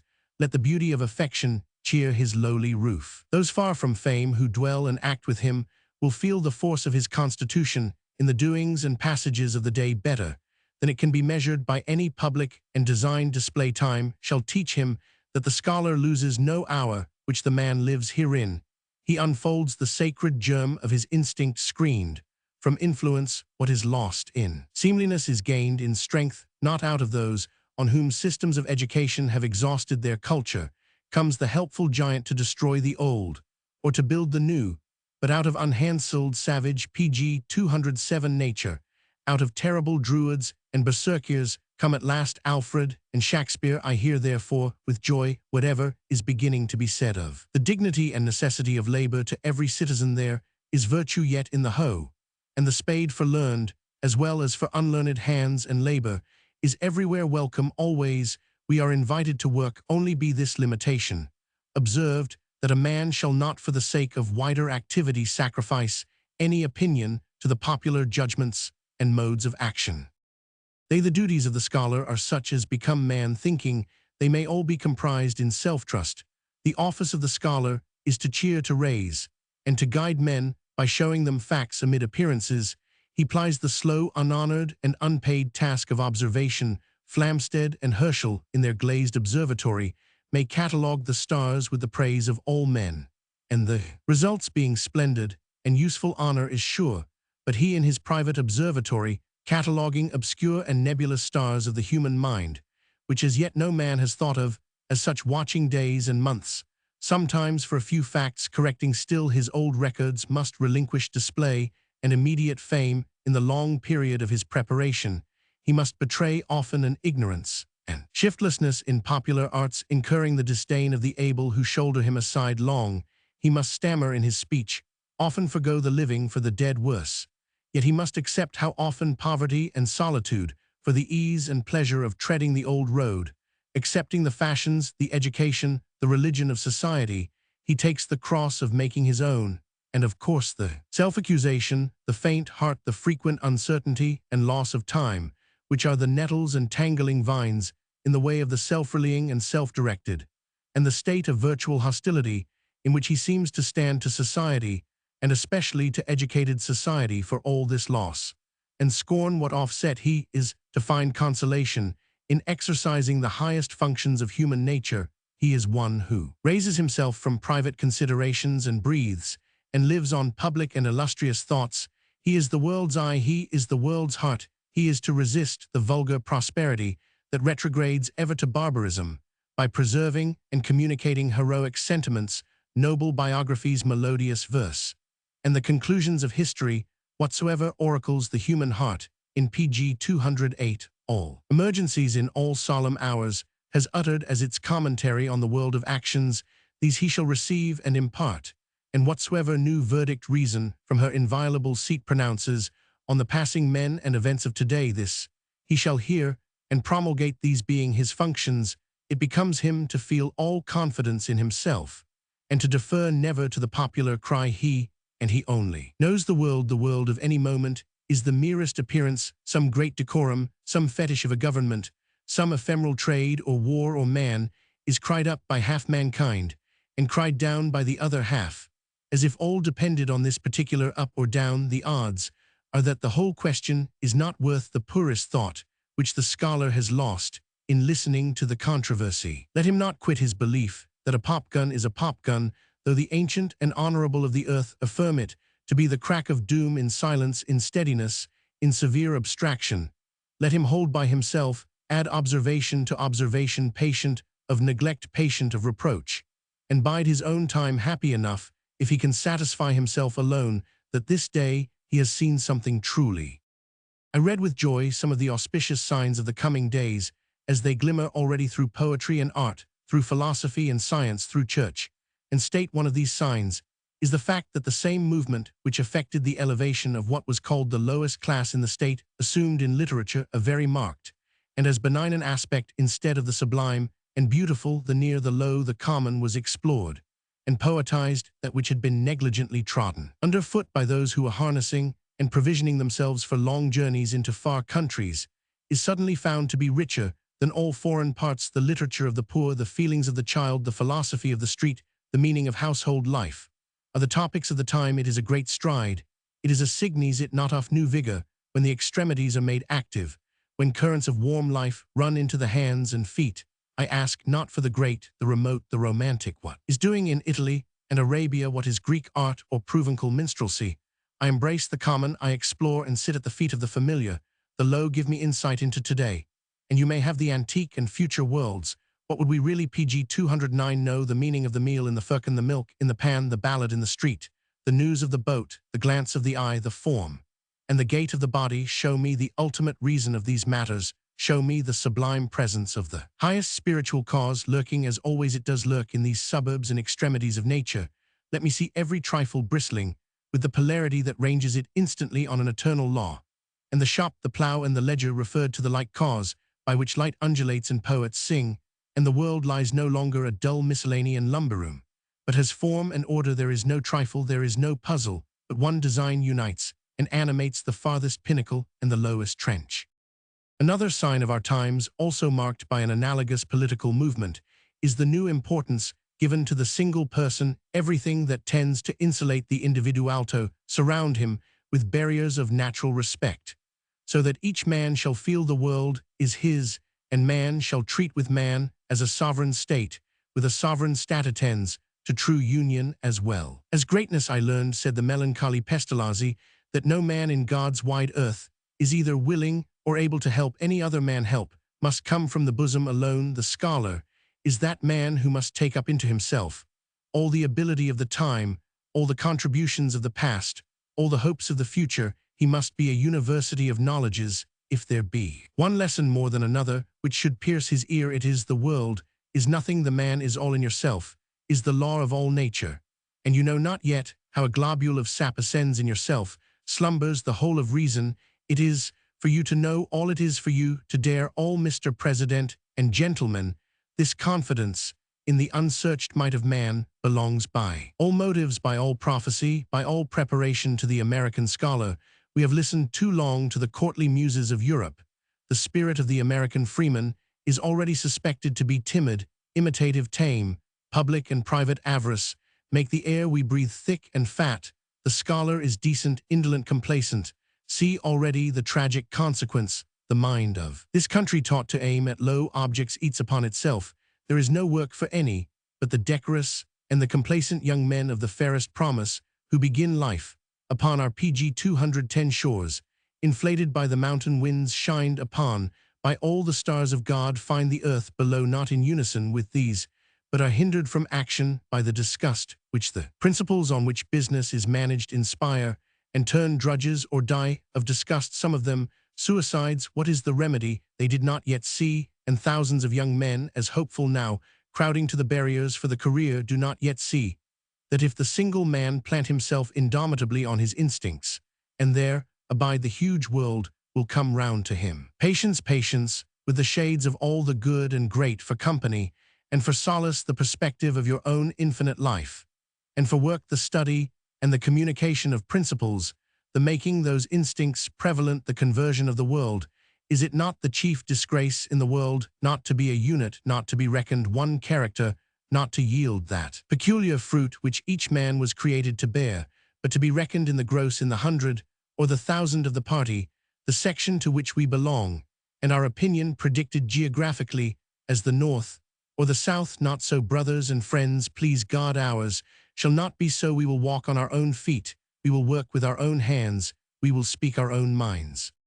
Of the last class of originals, those who are not only strong to form a purpose in life and fulfill it, but who are driven by pressure of circumstance to put forth their whole force for the control of other destinies than their own. There is no more conspicuous example than Father Taylor, as he is called in America.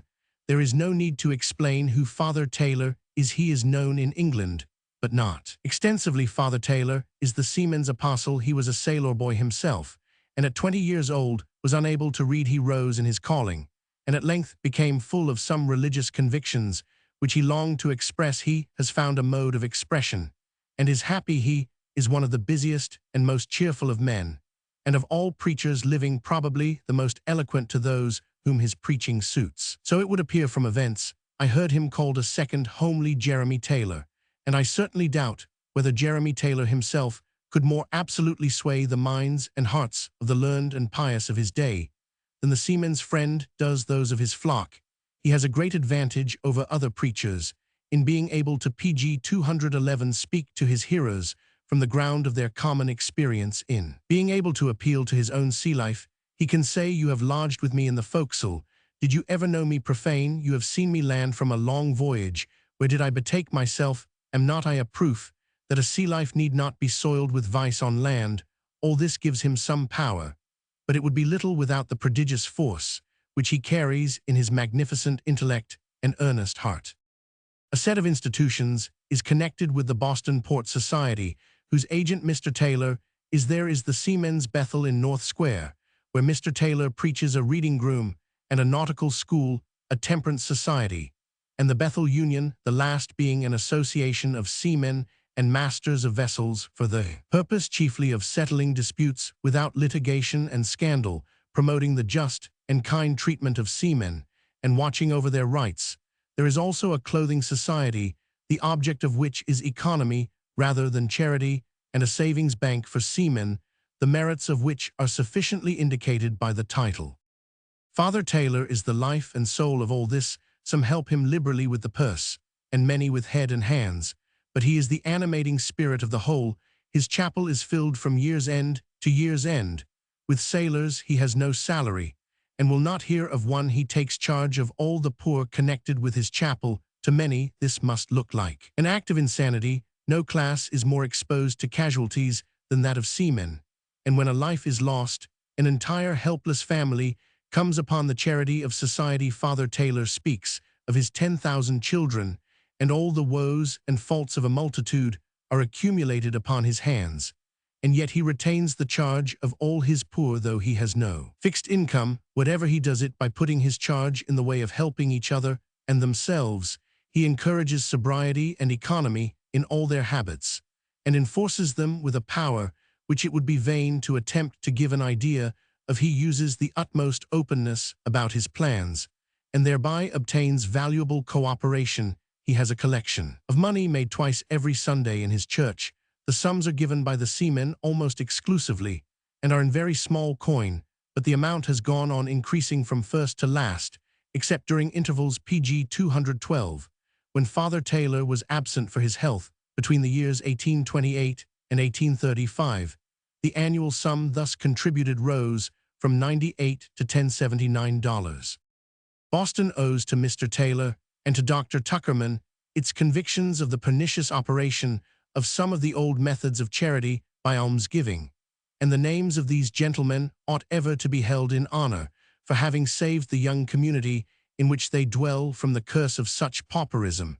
In kind, the degree could never have become very formidable as has afflicted the kingdoms of the old world. Mr. Taylor owns that he little foresaw what he was undertaking in assuming the charge of all his poor under such liabilities as those who follow the seaman's calling are exposed to.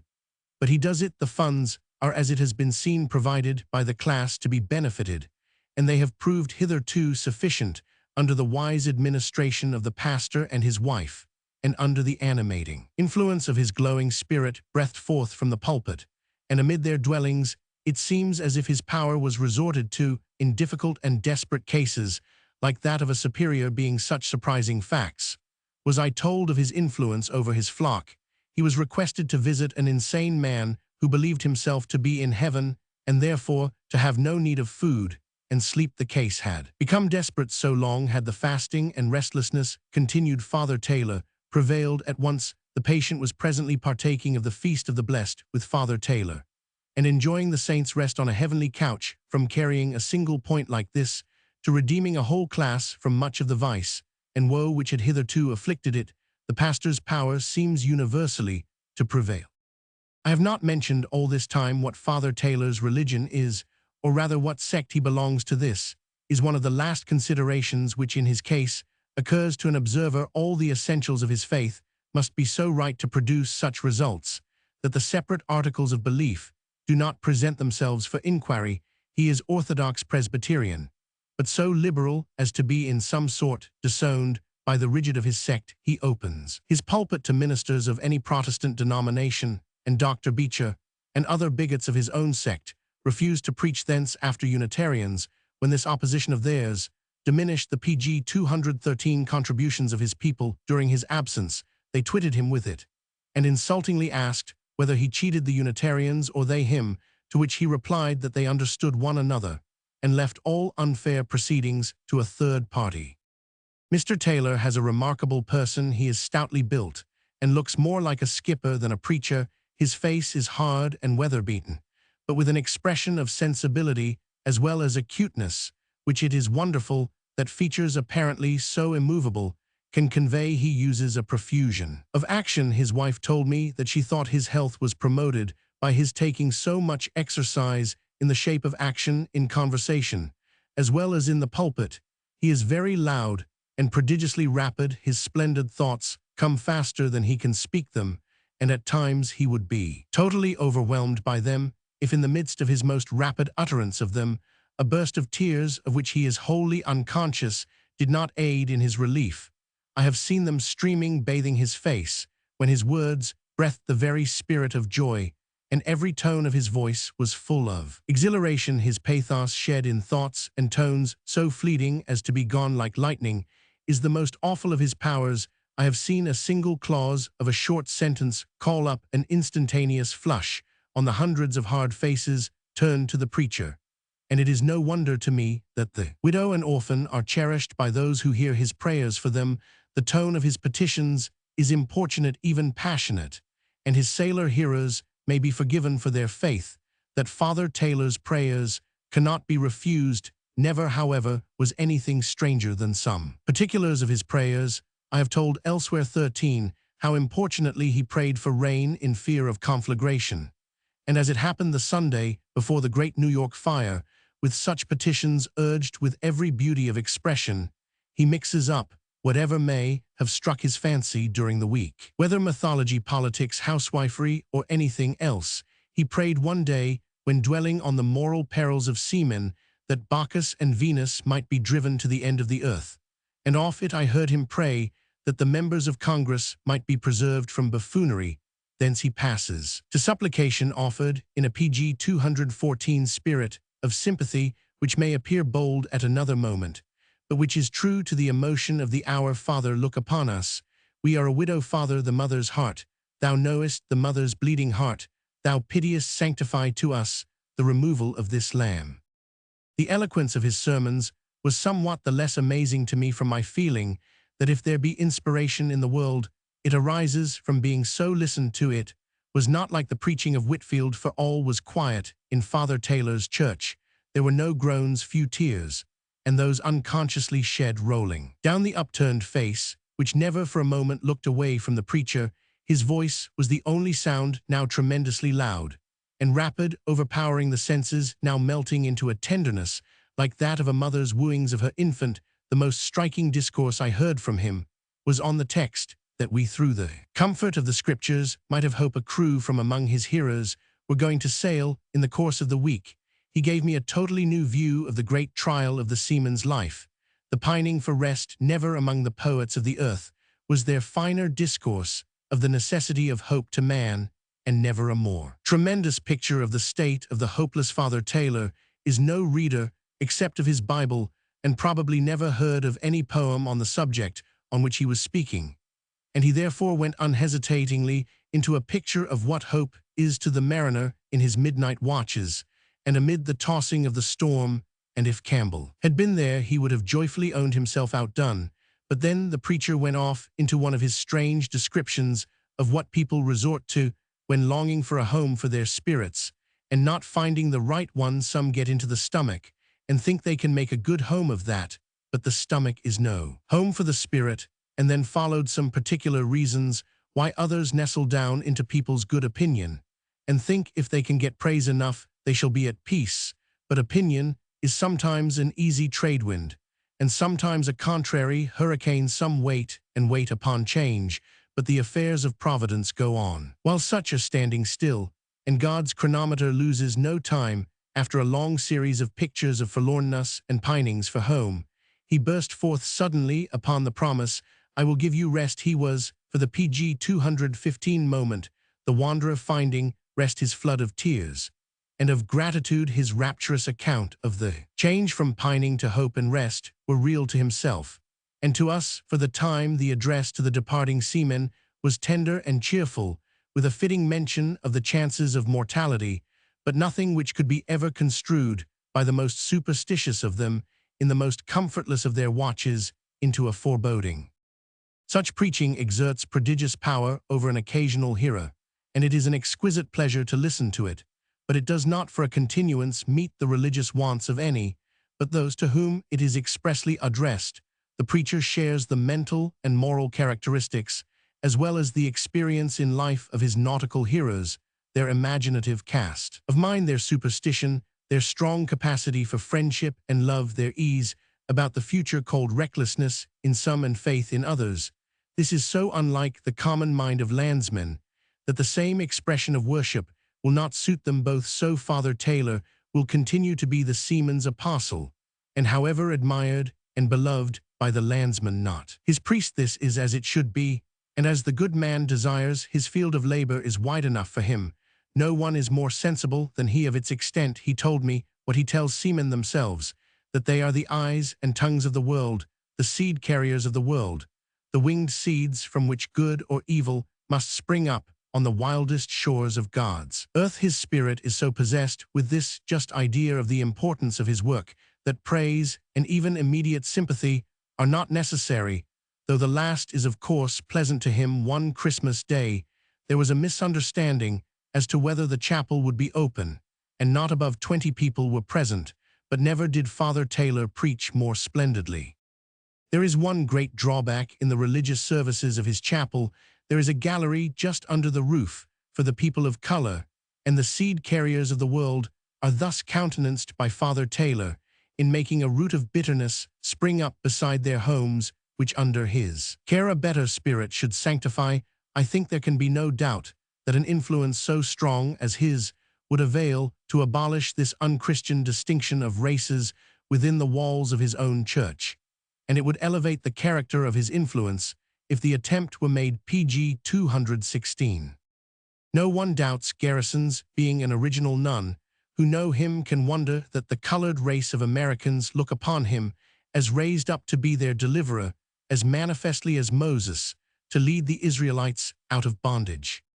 William Lloyd Garrison was not many years ago a printer's boy. The time will come when those who worked by his side will laboriously recall the incidents of the printing office in those days to make out whether the poor boy dropped expressions or shot glances, which indicated what a spirit was working within him, or prophesied of the work which awaited him by some accident. His attention was turned to the condition of the colored race, and to colonization as a means of rescue. Like all the leading abolitionists, Garrison was a colonizationist first, but before his clear mind, enlightened by a close attachment to principles, and balanced by his being of a strong practical turn, the case soon appeared in its true aspect. Garrison, then a student in some country college, I believe engaged to deliver a lecture on colonization, and in order to prepare himself, he went down to Baltimore to master the details of the scheme on the spot, where it was in actual operation. His studies soon convinced him of the fallacies and iniquities involved in the plan, and he saw that nothing short of the abolition of the slave system would redeem the colored race from their social depression. A visitation of persecution came at this time in aid of his convictions. A merchant of Newburyport, Massachusetts, gave permission to the master of a vessel, of which he was the owner, to freight the ship with slaves at Baltimore and carry them down to the New Orleans market. Garrison commented upon this transaction in a newspaper in the terms which it deserved, but which were libelous, and he was in consequence brought to a civil and criminal trial, thrown into prison, and fined $1,000, which he had not the remotest prospect of being able to pay when he had been imprisoned 3 months. He was released by the fine being paid by Arthur Tappan of New York, a gentleman who was an entire stranger to Garrison, and who did this act, the first of a long series of munificent deeds, for the sake of the principle involved in the case. Of this gentleman a few words before we proceed. He is one of the few wealthy original abolitionists, and his money has been poured out freely in the cause. He has Pg 217 been one of the most persecuted, and his nerves have never appeared to be shaken. He has been a mark for insult from the whole body of his countrymen, except a handful of abolitionists, for a series of years, and he has never on this account altered his countenance towards man or woman. His house was attacked in New York, and his family driven from the city. He quietly took up his abode on Long Island. His lady and children are stared at like wild beasts on board a steamboat. He tranquilly observes on the scenery. His partners early remonstrated with him on the injury he was doing to his trade by publicly opposing slavery, and supported one another in declaring to him that he must give up his connection with the abolitionists. He heard them to an end, said, "I will be hanged first," and walked off when I was in America. Immense rewards for the head and even for the ears of Mr. Tappan were offered from the South through advertisements in the newspapers and handbills. Whether these rewards were really offered by any committee of vigilance or not was the same thing to Mr. Tappan. He was in either case in equal danger from wretches who would do the deed for money, but it cannot be thought improbable that a committee of vigilance should commit an act of any degree of eccentricity at a time of such panic that a meeting was called in a new settlement in Alabama for the purpose of voting Mr. O'Connell a nuisance. Mr. Tappan's house on Long Island is in an exposed situation, but he hired no guard and lost not an hour's sleep. When someone showed him one of these handbills, he glanced from the sum promised to the signatures. "Are these good names?" said he. "A cause involving a broad principle, and supported to the point of martyrdom by men of this make, is victorious from the beginning. Its complete triumph is merely a question of time." Garrison lectured in New York in favor of the abolition of slavery and in exposure of the colonization scheme, and was warmly encouraged by a few choice spirits. He went to Boston for the same purpose, but in the enlightened and religious city of Boston, every place in which he could lecture was shut against him. He declared his intention of lecturing on the common if he could get no door open to him, and this threat procured for him what he wanted at his first lecture. He fired the souls of some of his hearers, among others of Mr. May, the first Unitarian clergyman, pg 218, who embraced the cause on the next Sunday. Mr. May, in pursuance of the custom of praying for all distressed persons, prayed for the slaves, and was asked on descending from the pulpit whether he was mad. Garrison and his fellow workmen, both in the printing office and the Causse, his friend, Knapp, set up the Liberator in its first days, a little sheet of shabby paper printed with old types, and now a handsome and flourishing newspaper. These two heroes, in order to publish their paper, lived for a series of years in one room on bread and water, with sometimes, when the paper sold unusually well, the luxury of a bowl of milk. In course of time, 12 men formed themselves into an abolition society at Boston, and the cause was fairly afoot. It was undergoing its worst persecutions just before I entered Boston. For the winter I had resolved some time before that, having heard every species of abuse of Garrison, I ought in fairness to see him. The relation of the above particulars quickened my purpose, and I mentioned my wish to the relator, who engaged that we should meet, mentioning that he supposed I was aware what I should encounter, by acknowledging a wish to see Garrison. I was staying at the house of a clergyman in Boston, when a note was brought in which told me that Mr. Garrison was in town, and would meet me at any hour at any friend's house. The next day my host arrived at a knowledge of the contents of the note quite against my will, and kindly insisted that Mr. Garrison should call on me at home at 10 o'clock. He came accompanied by his introducer, his aspect put to flight in an instant what prejudices his slanderers had raised in me. I was wholly taken by surprise.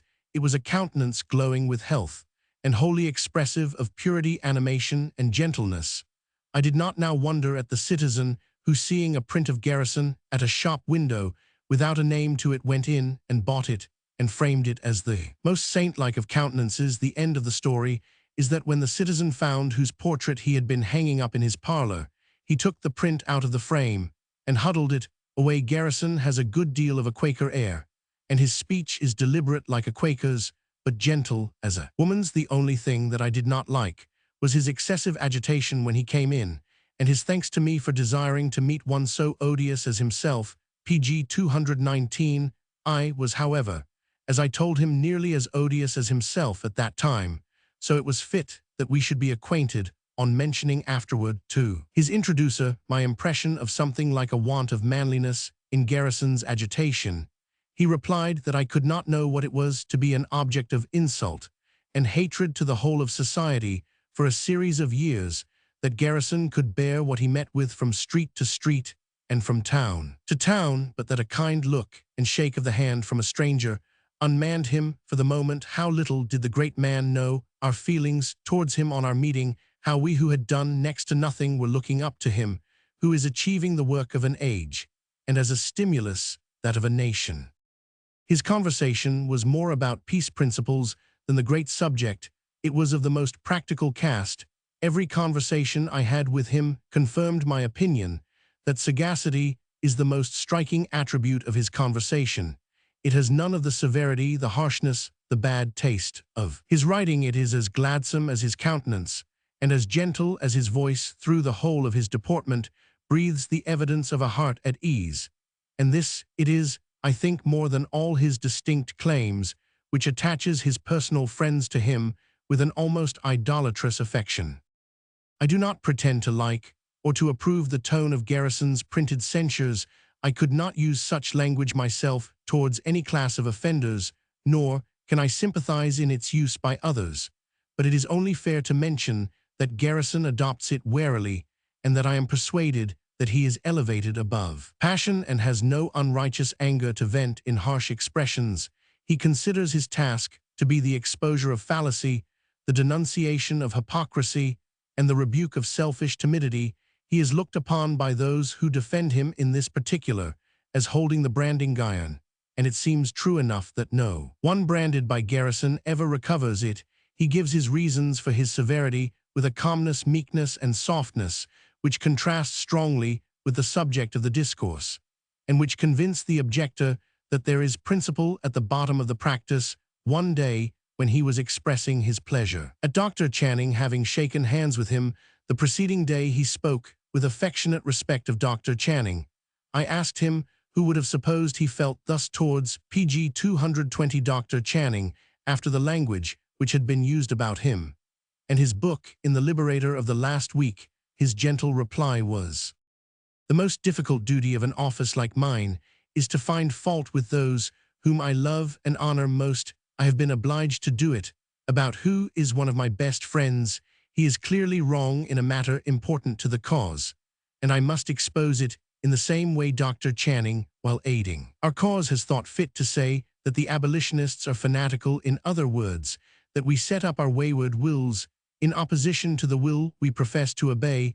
I cannot suffer the cause to be injured by letting this pass, but I do not the less value Dr. Channing for the things he has done."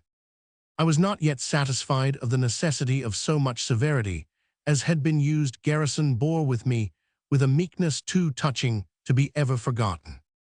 He never speaks of himself or his persecutions unless compelled, and his child will never learn at home what a distinguished father he has. He will know him as the tenderest of parents before he becomes aware that he is a great hero. I found myself growing into a forgetfulness of the deliverer of a race in the friend of the fireside. One day in Michigan, two friends who happened to be abolitionists and I were taking a drive with the governor of the state, who was talking of some recent commotion on the slavery question. "What is Garrison like?" said he. "Ask Miss Roman 1000, said one smiling friend. "Ask Miss Roman 1000, said the other." I was asked accordingly, and my answer was that I thought Garrison the most bewitching personage I had met in the United States. The impression cannot but be strengthened by his being made such a bugbear as he is, but the testimony of his personal friends, the closest watchers of his life, may safely be appealed to as to the charms of his domestic manners. Garrison gaily promised me that he would come over whenever his work is done in the United States, that we may keep Jubilee in London. I believe it would be safe to promise him 100,000 welcomes as warm as mine. Page 221. Lake George. Those now by me, as they have been, shall never more be heard or seen. But what I once enjoyed in them shall seem hereafter as a dream. Gee whither! Everybody who has heard of American scenery has heard of Lake George. At one time I was afraid I should have to leave the States without having visited the lake, which of all others I most desired to see. So many hindrances had fallen in the way of my plans. A few weeks before I left the country, however, I was fortunate enough to be included in a party of 4 who made a trip to the springs and the lake. It was not in the fashionable season, and for this I was not sorry. I had seen the Virginia Springs and Rockaway in the plenitude of their fashionable glory, and 2 such exhibitions are enough for one continent. It was about noon on the 12th of May, when we alighted shivering from the railcar at Saratoga. We hastened to the Adelphi, and there found the author of Major Jack Downing's letters and two other gentlemen reading the newspapers round a stove. We had but little time to spare, and as soon as we had warmed ourselves and ascertained the dinner hour, we set forth to view the place and taste the Congress water. There is nothing to be seen but large white frame houses with handsome piazzas festooned with creepers at this time, only the sapless remains of the garlands of the last season. These houses and the wooden temple over the principal spring are all that is to be seen, at least by the bodily eye. The imagination may amuse itself with conjuring up the place, as it was less than half a century ago, when these springs bubbled up amid the brush of the forest, their qualities being discovered by the path through the woods worn by the deer in their resort to it. In those days, the only edifices were a single log hut and a bare-pound space enclosed with 4 high walls, with an extremely narrow entrance, where it was hoped that bears might get in during the dark hours and be unable to pg 222 find their way out again. Times are much changed now. There are no bears at Saratoga, but a tooligid species from Europe, dropping in 1 or 2 in a season among the gentry at the springs. The process of bottling the Congress water was in full activity when we took our first draught of it. Though the utmost celerity is used, the water loses much of its virtue and briskness by bottling. The man and boy whom we saw filling and corking the bottles with a dexterity which only practice can give are able to dispatch 100 dozen per day. There are several other springs shedding waters of various medicinal virtues, but the Congress fountain is the only one from which the stranger would drink as a matter of taste. The waterworks are just at hand, looking like a giant's shower bath. At the top of the eminence close by there is a pleasure railroad, a circular track, on which elderly children may take a ride round and round in a self-moving chair, an amusement a step above the old merry-go-round in gravity and scientific pretension. But for its vicinity to some tracts of beautiful scenery, Saratoga must be a very dull place to persons shaken out of their domestic habits and deprived of their usual occupations, and the beauties of the scenery must be sought. Saratoga, Lake lying 3 miles, Glens Falls 18, and Lake George 27 miles from the springs. At dinner, Mr. R, the gentleman of our party, announced to us that he had been able to engage a pretty double gig with a pair of brisk ponies for ourselves and a light cart for our luggage. The day was very cold for an open carriage, but it was not improbable that before 24 hours were over we might be panting with heat, and it was well to be provided with a carriage in which we might most easily explore the lake scenery if we should be favored with fine weather. The cart preceded us on the road. A large white snake made a prodigious spring from the grass at the driver, who, being thus challenged, was not slow in entering into combat with the creature. He jumped down and stoned it for some time with much diligence before it would lie down, so that he might drive over it. As we proceeded, the country became richer, and we had fine views of the heights, which pg 223 cluster round the infant Hudson, and of the green mountains of Vermont.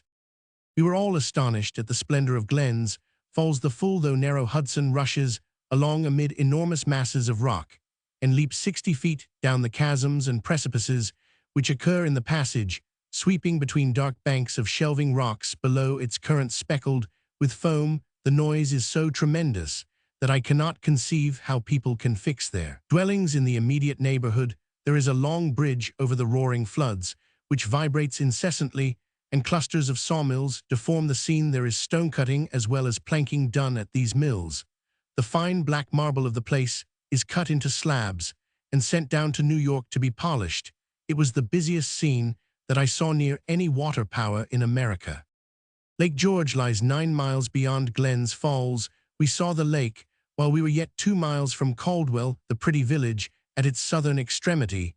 It stretched blue among the mountains in the softening light, and we anticipated what our pleasures were to be as we looked upon the framework of mountains in which this gem is set. We had just emerged from a long and severe winter. We had been walking streets in every stage of thaw, and it was many months since we had loitered about in the full enjoyment of open air and bright verdure, as we hoped to do here. This trip was to be a foretaste of a long summer and autumn of outdoor delights. The people at the inn were busy cleaning in preparation for summer company, but they gave us a welcome and lodged, and tended us well. Our windows and piazza commanded a fine view of the lake here just a mile broad of the opposite mountains, and of the white beach, which sweeps round the southern extremity of the sheet of waters, as transparent as the sea about the Bermudas. As we had hoped the next morning was sunny and warm, we employed it in exploring the ground about Fort William Henry, which stands on an eminence a little way back from the water, and is now merely an insignificant heap of ruins the French and Indians used to pour down upon the settlements in the plains by the passes of the Lakes Champlain and George, and near these passes were fought some of the severest battles recorded in American history, the mountain PG 224 opposite our windows. At the lake house is called French Mountain, from its being the point where the French showed themselves on the bloody 8th of September 1755, when 3 battles were fought in the neighborhood on the same day. It was 2 years later when the Marquis of Montcalm conducted an army of 10,000 men to invest Fort William Henry. Colonel Monroe, who held it for the British, was obliged, after a gallant defense, to capitulate. He marched out with 3,000 men and many women and children. The Indians attached to the French army committed outrages, which it is thought the Marquis might have prevented, but it is probable that, when the guilt of taking savages for allies in offensive warfare is once incurred, any amount of mischief may ensue, which no efforts of the commander can control. Everyone knows the horrible story of Miss Macria, the young lady who was on the way to be married to her lover in the British Army, and who was tomahawked and scalped by the Indians in whose charge she was traveling. During the recrimination between the commanders on this occasion, General Bergen explained his inability to control the movements of passionate savages, and it must be supposed that Montcalm had no more power over the Indians who plundered and then murdered almost the whole number of the British who evacuated Fort William Henry. It was a horrible scene of butchery. We went over the ground, now waste and still tangled with bushes, and inhabited only by birds and reptiles. After wandering for some hours on the beach, and breaking our way through the thick groves which skirt it, dwelling upon the exquisite scene of the blue lake with its tufted islands shut in by mountains, we wished to find some place where we might obtain an equally good distant view, and yet enjoy the delights of the margin of the water. By climbing a fence, we got to a green bank whence we could reach a log in the water, and here we basked like a party of terrapins. Till dinner time, the foliage of the opposite woods on French Mountain seemed to make great progress under the summer warmth of this day, and by the next morning the soft green tinge was perceptible on them, which after the dry hardness of winter is almost as beautiful as the full leaf. After dinner, we took a drive along the western bank of the lake. The road wound in and out, up and down, on the PG 225 mountainous barrier of the waters, for there was no beach or other level. One of the beauties of Lake George is that the mountains slope down to its very margin. Our stout ponies dragged us up the steep ascents and rattled us down on the other side in charming style, and we were so enchanted with the succession of views of new promontories and islands and new aspects of the opposite mountains that we should have liked to proceed while any light was left, and to have taken our chance for getting back safely. But Mr. R. pointed to the sinking sun and reminded us that it was Saturday evening. If the people at the inn were Yankees, they would make a point of all the work of the establishment ceasing at sunset, according to the Sabbath customs of New England, and we must allow the hostler a quarter of an hour to put up the ponies, so we unwillingly turned and reached Caldwell just as the shutters of the stores were in course of being put up, and the last rays of the sun were gushing out on either side. The mountain in the rear of the village, at the lake house, the painters were putting away their brushes, and the scrubbers emptying their pails, and, by the time twilight drew on the place, was in a state of Sunday quietness. We had descried a church standing under the trees close by, and the girl who waited on us was asked what services there would be the next day. She told us that there was regular service during the summer season when the place was full, but not at present. She added, "We have no regular preacher just now, but we have a man who can make a very smart prayer." The next day was spent in exploring the eastern side of the lake for some distance on foot, and in sitting on a steep grassy bank under the pines, with our feet overhanging the clear waters glancing in the sun. Here we read and talked for some hours of a delicious summer Sunday. I spent part of the afternoon alone at the fort amid a scene of the profoundest stillness. I could trace my companions as they wound their way at a great distance along the little white beaches, and through the pine groves the boat in the cove swayed at the end of its tether. When the wind sent a ripple across its bows, the shadows stole up the mountain sides, and an aged laborer sauntered along the beach with his axe on his shoulder, crossed the wooden bridge over a brook, which flows into the lake, and disappeared in the pine grove to the left. All else was still as midnight. My companions, PG 226, did not know where I was, and were not likely to look in the direction where I was sitting. So, when they came within hail, that is when from mites they began to look as big as children. I sang as loud as possible to catch their attention. I saw them speak to each other, stop, and gaze over the lake. They thought it was the singing of fishermen, and it was rather a disappointment when they found it was only one of ourselves. On the Monday we saw the lake to the best advantage by going upon it. We took boat directly after breakfast, having a boy to row us, a stout boy he must be, for he can row 28 miles on the hottest summer's day. The length of the lake is 36 miles, a long pull for a rower, but accomplished by some who are accustomed to the effort. First, we went to Tea Island. I wish it had a better name, for it is a delicious spot, just big enough for a very lazy hermit to live in. There is a tea house to look out from, and far better, a few little reposing places on the margin recesses of rock and dry roots of trees, made to hide one's self in for thought or dreaming. We dispersed, and one of us might have been seen by anyone who rode round the island, perched in every nook. The breezy side was cool and musical with the waves, the other side was warm as July, and the waters so still that the cypress twigs we threw in seemed as if they did not mean to float away. Our boatman laid himself down to sleep as a matter of course, thus bearing testimony to the charms of the island, for he evidently took for granted that we should stay some time. We allowed him a long nap, and then steered our course to Diamond Island. This gay handful of earth is not so beautiful as Tea Island, not being so well tufted with wood, but it is literally carpeted with forget-me-not. You tread upon it as upon clover in a clover field. We coasted the eastern shore as we returned, winning our way in the still sunshine under walls of rock overhung by projecting trees and round promontories, across little bays peeping into the glades of the shore, where not a dwelling is to be seen, and where the human foot seems never to have trod. What a wealth of beauty is there here for future residents, yet unborn. The transparency of the waters of this lake is its great peculiarity. It abounds with fish, especially fine red trout. It is the practice of the fishermen to select the prime fish from a shoal, and they always get the PG 227 one they want. I can easily believe this, for I could see all that was going on in the deep water under our keel when we were out of the wind. Every ridge of pebbles, every tuft of weed, every whim of each fish's tail I could mark from my seat. The bottom seemed to be all pebbles, where it was not too deep to be clearly seen. In some parts the lake is of unmeasured depth. It was 3 o'clock before we returned, and as it is not usual for visitors to spend 6 or 7 hours of a morning on the lake, the good people at the lake house had been for some time assuring one another that we must have been cast away. The kind-hearted landlady herself had twice been out on the top of the house to look abroad for our boat. I hope the other members of my party will be spared to visit this scene often again. I can hardly hope to do so, but they may be sure that I shall be with them in spirit, for the time will never come when my memory will not be occasionally treated with some flitting image of Lake George. Cemeteries. Dies manibus. Ancient inscription. As might have been predicted, one of the first directions in which the Americans have indulged their taste and indicated their refinement is in the preparation and care of their burial places.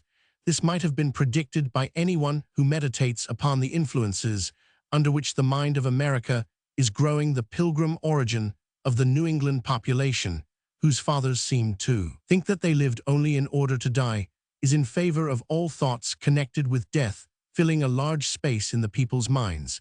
Then, in addition to the moving power of common human affections, the Americans are subject to being more incessantly reminded than others how small a section of the creation is occupied by the living in comparison with that engrossed by the dead. The busy, crowded empires of the Old World, the invisible, are liable to be forgotten in the PG 228 stirring presence of visible beings who inhabit every corner and throng the whole surface on which men walk in the New World. It is not so. Living men are comparatively scarce, and the general mind dwells more on the past and the future of both which world's death is the atmosphere than on. The present by various influences death is made to constitute a larger element in their estimate of collective human experience, a more conspicuous object in their contemplation of the plan of providence, than it is to perhaps any other people. As a natural consequence, all arrangements connected with death occupy much of their attention and engage a large share of popular sentiment. I have mentioned that family graveyards are conspicuous objects in country abodes in America, in the valley of the Mohawk, on the heights of the Alleghenies, in the center of the northwestern prairie.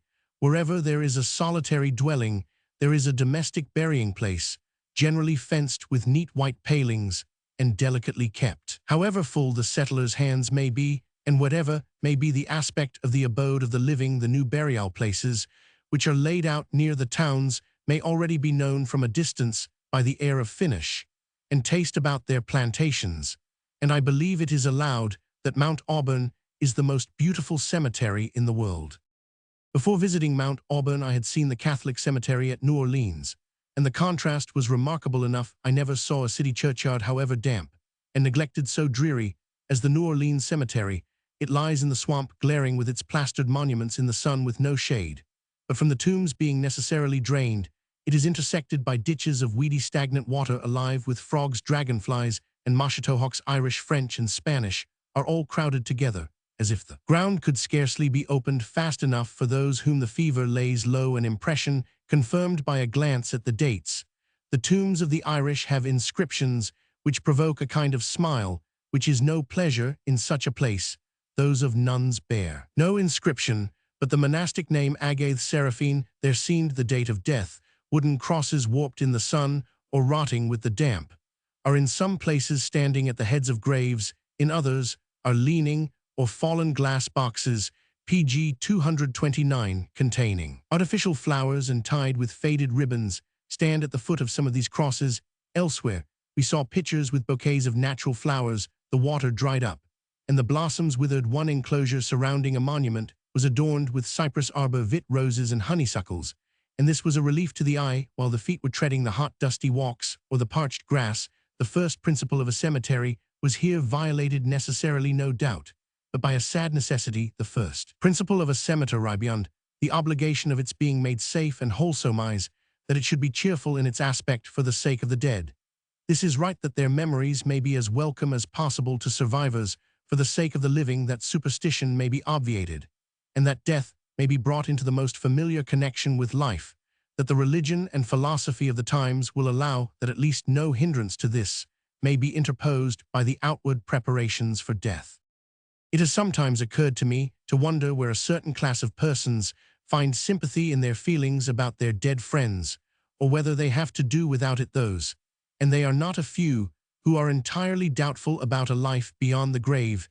There are not a few Christians, I believe, and certainly many who are Christians only, nominally or not at all, who are not satisfied about whether conscious life ends here or under what circumstances it will be continued or resumed. If this life be but a stage of being, such persons can meet nothing congenial with their emotions in any cemeteries that I know of, and they must feel doubly desolate when as bereaved mourners they walk through rows of inscriptions which all breathe more than hope, certainty of renewed life and intercourse under circumstances which seem to be reckoned on as ascertained. How strange it must be to such to read of the trumpet and the clouds of the tribunal and the choirs of the saints as literal realities, expected like the next morning's sunrise, and awaited as undoubtedly as the stroke of death, while they are sending their thoughts abroad meekly, anxiously, imploringly through the universe, and diving into the deepest abysses of their own spirits to find a resting place for their timid hopes. For such there is little sympathy anywhere, and something very like mockery in the language of the tombs.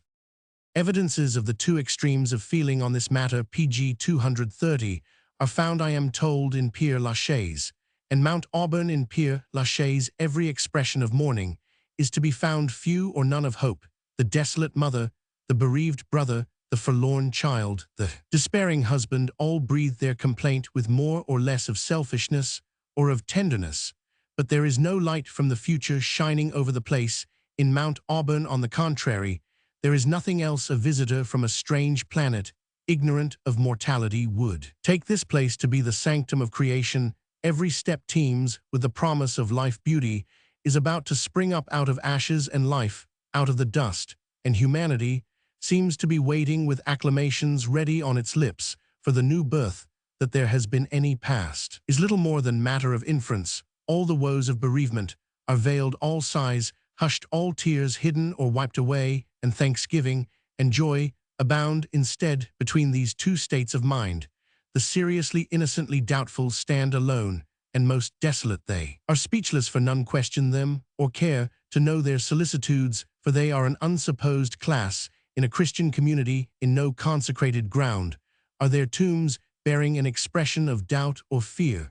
Yet with the mind's eye I always see such while treading the paths of a cemetery. It cannot be but that among the diversity of minds diversely trained, there must be some less easily satisfied than others, some skeptical in proportion to the intensity of their affection for the departed.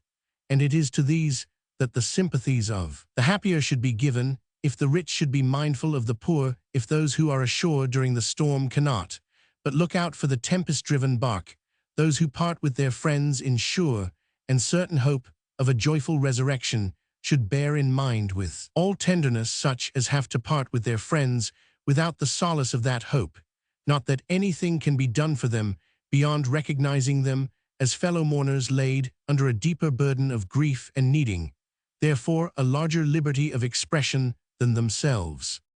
While rambling about in the cheerful glades of Mount Auburn, such thoughts occurred to me, as I hope they often do to others, to us, in whom education, reason, the prophecies of natural religion, and the promises of the gospel unite their influence to generate a perfect belief in a life beyond the grave. It is scarcely possible to conceive how these PG 231 scenes must appear to one whose prospects are different or doubtful, but it is good for our human sympathies and for our mutual reverence to make the attempt. The conclusion would probably be with others, as with me, that the consecration of this place to hope and triumph would make it too sad for the hesitating and hopeless, and that such probably turn away from the spot where all is too bright and lovely for the desolate of heart. It is indeed a place for the living to delight in while watching the sleep of the dead. There is no gloom about it to any but those who look abroad through the gloom of their own minds. It is a mazy paradise, where every forest tree of the western continent grows, and every bird to which the climate is congenial builds its nest. The birds seem to have found out that within that enclosure they are to be unmolested, and there is a twittering in every tree. The clearings are few the woods preside with here, and there a sunny hillside and a shady dell and a gleaming pond catching the eye at intervals from the summit of the eminence. The view abroad over the woods is wonderfully beautiful, of the city of Boston on an opposite hill, of Fresh Pond on another side of the university, and of the green country studded with dwellings, and terminating in cloud-like uplands. Every aspect of busy life seems to be brought full into the view of the gazer from this place of sleep. If he looks immediately below him, he sees here and there a monument shining among the trees, and he can hide himself in a moment in the shades, where as the breeze passes the birch twinkles among the solemn pines. As the burial lots have to be described with reference to different portions of the enclosure, every hill, every avenue, footpath, and dell must have its name. This naming might have spoiled all if it had been mismanaged, but this has been skillfully guarded against. The avenues and hills are called after forest trees, the footpaths after shrubs and flowers, beech, cypress, and poplar avenues, hazel, vine, and jasmine paths, and so on. The monuments must, of course, be ordered by the taste of the holders of lots, and the consequence necessarily is occasional incongruity. This place arose out of a happy union between two societies, one which had long wished to provide a private rural cemetery, and the Massachusetts Horticultural Society, PG 232. It occurred to some of the members of the latter that the objects of the two associations might be advantageously united, and upon a tract of ground fit for the purpose being offered, no time was lost in carrying the scheme into execution. This was 7 years ago. The tract of ground lay at a distance of 4 miles from Boston and consisted of 72 acres. The protection of the legislature was secured at its session in 1830. A large number of lots was immediately taken, and a day was fixed for the consecration of the ground by a public religious service. The day fixed was the 24th of September, 1831. The weather was delicious, and the day one which will never be forgotten by those who assisted in its services.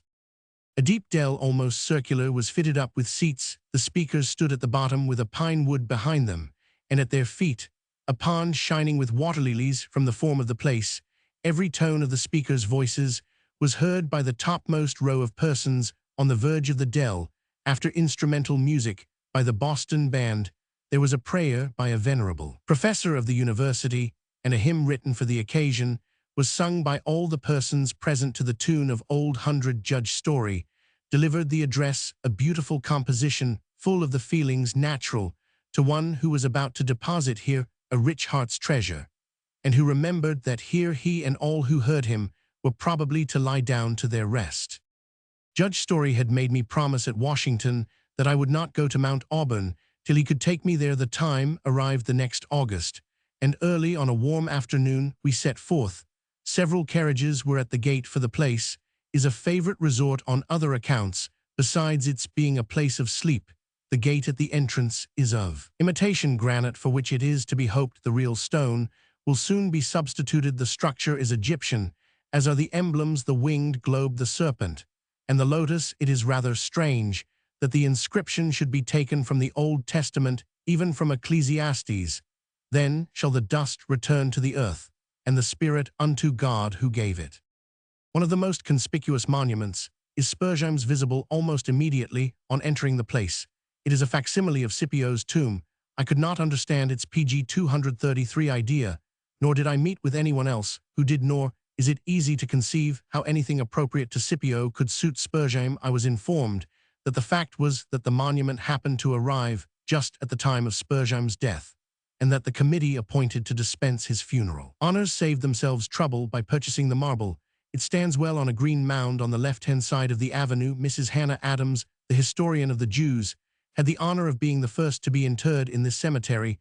The white obelisk is frequent, and looks well in a place so thickly wooded. Under one of these lie 5 children of Judge Story, removed from another place of sepulture to this beautiful spot. The Connecticut freestone is much in use. Its reddish hue harmonizes well with what surrounds it. It is particularly fit for the Egyptian, fronts to vaults hollowed out of the hillsides. The objection to it for tombs which have to receive an inscription is that it will bear none but gold letters. The granite fronts of Egyptian tombs look well.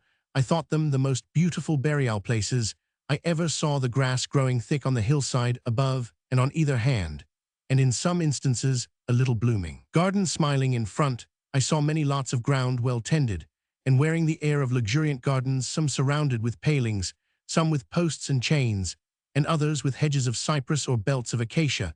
Many separate graves were studded with flowers. The narrowest and gayest of gardens of all the inscriptions, the one which pleased me most, was on a monument erected by an only surviving sister to her brother. Jesus saith, "Unto her thy brother shall rise again." While writing, I have been struck by the strong resemblance between the retrospect of travel from home and that of life from the cemetery. In each contemplation, the hosts of human beings who have been seen acting, suffering, and meditating rise up before the mind's eye as in a kind of judgment scene, except that they rise up not to be judged, but to instruct. The profit of travel is realized at home in the solitude of the study, and the true meaning of human life, as far as its meaning can become known to us here, is best made out from its place of rest. While busy among strangers, one is carried away by sympathy and by prejudice from the point whence foreign society can be viewed with anything like impartiality. One cannot but hear the mutual PG 234 criminations of parties. One cannot but be perplexed by the mutual misrepresentations of fellow citizens. One cannot but sympathize largely with all in turn, since there is a large mixture of truth in all views about which people are strongly persuaded.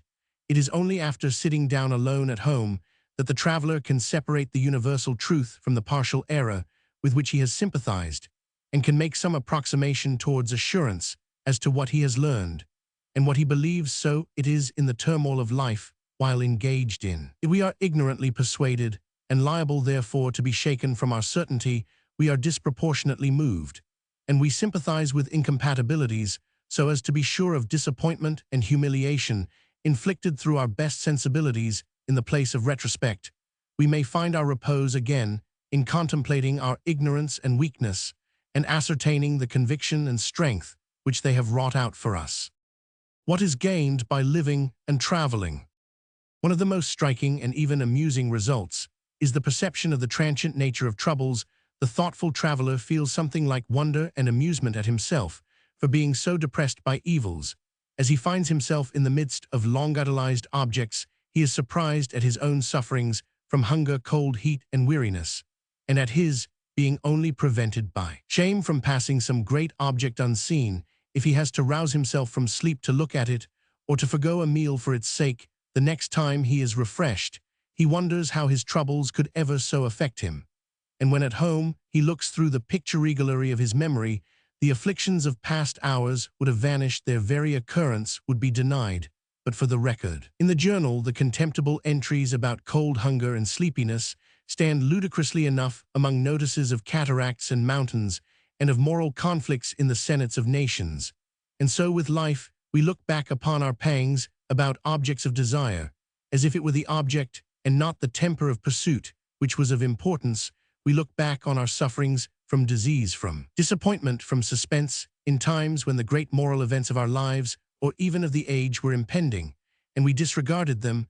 We were mourning over some petty loss or injury, while a new region of the PG 235 moral universe was about to be disclosed to us, or fretting about our roast chicken and our little game at cards, while the liberties of an empire were being lost or won. Worse than our own little troubles probably has been the fear and sorrow of hurting others.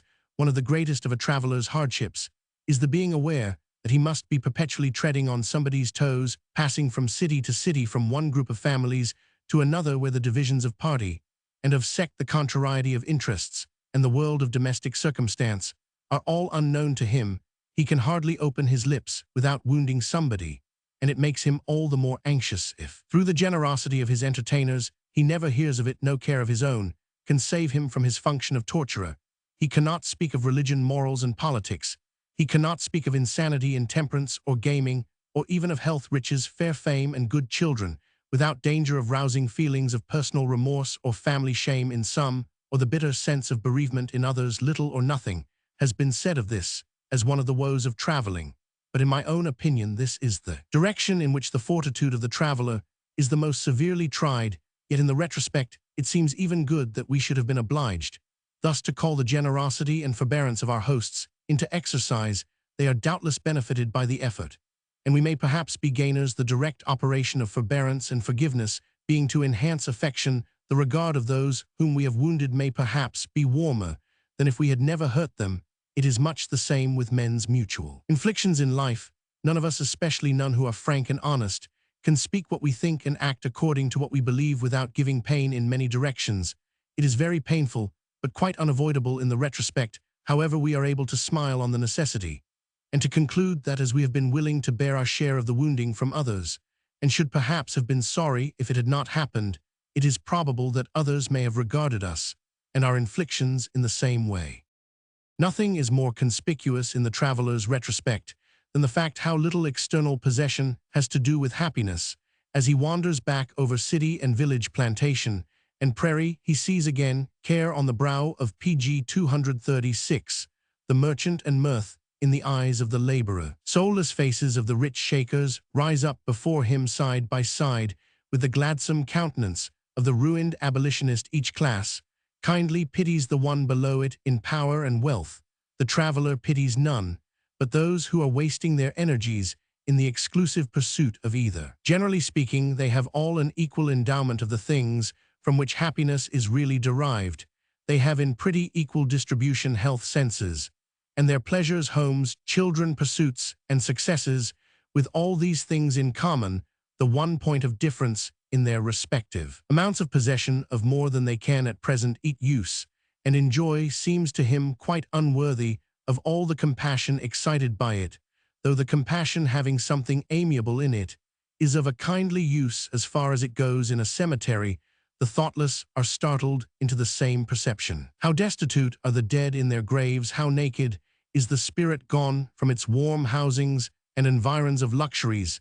This is the first thought. The next is, was it ever otherwise? Had these luxuries ever anything to do with the peace of the spirit, except as affording a pursuit for the employment of its energies, is not as vigorous and gladsome a mind to be found abroad in the fields, or singing at the mill, as doing the honors of the drawing-room.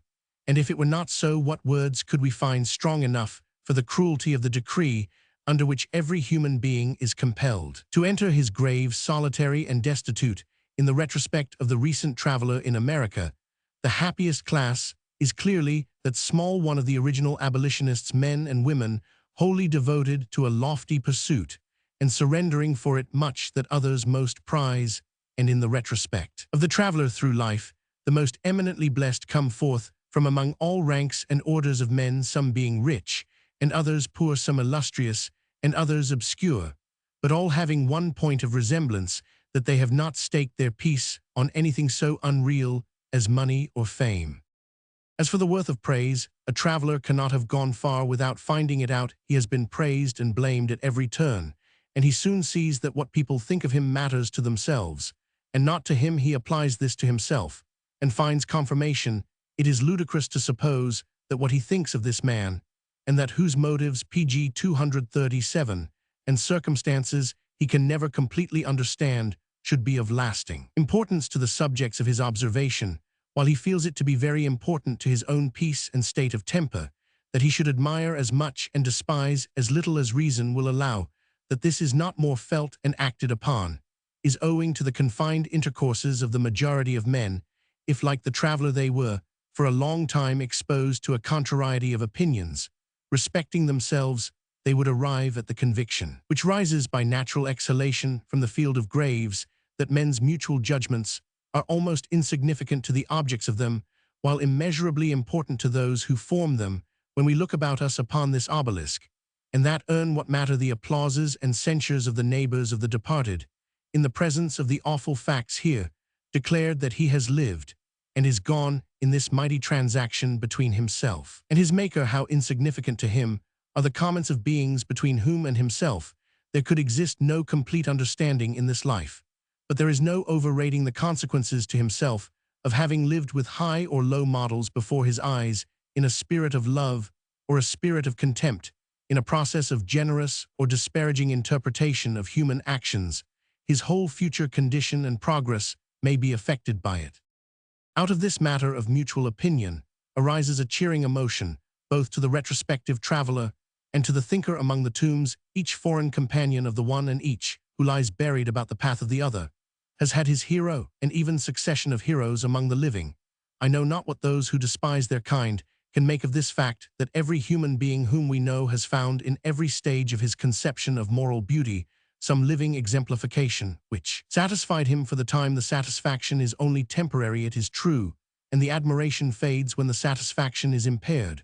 But this only shows the vigor of the moral nature, and its capacity of progress. The fact that every man is able to make idols, though he must find them clay, is a proof of the vast amount of good which human character presents to every observer. The reality of this is very striking in the existence of villagers who find so much excellence round about them, that they cannot believe any other part of God's world, pg 238, is so good as their village. But the effect to the traveler of going from village to village, from city to city, during his wanderings of 10,000 miles, and finding the same worship, the same prejudice born of mutual reverence and love wherever he goes, is exhilarating to his heart of hearts. The testimony at the same time to the love and existence of goodness is so overpowering that it must subdue misanthropy itself, if only misanthropy could be brought into the presence of a large number of the human race, which it may be suspected has never been done. When we extend our view from the field of travel to the world of the dead, and remember that every one of the host has had his succession of heroes and demigods, and probably of worshippers also, what words can express the greatness of the homage rendered to goodness? It drowns all the praises practically offered to the powers of evil from the first hour of sin and sorrow till now. The mysterious pain of partings presses upon the returned traveler and the survivor with nearly equal force.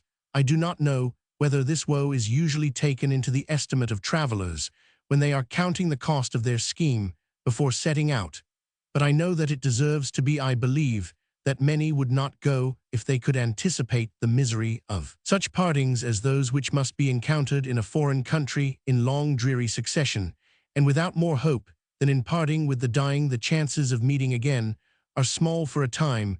Grief soothes itself by correspondence, but this cannot last, as one family group after another opens its arms to the stranger and gives him a home only that he must vacate it for another. The correspondence slackens, fails, and the parties are to one another as if they were dead, with the sad difference that there is somewhat less faith in each other than if they were in circumstances in which it is physically impossible that they could communicate to the survivor of intercourse in either place of meditation.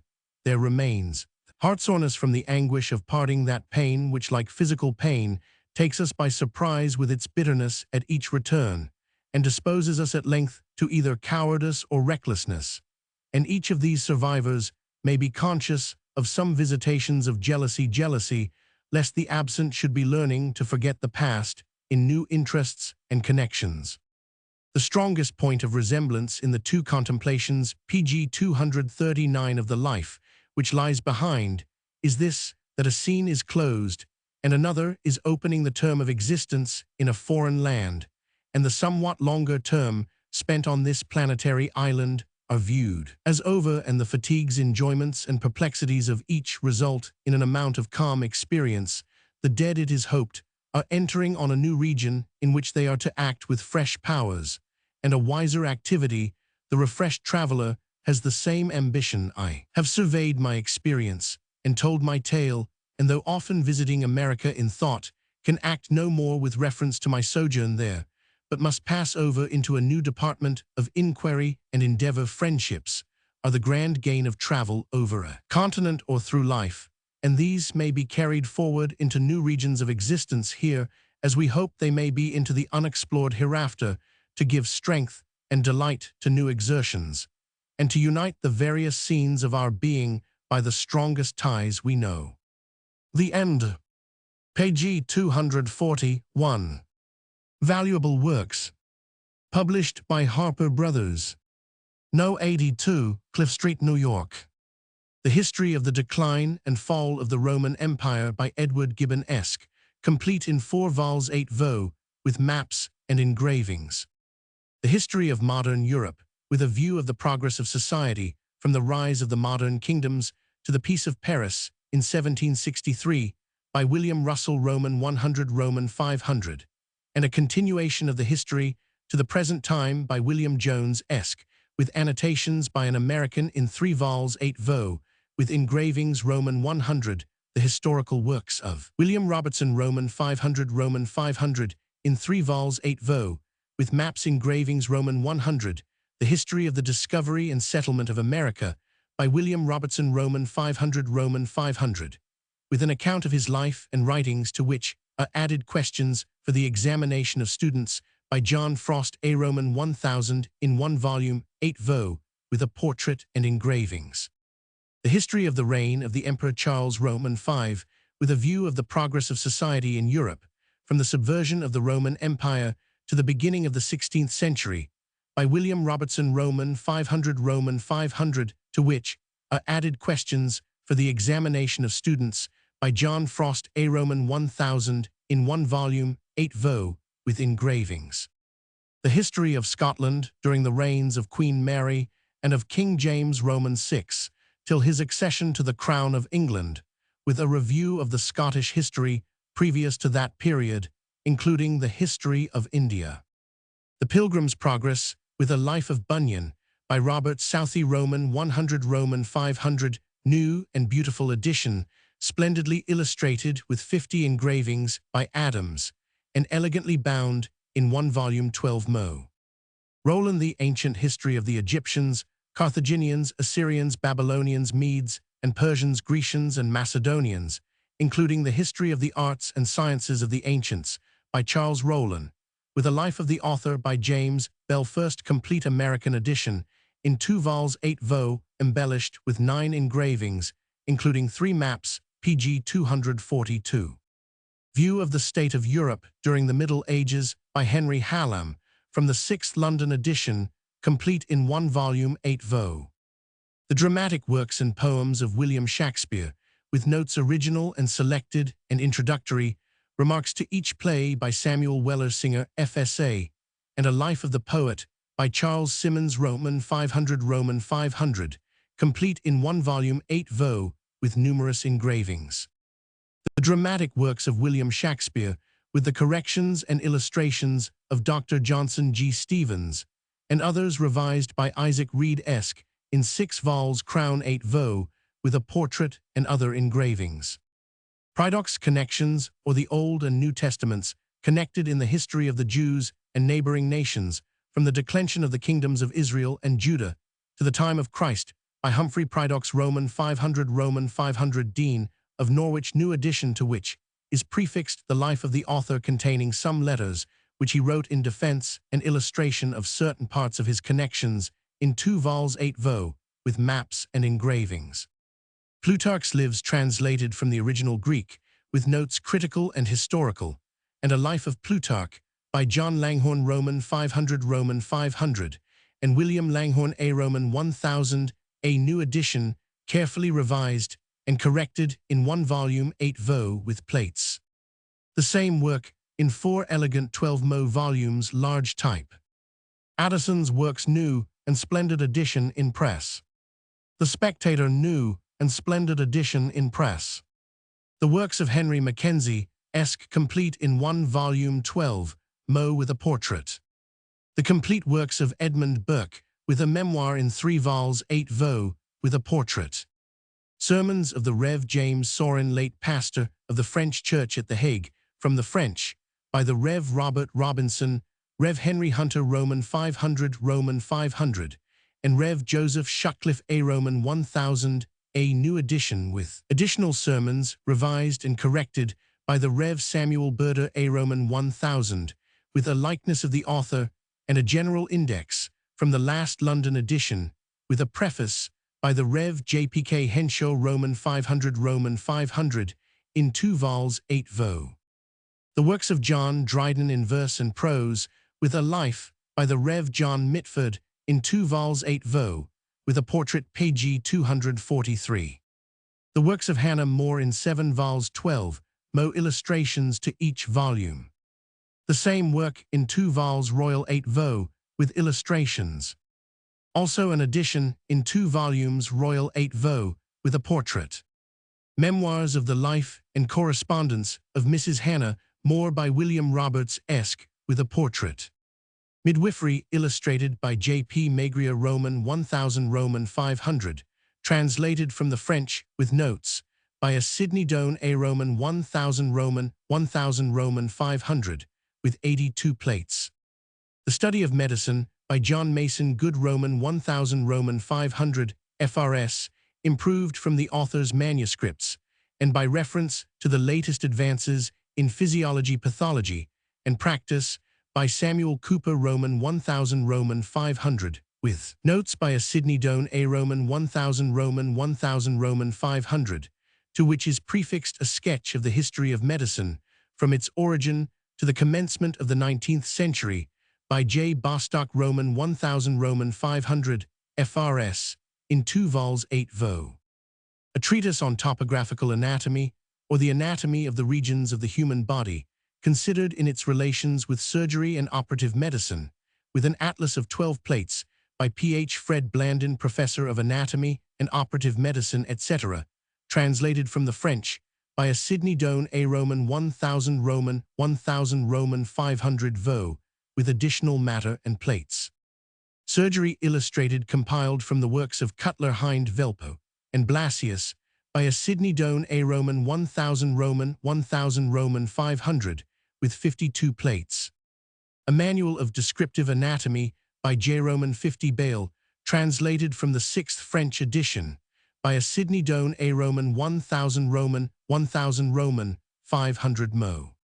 Lexicon Medicum, or Medical Dictionary, by R. Hooper Roman 1000 Roman 500, with additions from American authors, by Samuel Akerley Roman 1000 Roman 500 vo. A Dictionary of Practical Surgery, by S. Cooper Roman 1000 Roman 500, with numerous notes and additions embracing all the principal American improvements, by Roman 500 Roman 1000 Res, Roman 1000 Roman 500 Vo. A treatise on epidemic cholera, as observed in the Duane Street Cholera Hospital, New York, during its prevalence there in 1834, by Floyd T. Ferris, 8 Vo, with plates. A History of the Church from the Earliest Ages to the Reformation, by the Rev. George Waddington, Roman 1000 A. 8 Vo. English synonyms, with copious illustrations and explanations, drawn from the best writers, by George Crabbe, Roman 1000 A. 8 Vo. pg. 244. Letters and Journals of Lord Byron, with notices of his life, by Thomas Moore Esk, in 2 vols 8 Vo, with a portrait. The works of the Rev. Robert Hall A. Roman 1000, with a brief memoir of his life, by Dr. Gregory, and observations on his character, as a preacher, by the Rev. John Foster, edited by Olinthus Gregory, Roman 100 Roman 500, in 2 vols 8 Vo, with a portrait. The Ferry Book, illustrated with 81 woodcuts, by Adams, 16 Mo. Voyage of the United States frigate Potomac, under the command of Com. John Downes, during the circumnavigation of the globe in the years 1831, 1832, 1833, and 1834, including a particular account of the engagement at Kuala Batu on the coast of Sumatra, with all the official documents relating to the same, by J. N. Reynolds, 8 Vo, illustrated with 10 steel engravings. The Percy Anecdotes revised edition, to which is added a valuable collection of American anecdotes, original and selected, 8 Vo, with portraits. The Book of Nature, by John Mason Good, Roman 1000 Roman 500 FRS, to which is now prefixed a sketch of the author's life, 8 Vo. Essays on the Principles of Morality and on the Private and Political Rights and Obligations of Mankind, by Jonathan Diamond, with a preface by the Rev. George Bush, Roman 1000 A. 8 Vo.